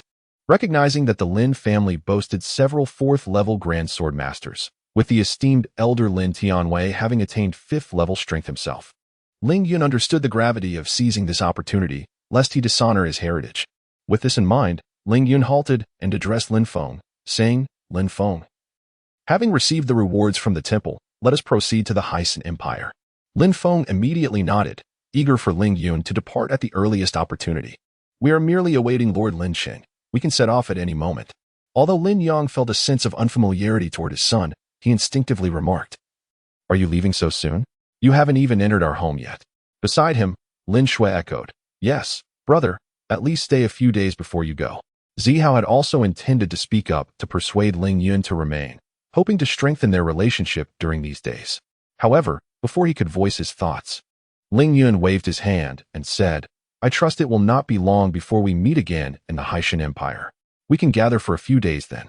Lin Feng promptly replied, "I will leave 2 air patrol warships to assist Marquis Lin Yang with the relocation. Once you have settled, you may proceed to the family territory. I am confident you will see each other again soon." Seeing that Lin Feng intended to take all the Lin family members away, Zihao grew anxious. The situation in the Deji Empire had yet to be resolved. What if they departed, and the Deji Empire returned with renewed vigor? He tactfully addressed Lin Yang. "Marquis Lin Yang, why the haste? Your esteemed family has resided here for many years. There's no need for urgency. Why not wait until Lord Lin Sheng has stabilized matters there before departing together?" Lin Feng understood Zihao's intent to retain Lin Yang. He cast a calm glance at Zihao and replied, "I shall send Xiaoyu to the Deji Empire to demand compensation for your war losses. As for the specifics of the compensation, you and Xiaoyu may discuss amongst yourselves. However, I hope you can resolve this matter before Marquis Lin Yang and the others have finished their preparations." Upon hearing this, Zihao nodded vigorously. With a 6th-level civilization member of the Lin family personally intervening, there was little room for negotiation left. Even if the individual were merely a common member of the Lin family, the Deji Empire would not dare to utter a word of dissent. At that time, he could present any conditions he desired. Once arrangements were made, Lin Feng subtly indicated to another individual, "Assist the esteemed steward diligently." The individual immediately grasped that this was an opportunity to align with the emerging power and nodded in understanding, internally expressing gratitude. "Rest assured, my lord, I will not disappoint you in this matter." Lin Feng acknowledged him and turned once more to Lin Yang, stating, "Esteemed steward, we shall take our leave for now. Until we meet again as a family." "Very well, until we meet again," Lin Yang nodded, casting a final glance at the somewhat aloof Lin Sheng as he watched them proceed toward the warships at the Royal Palace Square. Chapter 54. The Oceanic Forest Family of the Hyson Empire. The term ocean symbolizes the imperial royal family's maritime abode, while forest signifies the steadfast Lin and Yi families that uphold the empire. The Lin family stands as the foremost lineage within the Hyson Empire, forming a tripartite power alongside the royal Haijia and the Yi family, collectively constituting the grand edifice of the Hyson Empire's 6th-level civilization. The Lin family possesses a vast expanse of land, comparable in size to the continent of Australia, inhabited by over 1 billion souls.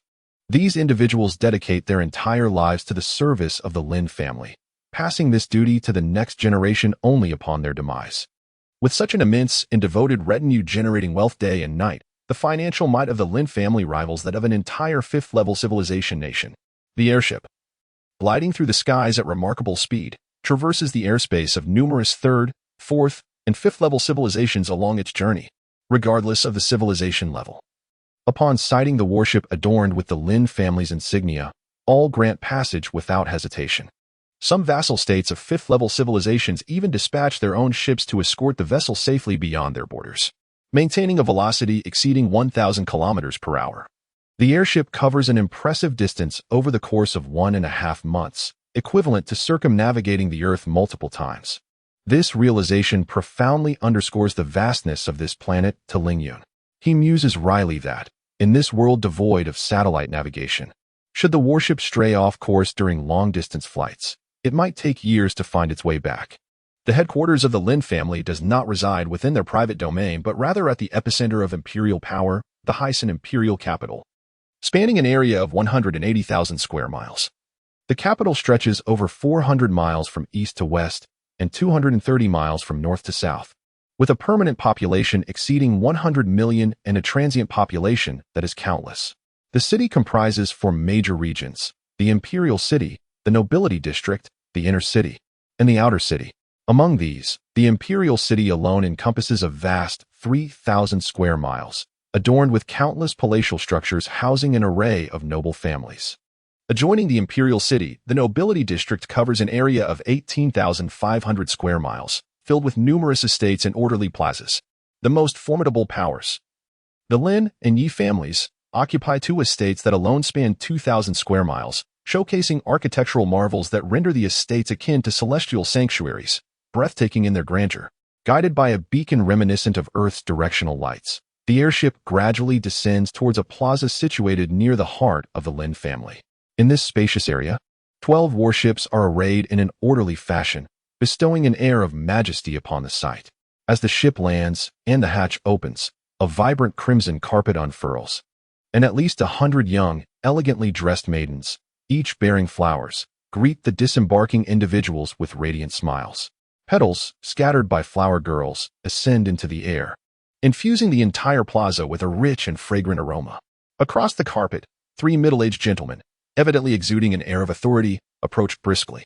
Before their arrival, Lin Feng hastily began the introductions. This esteemed gentleman is Master Lin Mo, a level 6 steward of the family, who not only holds this esteemed position but also oversees the management of the Star District. The Star District is the 6th of the 9 major regions of our family, home to second-level sword masters and promising young talents. In response to such a young second-level sword master, Lin Mo naturally donned a most humble expression. In the future, we shall undoubtedly require the guidance of Master Lin Cheng. With that, he gestured towards a lavish carriage drawn by 8 horses. Please, this way. The Patriarch is currently in the council hall. Upon learning of your arrival, he will undoubtedly wish to bestow rewards. Allow me to escort you there. Ling Yun boarded the carriage, heading towards the Lin family's council hall. The carriage passed through several grand stone gates and meandered through gardens reminiscent of palaces, finally arriving at the main thoroughfare. The main road, a broad expanse of 88 meters, resembled a small square, flanked by guards clad in armor and wielding sharp swords. Each of these guards displayed remarkable prowess, with many possessing the strength of 8th-level swordsmen, and a few having already attained the 9th level.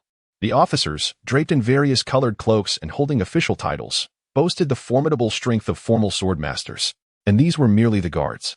Along the route, Ling Yun also encountered numerous guests from afar visiting the Lin family, as well as elite figures and stewards wandering nearby. Among these individuals, there were scarcely any warriors below the rank of advanced swordmaster. The majority bore the strength of 9th-level swordsmen or formal swordmasters, with many exuding energy fluctuations indicative of 2nd or even 3rd-level prowess. In this realm, where swordmasters, revered as superlative beings in a 3rd-level civilization, were commonplace, Ling Yun could not help but marvel. If there are so many swordmasters in a mere 6th-level civilization, what might one expect from the 7th and 8th-level civilizations that surpass it? Lin Mo, adept at reading expressions, discerned Ling Yun's thoughts from his countenance and couldn't he help but smile slightly. There is no need for Master Lin Cheng to sigh. After all, the imperial capital serves as the spiritual emblem of the nation, naturally attracting nearly half of the empire's elite. The main road you traverse is one that ordinary individuals are unworthy to traverse, thus you frequently encounter swordmasters. Indeed, from what I can see, there must be no fewer than 100 swordmasters here. In broad terms, ISNT there accounted nearly 100,000 swordmasters throughout the entire Hyson Empire? 100,000 swordmasters? Lin Mo chuckled lightly. There is no cause for astonishment. Are you aware of the population of our Hyson Empire? Ling Yun shook his head, prompting Lin Mo to speak candidly. With a smile, Lin Mo recalled that Ling Yun hailed from a third-level civilization, and fearing it might induce feelings of inferiority. He quickly dispensed with any mystery. Our Hyson Empire boasts a population of 1 trillion, yet the number of sword masters does not exceed 100,000, falling short of even 1/10,000th. It is indeed rare to find a sword master among 10 million individuals. Master Lin Cheng, do you still believe the number of sword masters is excessive? Nearly 100,000. That figure is indeed daunting. Consider the Ziyun Empire, where only 8 have truly pledged their service to the royal family. In comparison to the disparity of 100,000, 8 seems trivial. The carriage halted 5 li from the council hall, a privilege granted to Ling Yun due to his unique status as an 18-year-old second-tier swordsman. Were it a mere visitor, even a count or a marquis, they would be required to disembark 10 li away and proceed on foot.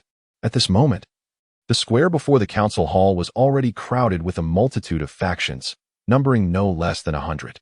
As Ling Yun beheld the hundreds of steps leading up to the majestic council hall, reminiscent of a royal palace, he was finally struck by the grandeur of the scene. The imperial city of the Ziyun Empire was no less impressive than the Forbidden City, yet when compared to the Lin family's Grand Hall, the true meaning of disparity became apparent. It was akin to the difference between a humble cottage and a towering skyscraper, utterly incomparable. The Lin family, the foremost power in a 6th-tier civilization, was already so magnificent. One could only imagine the splendor of the imperial family of the Hyson Empire, which surpassed even the Lin family. What of those from the 7th and 8th tiers of civilization? Just as Ling Yun pondered these thoughts, a series of heralds' calls echoed from the entrance of the council hall. Reaching him after 5 proclamations, the clan leader summons Lin Qing, son of Lin Yang from the 671st branch of the Lin family, to an audience. Lin Mo smiled and gestured for Lin Qing, saying, "My lord Lin Qing, the clan leader summons you. Please proceed." The grandeur of the Lin family leader's reception rivaled that of an emperor. Ling Yun scoffed inwardly, hastening alongside him towards the council hall. Inside the grand hall, a scene of opulence unfolded. 128 beautiful maidens flitted about, fanning, lighting lamps, and pouring tea, attending to the needs of those present. Additionally, over 60 influential members of the Lin family, each a steward of various ranks, lined the sides, their gazes sharp and their expressions solemn as they observed Ling Yun's approach. These individuals represented at least half of the Lin family's power. The weakest among them had already attained the 2nd-tier swordsman level, while most had reached the 3rd tier. Among them, 2 elders seated beneath the clan leader exuded an aura of unity with the grand hall, indicative of their mastery as great swordsmen. The sheer magnitude and luxury of this assembly underscored the clan leader's regard for the 18-year-old 2nd-tier swordsman, under the intense scrutiny of so many skilled swordsmen. Even those of weak resolve, let alone mere sword practitioners, would likely feel their spirits dampened and their minds unsettled, succumbing to trepidation. It was a show of authority. Ling Yun entered the great hall with composure, feeling the formidable pressure emanating from the clan leader and the 2 elders, advancing steadily with each step. As he approached, the invisible weight of their presence intensified, causing his steps to grow increasingly deliberate and heavy. Upon reaching a distance of 50 paces from the 3, the pressure had reached the limit that a 2nd-tier swordsman could withstand. At that moment, however, Ling Yun's reaction surprised all present. He inhaled softly and took another step forward, his aura wavering under the oppressive force of the 3 great swordsmen, seemingly on the verge of dispersing like the wind. Though only 50 paces separated them, his advance was remarkably slow. Especially when the chieftain unleashed his formidable presence, his frail form resembled a fragile boat amidst a tempest, as if it could be shattered at any moment by the oncoming tidal waves. At this moment, everyone present understood that this was a deliberate test of Ling Yun's true strength by the chieftain and the 2 elders. All eyes were fixed upon Ling Yun, who, with unwavering determination, took slow yet powerful strides. As Ling Yun bravely advanced 20 steps against the overwhelming pressure of the 3 grand swordsmen, many in the hall could scarcely contain their excitement, rising to their feet with barely moving lips, silently chanting their thoughts. Lin Mo, trembling slightly, marveled internally. 30 steps. Nearly 30 steps from the chieftain. This young man named Lin Cheng possesses such extraordinary potential. Among all those tested in the Lin family over the years, Only Elder Lin Tianwei had managed to approach the chieftain within 30 steps while under the pressure of 3 grand swordsmen at the second-tier swordsman level. Could it be? Could it be that our Lin family is about to gain another? Chieftain Lin Zhen's eyes sparkled with admiration as he gazed at the straining Ling Yun. After Ling Yun took another 20 steps, he felt a tumult in his vital energy, as if a colossal stone were pressing upon his chest. Though he was confident in advancing another 5 steps, he realized that doing so would surely result in internal injury. He had only just stabilized his innate grand completion realm. Any injury now would significantly hinder his cultivation in the near future. Thus, he took a deep breath, halted his steps, and half-kneeled, declaring with a powerful and sincere voice that echoed throughout the assembly hall, "I am Lin Qing, the 84th descendant of the 671st lineage of the Lin family's collateral branch, paying my respects to the esteemed chieftain." His proclamation was robust and resonant, capturing the full attention of all the Lin family authorities present, none of whom were left unheeded. This child's future achievements are boundless, one of the elders remarked quietly, moved by the declaration. Only figures of their stature would dare to speak in such a manner in this setting. The other elder nodded in agreement, reflecting, "I seem to see the shadow of Elder Tianwei in him. Soon, our Lin family will welcome a new grand swordsman." Chieftain Lin Zhen, immensely pleased, nodded and spoke in a voice that was gentle yet authoritative. "Excellent. Lin Qing, you may rise." Instantly, the oppressive presence of the 3 grand swordsmen dissipated. This is the power of grand swordsmen. Ling Yun marveled inwardly, realizing that with his current strength, encountering even one of them would make escape a challenge.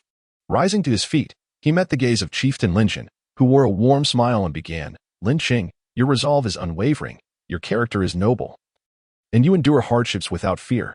At such a young age, you have already reached the second-tier swordsman level, indeed a blessing for our Lin family. Moreover, to withstand the pressure from my 3 grand swordsmen and come within 30 steps of me speaks volumes of your extraordinary potential, truly worthy of commendation. I have heard of your dedication to cultivation and your aversion to the pursuit of power.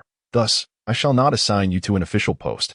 After a moment of contemplation, he exchanged glances with the 2 elders, reaching a certain consensus before he spoke again. "The family has always been diligent in nurturing those talented and loyal descendants, never allowing their potential to be wasted.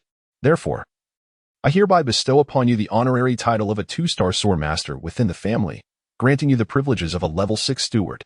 Ling Yun had heard whispers of the rights associated with being a level 6 steward along his journey, although he would merely enjoy the benefits without actual authority. It meant that within the Lin family, aside from the elders and the patriarch, he would not need to bow to anyone else. Furthermore, he would have unrestricted access to any location except for the secluded caves and forbidden grounds occupied by the family elders. If he so desired, he could summon the strength of millions to pursue his interests. Ling Yun was not particularly concerned with power, however, with this title. Acquiring any martial arts manuals he sought would become a trivial matter. Thus, he sincerely responded, "Thank you for your grace, Patriarch." After conferring the title and rewards, Lin Zhen waved his hand once more. "As you are new to the family and lack accommodations, I shall grant you further rewards. The Starry District S Bayou Pavilion, spanning a radius of 10 miles, accompanied by 300 silver-armored guards, 300 servants for personal maids, and 3 million gold coins. Should you require anything else, you may report it for further assistance." Upon hearing these rewards, the crowd gasped in astonishment, their expressions filled with envy for this fortunate individual. The Bayou Pavilion, 3 million gold coins, 300 guards, and 300 servants were remarkable enough, but the 4 personal maids were truly the highlight. It is well known that prominent families spare no effort in cultivating numerous personal maids, and the Lin family was no exception. These maids were selected from a pool of 100 million young girls within the Lin family as territories, meticulously trained from a young age. After rigorous elimination, only 100 remained, deemed worthy. These maids not only possessed breathtaking beauty, but were also well-versed in the arts, literature, and military strategy, excelling in horseback riding and archery, boasting skills akin to advanced swordsmen. Moreover, all personal maids were particularly skilled in intimate arts. This is precisely why such maids were awarded only to exceptionally talented descendants of noble lineage within the family. The patriarchs hoped that these maids would bear children inheriting the exceptional bloodline of this young prodigy, thereby ensuring the family's legacy of strength through generations. However, Ling Yun remained unaware of these underlying motives and was indifferent to them. In his mind, having a conducive environment for cultivation was more than sufficient. The grandeur of his residence held little significance for him. Chapter 56. A year of cultivation under the guidance of Lin Mo, the duo once again took to the road, heading towards the Bayou Pavilion in the Star District. At this moment, the attendants and guards of Bayou Pavilion had already arrived. 300 silver-armored guards, all composed of elite swordsmen, were assembled, with their leader being a formidable warrior of formal swordmaster status. This regiment exuded an air of discipline and vitality, unmistakably indicative of an elite force. Under their protection, the Bayou Pavilion, spanning a 10-mile radius, was entirely secured. Among them, four exquisitely beautiful maidens approached, bearing an array of noble garments, eager to drape them upon him. It was undeniable that even the well-traveled Ling Yun found himself momentarily captivated by their allure. Each of these four maidens, in terms of beauty, grace, and attire, far surpassed the likes of Shui Yun and Miao Yin. However, for one whose thoughts were entirely detached from such matters, no amount of beauty could sway him. Ling Yun, upon witnessing these maidens, initially felt a sense of awe. Yet his subsequent thought was, these four young ladies are truly extraordinary, akin to celestial beings descending from the heavens. Perhaps they could serve as a means to refine my inner resolve and strengthen my cultivation. Lin Mo cast a somewhat envious glance at the four maidens and, with a light chuckle, addressed Ling Yun. Lord Ling Chong, I shall take my leave here. Should you require any assistance, do not hesitate to summon me. I will endeavor to aid you in any way I can. Please, do not stand on ceremony. Ling Yun nodded in acknowledgement, politely expressing his gratitude. Thank you for your kindness. He showed no inclination to invite Lin Mo inside. Throughout their journey, Lin Mo had come to understand Ling Yun's character. Such fervent cultivators often lacked knowledge of social niceties, which was entirely to be expected. He nodded in understanding. If you encounter any uncertainties in your cultivation, you may seek guidance from the elders at the Qianlong Pavilion. There is always an elder present each month, dedicated to clarifying any doubts for the promising juniors of the family. Qianlong Pavilion, Ling Yun noted the name with care. If there is nothing further, I shall take my leave. I hope you find joy within the family. Indeed, steward, please see off Elder Lin Mo, Ling Yun instructed. Lin Mo waved his hand dismissively. No need for that. I am as familiar with this area as I am with my own home. There is no need for such formality. With that, he offered a farewell gesture and entered his carriage, vanishing from sight. Ling Yun surveyed the attendants and guards. Commanding, you may disperse and attend to your respective duties. Understood, the crowd responded in unison, promptly retreating. The four maidens then sweetly implored, Young master, you have traveled such a long way. It must have been exhausting. We have prepared warm water. Please allow us to assist you in bathing and changing. Their delicate voices could render anyone utterly enraptured. Withdraw. Ling Yun waved his hand, summarily dismissing the four maidens. The four exchanged glances, secretly exhaling a sigh of relief. Personal attendants dreaded encountering those with sadistic tendencies. Once one became a servant to such individuals, life could become a perilous endeavor, fraught with trials and tribulations. A practitioner as devoted as Ling Yun can indeed be considered a commendable master. At the very least, he shows no inclination to interfere with your freedom. You are free to pursue your desires without restraint. Aside from the possibility of leading a solitary existence, there is no real loss to be incurred. The four of them silently rejoiced and promptly followed him, adopting a demeanor of willing servitude. After taking only a few steps forward, Ling Yun paused, turning to inquire of the four attendants, "Where is the bathroom?" The four young women, well-mannered and composed, stifled their laughter, though a subtle glimmer of amusement could not be concealed from their brows. Nevertheless, as the master had spoken, they dared not defy him, and one of them quickly responded, "Please, young master, follow me. It's this way." Ling Yun acknowledged with a nod, unperturbed by the situation, as there was nothing humorous about it. Under their guidance, he entered the bathroom and emerged shortly thereafter. What astonished the four maidens was not the brevity of his bath, but rather the sword he clutched in his hand. Even while bathing, this young master had not relinquished his grasp on the weapon. Subsequently, whether during meals or at any other time, the sword, which appeared to be of exceptional quality, seemed to have taken root in his hand, never leaving his side. This peculiar behavior persisted for days, weeks, and even months. Moreover, the four attendants were astonished to discover that their master's training regimen differed fundamentally from that of other sword masters. Apart from maintaining a meditative stance while sleeping at night, he spent most of his time fixated on the sword in his hand, staring motionlessly as if lost in aimless contemplation. This state of distraction was not the most perplexing aspect. What troubled them further was the apparent self-destructive tendency he exhibited. Lin Shuilan, the head of the four attendants, witnessed firsthand as their master deliberately drew his sword across his wrist, allowing the blood to flow freely down the blade without a hint of concern. This act was not an isolated incident. It occurred almost monthly, as if he felt the need to draw blood from himself. He practiced at night and appeared lost in thought during the day, never having stepped outside the courtyard since the day he arrived, while others believed him to be deeply engrossed in solitary cultivation. The four maidens were well aware that their master was, in fact, quite lethargic, dedicating merely a few hours to training each night. Were it not for his genuine prowess as a second-tier sword master, the four would suspect that a charlatan had infiltrated their family. Mastery is typically achieved through a combination of innate talent and diligent effort, yet this young man, who could spend an entire day in a trance, seemed entirely disconnected from the notion of hard work. A month after Ling Yun's arrival at the Lin family estate, Lin Yang and others relocated from the Ziyun Empire to join the Lin family, spending a few days at the Biao Pavilion.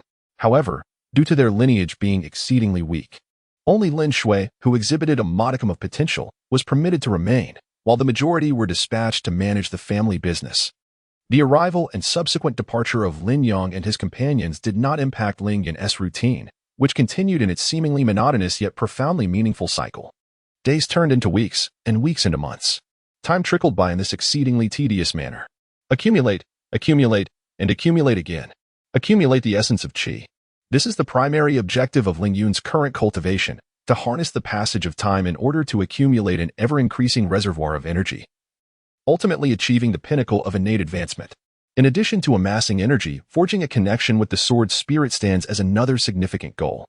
The essence of condensing the sword's soul lies in awakening its initial spark of consciousness, which serves as the very foundation of the sword's spirit. Through the triad of blood refinement, divine refinement, and heart refinement, and with a stroke of fortuitous opportunity, one may awaken the spirit within the sword. Once the initial spark of consciousness is cultivated, it must then be nurtured with mental focus and vital essence to foster its growth, given sufficient time. When this spark takes form and matures to the point of merging with the sword's soul within, it will seamlessly integrate with one's essence, energy, and spirit, becoming indistinguishable from one another.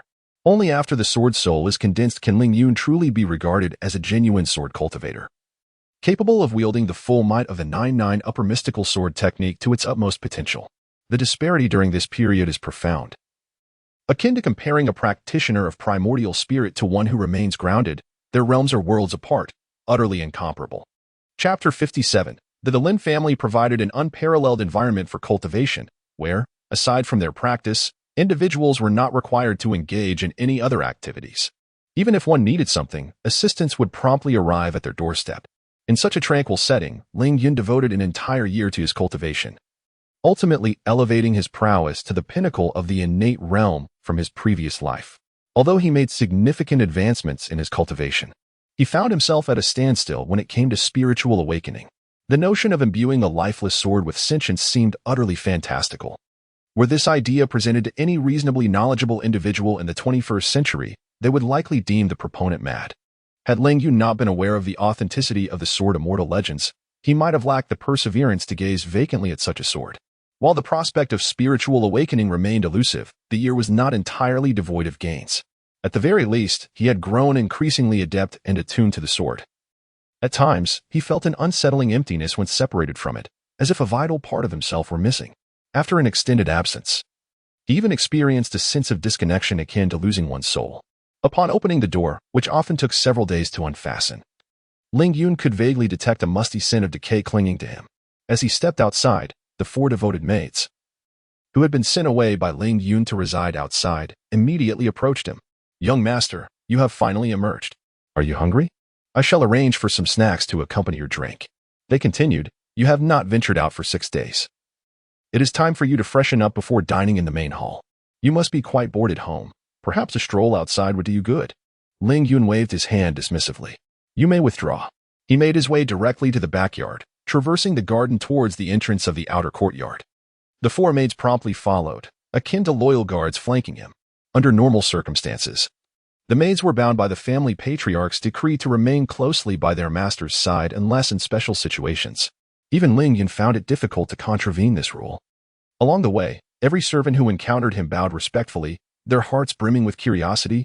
Is the young master finally venturing out? Remarkable. After an entire year confined within these walls, he is at last making an appearance. However, to endure a year without stepping outside demonstrates remarkable resolve.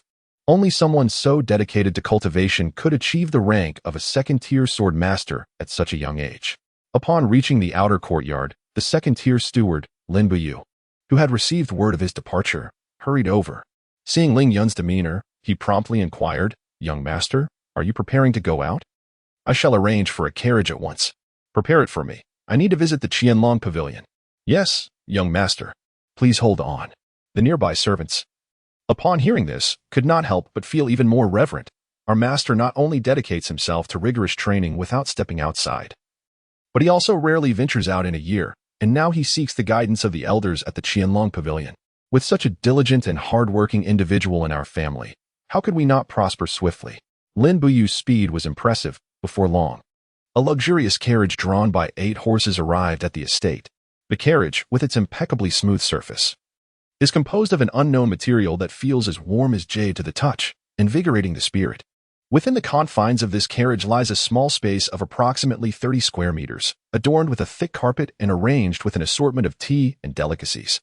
Beside it sits a grand chair, upholstered in luxurious silk and plush fabric, inviting one to recline and become enveloped in its soft embrace. "Master, please lie down and allow Shui Lan to massage your back," one of the maids suggested. Another maid chimed in, "Ruo Rua has recently learned some massage techniques. Would you like to give it a try?" Meanwhile, a third maid had already knelt down, preparing to remove Ling Yun's shoes and assist him in reclining upon the plush chair.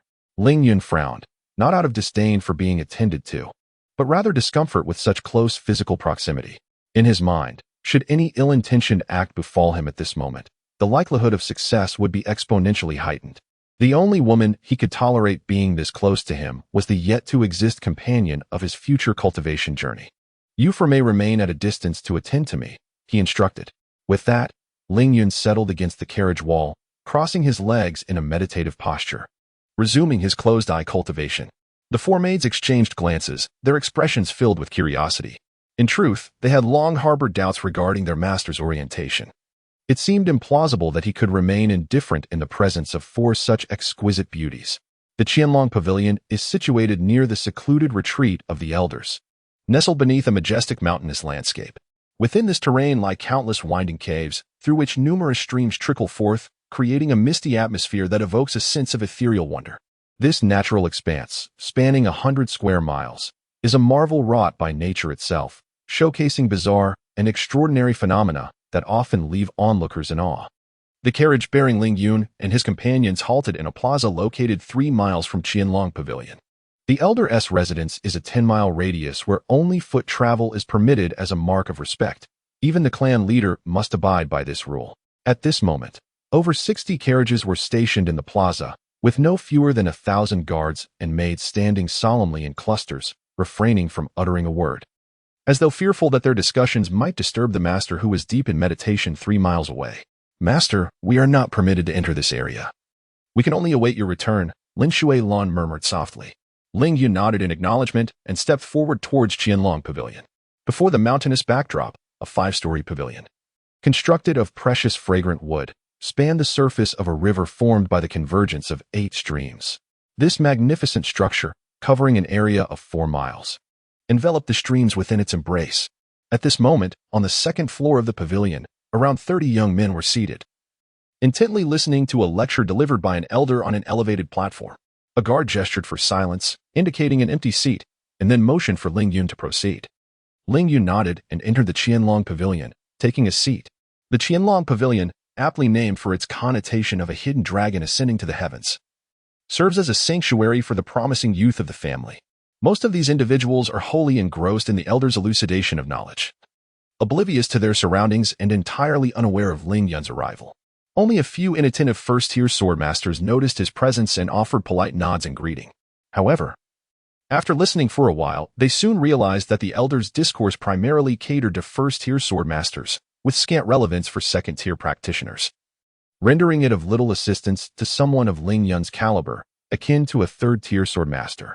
Contemplating this, Ling Yun shook his head and resolved to ascend the stairs in search of a suitable cultivation technique.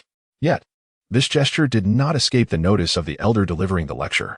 A year prior, Ling Yun's performance in the council hall had already piqued the curiosity of the elders, who were intrigued by this exceptionally promising newcomer.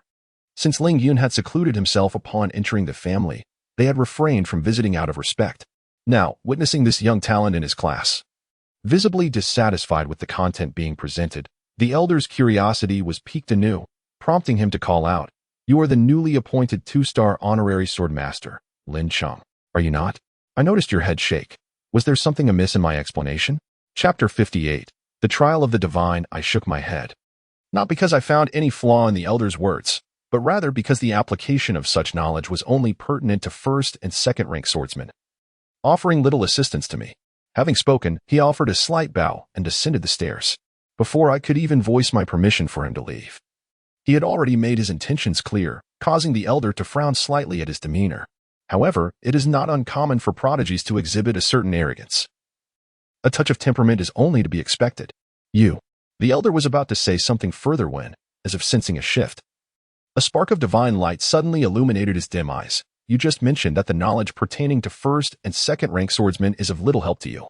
If I recall correctly, you are, in fact, a second-rank swordsman yourself. Could it be? Thank you, elder. Ling Yun did not linger on the thought and proceeded upstairs. The elder's gaze was sharp, glimmering with unspoken delight as he continued to impart knowledge to the students. Upon reaching the second floor, a striking young lady responsible for that area approached him respectfully and inquired, "May I ask which category of books young Master Lin wishes to peruse?" The art of spiritual communication undoubtedly belonged solely to the realm of the 9 upper mysteries and the sword chi. Ling Yun did not harbor excessive hopes for the tomes above and tentatively asked, "Do you have any records concerning sword spirits?" Sword spirits? The young lady's expression reflected confusion. Clearly unfamiliar with the term. Divine artifacts, artifact souls. Upon hearing this, the young lady's face brightened with realization. "Are you seeking books on this subject, young master? Please, follow me." Under her guidance, they arrived at a pristine bookshelf, meticulously organized, where tomes on ancient and modern divine artifacts, identification methods, and the classifications of artifact souls were displayed. Ling Yun perused the volumes, discovering that most descriptions of divine artifacts were drawn from mythological tales, with scant information regarding artifact souls, rendering them ineffective for his needs. After swiftly scanning the entire shelf, he ultimately shook his head, inwardly lamenting, "It appears that to condense a sword soul, I must rely on my own efforts. The wisdom of predecessors offers no experiential guidance." While Ling Yun was lost in thought, he suddenly felt a stirring within. Glancing to his side to find that, unbeknownst to him, the elder who had been lecturing downstairs had now positioned himself beside him, wearing a warm smile. A cold sweat broke out on Ling Yun's brow. A 4th-rank great swordsman has the ability to manipulate the surrounding forces of nature. The sensing technique, which he had prided himself on, proved utterly ineffective against the deception of these forces. Should a great swordsman decide to launch a surprise attack, he might find himself utterly powerless to resist, unseen and unheard. Is this the chasm that separates a swordsman from a great swordsman? The difference between 3rd and 4th rank, though merely a single tier, is akin to the disparity between a swordsman and a mere swordsman. The elder seemed to sense his thoughts and, with a gentle chuckle, said, "Lin Cheng, do not feel disheartened. The transition from 3rd to 4th rank is indeed a significant threshold. Prior to the 3rd rank, one cultivates their own strength, whereas beyond the 3rd rank, one begins to harness the power of the heavens and earth."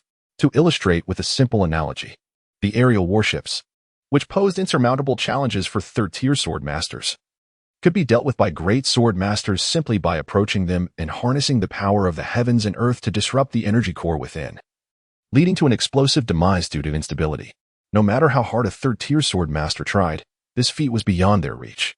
At this point, he regarded Ling Yun with a sense of satisfaction and inquired, "Have you broken through to the 3rd tier?" Upon realizing the immense power possessed by great sword masters in controlling the forces of nature, Ling Yun, who had not practiced any stealth techniques, understood that he could no longer hide his progress. He nodded and replied, "I have recently advanced to the 3rd tier from the 2nd. The elder, having evidently employed some mysterious means to ascertain this, expressed his astonishment, remarking, "A 3rd-tier sword master already. If my memory serves me right, just a year ago, you were merely a 2nd-tier sword master." "Indeed, elder," he affirmed. The elder had heard of a remarkable 18-year-old 2nd-tier sword master residing in the Bayou Pavilion. held in high regard by both the clan leader and the Grand Elder. However, hearing of Ling Yun's achievement today, the Elder was taken aback that not only had Ling Yun reached the second tier by 18, but he had also ascended to the third tier within a year. The third tier was the pinnacle attainable by the majority of sword masters in their lifetime, and here was a 19-year-old youth who had already accomplished such a feat. It was almost disheartening. At 19, he himself had been basking in the glory of being at the peak of the first tier, and now, in comparison, everyone's journey is distinct. One cannot impose their will upon fate. One cannot impose their will upon fate, echoed the Elder, shaking his head. Unwilling to dwell on that topic further, he transitioned the conversation, saying, "You must now be troubled by how to break through to the Great Sword Master realm." Ling Yun pondered for a moment, estimating that consolidating his sword soul would equate to entering the Great Sword Master realm, and thus he nodded in agreement. Prior to becoming a sword master, diligence and talent would eventually lead one to success, which explained the abundance of first, second, and third-tier sword masters in this world. However, the realm beyond Great Sword Master was different. It relied on perception and insight. It was about sensing the mysteries of nature and comprehending the marvels of the universe. When you achieve a subtle connection with the world around you, it becomes second nature to harness its strength to repel foes and inflict harm. With a gentle sigh, the Elder concluded, "Yet, while I speak of it easily, the reality is akin to scaling the heavens. Talent and opportunity are indispensable, which explains why those above the Great Sword Master level are so scarce. Sensing the mysteries of nature, comprehending the marvels of the universe." Ling Yun silently recited these phrases, as if grasping something elusive within his thoughts. He murmured to himself, "Could it be the Taoist supreme state of harmony between man and heaven? Harmony between man and heaven?" The Elder was momentarily taken aback, then clapped his hands in agreement, exclaiming, "To harness the power of the heavens and earth through human perception, and thereby wield that power as one's own. Indeed, it is the harmony between man and heaven." Upon this remark, the Elder's face immediately lit up with a sense of satisfaction. Your ability to grasp this principle indicates that you possess a commendable foundation in understanding the essence of nature. With diligent cultivation, ascending to the rank of a fourth-tier Grand Sword Master will surely not be a formidable challenge. Ling Yun shook his head, choosing to remain silent. What he had comprehended encompassed not only the forces of heaven and earth but also the spirit of a sword. While the force of nature is at least recognized as a wandering energy between the realms, what, then, is the spirit of a sword? Perhaps no one truly knows. It is akin to an ordinary person who can never fathom the nature of their own soul. Lin Sheng, you have now achieved such remarkable accomplishments, which brings me great relief. I can now elaborate on the matters concerning the Qianlong Pavilion," the Elder continued. Ling Yun raised his head, eager to listen attentively. The Qianlong Pavilion permits only sword masters under the age of 30 to attend its lectures, not merely to uplift these younger generations, but for a far more significant reason. The Elder did not keep it a secret. This is renowned alongside the Sword Duel World Tournament, and only civilizations of intermediate rank or above are eligible to participate in the trials of the divine realm. You must understand that given our current strength as the human race, we can at most forge or develop equipment of epic quality and sword techniques of the arcane level. Those sacred artifacts and divine techniques can only be acquired through the Sword Duel World Tournament. And how does one obtain these divine artifacts? The Elder shook his head helplessly. The sole method of acquiring a divine artifact is to emerge as the overall champion in the century-held grand competition with a strength of 7th tier or below. 7th tier or below? Ling Yun immediately shook his head. The rewards of the Sword Duel World Tournament are so bountiful that even 9th-tier sword masters cannot resist the temptation. Is it conceivable for a 7th-tier sword master to triumph over a 9th-tier expert by surpassing 2 ranks? This is utterly impossible. Impossible? In a world with such a vast population, it is not uncommon for a prodigious talent to emerge once every million years. Why have the 3 8th-tier civilizations been able to dominate this planet for so long? It is simply due to the 3 divine artifacts of their empires, and their method of obtaining these artifacts involves defeating 9th-tier opponents with 7th-tier prowess. Ling Yun furrowed his brow. Cheating? Deceiving the deities? Do they possess such audacity? With the power of the deities, it would not be difficult to obliterate an 8th-tier civilization, let alone annihilate an entire planet. Who would dare provoke the wrath of the gods? They challenged 9th-tier foes with genuine skill at 7th tier. At this point, it seemed that even the Elder felt a sense of defeat, wearily waving his hand. Never mind, such matters are indeed too distant for us. You tell me this to suggest that one might obtain sacred artifacts or divine artifacts from this trial space. Indeed, of epic and sacred quality, the Elder added. To instill hope in those civilizations of lower and intermediate levels, the benevolent Lord of the Sword has granted young individuals from the initial, intermediate, and advanced empires an additional boon. Every 10 years, a trial space is opened, categorized into 3 tiers: beginner, intermediate, and advanced, where any young swordmaster under the age of 30 is eligible to enter a divine trial space corresponding to their civilization's level. No one knows the extent of this space or the dangers one might encounter within. Yet, danger and opportunity often coexist within that realm if one possesses sufficient fortune. Acquiring sacred artifacts or divine techniques becomes entirely plausible. At this juncture, the elder's tone betrayed an unmistakable envy. Are you aware of the sacred alliance within the 7th level civilization? It is precisely due to a fortunate swordsman from their empire who, by chance, obtained a tome of 7th-tier sacred cultivation techniques within the trials of the divine.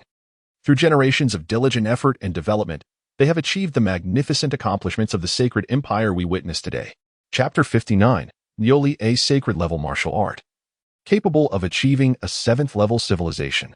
With only 3 months remaining until the next trial of the divine space opens, It is rare to find a 3rd-tier swordsman under the age of 20. However, under the age of 30, such swordsmen are not uncommon in the Heisen Empire. Given its national strength, the elder nodded. Our Lin family will dispatch 2 3rd-tier swordsmen and 10 2nd-tier swordsmen, while the Yi family will send a contingent similar to ours. As for the royal family, we are uncertain of the exact numbers, but it is likely that their total will not be fewer than 100. Despite the treasures our empire has gleaned over the millennia, who would pass up such a once-in-a-lifetime opportunity? Do you mean? We hope you will also venture into the divine trial space. Of course, it must be of your own volition. Ling Yun furrowed his brow. What is the level of danger within?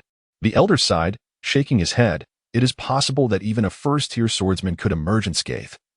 Yet it is equally conceivable that even a grand swordsman may perish there. The vastness of that space is beyond our imagination. Ling Yun nodded. Placing the book he held back onto the shelf before turning to leave. Consider it carefully. I am not fond of the unknown that I cannot control. The elder understood his decision immediately upon hearing this.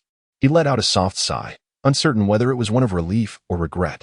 By midday, his devoted maid, Lin Ruo, suddenly approached with news. Young master, there is a woman outside who wishes to see you.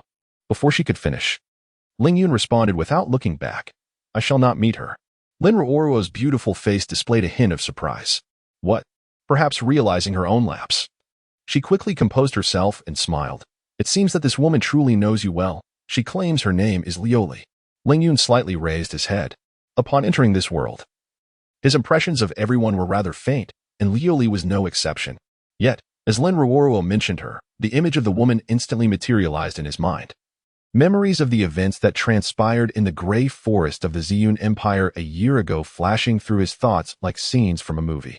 Young master, what do you think? Bring her to see me. Ling Yun replied, returning his focus to refining the legendary sword with his mind.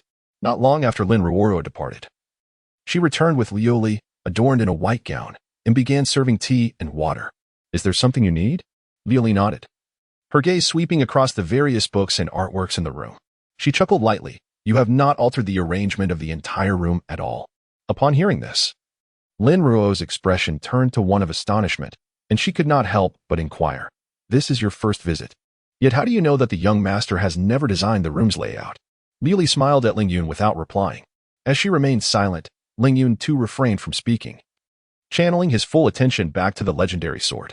The two sat in silence, much to Lin Ruo's frustration, as she inwardly muttered, truly, as befitting a friend of the young master, they are all quite peculiar, coming here without uttering a word. Lioli gazed for a moment before shaking her head and stating, your approach is flawed. The essence of a sword possessing spirituality is not solely determined by the extent of your mental investment. It also hinges upon your understanding of it. It is akin to threading a needle. One must be aware of the location of its eye to successfully pass the thread through.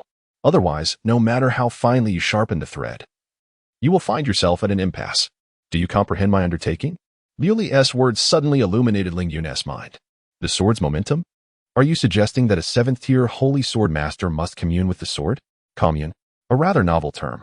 However, we refer to it as communicating with the weapon's spirit. Weapon spirit? The spirit of a sacred artifact? Not merely that, but you may refer to the texts for further insight. So, communicating with the weapon's spirit generates the sword's momentum, Is that your implication? Certainly, it is common knowledge. Just as it is universally acknowledged that a grand sword master can control the elemental forces surrounding them. A holy sword master seamlessly integrates their personal aura with that of the sword, achieving a harmonious union, which manifests as the initial form of the sword's momentum. A 7th-tier holy sword master. Does this mean that the momentum I harness after consolidating the sword's soul equates to the embryonic realm a 7th-tier holy sword master can command? Once the sword's momentum fully matures, will it be capable of manifesting a domain akin to that of a 9th-tier powerhouse? Ling Yun furrowed his brow, as Liu Li's recent discourse seemed to have unveiled the opportunity for communion with the sword. The phrase "all laws converge into one" is not merely applicable to martial arts on Earth. It appears to resonate with the cultivation methods of other realms as well. The path has myriad branches, each capable of validating the sacred path. Liu Li regarded Ling Yun contemplatively, having resided within a 3rd-tier civilization. Your perspective is undoubtedly constrained by the limits of that civilization, rendering your education rather superficial. It is indeed remarkable for such a civilization to produce a sword master. A holy sword master? They wouldn't even dare to dream of it. It is akin to the residents of remote mountainous regions on Earth, who are only acquainted with basic arithmetic. Should you inquire about physical or chemical formulas, they would be utterly ignorant. Hence, Lin Qing's memories lack records of such common knowledge. Ling Yun nodded, rising to summon a carriage to the Qianlong Pavilion, entirely indifferent to the presence of departing guests. Liu Li chuckled softly, finding his demeanor quite amusing, and was not the least bit annoyed. Please, sit down. I still require your assistance. Not at this moment. Indeed. Then we shall discuss it later. You remain unchanged. Do you know me well? Liu Li shook her head, aware that Ling Yun spoke his mind without any hint of sarcasm. We need to enter the trial of the gods. But we are short of several teammates, which is why I thought of you. We are mere acquaintances. Why seek me out? Because I believe you will agree. What do you say? Ling Yun smiled nonchalantly. A few days ago, an elder from my family made a similar request, hoping I would enter the trial of the gods. I am not fond of the unpredictable unknown. Liu Li exhaled deeply, rising with a visage of relief. We shall meet 2 months hence beneath the imperial statue in the divine hall of the Heisen Empire. Ling Yun remained silent, departing the room without a word, leaving Lin Ruruo in a state of utter bewilderment. What are you two discussing? I cannot comprehend it all. Miss Liu Li, did the young master ultimately agree to accompany you to the trial of the gods? Liu Li regarded her with a curious glance and shook her head. It seems you, as a personal attendant, have not fulfilled your duties adequately. With that, she gracefully glided away. He indeed had an aversion to the uncontrollable unknown. Yet whenever there was a glimmer of hope, he was willing to embrace the perilous extremes of life and death. Chapter 60. The Tipple for the past 2 months. Ling Yun has resided within the esteemed confines of the Qianlong Pavilion, as a nation fervently aspiring to ascend to the ranks of a level 7 civilization. The Heisen Empire has amassed an impressive collection of tomes concerning the sacred sword. The volume of literature dedicated to the techniques of the sacred sword masters is truly vast. Regrettably, upon encountering the methods employed by these masters to commune with their swords, Ling Yun was once again engulfed in profound disappointment. The inhabitants of this planet do not exhibit the industriousness one might expect. Despite possessing a rich legacy of swordsmanship spanning millennia, they squander a significant portion of their efforts on seeking shortcuts and indulging in laziness, neglecting their own cultivation. This stark reality is vividly revealed in the swordsmanship of the sacred sword masters. Most of these masters either rely on the spirit of a sacred artifact to manifest their sword intent or entrap a powerful soul, sealing it within their sword, thus establishing communication to wield sword intent effectively. Some nations of level 8 civilization even cultivate a type of swordsman known as a sword slave from a young age.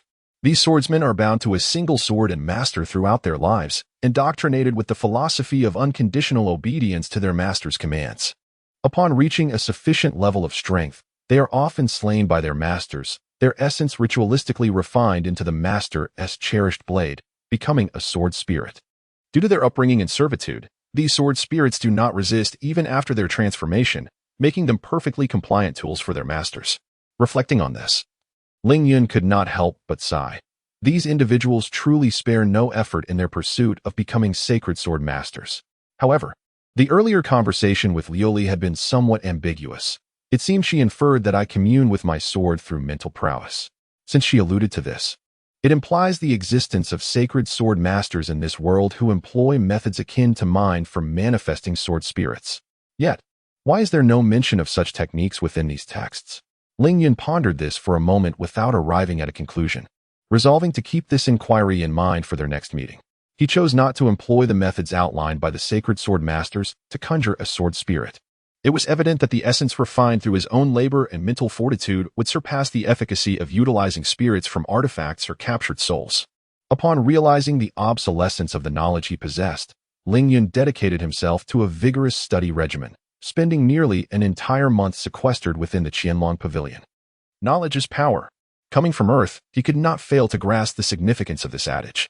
The elders of the Qianlong Pavilion held high hopes for this young third-rank swordsman and tacitly permitted his extended stay within the pavilion.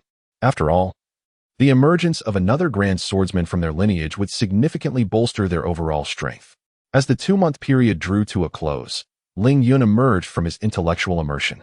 Today marked the day of their anticipated meeting. The elder downstairs continued to elucidate various cultivation inquiries posed by the younger talents of the family, though the audience had dwindled to half the 30 attendees present 2 months prior. It appears that these individuals have all been dispatched to the temple in the heart of the capital. As Ling Yun descended the stairs, the elder kindly nodded in acknowledgement, a gesture that left all the young swordsmen utterly astonished. They cast peculiar glances at Ling Yun, for although an 18-year-old second-tier swordsman was indeed rare, it seemed excessive for the elder to extend such courtesy. The elder's demeanor suggested a familiarity that was almost audacious, as if he disregarded the authority bestowed upon him. Amidst the varied thoughts swirling among the crowd, Ling Yun swiftly departed from the Qianlong Pavilion. Upon seeing Ling Yun emerge, the 2 young ladies hurried over to pay their respects. "Young master," they greeted. "What brings you here?" Lin Shuiblue inquired. "We anticipated your journey to the capital's temple today, and, concerned about your long journey, we took the liberty of preparing a carriage for you." Ling Yun acknowledged their concern with a simple nod and stated, "You need not accompany me. Please inform the steward to notify Elder Lin Mo that I shall be leaving the family for a while. But young master, we should escort you to the capital's temple. Watching you enter the spatial portal would bring us some peace of mind," they insisted. Ling Yun chose not to elaborate further, taking his seat and continuing to commune with the sword in his hand. In truth, the 2 young women had not been waiting here specifically because they knew of Ling Yun's visit to the capital's temple. Rather, they had been rotating shifts with their 2 other sisters, hardly leaving this place for the past 2 months. After all, Ling Yun had not specified a precise time. As devoted attendants, they felt compelled to diligently ensure everything was in order.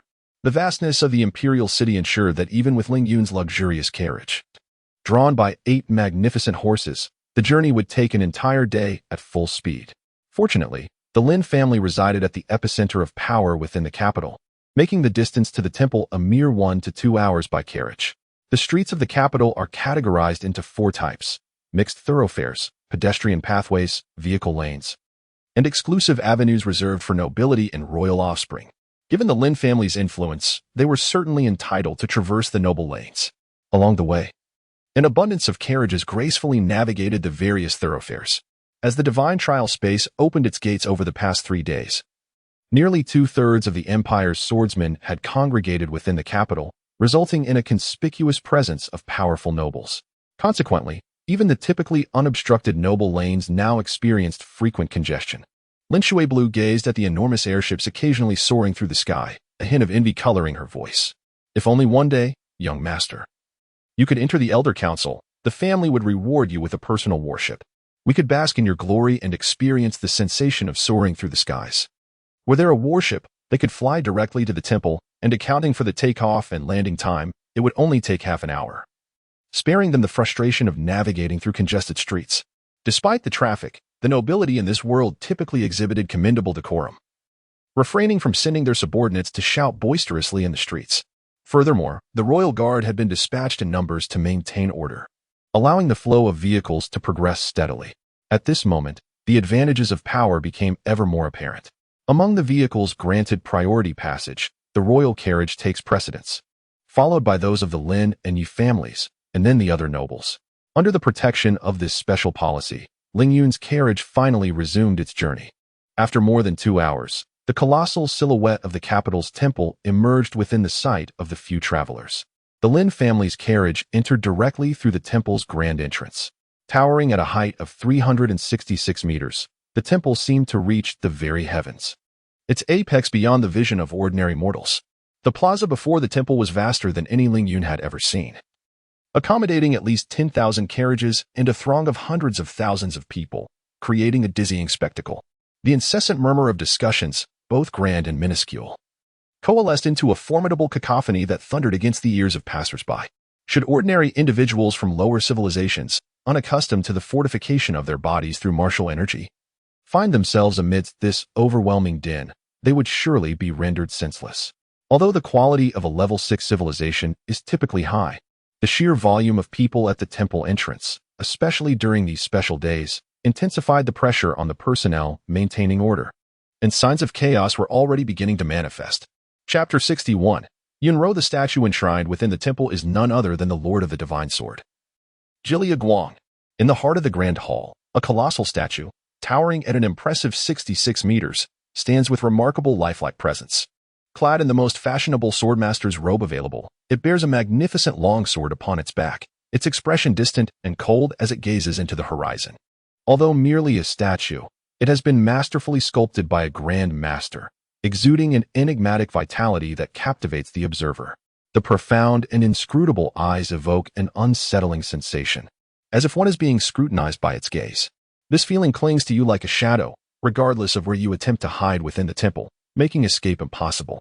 It seems that wherever this presence resides, no one can evade its dominion. Ling Yun, lacking faith in the divine, finds such sensations rather repugnant. No one desires to have their life governed by another's will. As he approached the towering statue, Liu Li, dressed in an imposing manner, was already waiting nearby alongside 2 men and 2 women. Perhaps due to the inheritance of fine familial traits, all 4 exhibited striking beauty, handsome men and charming women alike.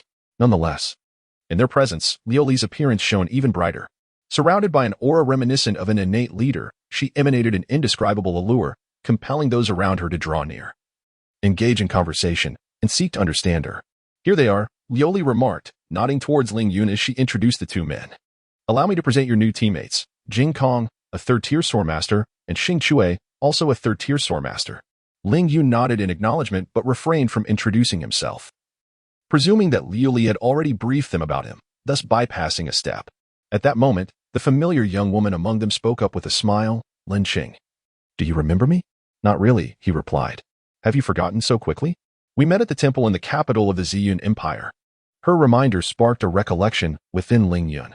A year prior, at the capital's temple, he had, under her penetrating gaze, reluctantly revealed his vocational rank. It had puzzled him then as to why an ordinary girl could elicit such a response. Now it appeared that this young woman was far from ordinary. All right, Ashue. No more mischief. It's still Yunro who knows him best. This guy has already forgotten me so soon. How infuriating. Yunro? Ling Yun lifted his gaze, locking eyes with Liu Li. My apologies. When we first met in the Grey Forest, we were strangers, and thus I concealed my identity. This is akin to the wariness you exhibited when you introduced yourself as Ling Yun. With that, Yunro extended her hand in a gesture of politeness. Let us reacquaint ourselves. I am Yunro. Now that the issues concerning my martial arts have been resolved, my vocational rank should be nearing that of a great sword master. Ling Yun refrained from extending his hand or uttering a word. He lowered his gaze, fixated on the sword in his grasp. The flicker of anticipation in his eyes at the prospect of meeting her vanished in an instant, replaced by an icy detachment. Unbeknownst to him, her words echoed with the same wariness that accompanied his own self-identification as Ling Yun. At the moment she spoke, the peculiar fondness he had harbored for her dissipated entirely. Suddenly, he lifted his head, and within his clear, cold gaze, a sharp glimmer of murderous intent erupted, as though 2 sworn enemies had unexpectedly crossed paths, generating an atmosphere of life-or-death urgency that locked onto the one who had just spoken. All present were 3rd-tier masters, and they immediately sensed the lethal aura emanating from Ling Yun. Yunra gasped, "What are you doing?" and swiftly positioned herself in front of him. Jing Kong, the 3rd-tier swordsman, was taken aback, instinctively stepping back. Who would have anticipated that the other party's composure was so fragile that a mere utterance could provoke such hostility? It was bewildering to think how someone so easily shaken could have attained the rank of a 3rd-tier swordsman before the age of 20. The other 2 men and 1 woman, sensing the unusual atmosphere, instinctively moved forward, encircling Ling Yun. Perhaps they were unaware of their actions, but subconsciously, they had relegated Ling Yun to the periphery of their circle. Yunro was the first to notice the shift in mood. She quickly turned to Jing Kong and chided. Didn't I tell you earlier? Lin Qing's temperament is simply inherent. He does not harbor any arrogance in our presence. Where are your thoughts wandering? She deliberately turned her back to Ling Yun, demonstrating her unwavering trust in him, and spoke on his behalf to mitigate the exclusionary sentiment displayed by the five. The others, realizing their own aberration, hastily adopted different gestures to mask their previous actions. However, Ling Yun was not just anyone. He was a swordsman perpetually on guard, and any trace of targeted animosity would be detected by his uncanny sixth sense. He was well aware of the encirclement formed around him moments ago. Yet, these were mere secondary concerns. What truly alarmed him was the inexplicable loss of composure he had just exhibited, triggered by a single remark from the man that unleashed a wave of murderous intent within him. Such a lapse in control had never occurred on his path of cultivation. Could it be that the rapid advancement of his skills had destabilized his mental state, leading to this emotional upheaval? With his mind solely fixated on cultivation, Ling Yun could only speculate in this direction, oblivious to the source of the inexplicable agitation within him. All right, he thought, with so many people in the world, our gathering is a matter of fate. Why quarrel over trivialities? Let us not forget that once we enter the divine trial space, we shall be teammates, friends who will live together for a year. Friends ought to support and assist one another. The current atmosphere is untenable. Jing Kong nodded in acknowledgement, though he showed no intention of apologizing. Naturally, Yunra could not press too hard. She glanced at Ling Yun, her brow furrowed in concern. What's wrong? Is something troubling you? Or are you feeling unwell? Ling Yun shook his head, his countenance once again adopting the indifference of yesteryears. Please, go inside, he said. Yunro astutely noted a subtle change in his tone compared to earlier. However, with so many companions present, she could not attend to everyone's feelings, and thus attributed his demeanor to the recent unpleasantness, dismissing it from her mind. If all is well, let us conduct a final check of our supplies, food, water, and change of clothes. If anything is amiss, we shall rectify it immediately. Upon hearing her words, Ling Yun realized that aside from his sword, he had seemingly prepared nothing else. Yet, it mattered little. As a cultivator, he valued communion with nature, finding companionship in the verdant mountains and flowing waters. He had not shied away from experiences of utter deprivation before. I must have forgotten, he mused. Yunro chuckled lightly, producing a ring from her attire and tossing it towards him. I knew you would forget to prepare these essentials, so I took the liberty of arranging them for you. This space ring is a gift crafted by a level 7 civilization. Consider it a small token for our meeting, despite my tardiness. Ling Yun furrowed his brow, instinctively inclined to decline the offer, yet he found no justification to do so. At that moment, he recalled why the four maidens, fully aware of his imminent departure, had not prepared such items for him. Wasn't he within their duties? This was the first instance Ling Yun consciously thought of the four maidens, whose names he had not even bothered to remember. However, it was evident that this line of thought left a rather unfavorable impression on the maidens. Very well, Lin Cheng. Is there anything else you require? Nothing, he replied. Chapter 62. The Gap. The six-member team was distinctly divided into two factions. One comprised Jing Kong, Xingxue, Mu Shuez, and Lan Ling, while the other consisted of Yunro and Ling Yun, in stark contrast to the jovial camaraderie of the former group. Ling Yun and Yunro remained silent. Reflecting on the recent unpleasantness, Yunro found herself troubled by doubts about whether enlisting Ling Yun had been a wise decision. Their personalities, identities, statuses, and strengths were destined to place them in entirely different realms in the future. I am accustomed to solitude. As they journeyed towards the spatial gate, Ling Yun abruptly spoke, his meaning clear. He preferred Yunro's absence, as her presence distracted him. Ling Yun fell silent again, diverting a significant portion of his focus to the sword in his hand. Unlike his previous methods of refining, he now engaged deeply with the craftsmanship, material quality, and even the molecular arrangement of the blade. Observing his apparent unwillingness to converse, Yunro cast him a reproachful glance before hastily rejoining the group, led by Jing Feng. As she departed, Ling Yun instinctively lifted his gaze momentarily, only to return to his sword refinement. Perhaps even he was unaware of whether his proclamation of preferring solitude stemmed from a desire to avoid Yunro's interference or from an aversion to her company, which might lead to idle boredom. The spatial gate soon loomed ahead, resembling a black hole, exuding an aura of death that instilled dread in the hearts of onlookers. Within the Haitian Empire, there were over 1,000 swordsmen aged under 30. After all, 30 is a far cry from 20, representing a decade of additional experience. Among this 1,000, only about half would reach the temple, and of that elite subset, the number that would emerge alive would certainly not exceed 50%. They could fall victim to the myriad beasts within the space, succumb to the naturally occurring traps, or be slain by rival teams seeking to seize coveted treasures. Yet, in the face of the opportunity to obtain sacred-level techniques, no one could resist the allure of the divine space. Even with the knowledge of a death probability of at least 60 to 70%, throngs of individuals plunged headlong into its depths without hesitation. Under the organization of the temple personnel, there was no discrimination based on status, and soon it was time for Ling Yun and his group. After paying a requisite sum of gold coins, the six entered the pitch-black spatial gate, stepping into the mysterious and fearsome unknown. This was Ling Yun's first venture through the spatial gate, and he hoped it would be his last. The sensation of his senses being stripped away, enveloped in an oppressive darkness and weightlessness, was all-consuming. In that fleeting moment of traversing the spatial gate, he felt like a marionette, manipulated by unseen forces. Utterly powerless over his own fate. Control is the ultimate objective of every life striving to exist. To master one's own bodily movements. To govern one's speech and actions. To command the ethereal energies that float between heaven and earth. To regulate the celestial mechanics of the sun, moon, and stars. To control the birth and demise of cosmic nebulas. Ultimately, to gain complete dominion over one's will and life and death. Yet, just moments ago, he found himself utterly at the mercy of others. Yun Ro and her companions were evidently not novices to the experience of teleportation through spatial gateways. After all, the hallmark of advanced civilizations lies in their mastery of spatial technology. In their homeland, teleportation arrays and similar formations were commonplace. Otherwise, given the vast territories of such advanced civilizations, even a battleship patrolling the skies would take months of continuous flight to traverse. Observing Ling Yun's pallid complexion, Yun Ro paused and inquired with concern, "Lin Cheng, are you unwell?" Although the teleportation had indeed been somewhat disconcerting, they regarded it merely as a brief moment of weightlessness and disorientation, nothing significant. It was rather absurd for a dignified third-tier swordsman to appear so affected by a single instance of teleportation. Ling Yun shook his head, offering no explanation, and began to survey his surroundings.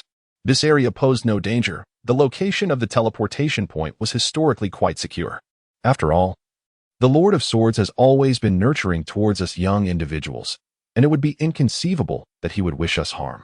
Yunro explained, casting a worried glance at him. "Let us rest for a while. We have an entire year ahead of us, so there is no need to rush."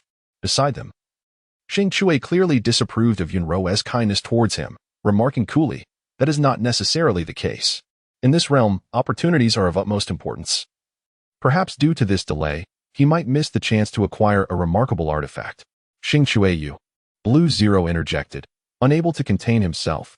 "Xing Chui, we are teammates now. We should support one another.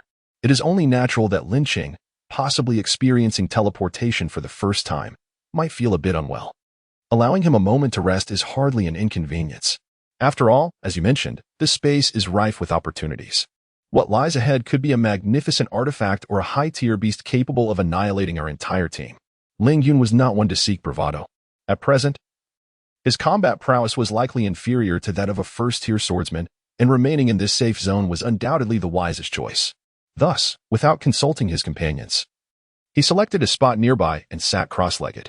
In his mind, he had always been solitary, lacking the habit of seeking others' opinions. Whether these so-called teammates would safeguard his well-being during this interval was not a concern for him. He had never fully entrusted his safety to mere acquaintances with whom he had not shared pleasant interactions. Blue Zero frowned at Ling Yun, seated in his meditative posture. Feeling a twinge of displeasure, "This individual is rather arrogant. Roer, where did you find him? Did you not anticipate that he might be so out of sync with the group?" Yun Ro sighed softly. While he was somewhat aloof before, he was not so detached to this extent. Perhaps he has undergone considerable change over the past year. Look, whether or not he has already joined the team, it would not bode well to let him leave now. He is not a member of a 6th-level civilization's royal family. It is not of great consequence. Yunra shook her head and replied, "He has, after all, aided me once before. Were it not for him, if I were to unleash my full power, I would likely spend several more years reconstructing my abilities. Moreover, I believe that once the battle commences, what if he surprises us in the end? All 4 of us, aside from you, possess lethal sword techniques of at least the 3rd tier. What sort of surprise could he possibly provide? Besides, he is merely 19 years old. What combat experience could he possibly have? He likely pales in comparison to Sister Mushua. At this point, Lan Ling chose to remain silent. She shook her head, sighed softly, and continued, "Though I harbor doubts about him, I have faith in you." "Thank you, Sister Ling." As for Jingfeng and Xingchui, you are well aware of their sentiments towards you. Your closeness to Lin Qing is bound to provoke their jealousy. If you do not wish to cause them harm, it would be prudent to maintain some distance.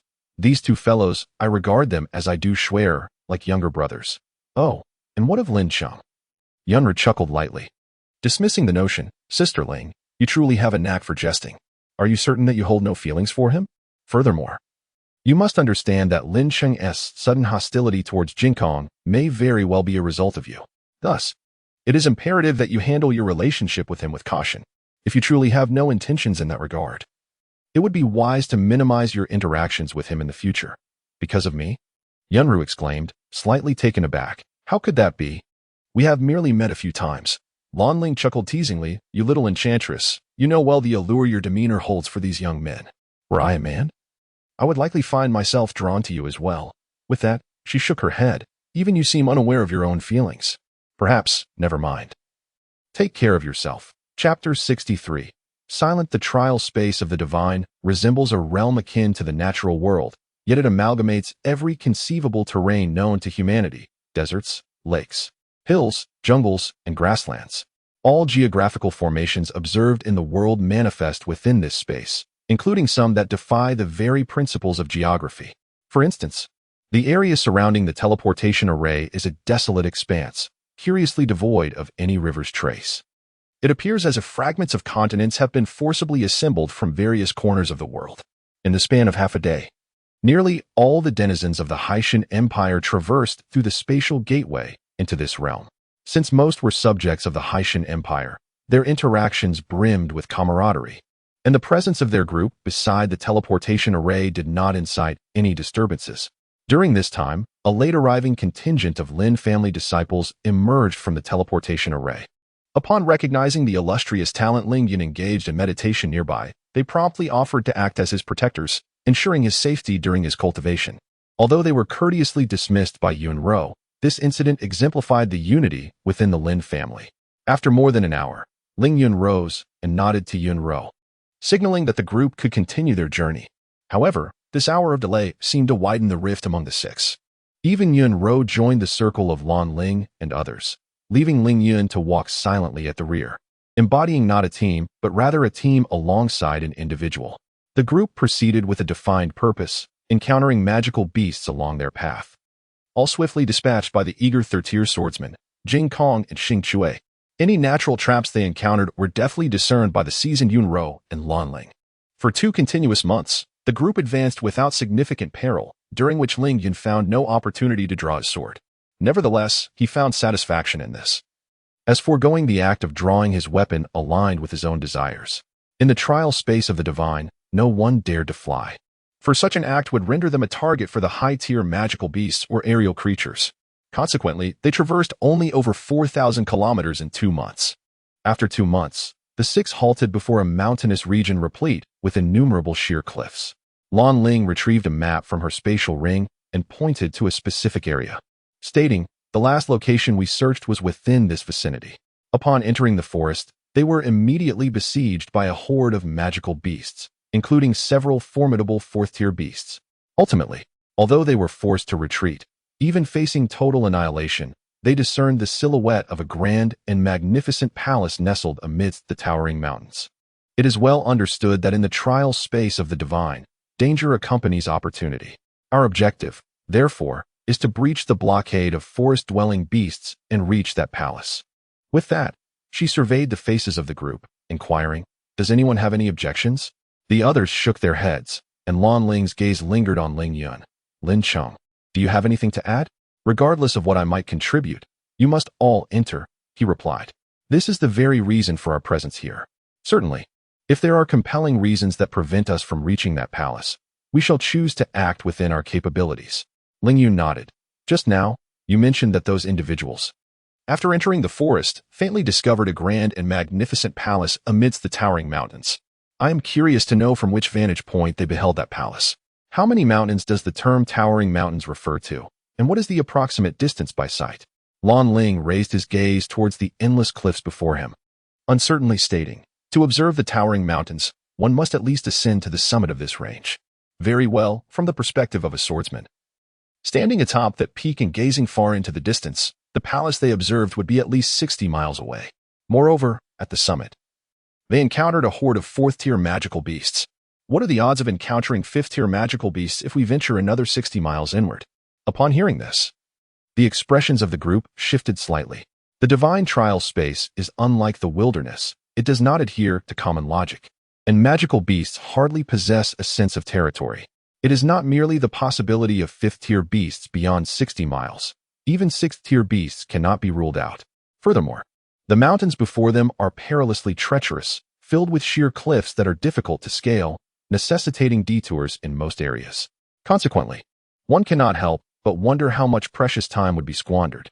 The more time wasted, the greater the likelihood of encountering high-tier magical beasts. Contemplating this, the group began to deliberate. Some were in favor of continuing onward, believing that their luck could not be so unfortunate, while others felt it unwise to risk everything for an unknown palace. Ling Yun furrowed his brow. If only fourth-tier magical beasts resided within this forest, he would unhesitatingly venture forth alone. Yet now, the possibility of fifth-tier beasts loomed. After a moment, it was Yunru who spoke. This realm is a juxtaposition of danger and opportunity. According to the teachings of the Sword Sovereign, without commensurate sacrifice, how can one hope to receive rewards that stir the heart? Therefore, I have decided to probe further. However, given the change in circumstances, should anyone wish to withdraw, I shall not impede your choice. Jinkong and Xingzhui need not make a choice. Should they part ways, they would lose the very purpose of entering the divine trial space. Lan Ling and Mu Shue hesitated for a moment, seemingly confident in Yunru's capabilities, and ultimately agreed. Once everyone had expressed their stance, all eyes turned to Ling Yun, Lin Qing. Regardless of whether you choose to go or not, we shall respect your decision. No one will mock you. After all, in the face of fifth-tier beasts, retreating is the wisest course. Ling Yun remained silent for a moment, then countered with a question. Are you confident in holding off a fifth-tier beast? Yunru nodded. Then, just as everyone expected Ling Yun to concur upon learning of Yunru's strength, he delivered an unexpected response that left all in astonishment. I shall withdraw. Lan Ling's gaze shifted to Yunru, her eyes clearly conveying. Did you not say he might surprise us? The present moment indeed brings a delightful surprise. Without him, our team's coordination has become significantly more harmonious. Under her watchful gaze, even the typically carefree Yunru could not help but feel a hint of blush. After all, Ling Yun was the one she had summoned, having assured Sister Ling that he would come. Yet, to her surprise, Ling Yun remained silent, his head bowed, neither acquiescing nor declining. In his heart, he had never truly formed a bond with these individuals. Thus, the notion of separation seemed irrelevant. Jinkong and Xingzhui wore expressions of cold amusement, embodying the demeanor of victors, their eyes glinting with an imperceptible disdain. Lan Ling assumed his silence stemmed from shyness and offered a light, airy laugh before turning to Yunru, suggesting that they proceed inside. Yunru nodded, casting a wistful glance at Ling Yun, a desire to articulate her thoughts lingering on her lips, yet the words eluded her. She had come to comprehend her own feelings. Perhaps this fleeting glance would mark the final moment shared between them in this lifetime. From this day forth, two souls destined for divergent paths would no longer intersect. Reunions merely heralded the next inevitable parting. One could only wonder if the day of their next encounter would be a distant dream. With an inexplicable sigh, she quickened her pace to match Lan Ling and the others, swiftly entering the forest, vanishing from Ling Yun's sight. One glance, devoid of words, Ling Yun closed his eyes, seeking a secluded spot to sit cross-legged and immerse himself in cultivation. As the moon rose and the sun set, a full day slipped by in the blink of an eye. When dawn broke the following day, Ling Yun opened his eyes once more and emerged from his hidden refuge. His gaze fell upon the towering mountains before him, resembling an abrupt shield, seemingly allowing him to peer through the obstructive peaks towards the distant horizon.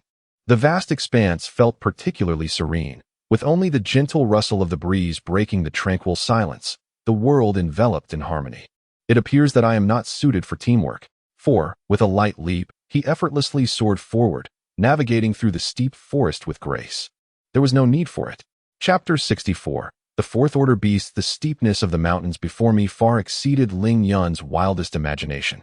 If an ordinary swordsman, rather than someone of his caliber, were to embark on this ascent, even scaling the numerous sheer cliffs would prove problematic, let alone reaching the palatial structures nestled within the mountains. As Ling Yun advanced slowly along the path taken by Lan Ling and her companions, he had scarcely encountered formidable beasts. Yet, after an entire day, he had only progressed a mere dozen miles, barely reaching the summit of the first mountain. Upon reaching the peak and gathering his energy to gaze into the distance, he indeed beheld a magnificent palace, colossal and majestic, rising like a small mountain amidst the vast sea of clouds. From this vantage point, it was evident that the palace's scale was hardly smaller than that of the temple of the Hyson Empire. The existence of such a grand edifice deep within the mountains could not possibly lack enigmas. One would be a fool to believe otherwise. That palace shall serve as the terminus of my trials within this realm. After a brief pause, Ling Yun continued to muse aloud. A trial of life and death. A trial. The divine trial space. With the team departed and the teleportation array inoperative for the next 10 months, Ling Yun had resolved to regard this period as a trial. As for why he had chosen this perilous region, perhaps even he himself was unaware of the deeper subconscious desire to prove something. Having ventured several miles deeper, second and third-order beasts became increasingly common, with occasional glimpses of fourth-order beasts visible in the distance. Fortunately, following the route laid out by Lan Ling and her companions, they adeptly circumvented the territories inhabited by those formidable creatures, thanks to the keen senses of Yun Ro. Engaging in combat with beasts in this region would be the folly of a fool, unless absolutely necessary or possessing an assured strike. It was far wiser to allow the beasts to flee rather than engage them, thus avoiding drawing further attention. After 2 days of pursuit, the Grand Temple loomed ever closer. Just as he was about to continue his journey, a resounding roar from a beast suddenly seized his attention, accompanied by the unmistakable sounds of battle.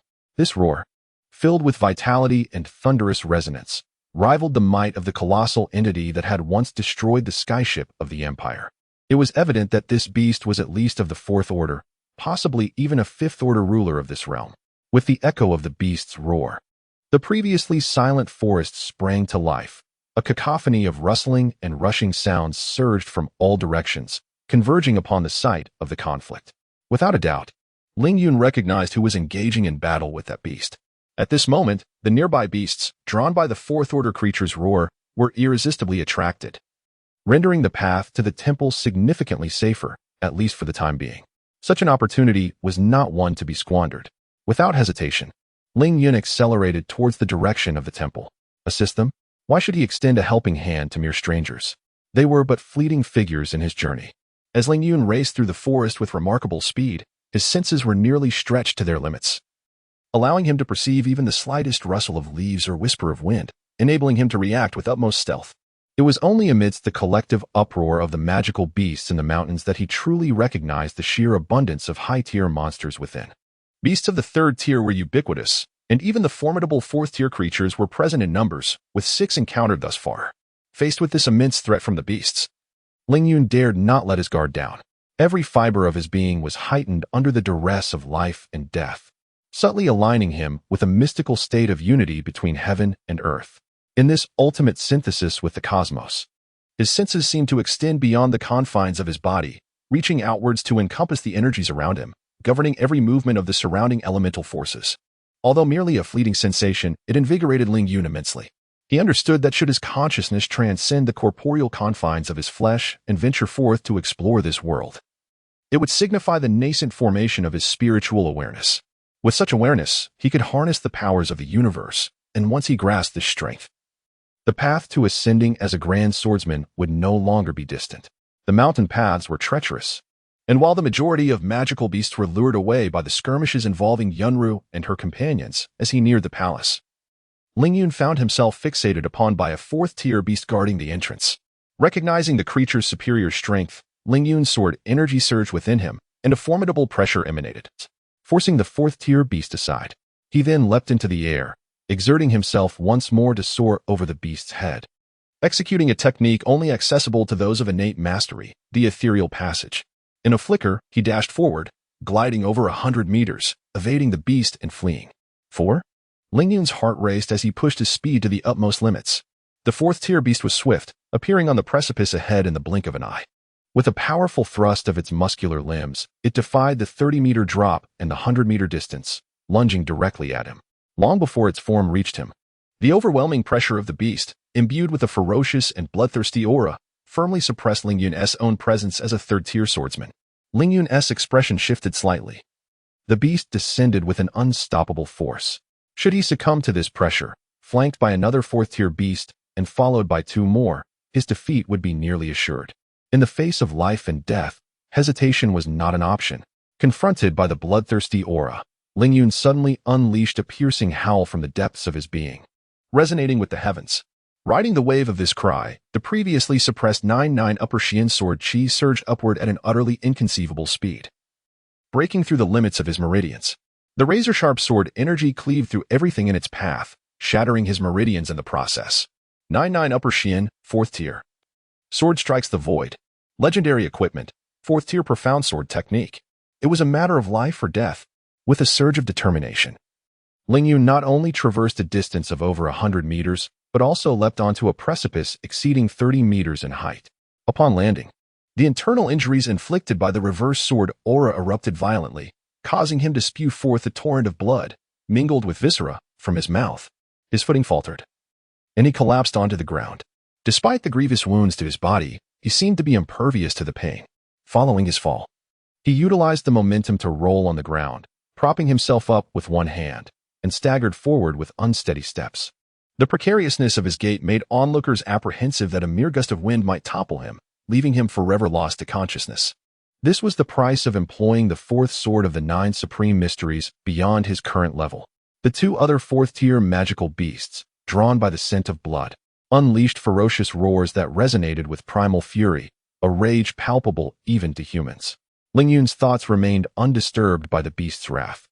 Any lurking fear was ruthlessly eclipsed by his unwavering rationality and primal instinct for survival. His gaze darted rapidly across the surrounding terrain, desperately searching for any potential refuge. In his current state, should the 3 4th-tier magical beasts catch up to him, his demise would be assured. Yet, hope was not entirely lost. As Ling Yun scanned his surroundings, he suddenly spotted a cave at the base of the mountain, topped by an overhanging ledge. Without a moment's hesitation, he dashed towards the cave, disregarding his internal injuries as he summoned every ounce of true energy within him. He struck fiercely at a supportive point beneath the overhanging cliff, creating a massive fissure. The emergence of this crack rendered the mountain face unable to sustain the weight of the protruding ledge, causing an immense section of rock, thousands of cubic meters in volume, to break away and plummet towards the ground. As the boulders descended, Ling Yun had already plunged into the cave. Almost instantaneously after his entry, the all-consuming darkness enveloped the cave, sealing the entrance entirely with the colossal stones, leaving only a space barely large enough for 2 individuals. Chapter 65. A startling discovery. Although the 4-tiered magical beasts outside the cave could shatter the colossal boulders towering 5 or 6 stories high with their brute strength, it was by no means an effortless task. After a moment of furious roaring, they seemed to sense a change in circumstances and began to retreat. Noticing the departure of the beasts, Ling Yun let out a subtle sigh of relief. Had these creatures pursued him into the cave, he would have had no choice but to collapse the cave walls and compare the speed of his destruction against their excavation prowess. Time was of the essence, and he promptly set about mending his injuries with utmost urgency. It took him an entire day, sacrificing his vitality to employ the 9th-level Azure Sword Chi, which accelerated the healing of his wounds. Only then could he reconnect the severed meridians. Otherwise, allowing them to heal naturally would take no less than 3 to 4 months. After all, it takes 100 days to recover from broken bones, let alone severed meridians.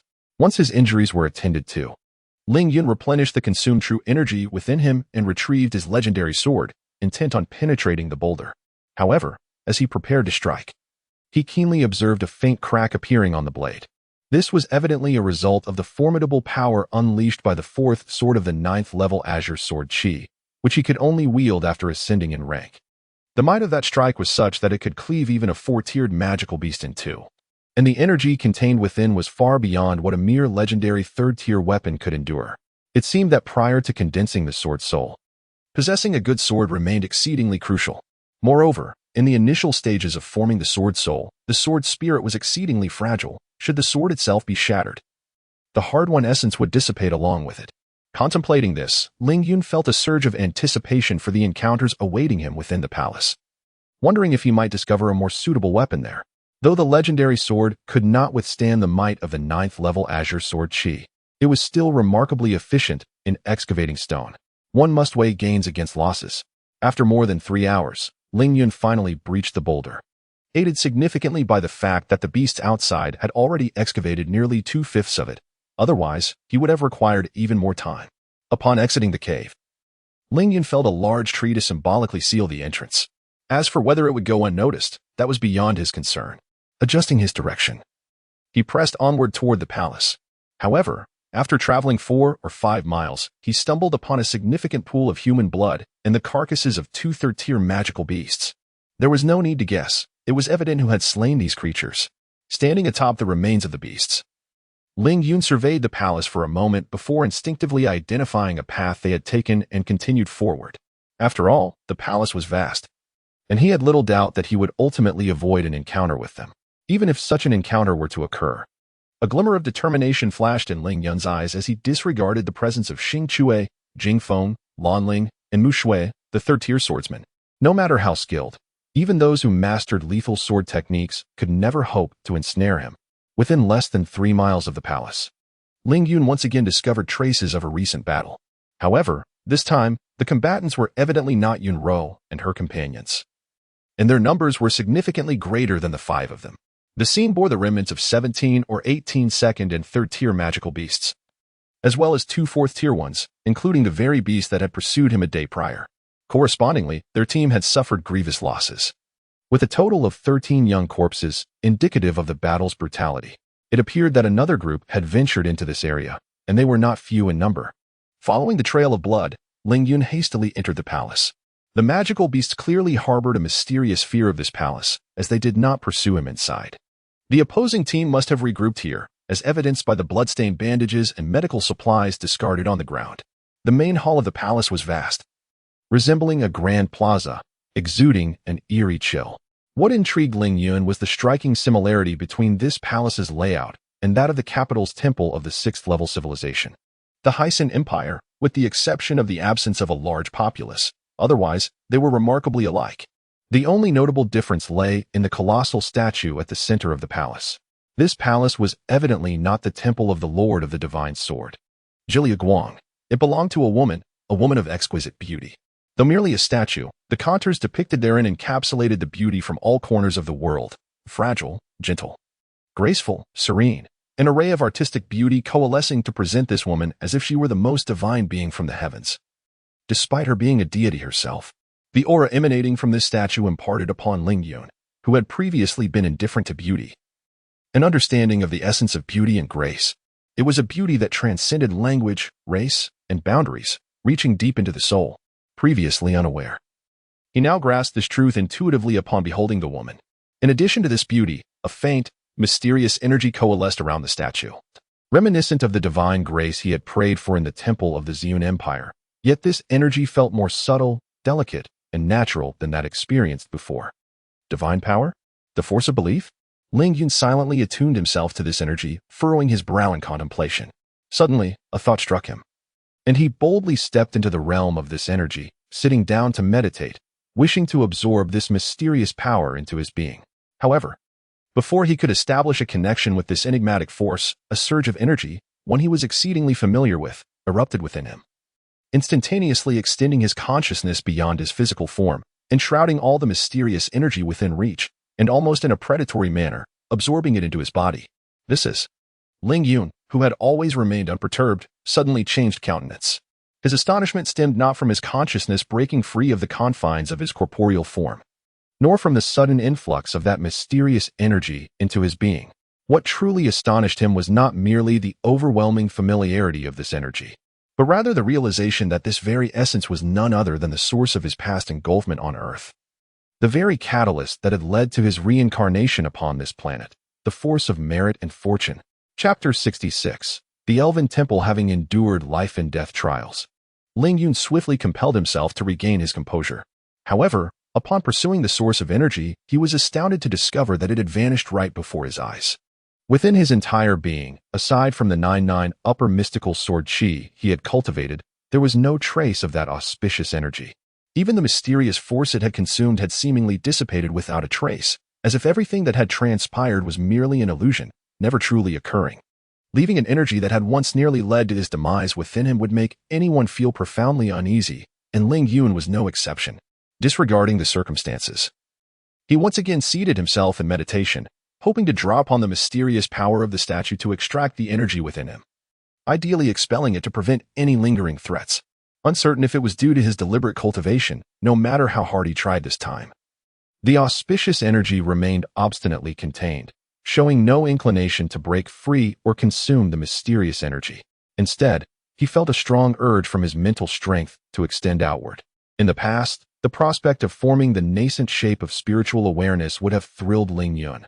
However, with the ever-looming peril within him, he could not afford to indulge in such sentiments and had to find a solution to this predicament. Simultaneously, an unprecedented sense of crisis enveloped him, causing every pore to stand on end. Instinctively, he thrust one hand against the ground and soared into the air. The moment he left the ground, a beam of azure light erupted from within the temple, penetrating the shadow he had left behind.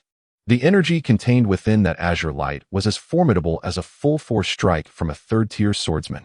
Deep within the temple, an ancient and melodious language resonated. Followed by the swift movement of figures, at least 3 or 4 individuals dashed forth like lightning. 3 beams of azure light shot forth from their bows, sealing off all avenues of escape for Ling Yun. 3 or 4 third-tier swordsmen. Ling Yun's expression turned grave, compelling him to set aside the auspicious energy for the moment, and, facing the weakest of the azure beams, he unsheathed his sword and shattered the beam. However, upon witnessing the increasing number of figures emerging from within the temple, he was forced to retreat to a side corridor. Seeing Ling Yun attempt to flee, the adversaries emitted a peculiar cry of astonishment, followed by at least a dozen beams of azure light slicing through the air, completely enveloping Ling Yun's advancing form. Among them, a pale blue light stood out, traveling at twice the speed of the ordinary azure light, bearing down on Ling Yun's sword chi with overwhelming pressure. Bang! The clash of sword chi and blue light sent a tremor through Ling Yun's entire body, causing his sword hand to quiver. 4th tier.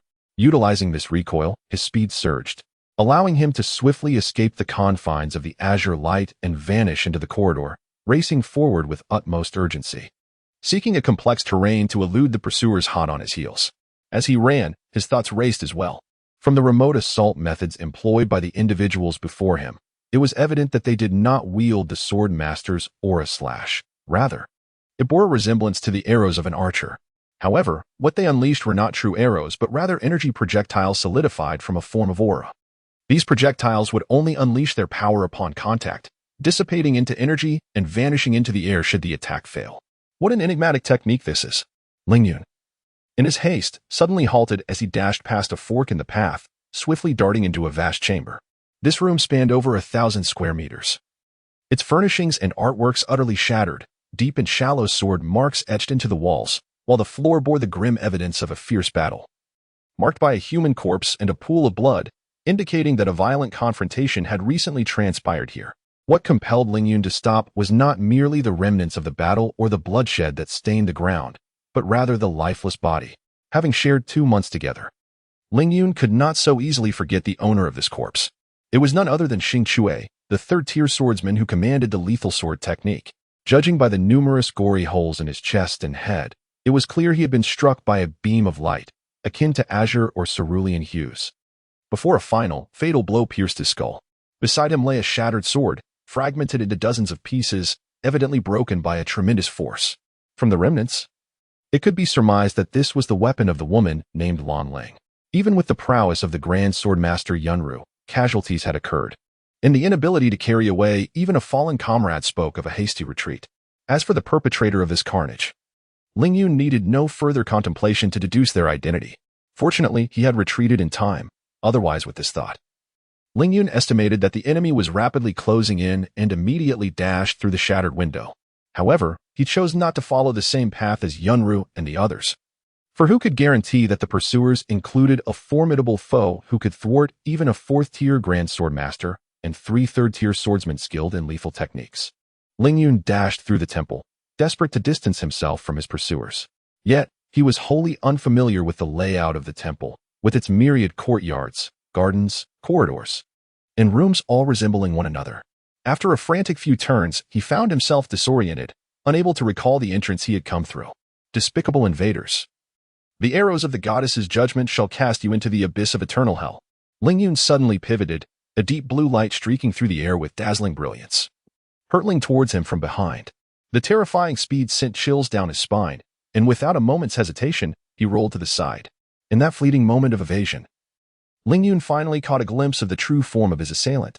It was a peculiar creature smaller than a human, adorned with a pair of delicate, transparent wings upon its back. At this moment, it gracefully floated in the sky with its delicate wings, drawing a verdant longbow from a lofty vantage point, once again condensing a beam of azure light, locking onto the rolling figure of Ling Yun.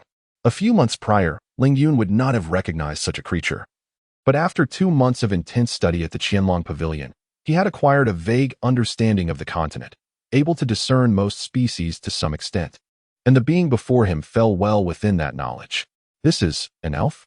He could hardly contain his astonishment as the deep blue light shot past him at a terrifying speed, searing through the fabric of his clothing and reducing a portion of it to dust. Elves, the race that venerates the goddess of nature. A defeated race from a millennia ago? Yet, the texts recorded that this race had been banished from the planet by the divine Lord of the Sword of Gods, Jillia Guang. How could they reappear? Before he could ponder further, Ling Yun suddenly recalled, this is the trial space of the gods, a realm beyond the bounds of common sense. With this thought, he instinctively quickened his pace. Counterattack? Given the opponent's wings, she could remain invulnerable against a third-tier swordmaster who could not fly, thus Ling Yun wisely dismissed that notion. However, his reluctance to retaliate did not imply that the elf would allow him to escape unscathed. Any intruder who dared to breach the sanctuary would face the goddess's judgment. The temple guards were fully mobilized, and no human invader could hope to leave the sanctuary alive. Ling Yun found this somewhat amusing. The elf was indeed verbose. Had she chosen to ambush him silently during their first encounter instead of proclaiming her threat, he might have already succumbed to an arrow. Spotting a series of contiguous structures ahead, Ling Yun hesitated no longer and forcefully pushed open the door, dashing inside. At least within the confines of the room, the elf would be unable to soar, granting him a modicum of resistance. Yet, upon entering the chamber, the scene that unfolded was far beyond his expectations. Chapter 67. Escape, is it you? How did you come here? Ling Yun disregarded the questioning tone of the others as he surveyed the visibly wounded Yunro and her companions, showing no intention of retreating. The situation was as he had anticipated. Their entire team had been severely battered by the elven guards. Aside from Yunro, who appeared pale and weak, every other member had sustained injuries, varying from minor to serious. Mu Shui fared somewhat better, perhaps due to her youth and the utmost protection she received, while Jing Kong was in a dire state, his arm drenched in blood. Even after treatment, a significant amount of crimson continued to ooze forth, suggesting that his arm was likely beyond saving. Especially concerning was Lan Ling, who had been pierced through the chest and right shoulder by a beam of light, slipping into unconsciousness, barely clinging to life. Seeing Ling Yun enter in haste, Yunro quickly inquired, "Are there pursuing elven guards behind you?" Ling Yun nodded. What color were her arrows? Deep blue. Peak of the third tier. Third tier? Ling Yun furrowed his brows, acutely aware that the power of those arrows seemed to approach the fourth tier. Jing Kong's expression changed. Damn it, this place is no longer safe. Other elven squads will arrive shortly. We must leave immediately. But where do we go from here? Mu Shui, looking somewhat haggard as she tended to Lan Ling, appeared deeply worried, exuding an air of vulnerability. Yunro fell silent for a moment before suddenly asking, Lin Cheng, when we arrived yesterday, we encountered a slain fourth-tier magical beast. Was it you? Ling Yun glanced at her, about to respond when suddenly a surge of mental awareness stirred within him, and he vaguely envisioned arrows shooting towards him. At that moment, a tremendous sense of impending danger, akin to facing 4 fourth-tier magical beasts, surged within him. The instinct for survival prompted him to pivot sharply and evade at an astonishing angle. Almost instantaneously, a silvery streak of light shattered through the concealed door, striking the opposite wall. The silver arrow trembled slightly, appearing almost corporeal. Before Mu Shui could gasp in astonishment, Yunro had already drawn her sword, pointing it towards where Ling Yun stood. With a resounding thud, an invisible wave of force erupted from behind Ling Yun, creating a violent gust of wind. Fourth-tier arrow technique. Whispers of the wind. Ling Yun cast a glance at Yunro, remaining silent as he soared into the air.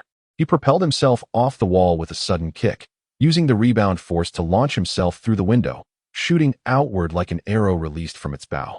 The power contained within that arrow was beyond his current capabilities. Hence, he chose to evade its lethal trajectory at once.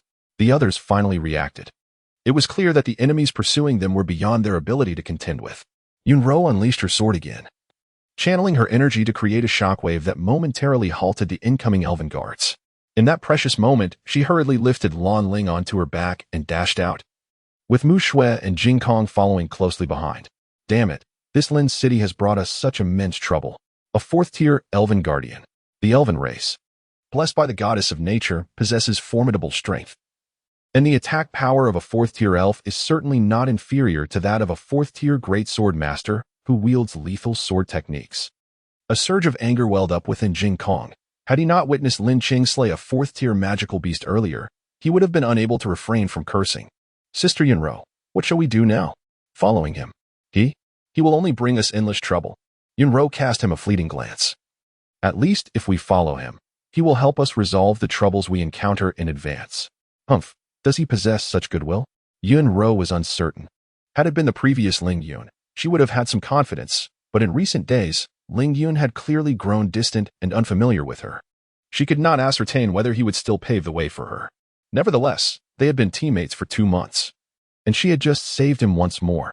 Surely he would not abandon them in their time of need. The Elven Temple's guard was not as numerous as imagined. Initial estimates suggested no more than 300. Among these, the majority were first and second-tier guardians, making it no simple task to capture Ling Yun, thus offering them a chance to escape. However, this depended on their ability to shake off the pursuing fourth-tier elf. After all, the opponent was a fourth-tier being with wings, adept at flight, and intimately familiar with the temple, possessing all advantages. On their side, aside from Yunro, they were all third-tier, and Yunro was encumbered by an injured comrade, severely hampering their speed. This situation was untenable. Jing Kong observed Ling Yun ahead, maintaining a slight lead, and the fourth-tier elf closing him behind. Continuing on this path, it was clear that they would soon be overtaken by their pursuer. Lin Qing evidently possessed fourth-tier strength, yet he did not employ his full speed to shake them off, indicating he was not as indifferent as he appeared. Gritting his teeth, Jing Kong suddenly called out to Ling Yun, "Lin Cheng, my previous mockery and indifference were misguided. I apologize.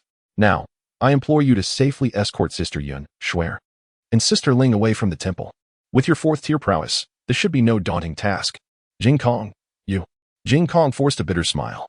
Sister Yun, someone must divert this elven guardian. Otherwise, aside from you, Shui and Sister Ling may. My arm is incapacitated, my combat ability is halved, and I fear I may be of little help in the future. So, take care. With those words, he did not wait for Yunro to respond. Abruptly halting his steps and unleashing dozens of sword chi towards the pursuing elven guardians, inciting their wrath, before darting into a side corridor. Yunro watched as Jing Kong disappeared around the corner. Letting out a soft sigh, she quickened her pace to follow the leading Ling Yun. She understood that this was not a moment for hesitation. As for the outcome of Jing Kong diverting the fourth-tier elf, even Mu Shui was acutely aware. Ling Yun was waiting? No, he was merely a third-tier swordsman, possessing only this much speed. He had been sprinting forward at his utmost pace, constantly vigilant of his surroundings, striving to discover a path out of the temple without the slightest hesitation. However, due to his earlier slaying of a fourth-tier magical beast, he was mistakenly regarded by Jing Kong and others as having reached the fourth tier. The fate of Jing Kong was of no concern to him. Those who could keep up would do so, while he would not squander excessive energy on those who could not. After all, he was just a third-tier swordsman, not the fourth-tier grand swordsman they spoke of, effortlessly capable of slaying fourth-tier magical beasts. Preserving his own life was paramount. Uncertain how long he had been wandering, or how many elven sentinels he had encountered, he had always circumvented them from a distance. Eventually, he had lost track of his own whereabouts within this labyrinthine palace. After several hours of navigating its corridors, Ling Yun still had not found an exit. This palace was untenable if he continued at such a rapid pace. The sword energy within him would soon be insufficient for a high-intensity battle.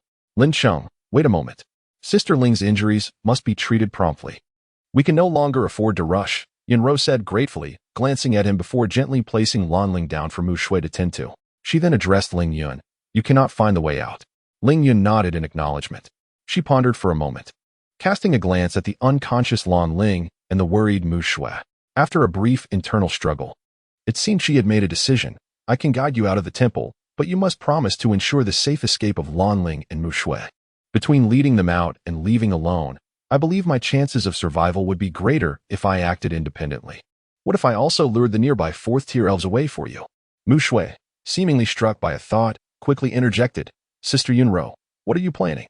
Are you intending to fly up and survey the temple's layout? Precisely, Yunro replied. Upon hearing this, Mu Shui became flustered. No, Sister Yunro. Once you ascend into the sky, you will immediately become a target for those elves. The elven archery is renowned across the lands, and coupled with their natural wings, being exposed in the air would be. We should continue to devise a plan to see if we can find a way out of this temple. Beside them, Mu Shui could not contain her anxiety. Sister Yunro, you cannot do this. Lin Sheng, speak up. You will lead us out, right? After all, we were teammates before. You entered with us, and since we all came together, we should leave together. Ling Yun cast a glance at Mu Shui but said nothing. Yet, in his eyes, Yunro discerned a truth. Although they were nominally teammates, they had never truly accepted one another. Could this even be considered camaraderie? What defined a teammate? Reflecting on her performance over the past 2 months, a twinge of guilt washed over her. After all, her acquaintance with him was merely superficial. Yet, upon learning that she needed him to join her in the trial of the gods, he resolutely aligned himself with her and her companions. Despite the potential reproach from his family, suddenly Yunro began to comprehend why he had grown increasingly distant from her. He bore the weight of familial expectations while accompanying her into the trial, only to be met with indifference from the entire group, herself included. For someone of his lofty ambition and pride, how could he possibly endure such treatment? No wonder he nearly clashed with Jing Kong back then. Was it jealousy? There was no need for such thoughts. The voice of Ling Yun echoed in her ears, prompting her to look up and meet his cold, somewhat unfamiliar gaze. I'm sorry, Lin Sheng. I truly didn't know. There's no need for apologies. You are not at fault. Perhaps you esteemed young ladies have grown accustomed to the men around you yielding to your every whim, coming when called and leaving at your command. No. I have never thought that way. We have always been friends. Friends? Ling Yun scoffed with a hint of sarcasm. Friends are merely tools for exploitation. There's no need to justify yourself. The truth remains unchanged. Regardless of what you say, it cannot alter the fact that I indeed entered the trial of the gods. Lin Qing, do you truly? Ling Yun turned his head away, clearly unwilling to dwell on the matter further. He gazed out at the desolate corridor outside. That gust of wind earlier was a moment of aid from you. Therefore, I shall do my utmost to assist you all in escaping the temple. After that, we shall owe each other nothing. Chapter 68. Healing. Escaping the confines of the Elven Temple, heavily guarded by the vigilant Elven Sentinels, was undeniably a daunting task, especially with an unconscious comrade in their midst. The presence of this injured individual severely hampered the prowess of Yunru, the master swordswoman. Contemplating this predicament, Ling Yun approached Lan Ling. Addressing the caretaker, Mu Shui, with determination, I shall devise a means to restore her. Are you skilled in healing? Mu Shui inquired. Not at all, Ling Yun replied, turning to Yunru. I require at least 2 hours. Can you truly heal Sister Ling? Yunru questioned, concern etched across her face. In this space, the divine codex cannot be employed. Even with honorable merit, it proves futile. Given sufficient time, she may regain a modicum of her combat ability, Ling Yun asserted. Upon hearing this, Yunru nodded and took her position at the door, employing the rejuvenating technique of the ninefold celestial sword chi to stimulate cellular regeneration. Ling Yun was acutely aware that this method would accelerate the depletion of energy within the recipient, posing significant risks to her health.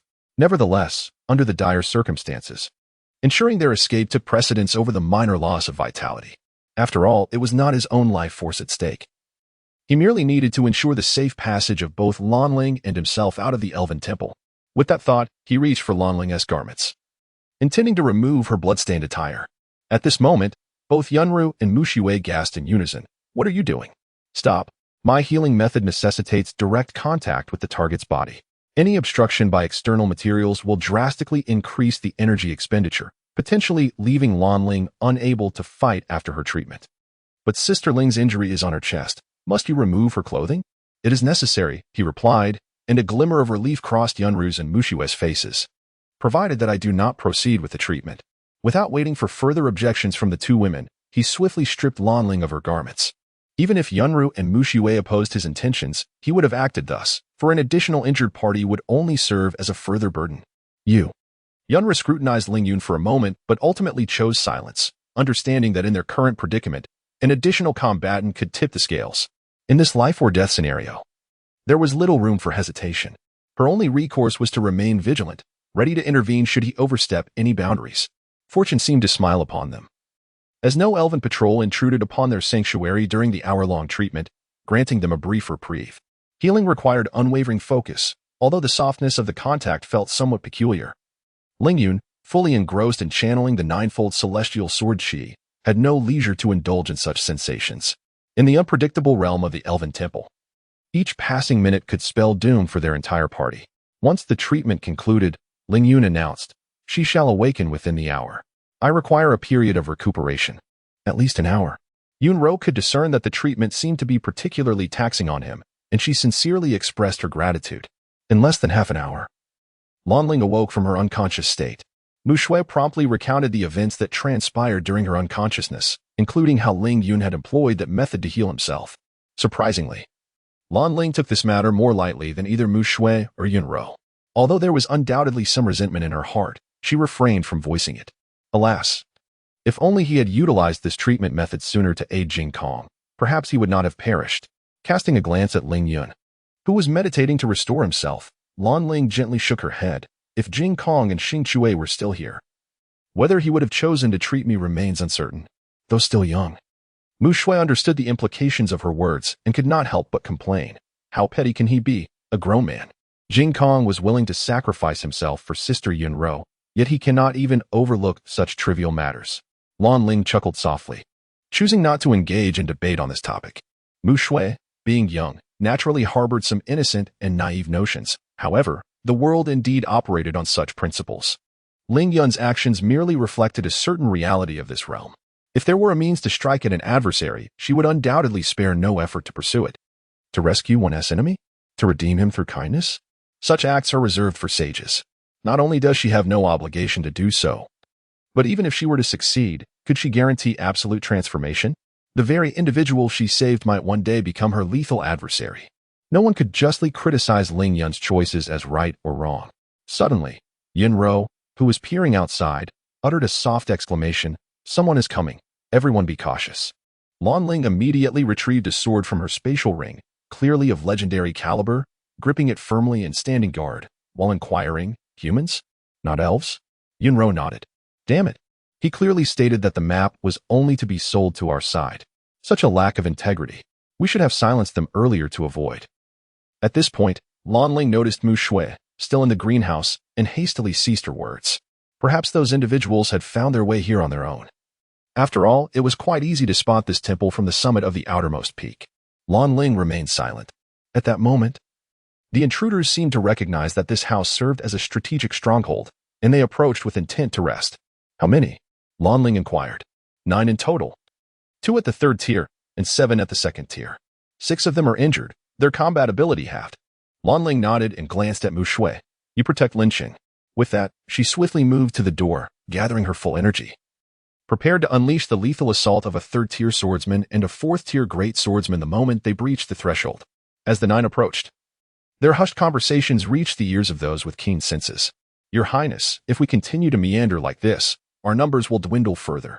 With the presence of this elven formation, it is utterly impossible for us to successfully escape the temple. We must make another attempt to breach the central control room. Only by dismantling this formation do we stand a chance of breaking free."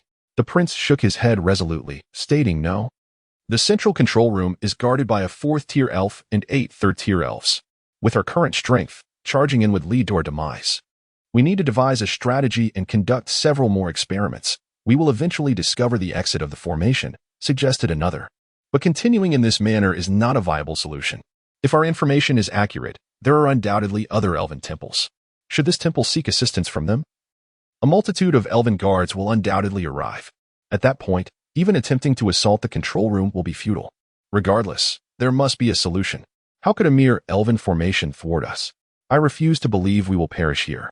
We have been wandering for so long without finding an exit.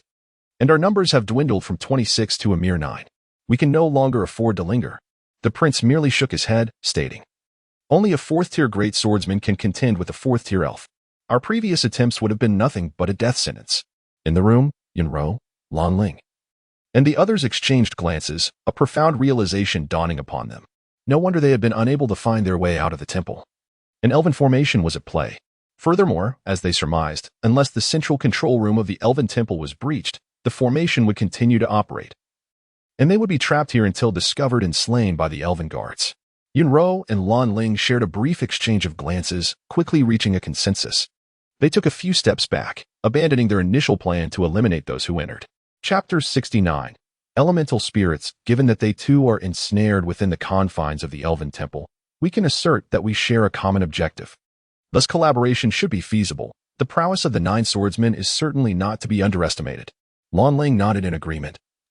Just as she was about to instruct Yunro to open the door, Ling Yun, who had been meditating to regain his strength, suddenly opened his eyes and said, "Wait a moment. What is it? Let them enter on their own." "Why?" "Because they will not come in. Damn it, the number of active spirits is increasing. The advance forces from the nearby elven temple must have arrived. We need to break the formation swiftly, or as the spirits multiply, we shall perish here. But our strength. Taking a gamble is better than being trapped here, one by one, under the arrows of the spirits. For now, we must evade this group of spirits." As the voice faded away, it soon vanished altogether, and shortly thereafter, a small contingent of spirits pursued them closely. The unfolding events outside left everyone, except for Ling Yun, in a state of confusion. "Lin Sheng, what are they doing?" Long before entering the elven temple, during my first disorientation, I had already established signal markers in the temple's hidden corners to avoid getting lost. Although the interior of this temple is intricate, its various layouts are akin to a labyrinth that confounds others, it is certainly not a formation. "Not a formation? What do you mean?" "The various traces you left behind will undoubtedly inform these individuals that a formidable team resides within the temple. But they did not mention this, which is illogical. Are you suggesting that they are deliberately disseminating false information in hopes of utilizing our strength to assault the central control room? 1 4th-tier spirit and 8 2nd and 3rd-tier spirit guards. This aligns precisely with the maximum our team can contend with, doesn't it? A coincidence?" Upon hearing this, Yunro and Lan Ling finally recognized the gravity of the situation. The adversary was evidently no ordinary foe. This scheme had nearly ensnared their mindset completely.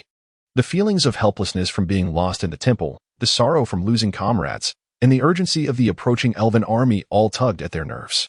Had Ling Yun not offered his timely warning, while they silently praised the narrow escape, they could not help but admire Ling Yun's meticulousness and composure. At such a critical moment, he maintained an absolute calmness, noticing these subtle details and rationally piecing together the plot, thus unmasking the enemy's conspiracy. It appears that a seemingly indifferent individual is not without his merits. At the very least, he can remain composed and unflustered. Such a person undoubtedly provides a sense of security and is worthy of reliance, far more than those who are merely eloquent. As Yunro pondered this, she suddenly realized her thoughts had wandered, and she quickly spoke up to conceal her embarrassment. "What are your plans?" "Wait." Lan Ling furrowed her brow. Is patience really the answer? From the average strength of these individuals and their demeanor, it is not difficult to surmise that their likelihood of belonging to a level 6 civilization empire exceeds 80%. The individuals who referred to that man as Your Highness evidently belong to the royal family. Moreover, I am unaware of other details. But the royal family of the Hyson Empire has mobilized no less than 100 individuals. Even a moderately weaker 6th-level civilization can muster over 100 swordsmen. Given the circumstances surrounding the news of this temple, would it be reasonable for that 6th-level civilization to send merely a handful or a few dozen individuals? Blue Zero quickly comprehended the intentions of the prince. They sought to deplete the guarding forces of the central control room, allowing themselves to reap the benefits. Ling Yun nodded in agreement. Our immediate task is to locate the central control room they mention and await their actions nearby. Yet, since they are aware of our presence here, do they not fear that we might harbor similar intentions? Sometimes, sheer numbers may not guarantee a significant advantage. We are merely 4, each possessing strength surpassing that of an ordinary 3rd-level swordsman, thus concealing ourselves is far more manageable. However, I see, they wish to drag this out. And so shall we, to see who ultimately loses patience first. The so-called central control room is situated at the heart of the temple, the innermost sanctum. One glance at the exquisite artistic patterns in the intricately crafted sculptures outside makes it clear that this is of paramount importance to the entire temple. Furthermore, regardless of what transpired within the Elven Temple, the 13 Elven guards stationed nearby have never left their posts. They have diligently maintained their watch, disregarding the occasional provocations from distant intruders. However, should these provocateurs encroach upon their attack range, the radiant projectiles they unleash will mercilessly claim any life. Witnessing this scene, Lingyun and the others have begun to grasp that the so-called control room likely harbors the temple's treasures. That prince harbored ambitions of exhausting the Elven guards outside using our strength, ultimately aiming to monopolize the temple's riches. Unfortunately for them, their scheme has been ruthlessly uncovered. A fourth-level Grand Swordsman, dedicated to remaining concealed, is not easily detected by mere second- or third-level swordsmen. Moreover, the number of fourth-level experts within this Elven temple does not exceed 5. With Yunru, a fourth-level powerhouse, attuned to the surrounding environment, they can consistently evade impending dangers without being detected by the patrolling Elven guards. With both factions of intruders concealed, the entire Elven temple has temporarily entered a period of relative tranquility. Over the course of a month, aside from minor skirmishes, the three factions have seemingly avoided any large-scale confrontations. Nevertheless, the minor altercations have exacted a heavy toll, resulting in the loss of 11 swordsmen on the opposing side. After a month of not spotting the enemy, the prince naively assumed they had fortuitously discovered the temple's exit and departed. Although it is regrettable that they cannot utilize the enemy's strength to eliminate the external Elven guards, they will not abandon the mysterious treasures within. After all, having invested such a tremendous cost, no one would willingly accept leaving empty-handed. A month later, the prince finally mobilized his 34 swordsmen to launch a surprise attack against the 13 Elven guards. Observing the sudden appearance of the 34 swordsmen, Yunro and Lan Ling could not help but feel a sense of relief, had it not been for Lingyun. Their hasty departure from the temple would have undoubtedly led them into a trap, compelling them to confront the Elven warriors. As for the outcome, after a mutual annihilation, they would have likely fallen prey to the ambush of the 34 swordsmen, with no hope of survival. The Elven guards resisted fiercely. Due to the vast disparity between the third and fourth tiers, almost as soon as they charged at the 13 Elven guards, arrows shot from the hands of the fourth-tier elves claimed 3 lives. The remaining 12 archers swiftly caused the demise of 4 swordsmen. However, it was a matter of 27 against 13, and the elves' duties, coupled with the constraints of the Grand Hall overhead, severely limited their agility and aerial advantage. Consequently, the delicate wings at their backs could not exert significant influence, leading the battle to swiftly favor the human swordsmen. In an open field, the elves, leveraging their flight advantage, could have effortlessly eliminated all 34 swordsmen without casualties. In less than 10 minutes, after losing 10 swordsmen, the defensive line of the elves was finally breached by the human swordsmen. 2 second-tier swordsmen rushed into the Grand Hall within the courtyard, excitedly envisioning the vast treasures that lay inside. However, before the 2 second-tier swordsmen could fully enter the hall, the energy of the surroundings suddenly erupted into chaotic turbulence. Immediately after, 2 massive fire arrows, blazing with fierce flames, shot out from the courtyard, accompanied by the charred remains of the 2 second-tier swordsmen, completely pierced through. Feeling the assault composed of chaotic energy, Yunro and Lan Ling, observing from a high vantage point, exchanged a glance as if struck by a realization, their faces betraying a hint of astonishment. In that moment of collective surprise, a wondrous creature, radiating a spectrum of dreamlike colors, abruptly came into view. This creature bore a striking resemblance to the elves, yet was diminished in size, standing at less than a foot tall.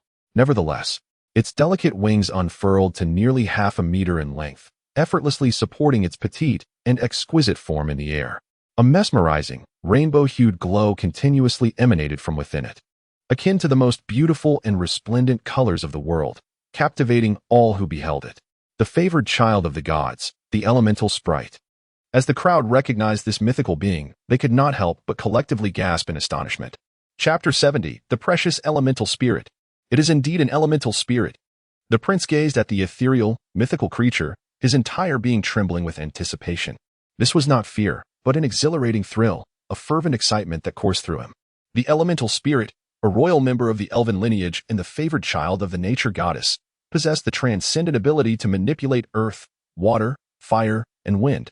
Legend has it that any individual who forges a blood pact with an elemental spirit, integrating it into their essence, would not only gain the miraculous powers of elemental manipulation but would also experience an unprecedented surge in their understanding of nature.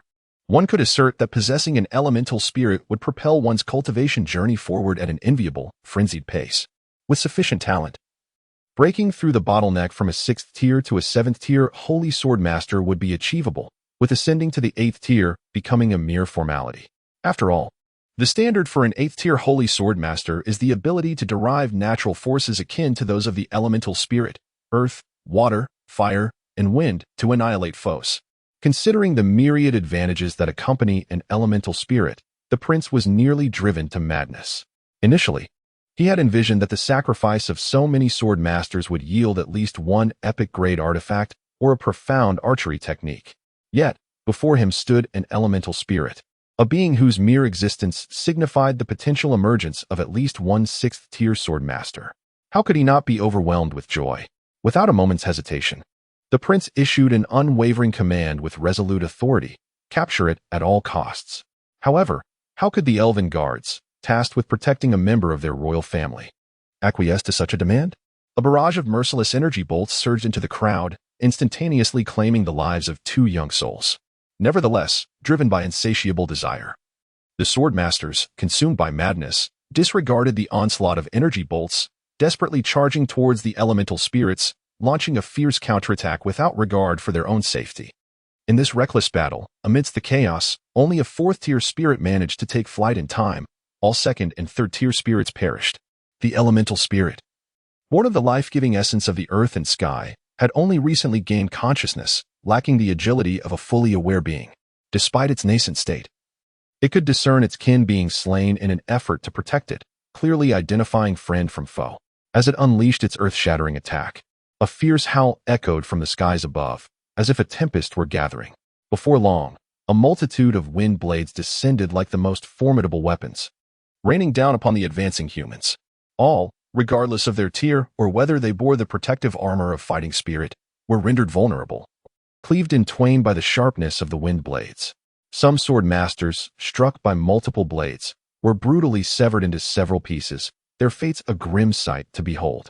Feeling the cutting force conveyed by the wind's edge, Ling Yun's heart trembled in fear. This elemental spirit is indeed formidable, favored by the deities.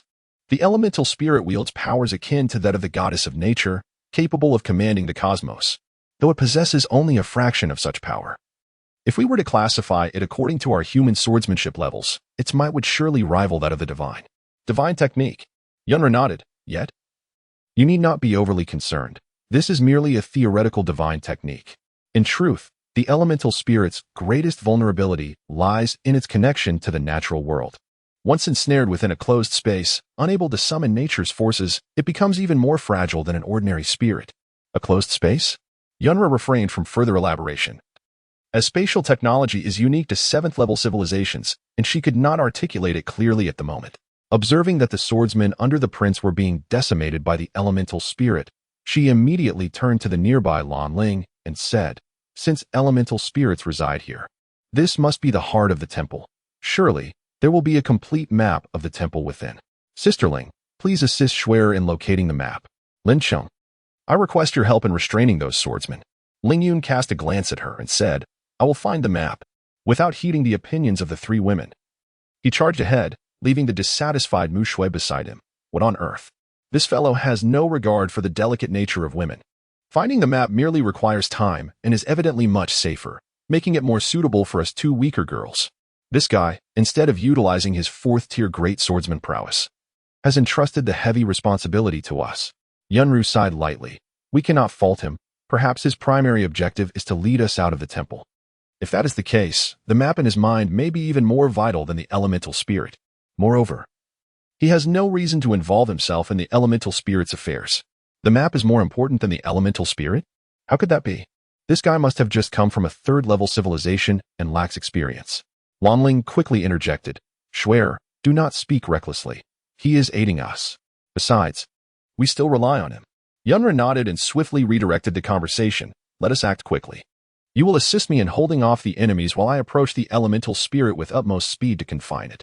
As Ling Yun burst into the grand hall, he scarcely had time to observe the surrounding layout before an overwhelming sensation of being watched enveloped him.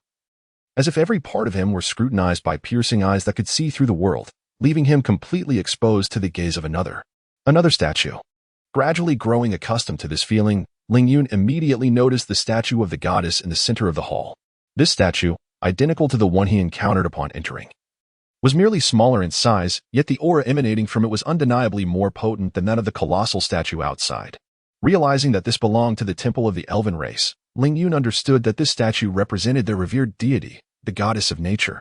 In the grand hall, aside from the statue of the goddess, there lay a pool of azure water not exceeding 2 meters in diameter, shimmering like the purest natural crystal known to man. Yet, the bottom, merely half a meter deep, remained obscured from view. Within this water thrived a vibrant tree, its leaves a lush green, exuding an unparalleled vitality and a breath of nature so invigorating that even a mere whiff could rejuvenate the spirit. The fountain of life? The tree of life? Ling Yun furrowed his brow in uncertainty. Although he had diligently studied for the past 2 months, the breadth of knowledge was vast, and his understanding of the elven race could not surpass that of the scions from noble families with formal historical education. Nonetheless, whether it was the fountain of life, capable of healing any wound, or the tree of life, reputed to nurture elemental spirits, Ling Yun remained oblivious to their true worth. After a fleeting glance, he averted his gaze, seeking his objective on the temple map. The map was not difficult to locate. The challenge lay in how to transport it.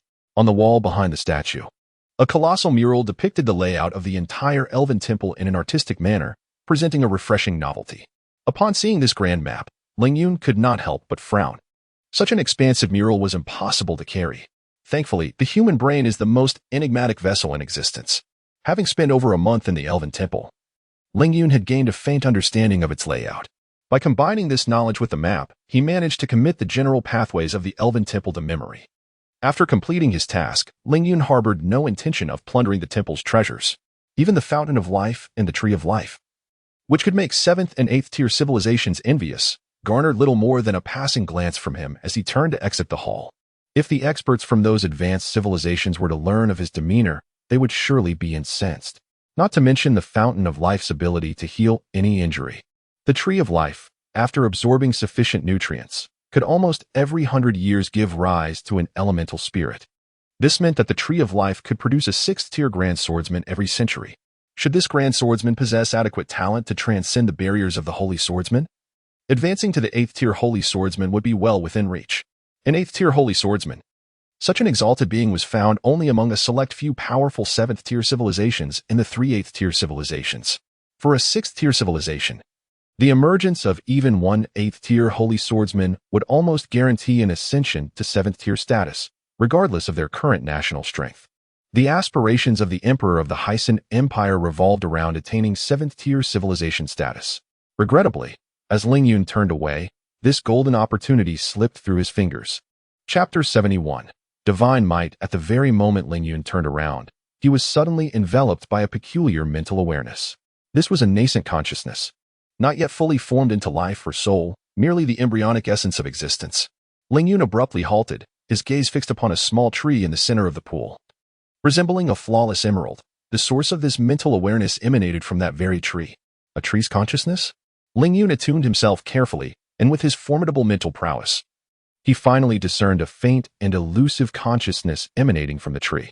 The awareness of this tree was exceedingly tenuous, positioned somewhere between botanical life and soul consciousness. Failing to pique his interest, he turned once again to exit the grand hall. However, as he took a step forward, a sudden realization struck him, and he murmured a few phrases: tree spirit, tree demon, tree essence, sword spirit. If a tree can evolve into a tree spirit, then surely a sword can also manifest into a sword spirit, ultimately maturing into a sword soul. If I could witness the entire process of this tree's evolution into a tree spirit, it would undoubtedly aid in my future endeavors to condense a sword soul. With this thought, Ling Yun felt as if he were under the scrutinizing gaze of the goddess of nature, approaching the life tree to identify a point for extraction. Moments later, he reluctantly discovered that this life tree and the fountain of life appeared to be an inseparable whole, utterly impossible to separate. The ground, imbued with the fountain of life, resembled the container of a bonsai, while the life tree served as the centerpiece of this miniature landscape. Should either be removed from the other, the significance of their existence would be lost. Ling Yun furrowed his brow, uncertainly touching the ground with the spatial ring in his hand. Channeling the spatial energy contained within to envelop the entire pool, then controlling the spatial energy to draw everything contained within into itself. Could it truly work? Just as he was about to extract the fountain of life and the life tree, an unexpected turn of events transpired. The previously subtle residue of divine might radiating from the goddess of nature's statue seemed to sense an audacious attempt to plunder the divine gifts bestowed upon the elven kin. In an instant, an overwhelming divine power erupted forth. In that fleeting moment, an irresistible wave of destructive force obliterated Ling Yun's meager resistance.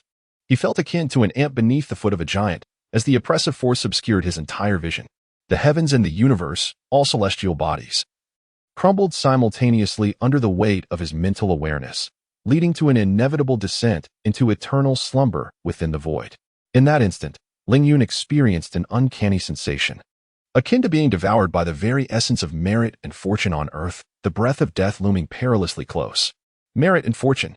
The moment those four words crossed his mind, a mysterious energy within him seemed to respond to a call to action, surging forth and absorbing the approaching divine might, causing the nearly overwhelming pressure to vanish in an instant. At that moment, Ling Yun felt as if he had ascended to paradise. Before he could savor the exhilarating sensation of transcending from hell to paradise, his brain, akin to an exquisitely precise machine, instantaneously issued a command to flee. With a sudden burst of strength, his feet propelled him like a released arrow, darting straight out of the elven hall. Naturally, he would not overlook the spring of life and the tree of life, which had provoked such a formidable reaction from the divine. To do so would render his prior suffering in vain. The tree of life, a divine entity, is unique to the gods, bestowing blessings upon chosen races. Such trees are exceedingly rare, even among the elves, and any tribe fortunate enough to harbor a tree of life is assured the favor of the deities. To attempt to forcibly seize such a divine tree would undoubtedly invoke the wrath of the gods, inviting their formidable retribution. This divine might surge forth, akin to a hidden deluge erupting from beneath the elven sanctuary, instantly ascending to the heavens and forcefully rending the cloud layers at altitudes of 10,000 meters. The overwhelming pressure emanated from the clouds, reverberating ominously in all directions. The sky appeared to tear open, giving rise to a vast vortex of clouds, violently agitated by the turbulent air, creating intense friction. Thunderous roars of rage emanated from within this swirling maelstrom, instilling terror in all who dared to oppose the divine. Within 1,000 miles, whether from the elite swordsmen of the great empires or the true overlords dwelling within the divine trial space, all were rendered insignificant in the face of such divine authority. A profound sense of helplessness surged within the hearts of those present before this overwhelming divine might. All life seemed utterly insignificant and diminutive, as Yun Ro and her companions had just imprisoned the elemental sprites within their spatial rings. They instinctively sensed the sky collapsing around them, plunging into a darkness that threatened annihilation. A cataclysmic energy surged from all directions, sweeping through them with a suffocating force. The intensity of the divine pressure was such that even the mighty sword masters could hardly withstand it. However, the trio merely endured the residual waves of this divine might. Moreover, their unique identities endowed them with extraordinary mystical artifacts, which activated in response to the divine presence, enveloping them in protective energies that resisted the divine wrath, granting them a fleeting breath of respite in the face of impending doom. The divine statue, after all, was merely a representation, not the true deity. Furthermore, this was within the trial space of the deity, a realm designated by the Lord of the Sword, Jilia Guang, for his subjects' trials.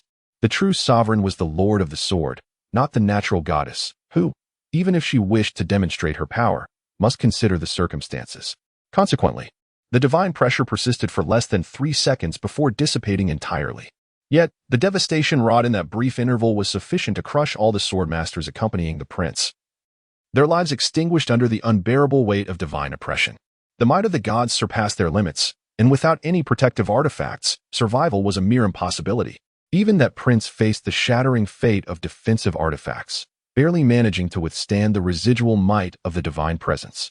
Had this oppressive force persisted for even a second longer, it is likely that this esteemed prince would have met the same grim fate as his subordinates.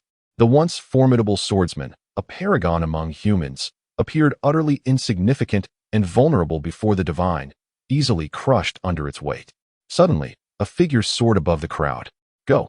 Yun Ro and her companions, jolted from their stupor, immediately followed without a moment's hesitation. The earlier divine intimidation had thoroughly shattered their fighting spirit. Their minds were singularly focused on fleeing the elven sanctuary still under divine protection. The divine pressure was overwhelming. Opposing such a force, even the pinnacle of humanity, a sword saint, would meet a dire end. Fortunately, at that moment, the elven guards sensed the arrival of the goddess of nature's power. Each one fervently kneeling in prayer before the elven temple, their thoughts consumed by devotion, oblivious to the trio's plight. Otherwise, given their current state, their escape would indeed be in jeopardy. Alas, in their desperate bid for survival, they were disinclined to stir trouble, which perfectly mirrored their situation and the protagonist's character. After all, they were within the elven temple. Who would think to carry off a tree? Yet, the world is vast, and the readers hold the highest sway. Oh, the fountain of life, the tree of life, not a single one left behind. Perhaps the statue should be spared. Chapter 72. Parting ways. This temple, astonishingly, is under the watchful gaze of deities. The elemental spirit, a true favorite of the divine, drew the ire of the gods when captured. By a twist of fate, as Yun-Ro imprisoned the elemental spirit, divine might erupted, leading the three of them to mistakenly believe that this force was directed at them. Ling Yun, disinclined to clarify the misunderstanding, observed that they had exited the spirit temple and promptly stated, "Now that you are safe, let us part ways here." Is that so? The elemental spirit possesses the potential to nurture at least one 6th-tier great swordsman. With an exceptionally gifted individual, it could even give rise to an 8th-tier holy swordsman. Such a divine artifact, how do you intend to compensate? Me? I thought it was we who were owed, Ling Yun retorted with a cold chuckle. Having gleaned from Mu Shui and Yun-Ro's earlier silence the underlying reason for their reticence, had Lan Ling not broached the subject, it was likely they would have remained mute on this matter until their separation.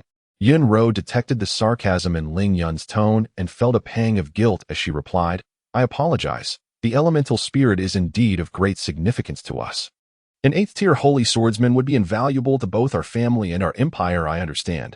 Much like the heart of fighting spirit from our last encounter," Ling Yun interjected, no longer willing to engage in further discourse. "Our agreement ends here. We are even, with no debts between us. Farewell."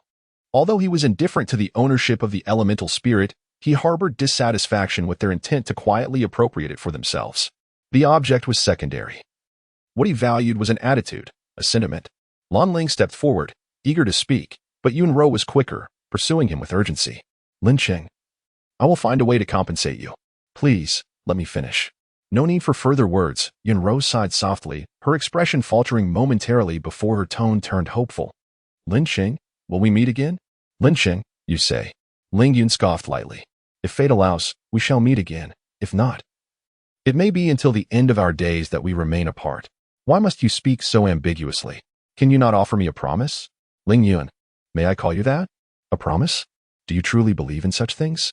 "What you say, I believe." Suddenly, Ling Yun chuckled lightly. Who knows what the future holds? Ling Yun, just as Yun-Ro attempted to retain him, a raucous laughter erupted from the nearby thicket. "Ha, you need not leave. Before long." The rustling of the grass heralded the approach of over 20 sword masters, encircling them from all sides. "Heh, an elemental spirit. Truly, divine providence smiles upon me." A man, appearing nearly 30, emerged from the crowd, his face alight with greedy anticipation as he surveyed Yun-Ro and Lan Ling. As Lan Ling and Mu Shui swiftly joined Yun-Ro's side, Lan Ling cursed under her breath. Realizing that the earlier display of divine power had undoubtedly attracted the attention of surrounding teams from other nations. However, before she could finish her thought, she noticed that Ling Yun's advance showed no sign of hesitation. He approached the encirclement of over 20 swordsmen with an air of utter disregard. The swordsman facing Ling Yun was incensed by this blatant insolence and bellowed, "You reckless fool! You seek death." Yet, before he could finish his threat, Ling Yun, who had been steadily advancing, suddenly accelerated. He unleashed his teleportation technique with unparalleled force, covering the less than 30 meters between them in an instant. A flicker of sword light flashed at an incredible speed, and the enraged swordsman found himself forever stripped of the power to speak. Clutching at the gaping wound in his throat, blood gushing forth, before collapsing in defeat. The nearby swordsman seemed momentarily stunned, watching in disbelief as Ling Yun swiftly closed the distance and executed their comrade with lethal precision. None of them could fathom that a single individual, cornered by such a multitude of swordsmen, would dare to strike first, penetrating their ranks to eliminate one of their own. They could not comprehend Ling Yun's mindset. Having discerned their intentions, he had unequivocally marked them as enemies. For adversaries, Ling Yun harbored but one response. The swordsmen hesitated for a full second, jolted from their shock by the death of their ally. Then, as if insulted to their core, they erupted in a tempest of fury, unleashing a barrage of 6 or 7 sword lights indiscriminately towards the area, intent on obliterating Ling Yun, who had just sheathed his sword. However, Ling Yun had no intention of lingering after his kill. With the movement of his body, he had already evaded the encirclement, leaving behind only a fleeting shadow as testament to his incredible speed. "Stop him! Kill him!" roared the leader-like figure, prompting 8 swordsmen to pursue him. He then pointed menacingly at Yunro and the others, declaring, "Even if you surrender the elemental spirit, you will not survive, for I desire no living witnesses." As the remaining swordsmen surged forward en masse, Yunro chuckled lightly, compared to the dangers faced in the elemental spirit temple. This encirclement by swordsmen was a mere trifling challenge. "Sister Ling, let us depart." Lan Ling nodded, casting a glance towards the direction where Ling Yun had vanished, letting out a soft sigh. An elemental spirit had drawn an 8th-tier holy swordsman, along with a friend of boundless potential. She pondered whether her choice had been right or wrong. With a swift strike, she eliminated the fastest 2nd-tier swordsman, unleashing the unrestrained might of a 4th-tier great swordsman. Accompanied by 2 3rd-tier swordsmen proficient in lethal techniques, the trio wreaked havoc wherever they went, easily tearing through the encirclement formed by the dozen swordsmen and effortlessly breaking free. 4th-tier great swordsman. The leader gazed, dumbfounded, at the 3 women who had just slain 7 swordsmen from his faction and departed with an air of nonchalance. Meanwhile, the prince who had painstakingly orchestrated such an elaborate scheme within the elven sanctuary found himself in a disheartening predicament. Not only had he unwittingly woven a shroud for others, but the 50 swordsmen he had brought with him, who represented his claim to the throne and boasted formidable backgrounds, were all annihilated without a trace.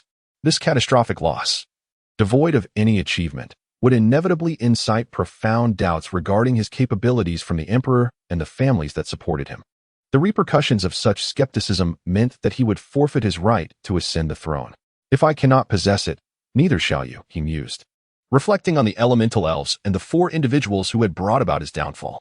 In a fit of inexplicable rage, the prince resolved to undertake an audacious and reckless course of action. Chapter 73, Blood Sacrifice. The magnificent wrath of the natural goddess had already alerted all sword masters within a 1,000-mile radius. In the divine trial space, the divine might, when connected with the location and the emergence of such power, led nearly everyone to conjecture what had transpired. Anything even remotely associated with the divine, no matter how insignificant, was regarded as a sacred artifact. A voice echoed in their hearts, affirming that someone must have stolen a divine artifact, inciting the fury of the deity, which resulted in a cataclysmic display of divine power. A divine artifact. Oh, joy. At that moment, the prince, nearly driven to madness, hastened to spread the news, proclaiming the affair of the elemental spirit and disseminating the images of the 4 individuals, fearing that others might fail to identify them. Within a day, sword masters flocking to the vicinity were well aware of a quartet comprising 1 man and 3 women who had captured the goddess's favored elemental spirit, thus provoking the deity's wrath. The term elemental spirit ignited a fervor among the sword masters, causing many to rush into the mountains as if under the influence of a potent elixir, anxious that the spirit might be snatched away by others. The treacherous terrain of the mountains allowed for easy defense of the entrances if a few high points were occupied. The more astute sword masters stationed themselves at strategic locations, waiting for others to take the bait. As time progressed, on the 3rd day, when Yunru and her companions were about to exit the mountains, they found themselves confronted by no fewer than 1,000 sword masters gathered outside the forest. These thousands were organized into various formations, lying in wait at the mountain's mouth. The moment the 3 emerged, they were met with an overwhelming assault from the multitude of sword masters. Even if all were merely 1st-tier sword masters, such a force was sufficient to compel a great sword master to flee. Witnessing the surging crowd below, all chanting "Surrender the elemental spirit," as they charged towards them, the trio wisely retreated into the depths of the forest. "How can there be so many sword masters? It seems they are specifically waiting for us." Lan Ling furrowed her brow. The demeanor of these individuals revealed that someone had indeed leaked the information about their possession of the elemental spirit. They had deliberately positioned themselves here to ambush the moment they exited the mountains. "Rower, you should lead the elemental spirit away into the air." With so many human sword masters gathered on the ground, the aerial magical beasts will likely be more restrained. But what about you all? We will find a way. Nunra shook her head. No, we must leave together. You foolish girl, can't you think outside the box? Once you've departed, reveal the elemental spirit in a relatively safe location. Those pursuers will naturally follow you, and we will be safe. Lan Ling nodded with a smile. Do not worry. We have already braved the Temple of the Spirits under divine protection. Are we to fear these swordmasters' pursuit? At that moment, Mu Shui suddenly interjected. If only Lin Qing were here, he could certainly hold off many of the pursuers for us. Yunro discerned the meaning behind Lan Ling's gaze, and she couldn't help but smile awkwardly. Sister Ling, didn't he also mention that if it is meant to be, we shall meet again? Moreover, I am convinced that the bond between us is far from superficial. Let us hope so. Now, be on your way, rower. Yunro nodded. Sister Ling, Shuer, take care. As soon as she finished her words, she took off, lightly propelling herself from a tree, soaring effortlessly to a height of 100 meters. She then harnessed the currents of air surrounding her, swiftly gliding towards the outskirts of the mountains. The multitude of swordsmen witnessed Yunro's aerial form and gasped in astonishment. A fourth-tier Grand Swordswoman. One of them is a fourth-tier Grand Swordswoman. The treasure must be with her. She intends to escape into the sky. We must pursue her. We cannot allow her to flee. Flight consumes tremendous energy. She cannot sustain it for long. Everyone, go after her. Fools, this is clearly a diversion. The elemental spirit must be with those two women. Indeed, and there's still a man unaccounted for. Perhaps these three women are merely a decoy, while the true elemental spirit is hidden with the man, waiting for us to falter before he slips away. Yes, we must not let any of them escape. Since they are teammates, capturing one will surely reveal the whereabouts of the elemental spirit, and we may even force them to exchange the elemental spirit. A cacophony of shouts erupted among the thousands of swordsmen, who divided into several factions based on their differing opinions. Over 300, believing themselves swift, pursued Yunro in the sky, while more than 500 pressed onward to hunt down Lan Ling and Mu Shui. Additionally, around 100 remained at the entrance, preventing Ling Yun and others from slipping away amidst the chaos. The 8 pursuing swordsmen were led by one of the strongest, yet he was merely at the pinnacle of the second tier. Swordsmen of the third tier under 30 were a rare sight. This group of 8 could not impede Ling Yun's advance in the slightest. However, as he struck down the 8th swordsman, he suddenly halted, as if discovering something, raising his sword to his eyes for closer inspection. A fissure. The crack formed from enduring a 4th-tier sword technique had vanished. The crack is gone? Upon realizing this, he felt a tightening in his chest. Could it be that the fissure on this sword is healed on its own? The self-healing of the sword is an early manifestation of its burgeoning spirit. Has this sword begun to exhibit a trace of nascent consciousness? A trace so faint that I cannot perceive it with my current abilities. Ling Yun stifled his inner excitement, intently observing this legendary blade. Uncertain if it was merely an illusion, he sensed a warmth emanating from the sword he grasped, as if, at that moment, it possessed a hint of life. Warmth. Wait, warmth. A fleeting inspiration flickered in Ling Yun's mind, and his gaze was immediately drawn to the blood staining the blade. He concentrated all his focus, scrutinizing every minute detail upon the sword's edge. However, what transpired next caused his eyes to widen in astonishment. The sword was consuming the blood. It resembled an infant, desperately in need of nourishment, absorbing the crimson liquid that adorned its surface. Though the process was exceedingly gradual, it was not imperceptible. It was precisely due to the fervent blood being drawn into the blade that his palm felt a warmth as he gripped the sword. Blood refining, blood sacrifice. A sword is a weapon, a harbinger of warfare and slaughter. A blade that has not been sanctified through the rituals of bloodshed cannot truly be deemed a worthy sword. How could one expect a sword, unworthy in essence, to give rise to a sword spirit? With this realization, Ling Yun felt the once murky path to the sword spirit clear before him, revealing a newfound clarity. Now, his sword was destined to take lives. Chapter 74. The Aura of Fear, Killing for the Sake of Killing. Ling Yun is not one who revels in slaughter. In fact, he harbors a deep aversion to bloody events. If one were to feel excitement at the sight of blood rather than disgust, it would suggest a departure from normalcy, verging on the perverse. Yet, at this moment, life feels as insignificant as grass. To kill purely for the act of killing, for the sake of the sword. In his heart, the way of the sword transcends all else, and to shatter the barriers of this path, he must embrace death. Allowing the sword, a weapon of slaughter, to truly embody its nature, perhaps even experiencing the essence of murder through bloodshed, giving rise to a formidable spirit of the sword. In pursuit of the ultimate swordsmanship, what does mere killing amount to? Even if every swordsman within this trial space were to become sacrificial offerings, drenched in blood for the sword spirit, what does it matter? On the 5th day after leaving the Elven Temple, in the depths of the forest, a vigilant group of 33 swordsmen advanced cautiously, ever searching for something. Suddenly, a young swordsman emerged from the thicket, exclaiming with delight, "Your Highness, we have found him." That man is surrounded by the swordsmen of the Wanluo Empire, battling fiercely within a grove. Should we proceed? Is that a question? Quickly lead the way. If we delay and allow the Wanluo Empire to eliminate that youth, the elemental spirit will be lost to us. Yes, yes. We shall go at once. Cursed be the speed of the Wanluo Empire. All that remains is hope that the youth possesses sufficient skill to avoid an early demise. On the 10th day after leaving the Elven Temple, amidst the forest, the group of swordsmen remained. Yet, their numbers had evidently dwindled. Counting carefully, only 23 remained, and among them, several bore injuries. Their eyes glinted with rage, glaring ominously into the woods as if their archenemies lurked therein. At that moment, the young scout once again emerged from the foliage, hesitatingly stating, "Your Highness, the woman has already departed this mountain range with the elemental spirit. There is no need to pursue the man any further. His strength appears to be."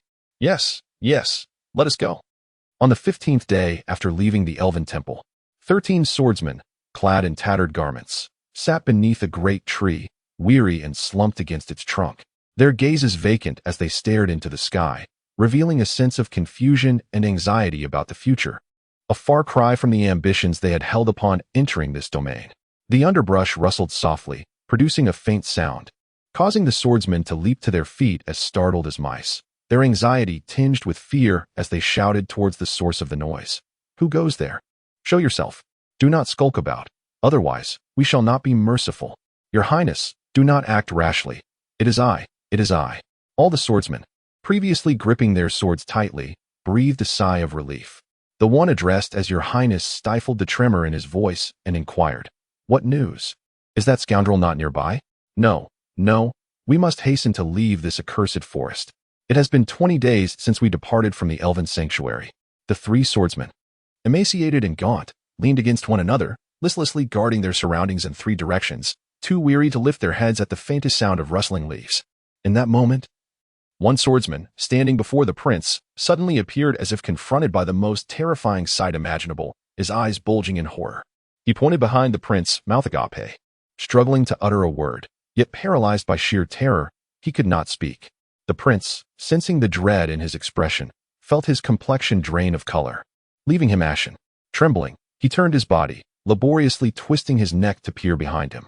However, upon glimpsing the silent figure, standing less than a meter away like a ghost, he could no longer contain himself, his mind shattered completely. "It has been 25 days since we departed from the Elven Sanctuary. At the mountain's entrance, several blood-soaked swordsmen, their garments in tatters, fled from the mountain in panic. As if the most ferocious specters of the world were in pursuit, their faces etched with fear. Among the dozen swordsmen who had just arrived, one cast a curious glance at the obviously terrified group, pondering internally, those who ascend to the rank of swordsmen must possess resolute spirits. Why do these individuals appear utterly paralyzed by fear? What could have instilled such dread in them? While lost in thought, he stopped one swordsman and inquired, "Excuse me, my friend, is the Elven Sanctuary, home to the elemental spirits, located within this mountain range? Are you intending to enter this mountain?"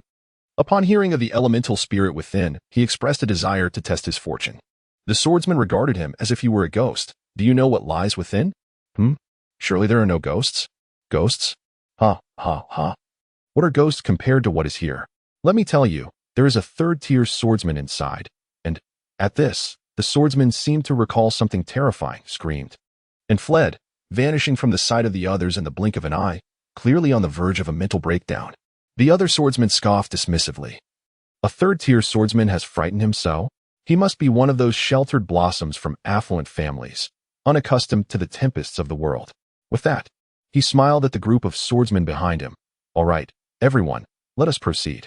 However, be wary, for it seems a 3rd-tier swordsman is obstructing our path." "Ha ha, a 3rd-tier swordsman? With our team's strength, let alone a 3rd-tier swordsman, Even a fourth-tier grand swordsman would be forced to flee skyward, too frightened to descend. Ha ha ha, let us go. The treasures of the Elven Sanctuary await us. It has been a month since we departed from the Elven Sanctuary. A group of swordsmen gazed, with trepidation, upon the gruesome scene at the entrance of the mountain range, where lay a dozen harrowing corpses. They speculated about the formidable beast capable of instilling such dread in the hearts of these skilled swordsmen, even in death. The inscription "Swordsman's Grave, Death Zone. Do not enter" was starkly etched into the stone beside them. The 8 blood-red characters, written in a viscous fluid, emanated an icy chill that permeated the air, evoking an eerie sensation as if they were being watched by specters in broad daylight. "Captain, this place seems rather peculiar," one murmured. "Humph. Do you not ponder what kind of sanctuary could yield elemental spirits? No tiger's cub can be caught without entering the tiger's den. If you're afraid, little ye, stay behind while we proceed. Alas, Captain, do be cautious. Ha ha ha. You can remain outside to keep watch for us." Captain. 2 months had passed since their departure from the Elven Temple. Little Yi stared at the distant expanse, eerily silent like a forest of death.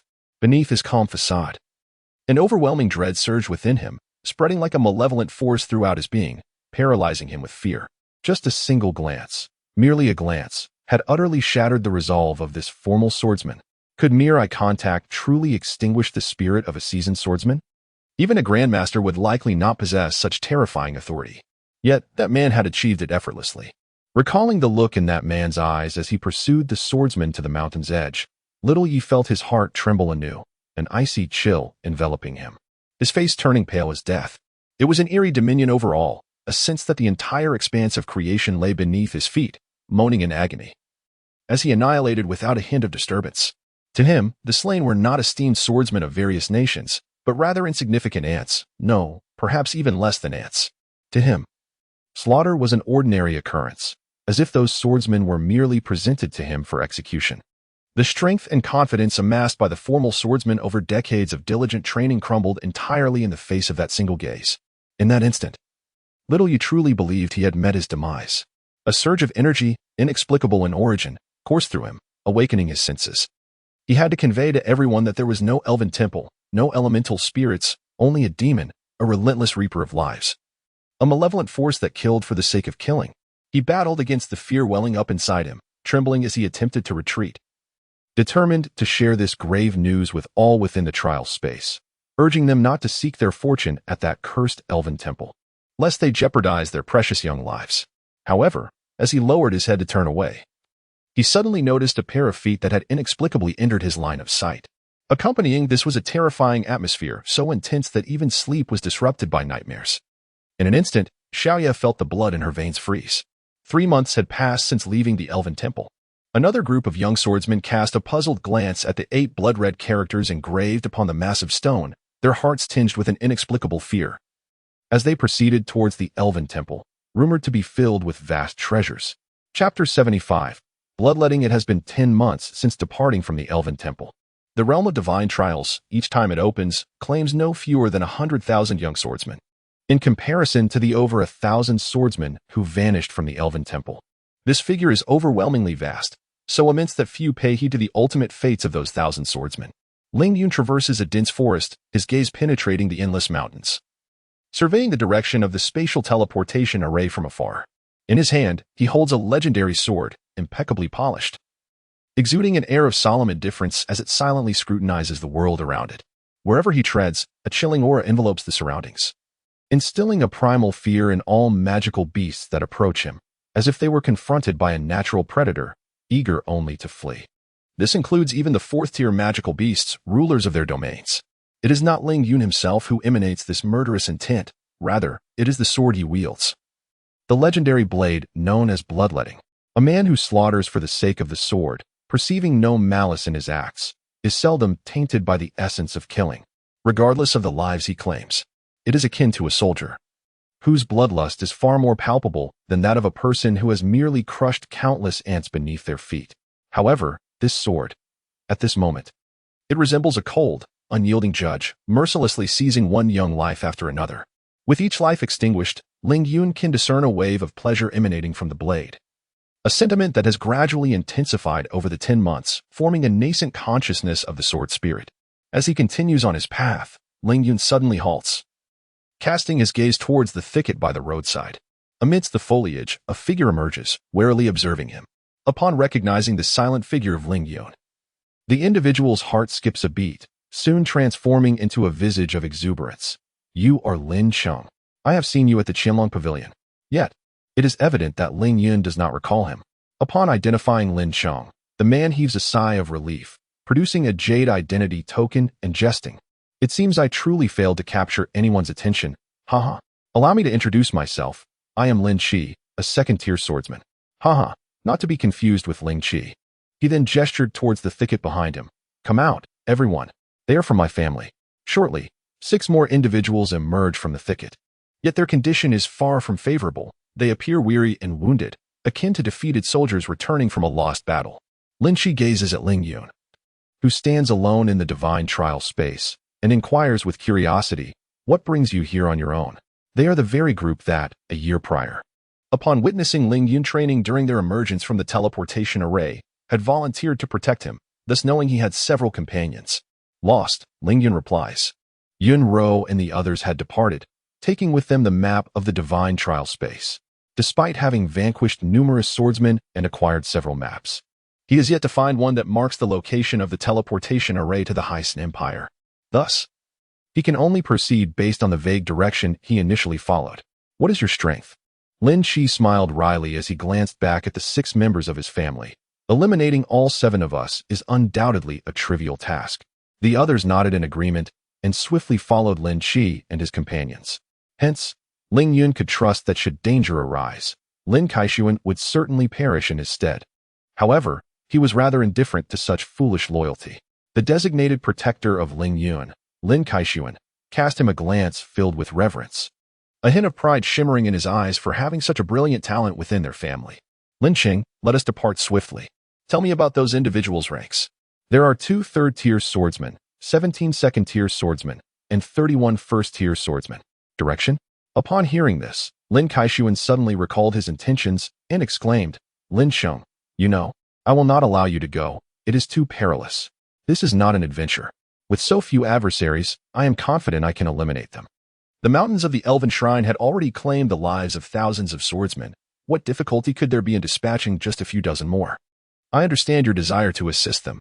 However, facing 51 swordsmen alone is exceedingly dangerous. I absolutely cannot permit you to do this. I have stated that this is not a risk. Lin Kaixuan was momentarily taken aback, the immense confidence in Ling Yun's tone slightly infecting him. But those are 51 swordsmen, including 2 third-tier masters. Even a third-tier powerhouse would find no escape against them.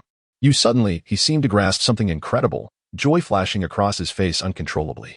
Could it be that you have already? Achieving the Grand Sword Master realm is no trivial feat. I merely excel in assassination.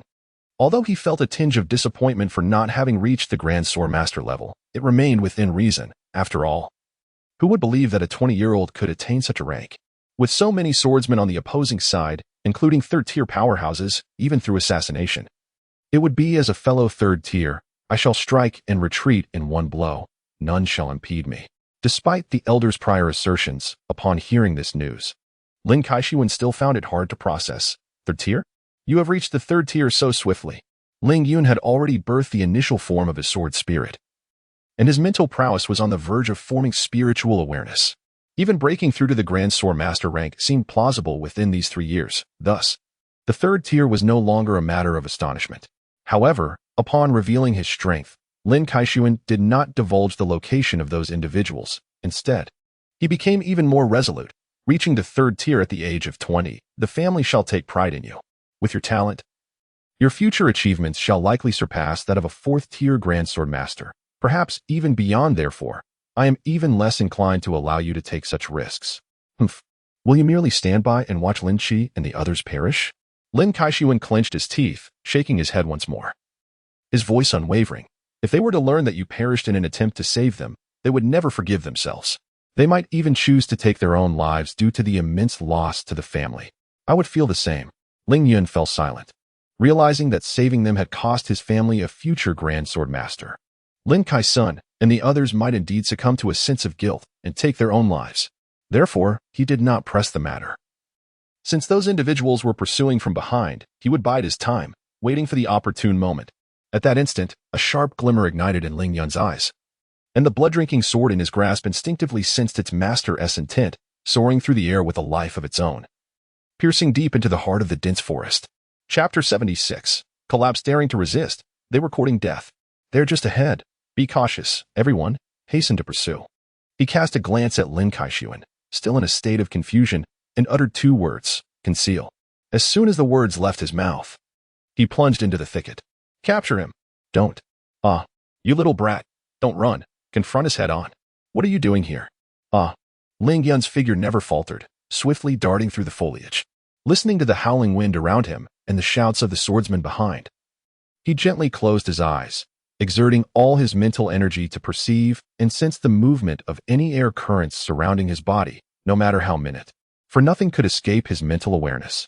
Although his spiritual force could not yet extend beyond his body to sense the flow of vitality around him, the effects he achieved were not inferior to that of an outward projection of spiritual energy. The wind, with eyes wide open once more in his rapid flight, Ling Yun formed a sword seal with his hand and pointed to the side. The blood-drinking sword was immediately activated by his energy, piercing through a swordsman who had just emerged with lightning speed. Having dispatched this swordsman, he did not pause, instead using a large tree ahead for leverage, suddenly reversing his direction and charging at a third-tier swordsman hot on his heels. The world fell into an abrupt silence, and the blood-drinking sword emanated a silent, oppressive force that bore down on the third-tier swordsman, inducing an indescribable mental pressure. Swish! A sword light of obliteration erupted from the third-tier swordsman, showering the void with blood.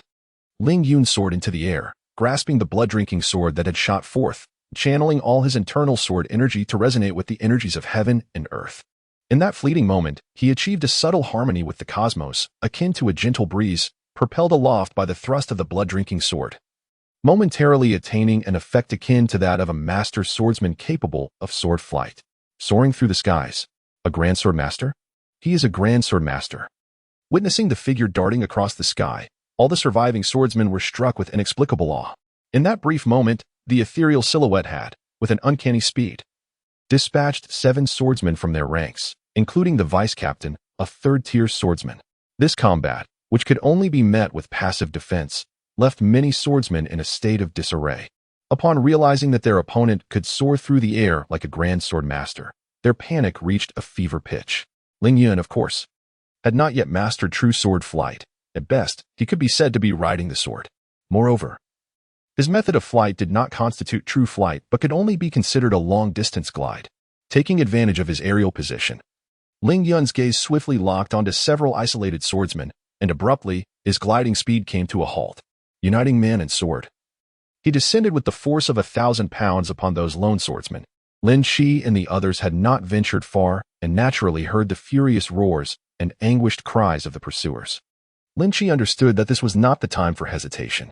He accepted the burden handed to him by Captain Lin Hong and nodded resolutely, declaring, "Unless I perish, I will surely deliver the memory crystal."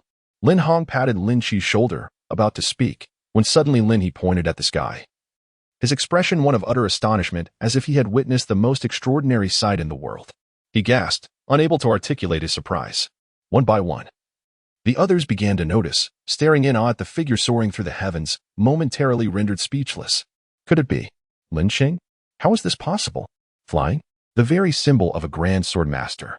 Lin Sheng, has he truly? The gazes of Lin Hong and Lin Shi were also drawn to the figure in the sky, reminiscent of an eagle soaring through the air, momentarily lost in thought. He is indeed flying.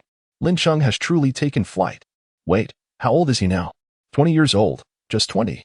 Achieving Grand Sword Master status at such a young age.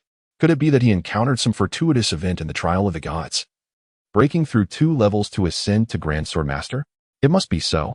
At 18, he undertook his first formal examination as a sword master, and merely a year later, at 19, he applied for second-tier sword master certification, advancing a level each year. This pace can only be described as terrifying. However, compared to his growth over this past year, advancing 2 levels in a single year, while also overcoming the bottleneck that most third-tier sword masters struggle with throughout their entire lives, ascending to 4th tier. The anguished cries from the distant forest snapped everyone from their reverie. In an instant, The six of them exchanged knowing glances, a bond forged through years of camaraderie, and darted towards the site of the battle. They all yearned to witness firsthand whether this prodigy, unprecedented in their family's history, had truly attained the realm of Grand Swordmaster. With each agonizing scream, the demise of a skilled swordmaster was foretold. The swordmasters huddled together, warily surveying their surroundings. "Captain, we cannot continue like this. His speed is too formidable. We must retreat, exit this forest, and find an open space where he cannot launch a surprise attack." Before he could finish his words, Ling Yun's figure appeared on their path, silently brandishing his blood-draining sword, launching an assault against the 41 swordmasters. To take on 41 of us alone, even if you are a Grand Swordmaster, is tantamount to seeking death. The captain roared, his massive double-handed sword radiating a blinding light. Forming a colossal sword of 3 to 4 meters long, aimed directly at the oncoming Ling Yun. Whoosh! In the midst of the clash, Ling Yun suddenly executed an inexplicable step, evading the massive sword light's trajectory in a manner that defied logic. Boom! A thunderous explosion erupted ahead, accompanied by a whirlwind of dust and heat, engulfing the 40-plus individuals within its tumultuous embrace. The captain suddenly felt a jolt of terror as a chilling realization struck him, and he exclaimed in panic, "Be cautious, everyone. He is hiding within this cloud of dust." Before he could finish his warning, a series of horrifying screams erupted from the crowd, sending shivers down the spines of the surrounding swordsmen. "Stay alert, gather close. Do not give him an opportunity," the captain bellowed, unleashing his fighting spirit to disperse the encroaching dust. Once the haze cleared entirely, the ground revealed 5 more lifeless bodies of swordsmen. Gazing at these 5 who had perished right before his eyes, the captain felt a sudden tightening in his chest, as if someone had grasped it fiercely. Just moments ago, Ling Yun had demonstrated through his actions to these 41 swordsmen that even a direct confrontation would yield the same grim outcome. A hint of fear crept into the captain's voice as he questioned, "Where is he? Where has he gone?" Several team members frantically scanned their surroundings, desperately seeking Ling Yun's presence. "Above, he is above us. Captain, watch out." Upon hearing the alarm, the captain looked up in horror, only to see a slightly reddened longsword silently and swiftly expanding before him. This was the final image of his life. Chapter 77. The reversal of the Master. Ling Yun was unable to summon the celestial forces like a true grand swordsman. However, when he immersed himself in combat, he could merge with the essence of the world, harnessing its power to vanquish his foes, though his method was less direct than outright summoning. Under the mastery of his profound sword techniques and the exquisite execution of Ling Yun's steps, the ranks of the 50-strong swordsmen dwindled rapidly under his relentless assault. They could not even glimpse his shadow, while each of their attacks inevitably claimed several lives from their side. This starkly asymmetric battle left the swordsmen chilled to the bone.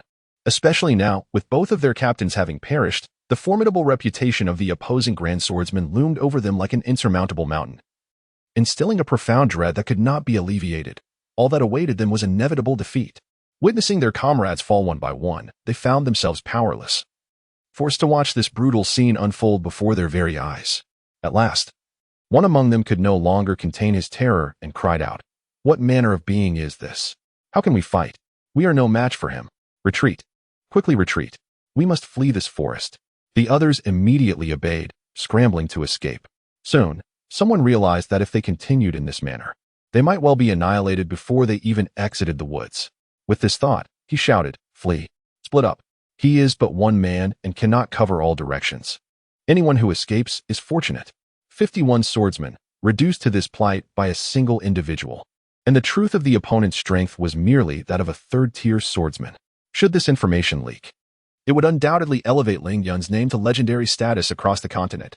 When Lin Qi, Lin Hong, and others reached a vantage point beside Lin Kaixuan, what they witnessed was an unforgettable spectacle.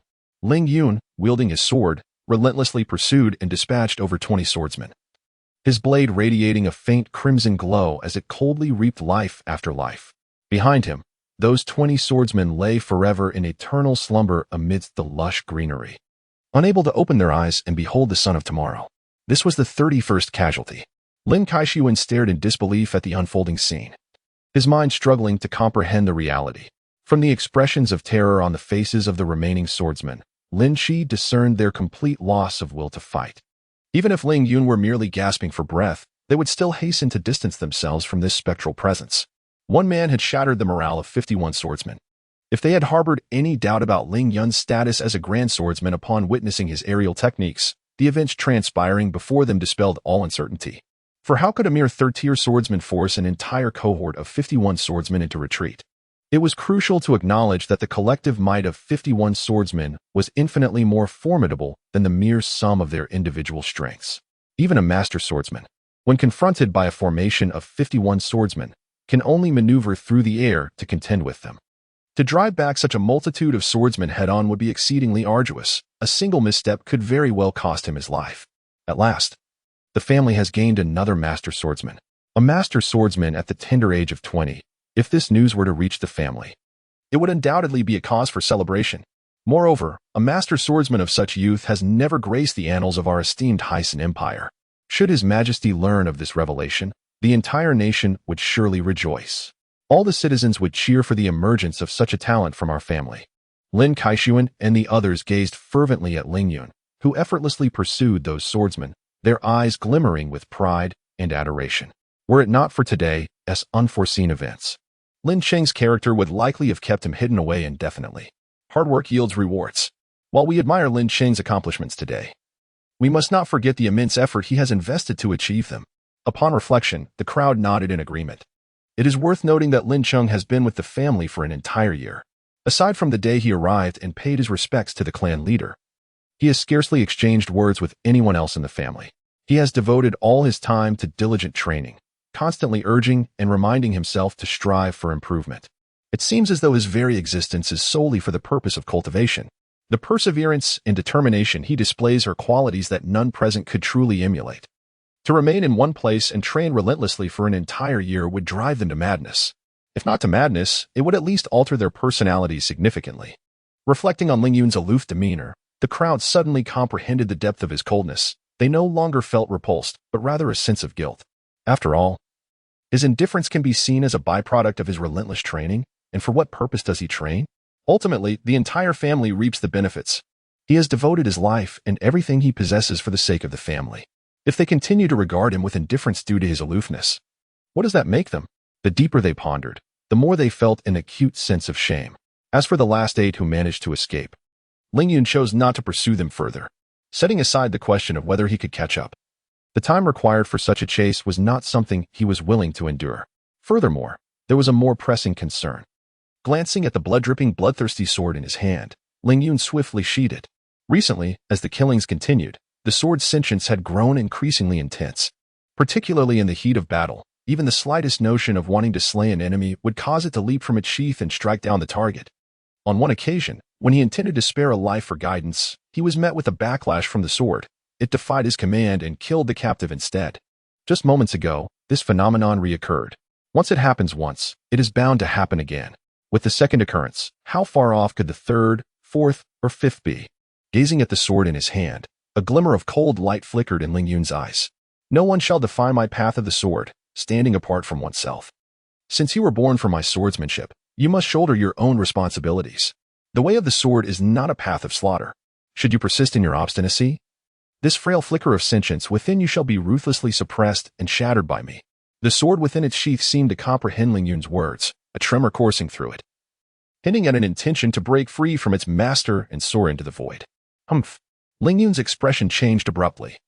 The sword spirit he had nurtured was attempting to rebel against its master. In an instant, he drew the sword, and a torrent of powerful sword energy surged into it from his body, the sharpness of the blade imbued with an indomitable aura. In the blink of an eye, it surpassed the limits that this legendary sword could endure, and fine cracks began to spread across the blade's surface. Was he truly prepared to destroy this sword, which had taken 2 years to awaken even a semblance of spirit?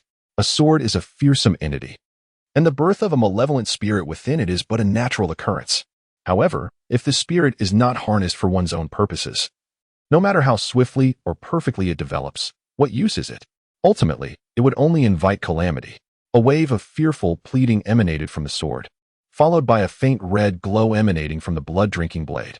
A surge of negative emotions, intertwined with fear and resentment, manifested as a subtle mental impact, coursing along Ling Yun's arm and penetrating into his mind. This was the lingering resentment of all the sword masters who had perished beneath this blade. For the first time, he was subjected to a mental assault and caught off guard. Ling Yun's mind momentarily wavered, causing his grip to loosen slightly. In that instant, the sword erupted in a surge of crimson light, its body shooting forth like an arrow released from a bow, seemingly intent on abandoning its master. Arrogance. How dare you? Chapter 78. The 25th Demon Sword. The sword, forged from the essence of Ling Yun's heart and spirit, had undergone a year of meticulous refinement. Though presently besieged by a myriad of negative emotions born from the throes of violence, leading to the emergence of a malevolent spirit, it remained subservient to his will. With a fierce shout, the intent nestled within his brow surged forth, shattering the boundaries of existence. The previously dormant spiritual energy erupted, manifesting as an overwhelming pressure that crashed down upon the blood-drinking sword, which had soared 10 meters into the air. In an instant, the sword, which had seemed poised for liberation, plummeted earthward like a cat spotting its prey, embedding itself forcefully into the ground. The crimson glow upon the blade flickered erratically, reminiscent of a trembling human, conveying a profound sense of pleading. Originally forged from mundane iron, the sword had awakened to sentience through its wielder, animated by the heart, sustained by blood, and extinguished by errant thoughts.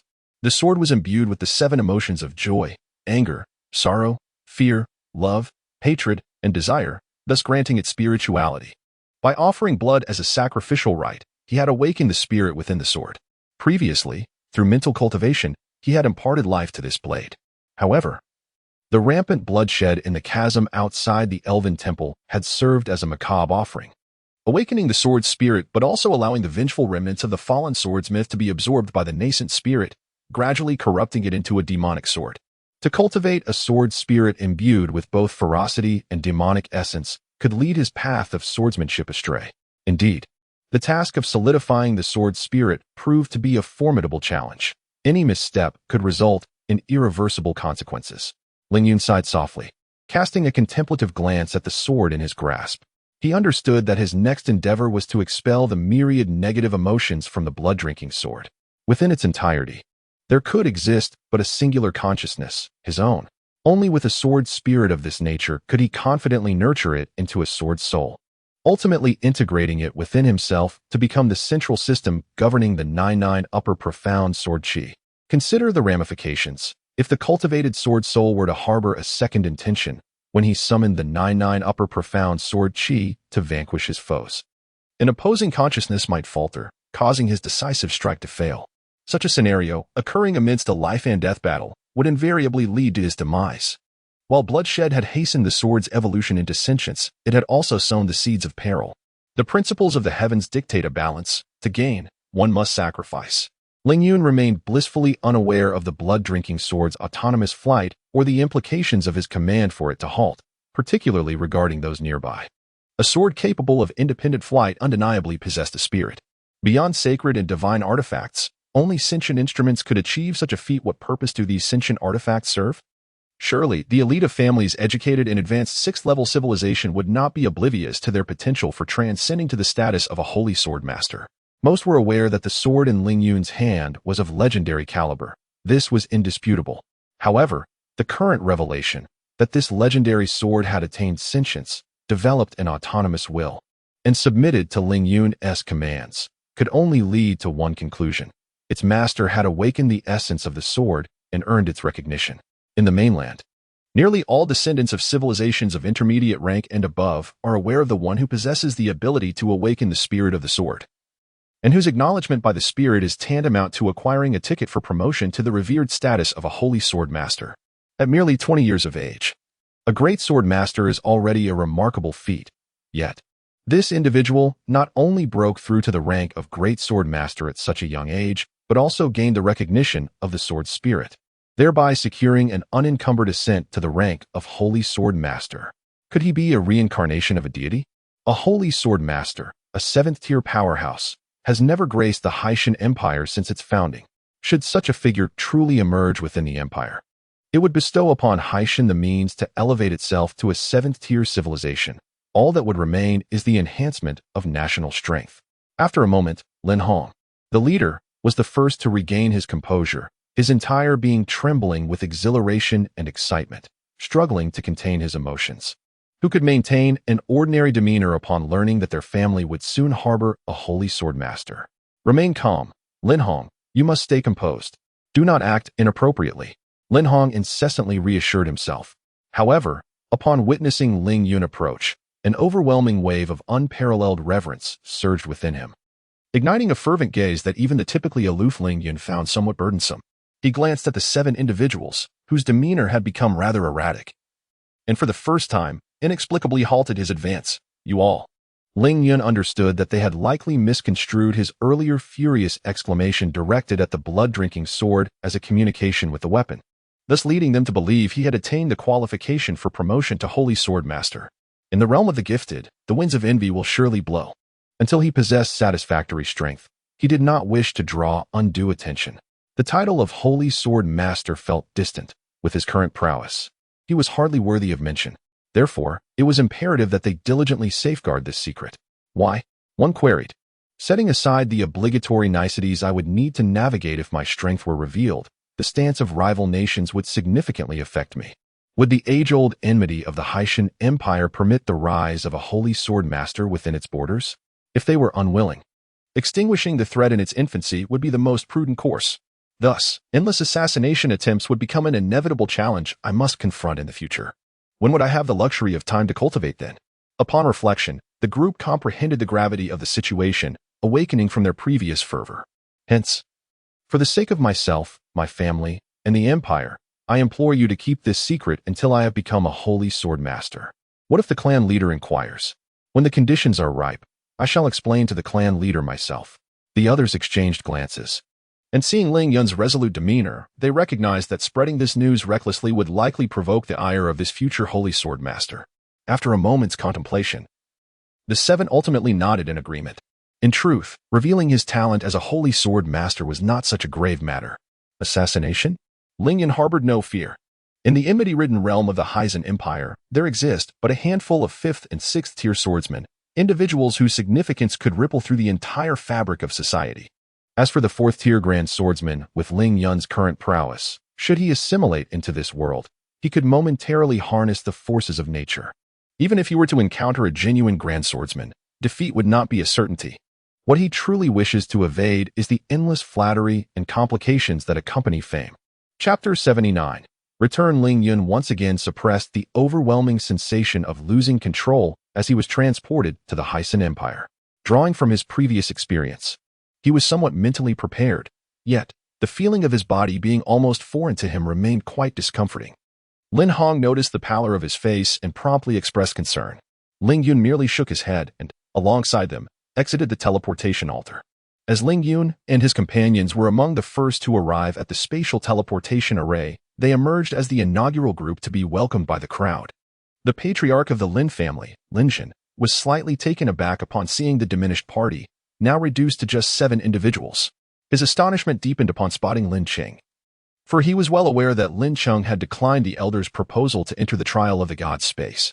Although he felt a twinge of discontent regarding Lin Cheng's refusal to join the family in the trial, he chose not to dwell on it. Recognizing that everyone possesses their own sphere of freedom, Lin Hong and the others promptly approached His Majesty to pay their respects. Meanwhile, as Lin Jin engaged in cordial exchanges with the Lin family elites, an elder responsible for protecting the emperor discreetly approached him from behind and whispered, "Your Majesty, among this group from the Lin family, there is a young man who has already reached the level of spiritual separation.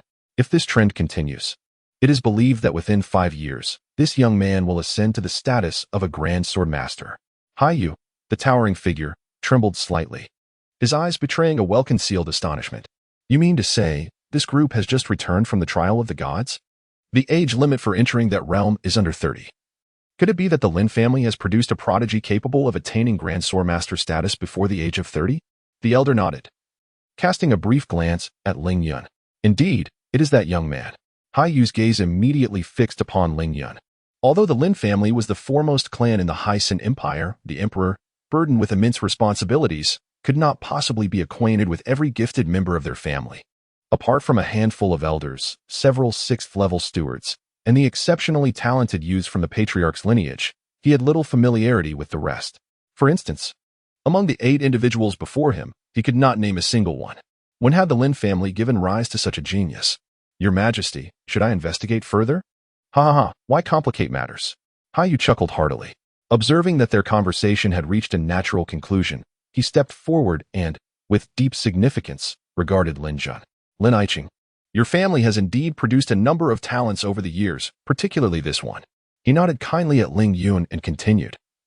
Had it not been for the reminder from Elder Hai, I might have overlooked him. Congratulations! Within 5 years, your family will undoubtedly see the emergence of another Grand Sword Master. Your Majesty's implication. Lin Jun followed Hai Yu's gaze to Ling Yun. In his haste to greet Lin Hong and the others, he had initially overlooked him. However, upon closer inspection, he felt an inexplicable depth that even his own strength as a 4th-level Grand Sword Master could not fully comprehend. Between the 3rd-tier swordsman and the 4th-tier Great Swordsman lies a fundamental distinction, regardless of the circumstances. A 3rd-tier swordsman cannot conceal his cultivation level in the presence of a 4th-tier Great Swordsman who commands the energies of heaven and earth. At this moment, Lin Jun stands as a 4th-tier Great Swordsman, yet he experiences an inexplicable sense of depth regarding Ling Yun, suggesting that Ling Yun has indeed grasped the method to control the energies of the universe. Mastery over the control of these energies is tantamount to the hallmark of a great swordsman, having acquired such a capability. How far can the ascension to a great swordsman be? Considering Lin Cheng's current age and his terrifying growth rate over the years, Lin Jun suddenly felt a pang of anxiety. A chilling thought surged through his mind. If Lin Cheng were to maintain this trajectory of growth, where would his ultimate destination lie? 6th tier? 7th tier? Perhaps even the 8th or 9th tier, though still unrefined. After that instance of using mental prowess to intimidate the blood-drinking sword, he had indeed managed to achieve a rudimentary form of mental projection. The 4 succinct words resonate with Ling Yun's style, and the implications within them undoubtedly affirm that he has indeed mastered the technique to control the forces of heaven and earth, suppressing the exhilaration deep within. Lin Jun inhaled softly, striving to regain his composure. When did this occur? In the trial space of the divine? Ling Yun nodded. 1 against 51? And he defeated 43 of them, including Lin Hong, Lin Qi, and Lin Kai-sun. All present nodded gravely. We witnessed this firsthand. Lin Kai-sun further added, and it was a direct confrontation that led to the enemy's rout. Gasped. A collective intake of breath escaped the lips of Lin Jun and the others. If the news of Lin Cheng, at merely 20 years of age, nearing his ascension to a great swordsman brought astonishment and joy, then the feat of routing 51 swordsmen and slaying 43 instilled profound shock and reverence. The great swordsman present, including Lin Jun, could not help but introspect. If we were to face a formation of 51 formal swordsmen, would we possess the strength to rout them and leave behind 43 corpses? How you fell silent for a moment, then quietly turned to the elder by his side. Elder Hai, do you believe that a 4th-tier great swordsman could truly face 51 formal swordsmen and emerge victorious, especially when the opponents have not yet fully transitioned into the realm of great swordsmen? Typically, a great swordsman might only exhaust 51 formal swordsmen through guerrilla tactics, a direct confrontation, however. Yet, those young individuals did not appear to be fabricating their claims. To defeat 51 swordsmen head-on and slay 43 of them, all while merely brushing the threshold of becoming a great swordsman. Such an achievement can only imply one possibility. What possibility? He wields at least the 4th-tier mysterious sword technique. 4th-tier mysterious sword technique. Hai Yu felt his heart constrict. Staring in shock at Elder Hai, the Lin family S-clan sword technique is merely a 4th-tier ultimate move. Even the national sword technique of our Haitian Empire is only a 6th-tier ultimate move. Mysterious sword techniques, however, are entirely different from ultimate moves. They are not sold within the temple. Moreover, there is no further explanation. At this juncture, the Venerable Hai Lao kindly advised, Your Majesty, regardless of whether he has mastered the 4th-tier sword techniques, such a young great swordsman undoubtedly deserves our utmost attention. The royal family has intermarried with the Lin family on more than one occasion, and I believe, indeed, it is so. The young swordsmen have just returned from the trials of the divine, which is truly a momentous occasion. If we do not host a grand banquet, would it not dishearten the promising youth of our empire? Your Majesty's wisdom is unparalleled. Chapter 80. The banquet within the resplendent halls of the imperial palace of the Haizan Empire. The hall of gathering has always served as the esteemed venue where His Majesty, Emperor Hai Yue, deliberates upon matters of state, aptly named to signify the assembly of illustrious minds. At this moment, Emperor Hai Yue, holding an exceptionally detailed dossier, wore an expression of profound bewilderment as he addressed a remarkably capable middle-aged man before him. Hai Zhao, are you certain that this information is devoid of any errors? Indeed, Your Majesty. Every detail from Lin Cheng's birth to the breakfast consumed this very morning has been meticulously documented here, with nothing omitted. However, what you are viewing is a streamlined version, curated by us, and I trust that the omitted trivialities will not concern Your Majesty. The Emperor nodded. Yet he found it incredulous that the dossier indicated this individual had only applied for certification as a formal swordsman at the age of 18. Now, at the tender age of 20, he was on the verge of breaking through to the rank of Grand Swordsman, an ascent from a first-tier swordsman to a fourth-tier Grand Swordsman in a mere 2 years. Do you truly believe such a feat is plausible? Isn't there a compelling example standing before Your Majesty? At this, Emperor Highway fell into a stunned silence. Rendered speechless despite his lofty position within a sixth-tier civilization, accustomed to witnessing formidable storms. Yet, at this moment, he could only mumble in a daze, 2 years. From first tier to fourth tier. Meanwhile, within the Lin family estate, all the elders convened to deliberate on matters concerning Lin Cheng. Not only were these elders present, but even the reclusive and seldom seen grand elders, including Lin Tianwei, were stirred into action. Their discussions naturally revolved around the family's prodigy. The 20-year-old prospective grand swordsman, Lin Cheng. Ling Yun understood all too well the endless enticements and troubles that fame brings. He had already experienced this truth back on Earth. And now, trouble had indeed arrived. Lin Mo, with a troubled expression, held out an invitation, earnestly advising, Lord Lin Cheng, you have been personally summoned by His Majesty, and thus you cannot decline. To do so would be to directly oppose the Emperor's wishes. Ling Yun furrowed his brow. And what consequence would that entail? At this remark, Lin Mo was taken aback, hastening to respond, Lord Lin Cheng, you must not entertain such thoughts. Before he could finish, Ling Yun interrupted. I wish to know the outcome. Lin Mo shook his head repeatedly. Given your esteemed status and our family's standing within the empire, His Majesty might only reprimand you mildly.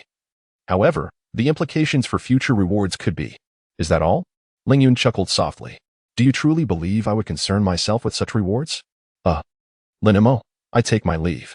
Lin Mo gazed helplessly at Ling Yun, who was turning to depart, sighing, you cannot evade this banquet. According to my sources, a significant portion of the banquet's purpose revolves around you. Me? Indeed. His Majesty intends for you to enter into a union with the 9th princess. And the clan leader highly supports this, hoping for our family's relationship with the royal family to deepen. A union? The purpose of the banquet? Do you truly believe I would acquiesce to such an arrangement? Lin Mo gazed at Ling Yun with a look of astonishment, clearly struggling to comprehend his peculiar thoughts. Why would you not agree? This is an immense honor for you. Setting aside the significance it holds for the Hyson Empire, merely the royal lineage is enough to make any young hero yearn for it. Each of the 16 princesses of the royal family has received an exceptional education. Their intelligence and talents are indeed enviable. Moreover, influenced by their noble bloodline, any one of them possesses a beauty that could captivate a nation. For any young man in the empire, marrying a princess is a lifelong aspiration. What does their excellence have to do with me? There is undoubtedly a generational gap. Lin Mo touched his forehead, where no beads of cold sweat existed, feeling perplexed by Lin Cheng's indifference. Such beauty, with talents, temperament, and appearance in abundance, could he truly feel nothing? No, not only did he not feel stirred, he didn't even harbor a flicker of curiosity about such a beauty. Could it be? Could there be an issue in that regard? Lin Mo was startled by this thought and quickly shook his head, dismissing the absurd notion. Nevertheless, he resolved to find time to inquire with the 4 personal maidservants around him, to validate this terrifying speculation. Ultimately, Ling Yun went to attend the banquet, the purpose of which he remained unaware. As for the reason, one glance at the clan leader Lin Jun by his side would reveal all. After all, the Lin family had provided him with considerable support in his training. It was only fitting that he respond to the clan leader's personal invitation with some degree of attentiveness. The banquet was held in a palace on the outskirts of the imperial palace, where the garden had already been adorned with over 1,000 banquet tables. And numerous beautiful maidservants drifted through the crowd, presenting exquisite delicacies. Throughout the garden, countless fountains sprayed forth water imbued with dreamlike hues. And at the summit of the central artificial hill, statues of angels carved from precious blue jade stood with uplifted hands, cradling a colossal luminous pearl, illuminating the entire palace garden as if it were daylight. It appeared that due to their esteemed status, upon the arrival of the Lin family, everyone except the royal members had already gathered, engaging in fervent conversations. Naturally, upon Lin Jun and his companions' arrival, they attracted significant attention from various ministers. Numerous nobles of considerable standing approached, eager to establish connections with the formidable Lin family. In addition to Lin Jun, Ling Yun also garnered immediate attention from many of the nobles. Word of this young man, not yet 30 and already possessing the strength of a quasi-great sword master, had spread throughout the imperial capital like wings, and nearly everyone rejoiced at the emergence of such a talent from the Lin family. Feeling proud of the nation's possession of such an exceptional individual, contemplating the young man's bright future ahead, these nobles cast warm, flattering glances towards Ling Yun, striving to draw closer to him by any means possible. However, Lin Jin discerned from Ling Yun's demeanor that he harbored a distinct aversion to such gatherings. His agreement to accompany Lin Jin was merely a concession to the respect owed to his position as clan leader. Should others continue to pester him, it would be unlikely that he would grace any future banquet with his presence. Thus, Lin Jun resolutely deterred all those who sought to engage Ling Yun. Passing through the garden, they arrived at the main hall.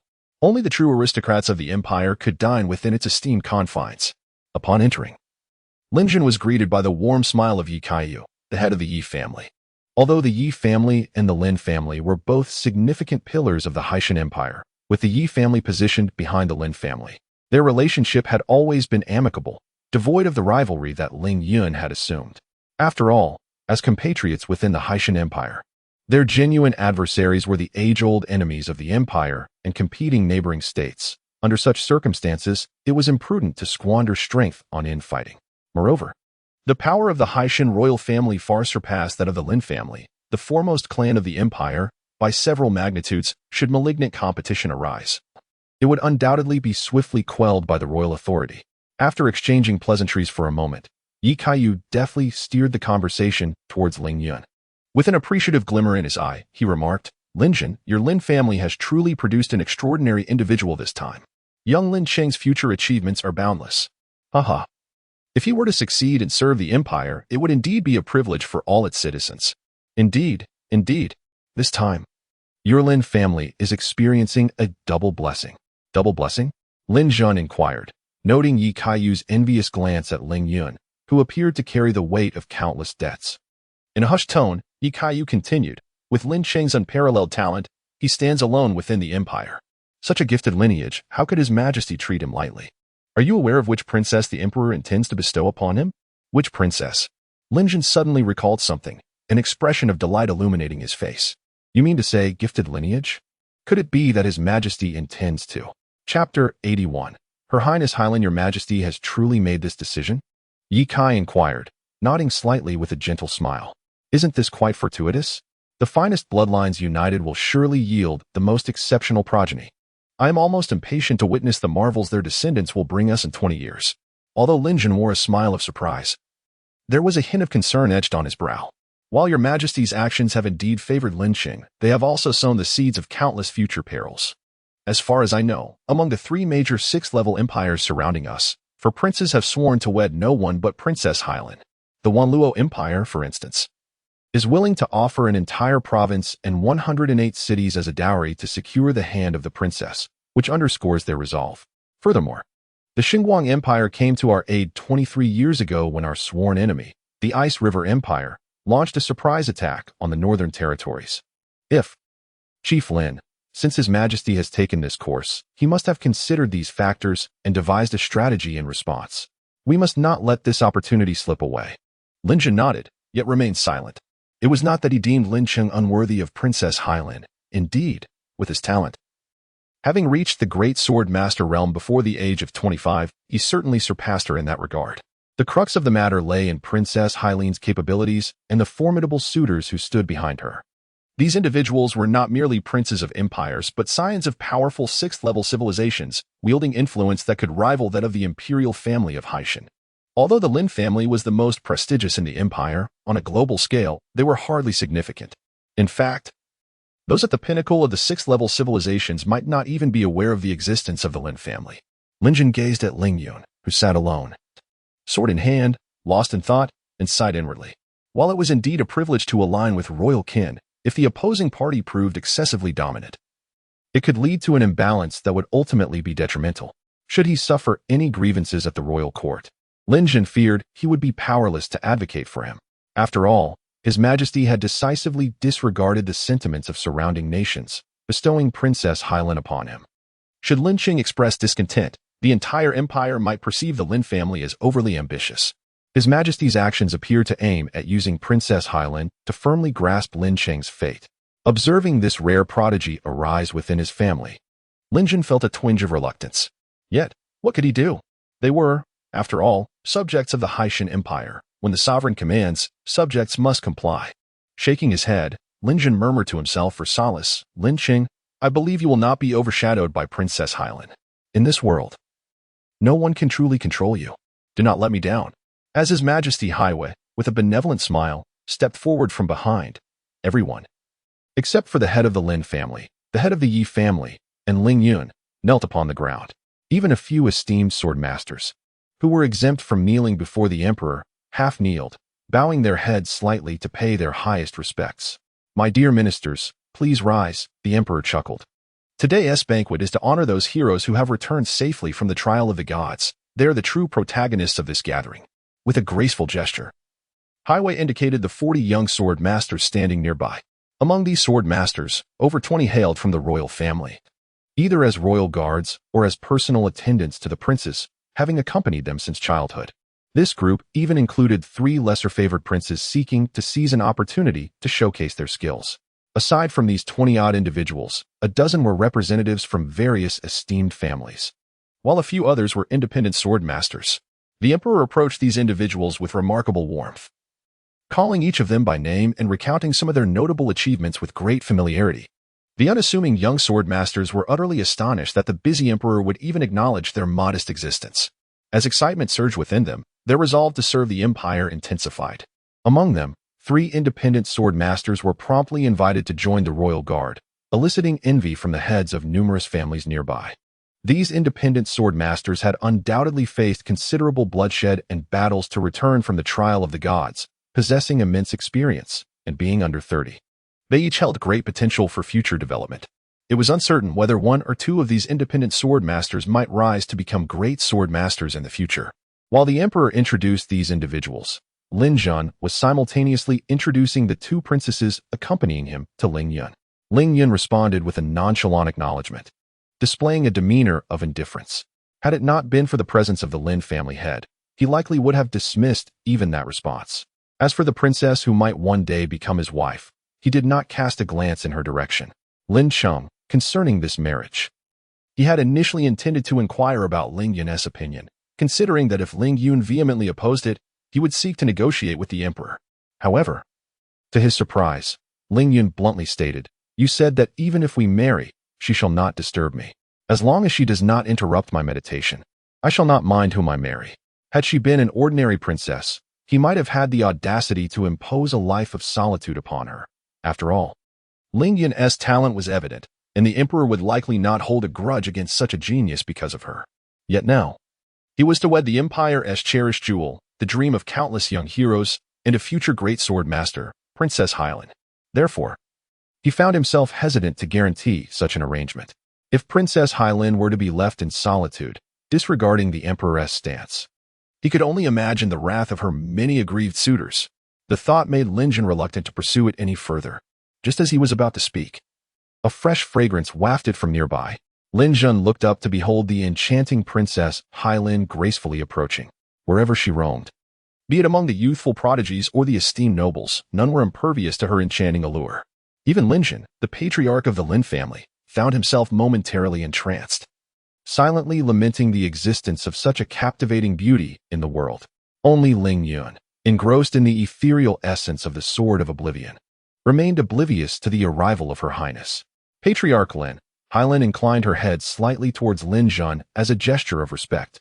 "Might I request a private audience with the esteemed Lord Lin Sheng?" Though her request bore a hint of impoliteness, the celestial quality of her voice imbued it with an undeniable authority, rendering it seemingly appropriate. Hylin observed Ling Yun, who had yet to lift his gaze to acknowledge her presence, and a soft chuckle escaped her lips, imbued with the quiet confidence and grace that emanated from her gentle smile. "Lord Lin Qing, may I trouble you for a moment of your time? If it is not inconvenient, I would prefer not to intrude." A mere handful of words caused the serene smile on Princess Hylin's face to falter. as the carefully prepared phrases lodged themselves in her throat. Chapter 82. The Bestowed Marriage. Helen, being a princess of the realm, had weathered many storms and soon regained her composure from the awkwardness of the moment. This matter was of utmost importance, intricately tied to her future. Lingyun nodded slightly, indicating that he was listening, yet he still did not lift his gaze. "Are you afraid to look at me?" Helen inquired. Lingyun glanced at her momentarily, instinctively responding as a man might, before lowering his head once more, his expression remaining unchanged. Helen felt as though she had suffered a profound blow. Reflecting on the rumors she had gathered about this man from the Lin family, she was suddenly overwhelmed by a wave of regret. Although imperial marriages had always been beyond her control, Helen was different. She possessed the right to shape her own destiny. For the sake of the empire, she was willing to make sacrifices, which is why she had acquiesced when her father spoke to her in a deliberative tone about the arranged marriage. However, at this moment, she found herself wishing she could turn back time. As Helen wrestled with her regret, Lingyun, who had been staring downwards, seemed to sense something and abruptly raised his head again, his eyes fixated on her without a blink, revealing a flicker of surprise within his otherwise indifferent gaze. This expression prompted Helen to ponder. Could it be that this fellow was not deficient in that regard, but rather had spent too much time in cultivation, resulting in diminished emotional intelligence and dulled reactions? Helen was indeed a rare beauty, considering the vast population of the Hyson Empire. One could only imagine the standard of beauty required to be deemed suitable for a princess with such noble lineage. It would be truly bizarre if she were not strikingly attractive. Today, she had clearly made an effort to present herself, adorned in a delicate blue gown that accentuated her slender waist, exuding an ethereal beauty. Her skin was as smooth as fine jade, her lips naturally flushed like ripe cherries, and two wisps of hair danced gently in the breeze, adding to her allure. Her light blue eyes sparkled with an extraordinary depth, capable of piercing into one's soul, making it difficult to resist being captivated by her presence. Bathed in the soft glow of ivory light, her noble aura wafted like smoke, ethereal and otherworldly. Yet, in Lingyun's eyes, her beauty served merely as a test of his composure and was otherwise insignificant, nearly completely disregarded. What truly captured his attention was the faint, mysterious energy that surrounded her. This enigmatic aura bore an uncanny resemblance to the energy he had sensed near the statue of the Sword Sovereign in the capital's temple, albeit in a much diluted form. Nevertheless, its essence remained fundamentally unchanged. It swirled around the princess in an erratic dance, sometimes dissipating, sometimes coalescing, yet always maintaining a delicate balance as if drawn to her by some natural force. Was it possible that she had been blessed by the divine? As Lingyun contemplated the mysterious energy enveloping her, Helen felt a flush rise to her cheeks under his scrutiny. Though she was a learned princess, she was still a woman. Being observed so intently by a stranger, particularly in such a prolonged manner, made it increasingly difficult for her to remain composed. "Your Excellency Lin Qing, since you are pressed for time, let us defer our discussion until next time. I shall take my leave now." This scene, observed by the astute Princess Hylin, filled her with astonishment. Could it be that the way this young man regarded me earlier was an intentional ploy to provoke my departure? Wait, provoke my departure? When did I, Hylin, ever retreat in the face of confrontation? Is this not tantamount to conceding defeat? The realization that their initial encounter had culminated in her retreat rather than a decisive victory gradually cooled her thoughts. She began to analyze the events meticulously. Upon our first meeting, he exhibited an utter indifference towards me, only engaging in conversation because I pursued him. How could such a cold individual suddenly exhibit warmth? There must be something amiss. The notion became increasingly plausible. Princess Hylin cast another glance at Lingyun, who was lost in contemplation, fixated on the sword in his hand, a gentle smile gracing her lips. This is intriguing. It appears that the suitor my father has chosen for me is not so simple after all. This fleeting smile captivated the attention of the young gentleman nearby, leaving many entranced. Yet, all of this was of no concern to Lingyun. At that moment, His Majesty the Emperor had concluded his pleasantries with the other young swordsman. He glanced at his daughter, Princess Hylin, just as she smiled, reflecting on her earlier conversation with Lingyun. It seemed their first interaction had been rather pleasant, which reassured him. A good beginning promises the gradual development of deeper feelings. With this thought, Emperor Highway approached Lingyun with a broad smile. In an instant, Lingyun, holding his sword with both hands, captured the attention of all present once more. As Emperor Highway approached, he discreetly appraised Lingyun. Compared to their previous meeting in the temple, Lingyun now exuded a greater sense of composure. No, not merely composure, but rather a weighty presence. For reasons unknown, the fourth-tier master felt an inexplicable heaviness emanating from Ling Yun, as though something burdensome pressed upon him. Even through mere intuition, he discerned the gravity of Ling Yun's aura. Could it be that this swordsman from Lin was employing the weight training methods typical of a swordsman? Emperor Haiyue pondered this silently, but did not voice his thoughts. Maintaining a cheerful countenance as he addressed the gathered guests, "Ladies and gentlemen, allow me to introduce the prodigious swordsman from the Lin family, Lin Qing. Though merely 20 years of age, he stands on the precipice of becoming a grand swordsman. If he maintains his current trajectory, within 5 years, our empire shall boast another grandmaster. Imagine, a grand swordsman before the age of 25. Envision the heights this gifted swordsman could ascend to and the remarkable achievements that await him." As soon as the emperor concluded his speech, the nobles in attendance erupted into applause. Whether they applauded the genius swordsman or the emperor's eloquent words remained uncertain. "Lin Qing, will you not extend a greeting to everyone?" Out of respect for His Majesty the Emperor, Ling Yun offered a slight nod to the assembly. This gesture, though undeniably impolite, was gracefully mitigated by the emperor's subsequent words. "Lord Lin Sheng is wholly devoted to the path of cultivation. He has engaged with almost no one outside of his rigorous training regimen, and even after spending so much time within the Lin family, he has uttered fewer than 100 words and interacted with no more than 100 individuals. His life has been entirely dedicated to his practice. Such a noble swordsman, blissfully removed from worldly concerns, has developed a certain coldness in his demeanor over time. In pursuit of his craft, he has sacrificed all the innocence of childhood, the joys of life, and the warmth of love. Yet, despite these sacrifices, he remains without regret. Ultimately, through relentless effort, he has achieved one of the rarest accomplishments since the founding of our nation. Let us extend our highest respect to him. He is a true swordsman." The applause that followed was several times more fervent than before, as the nobles present joined in, including the thousands of esteemed guests in the garden. To honor the strong and commend those who strive to elevate their nation, the citizens of the Hei's Empire have never held back their admiration and applause. Lord Lin Sheng is not only the pride of the Lin family, but also of our entire Hei's Empire. Today, I am resolved to amplify this pride, ensuring its perpetuation for future generations and for generations to come, until the end of time. Aside from those privy to the inner workings, everyone else eagerly awaited the emperor's next words, anticipating the announcement of a significant decision. Emperor Haiyue gestured, and the resplendent Princess Hailin approached him, her serene countenance offering a gentle nod to the audience. "I have decided to bestow my daughter, the oceanic jewel of the empire, Princess Hailin, in marriage to Lord Lin Qing, to encourage his noble qualities as a swordsman and the remarkable contributions he will undoubtedly make to the empire."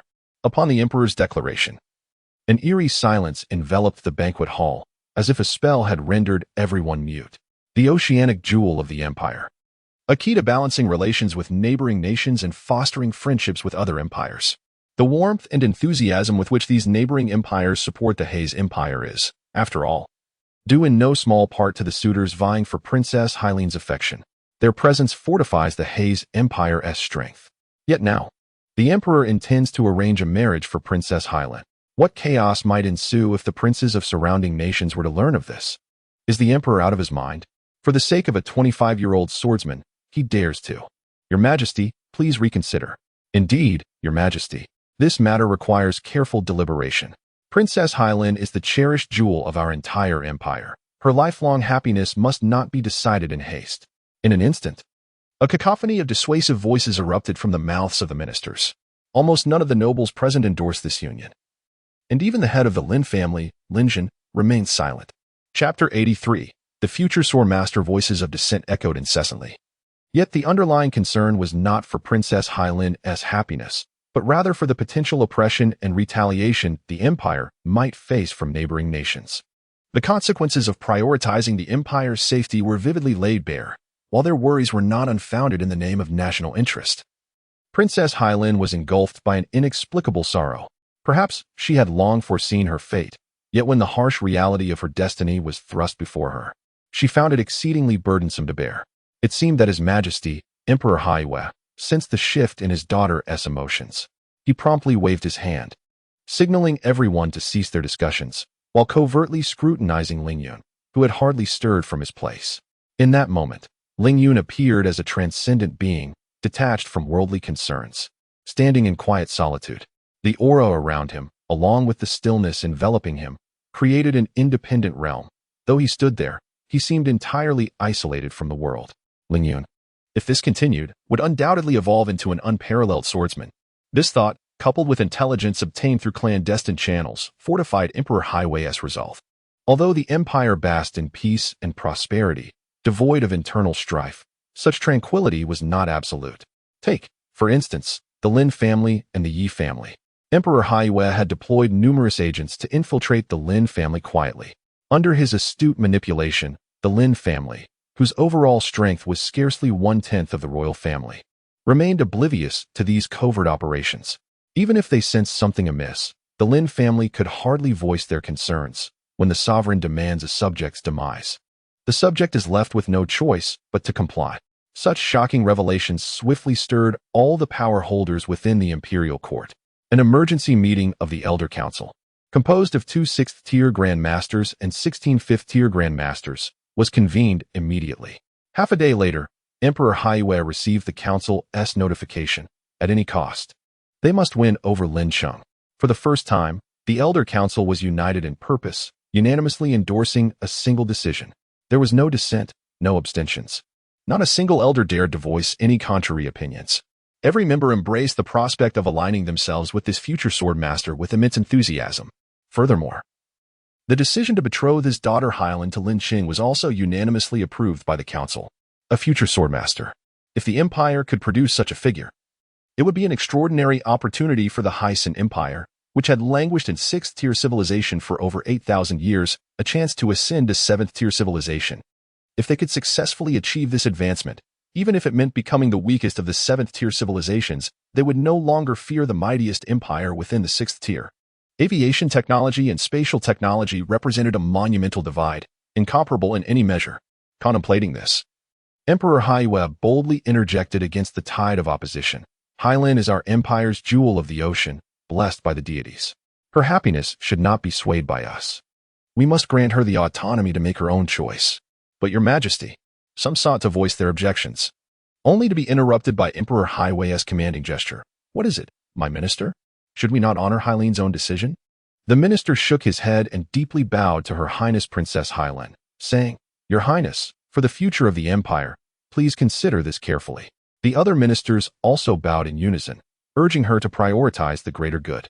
Princess Hylan gazed at the assembly of esteemed officials, despite having witnessed many grand occasions. She found herself somewhat at a loss. After all, she was a woman, and the matter at hand pertained to her lifelong commitment. Even the most composed mind could falter under such weighty considerations, especially now, as she bore the fate of the entire empire upon her shoulders. This immense pressure would undoubtedly influence her ability to make sound judgments. Realizing this, Princess Hylan turned her pleading gaze toward her father, His Majesty Emperor Hiwei. The emperor smiled with quiet confidence, saying, I have reported today's matter to the Elder Council, and it has received unanimous approval from all 18 elders. They're in agreement.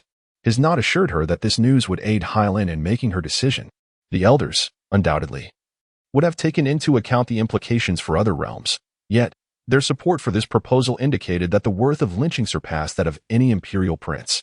Princess Hylan sighed inwardly, comforting herself with the thought that although there was no personal affection, at least he was of the same empire and belonged to the venerable Lin family. Marrying him was certainly preferable to being wed to a foreign land. With this thought, she had come to her resolution. The ministers, seeing Hylan seek counsel from Emperor Hiwei, sensed that matters might take a turn for the worse. As she appeared to be nearing a decision, they hastily interjected, Your Highness, please consider this thoroughly. It seemed Hylan was resolute, and they felt it unnecessary to further disturb her judgment. Emperor Hiwei had spoken, and they knew better than to say more. Though they watched Hylan with expressions of deep concern, as if she would become the villain of the empire upon choosing to marry Lingyun. Very well, Hylan, announce your decision. They seemed to urge silently. Hylan nodded, gracefully stepping forward and addressing them. Esteemed officials, I am truly grateful for your regard for me. However, regardless of status, I cannot escape the reality of being a woman. Every girl, I believe, longs for her own blissful sanctuary. The achievements of Lin Sheng are undoubtedly recognized by all, and we have found a rapport in our conversation. I believe this mutual affection can endure in our future interactions. At this, She cast a tender glance toward Ling Yun in the distance, only to find that he seemed utterly unresponsive, which stirred a quiet frustration within her. Your Highness. The ministers were eager to persuade her further, but Emperor Highway interrupted once more. Enough. Hylin has spoken clearly. As a father, I must consider my daughter's happiness. Moreover, Linqing is one of the Empire's most outstanding young talents, a scion of the Lin family. Would their union not bring joy to all? Should we not celebrate such an uplifting occasion? The ministers exchanged glances, each at a loss for words. At that moment, an emissary from the Divine Light Empire stepped forward, bowing slightly to His Majesty the Sea Sovereign and Princess Hylin, and said, Your Highness, Princess, Your Majesty, I understand that in such circumstances, it is not my place to speak at length. However, given the gravity of the matter, I beseech you to allow me to finish my statement. My master, Prince Mingguang, is currently favored by Your Majesty and stands a strong chance of becoming the next heir to the imperial throne. I trust that Your Highness is aware of the prince's affections for you. Should he ascend the throne, you would undoubtedly be crowned as the queen of the realm, securing a lasting alliance between our two nations. Yet, if Your Highness were to wed before his ascension, it would surely bring him great discontent. Thus, I implore you to deliberate upon this matter with care. Chapter 84. The Rising Storm. The Glacier Empire and the Hyson Empire have been embroiled in a bitter feud that has endured for over 14 centuries. Almost every century, whenever a prodigious talent emerges from either side, hostilities are reignited. This holds true for both the Hyson Empire and the Wanluo Empire. Were it not for the Wanluo Empire acting as a buffer between them, it is likely that these two empires would have been locked in relentless warfare, annihilating one another until only one remained. The message from the envoy of the Wanluo Empire strikes at the very heart of the matter. Given that the Glacier Empire intends to mobilize its forces, it must possess remarkable capabilities. Otherwise, would it engage in such a grand conflict merely to meet its demise? Before discerning the Glacier Empire's hidden strategies, the Hyson Empire should exercise caution in declaring war. The most prudent course of action now is to compel the Wanluo Empire to deny the opposing side's request for passage. However, according to the envoy from the Wanluo Empire, to refuse such a request, it is imperative to ensure that Princess Hylin does not marry, otherwise. Your Excellency, can you truly represent your sovereign's intentions? If not, may I interpret your statement as a veiled threat? The envoy quickly bowed and replied, Your Majesty, there has been a misunderstanding. That was not my intention at all. Moreover, I believe our sovereign would never take any action that would harm the interests of our allies. Is that so? Are you insinuating that I am jeopardizing the interests of the Wanluo Empire? The envoy from the Divine Light Empire stepped forward respectfully, bowing and saying, I believe the Wanluo envoy did not mean that at all. In fact, Your Majesty, regarding matters of youth, why should someone of your esteemed status intervene excessively? My perspective is that these young individuals should resolve their own affairs, allowing the princes of various nations a fair opportunity for competition. I trust that amidst this competition, someone will inevitably capture the heart of Her Highness the Princess. The Wanluo envoy immediately concurred. That is precisely my sentiment. Your Majesty, I implore you to consider. Fair competition? Emperor Highway furrowed his brow. Linqian, perceptive as ever, noticed the emperor's troubled expression and stepped forward. Your Majesty. Linqing is merely 20 years old and not yet of marriageable age. I believe it is premature to discuss matrimonial arrangements at this juncture. Furthermore, he is on the verge of attaining the realm of a Grand Sword Master, and it is unlikely he will have the time to attend to Her Highness the Princess. Thus, in my humble opinion, it would be prudent to wait until Lin Sheng achieves the status of Grand Sword Master or reaches adulthood before broaching the subject of marriage. What do you think, Your Majesty?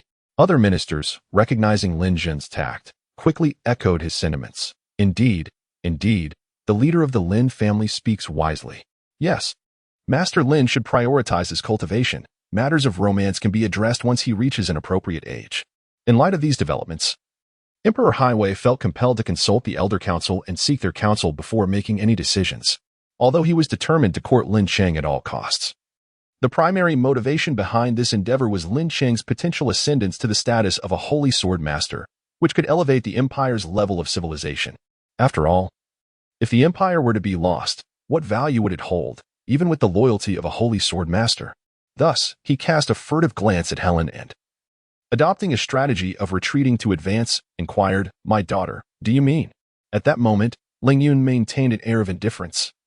Seemingly unaffected by the gravity of the situation, which stirred a wave of frustration within Helen. Upon hearing her father's subtly veiled question, the astute Helen instantly grasped the dilemma he faced and responded, "Let us discuss this matter further once Lin Qingxiu has achieved his goals." It appeared that was the only course of action available. Neither the Divine Light Empire nor the envoy of Wanlu noticed any impropriety in Emperor Haiyue's words. Observing Helen's tone, which seemed to express a certain disapproval of the proposed union, both parties began to contemplate their own thoughts.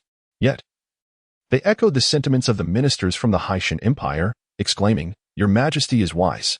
In a compensatory gesture, Emperor Haiyue conferred upon Ling Yun an abundance of titles and rewards, bestowing upon him the rank of Marquis and an assortment of treasures, equipment, and tomes, while even Lin Yang, his father, who had long since vanished from sight, and his younger sister Lin Shui were granted certain accolades.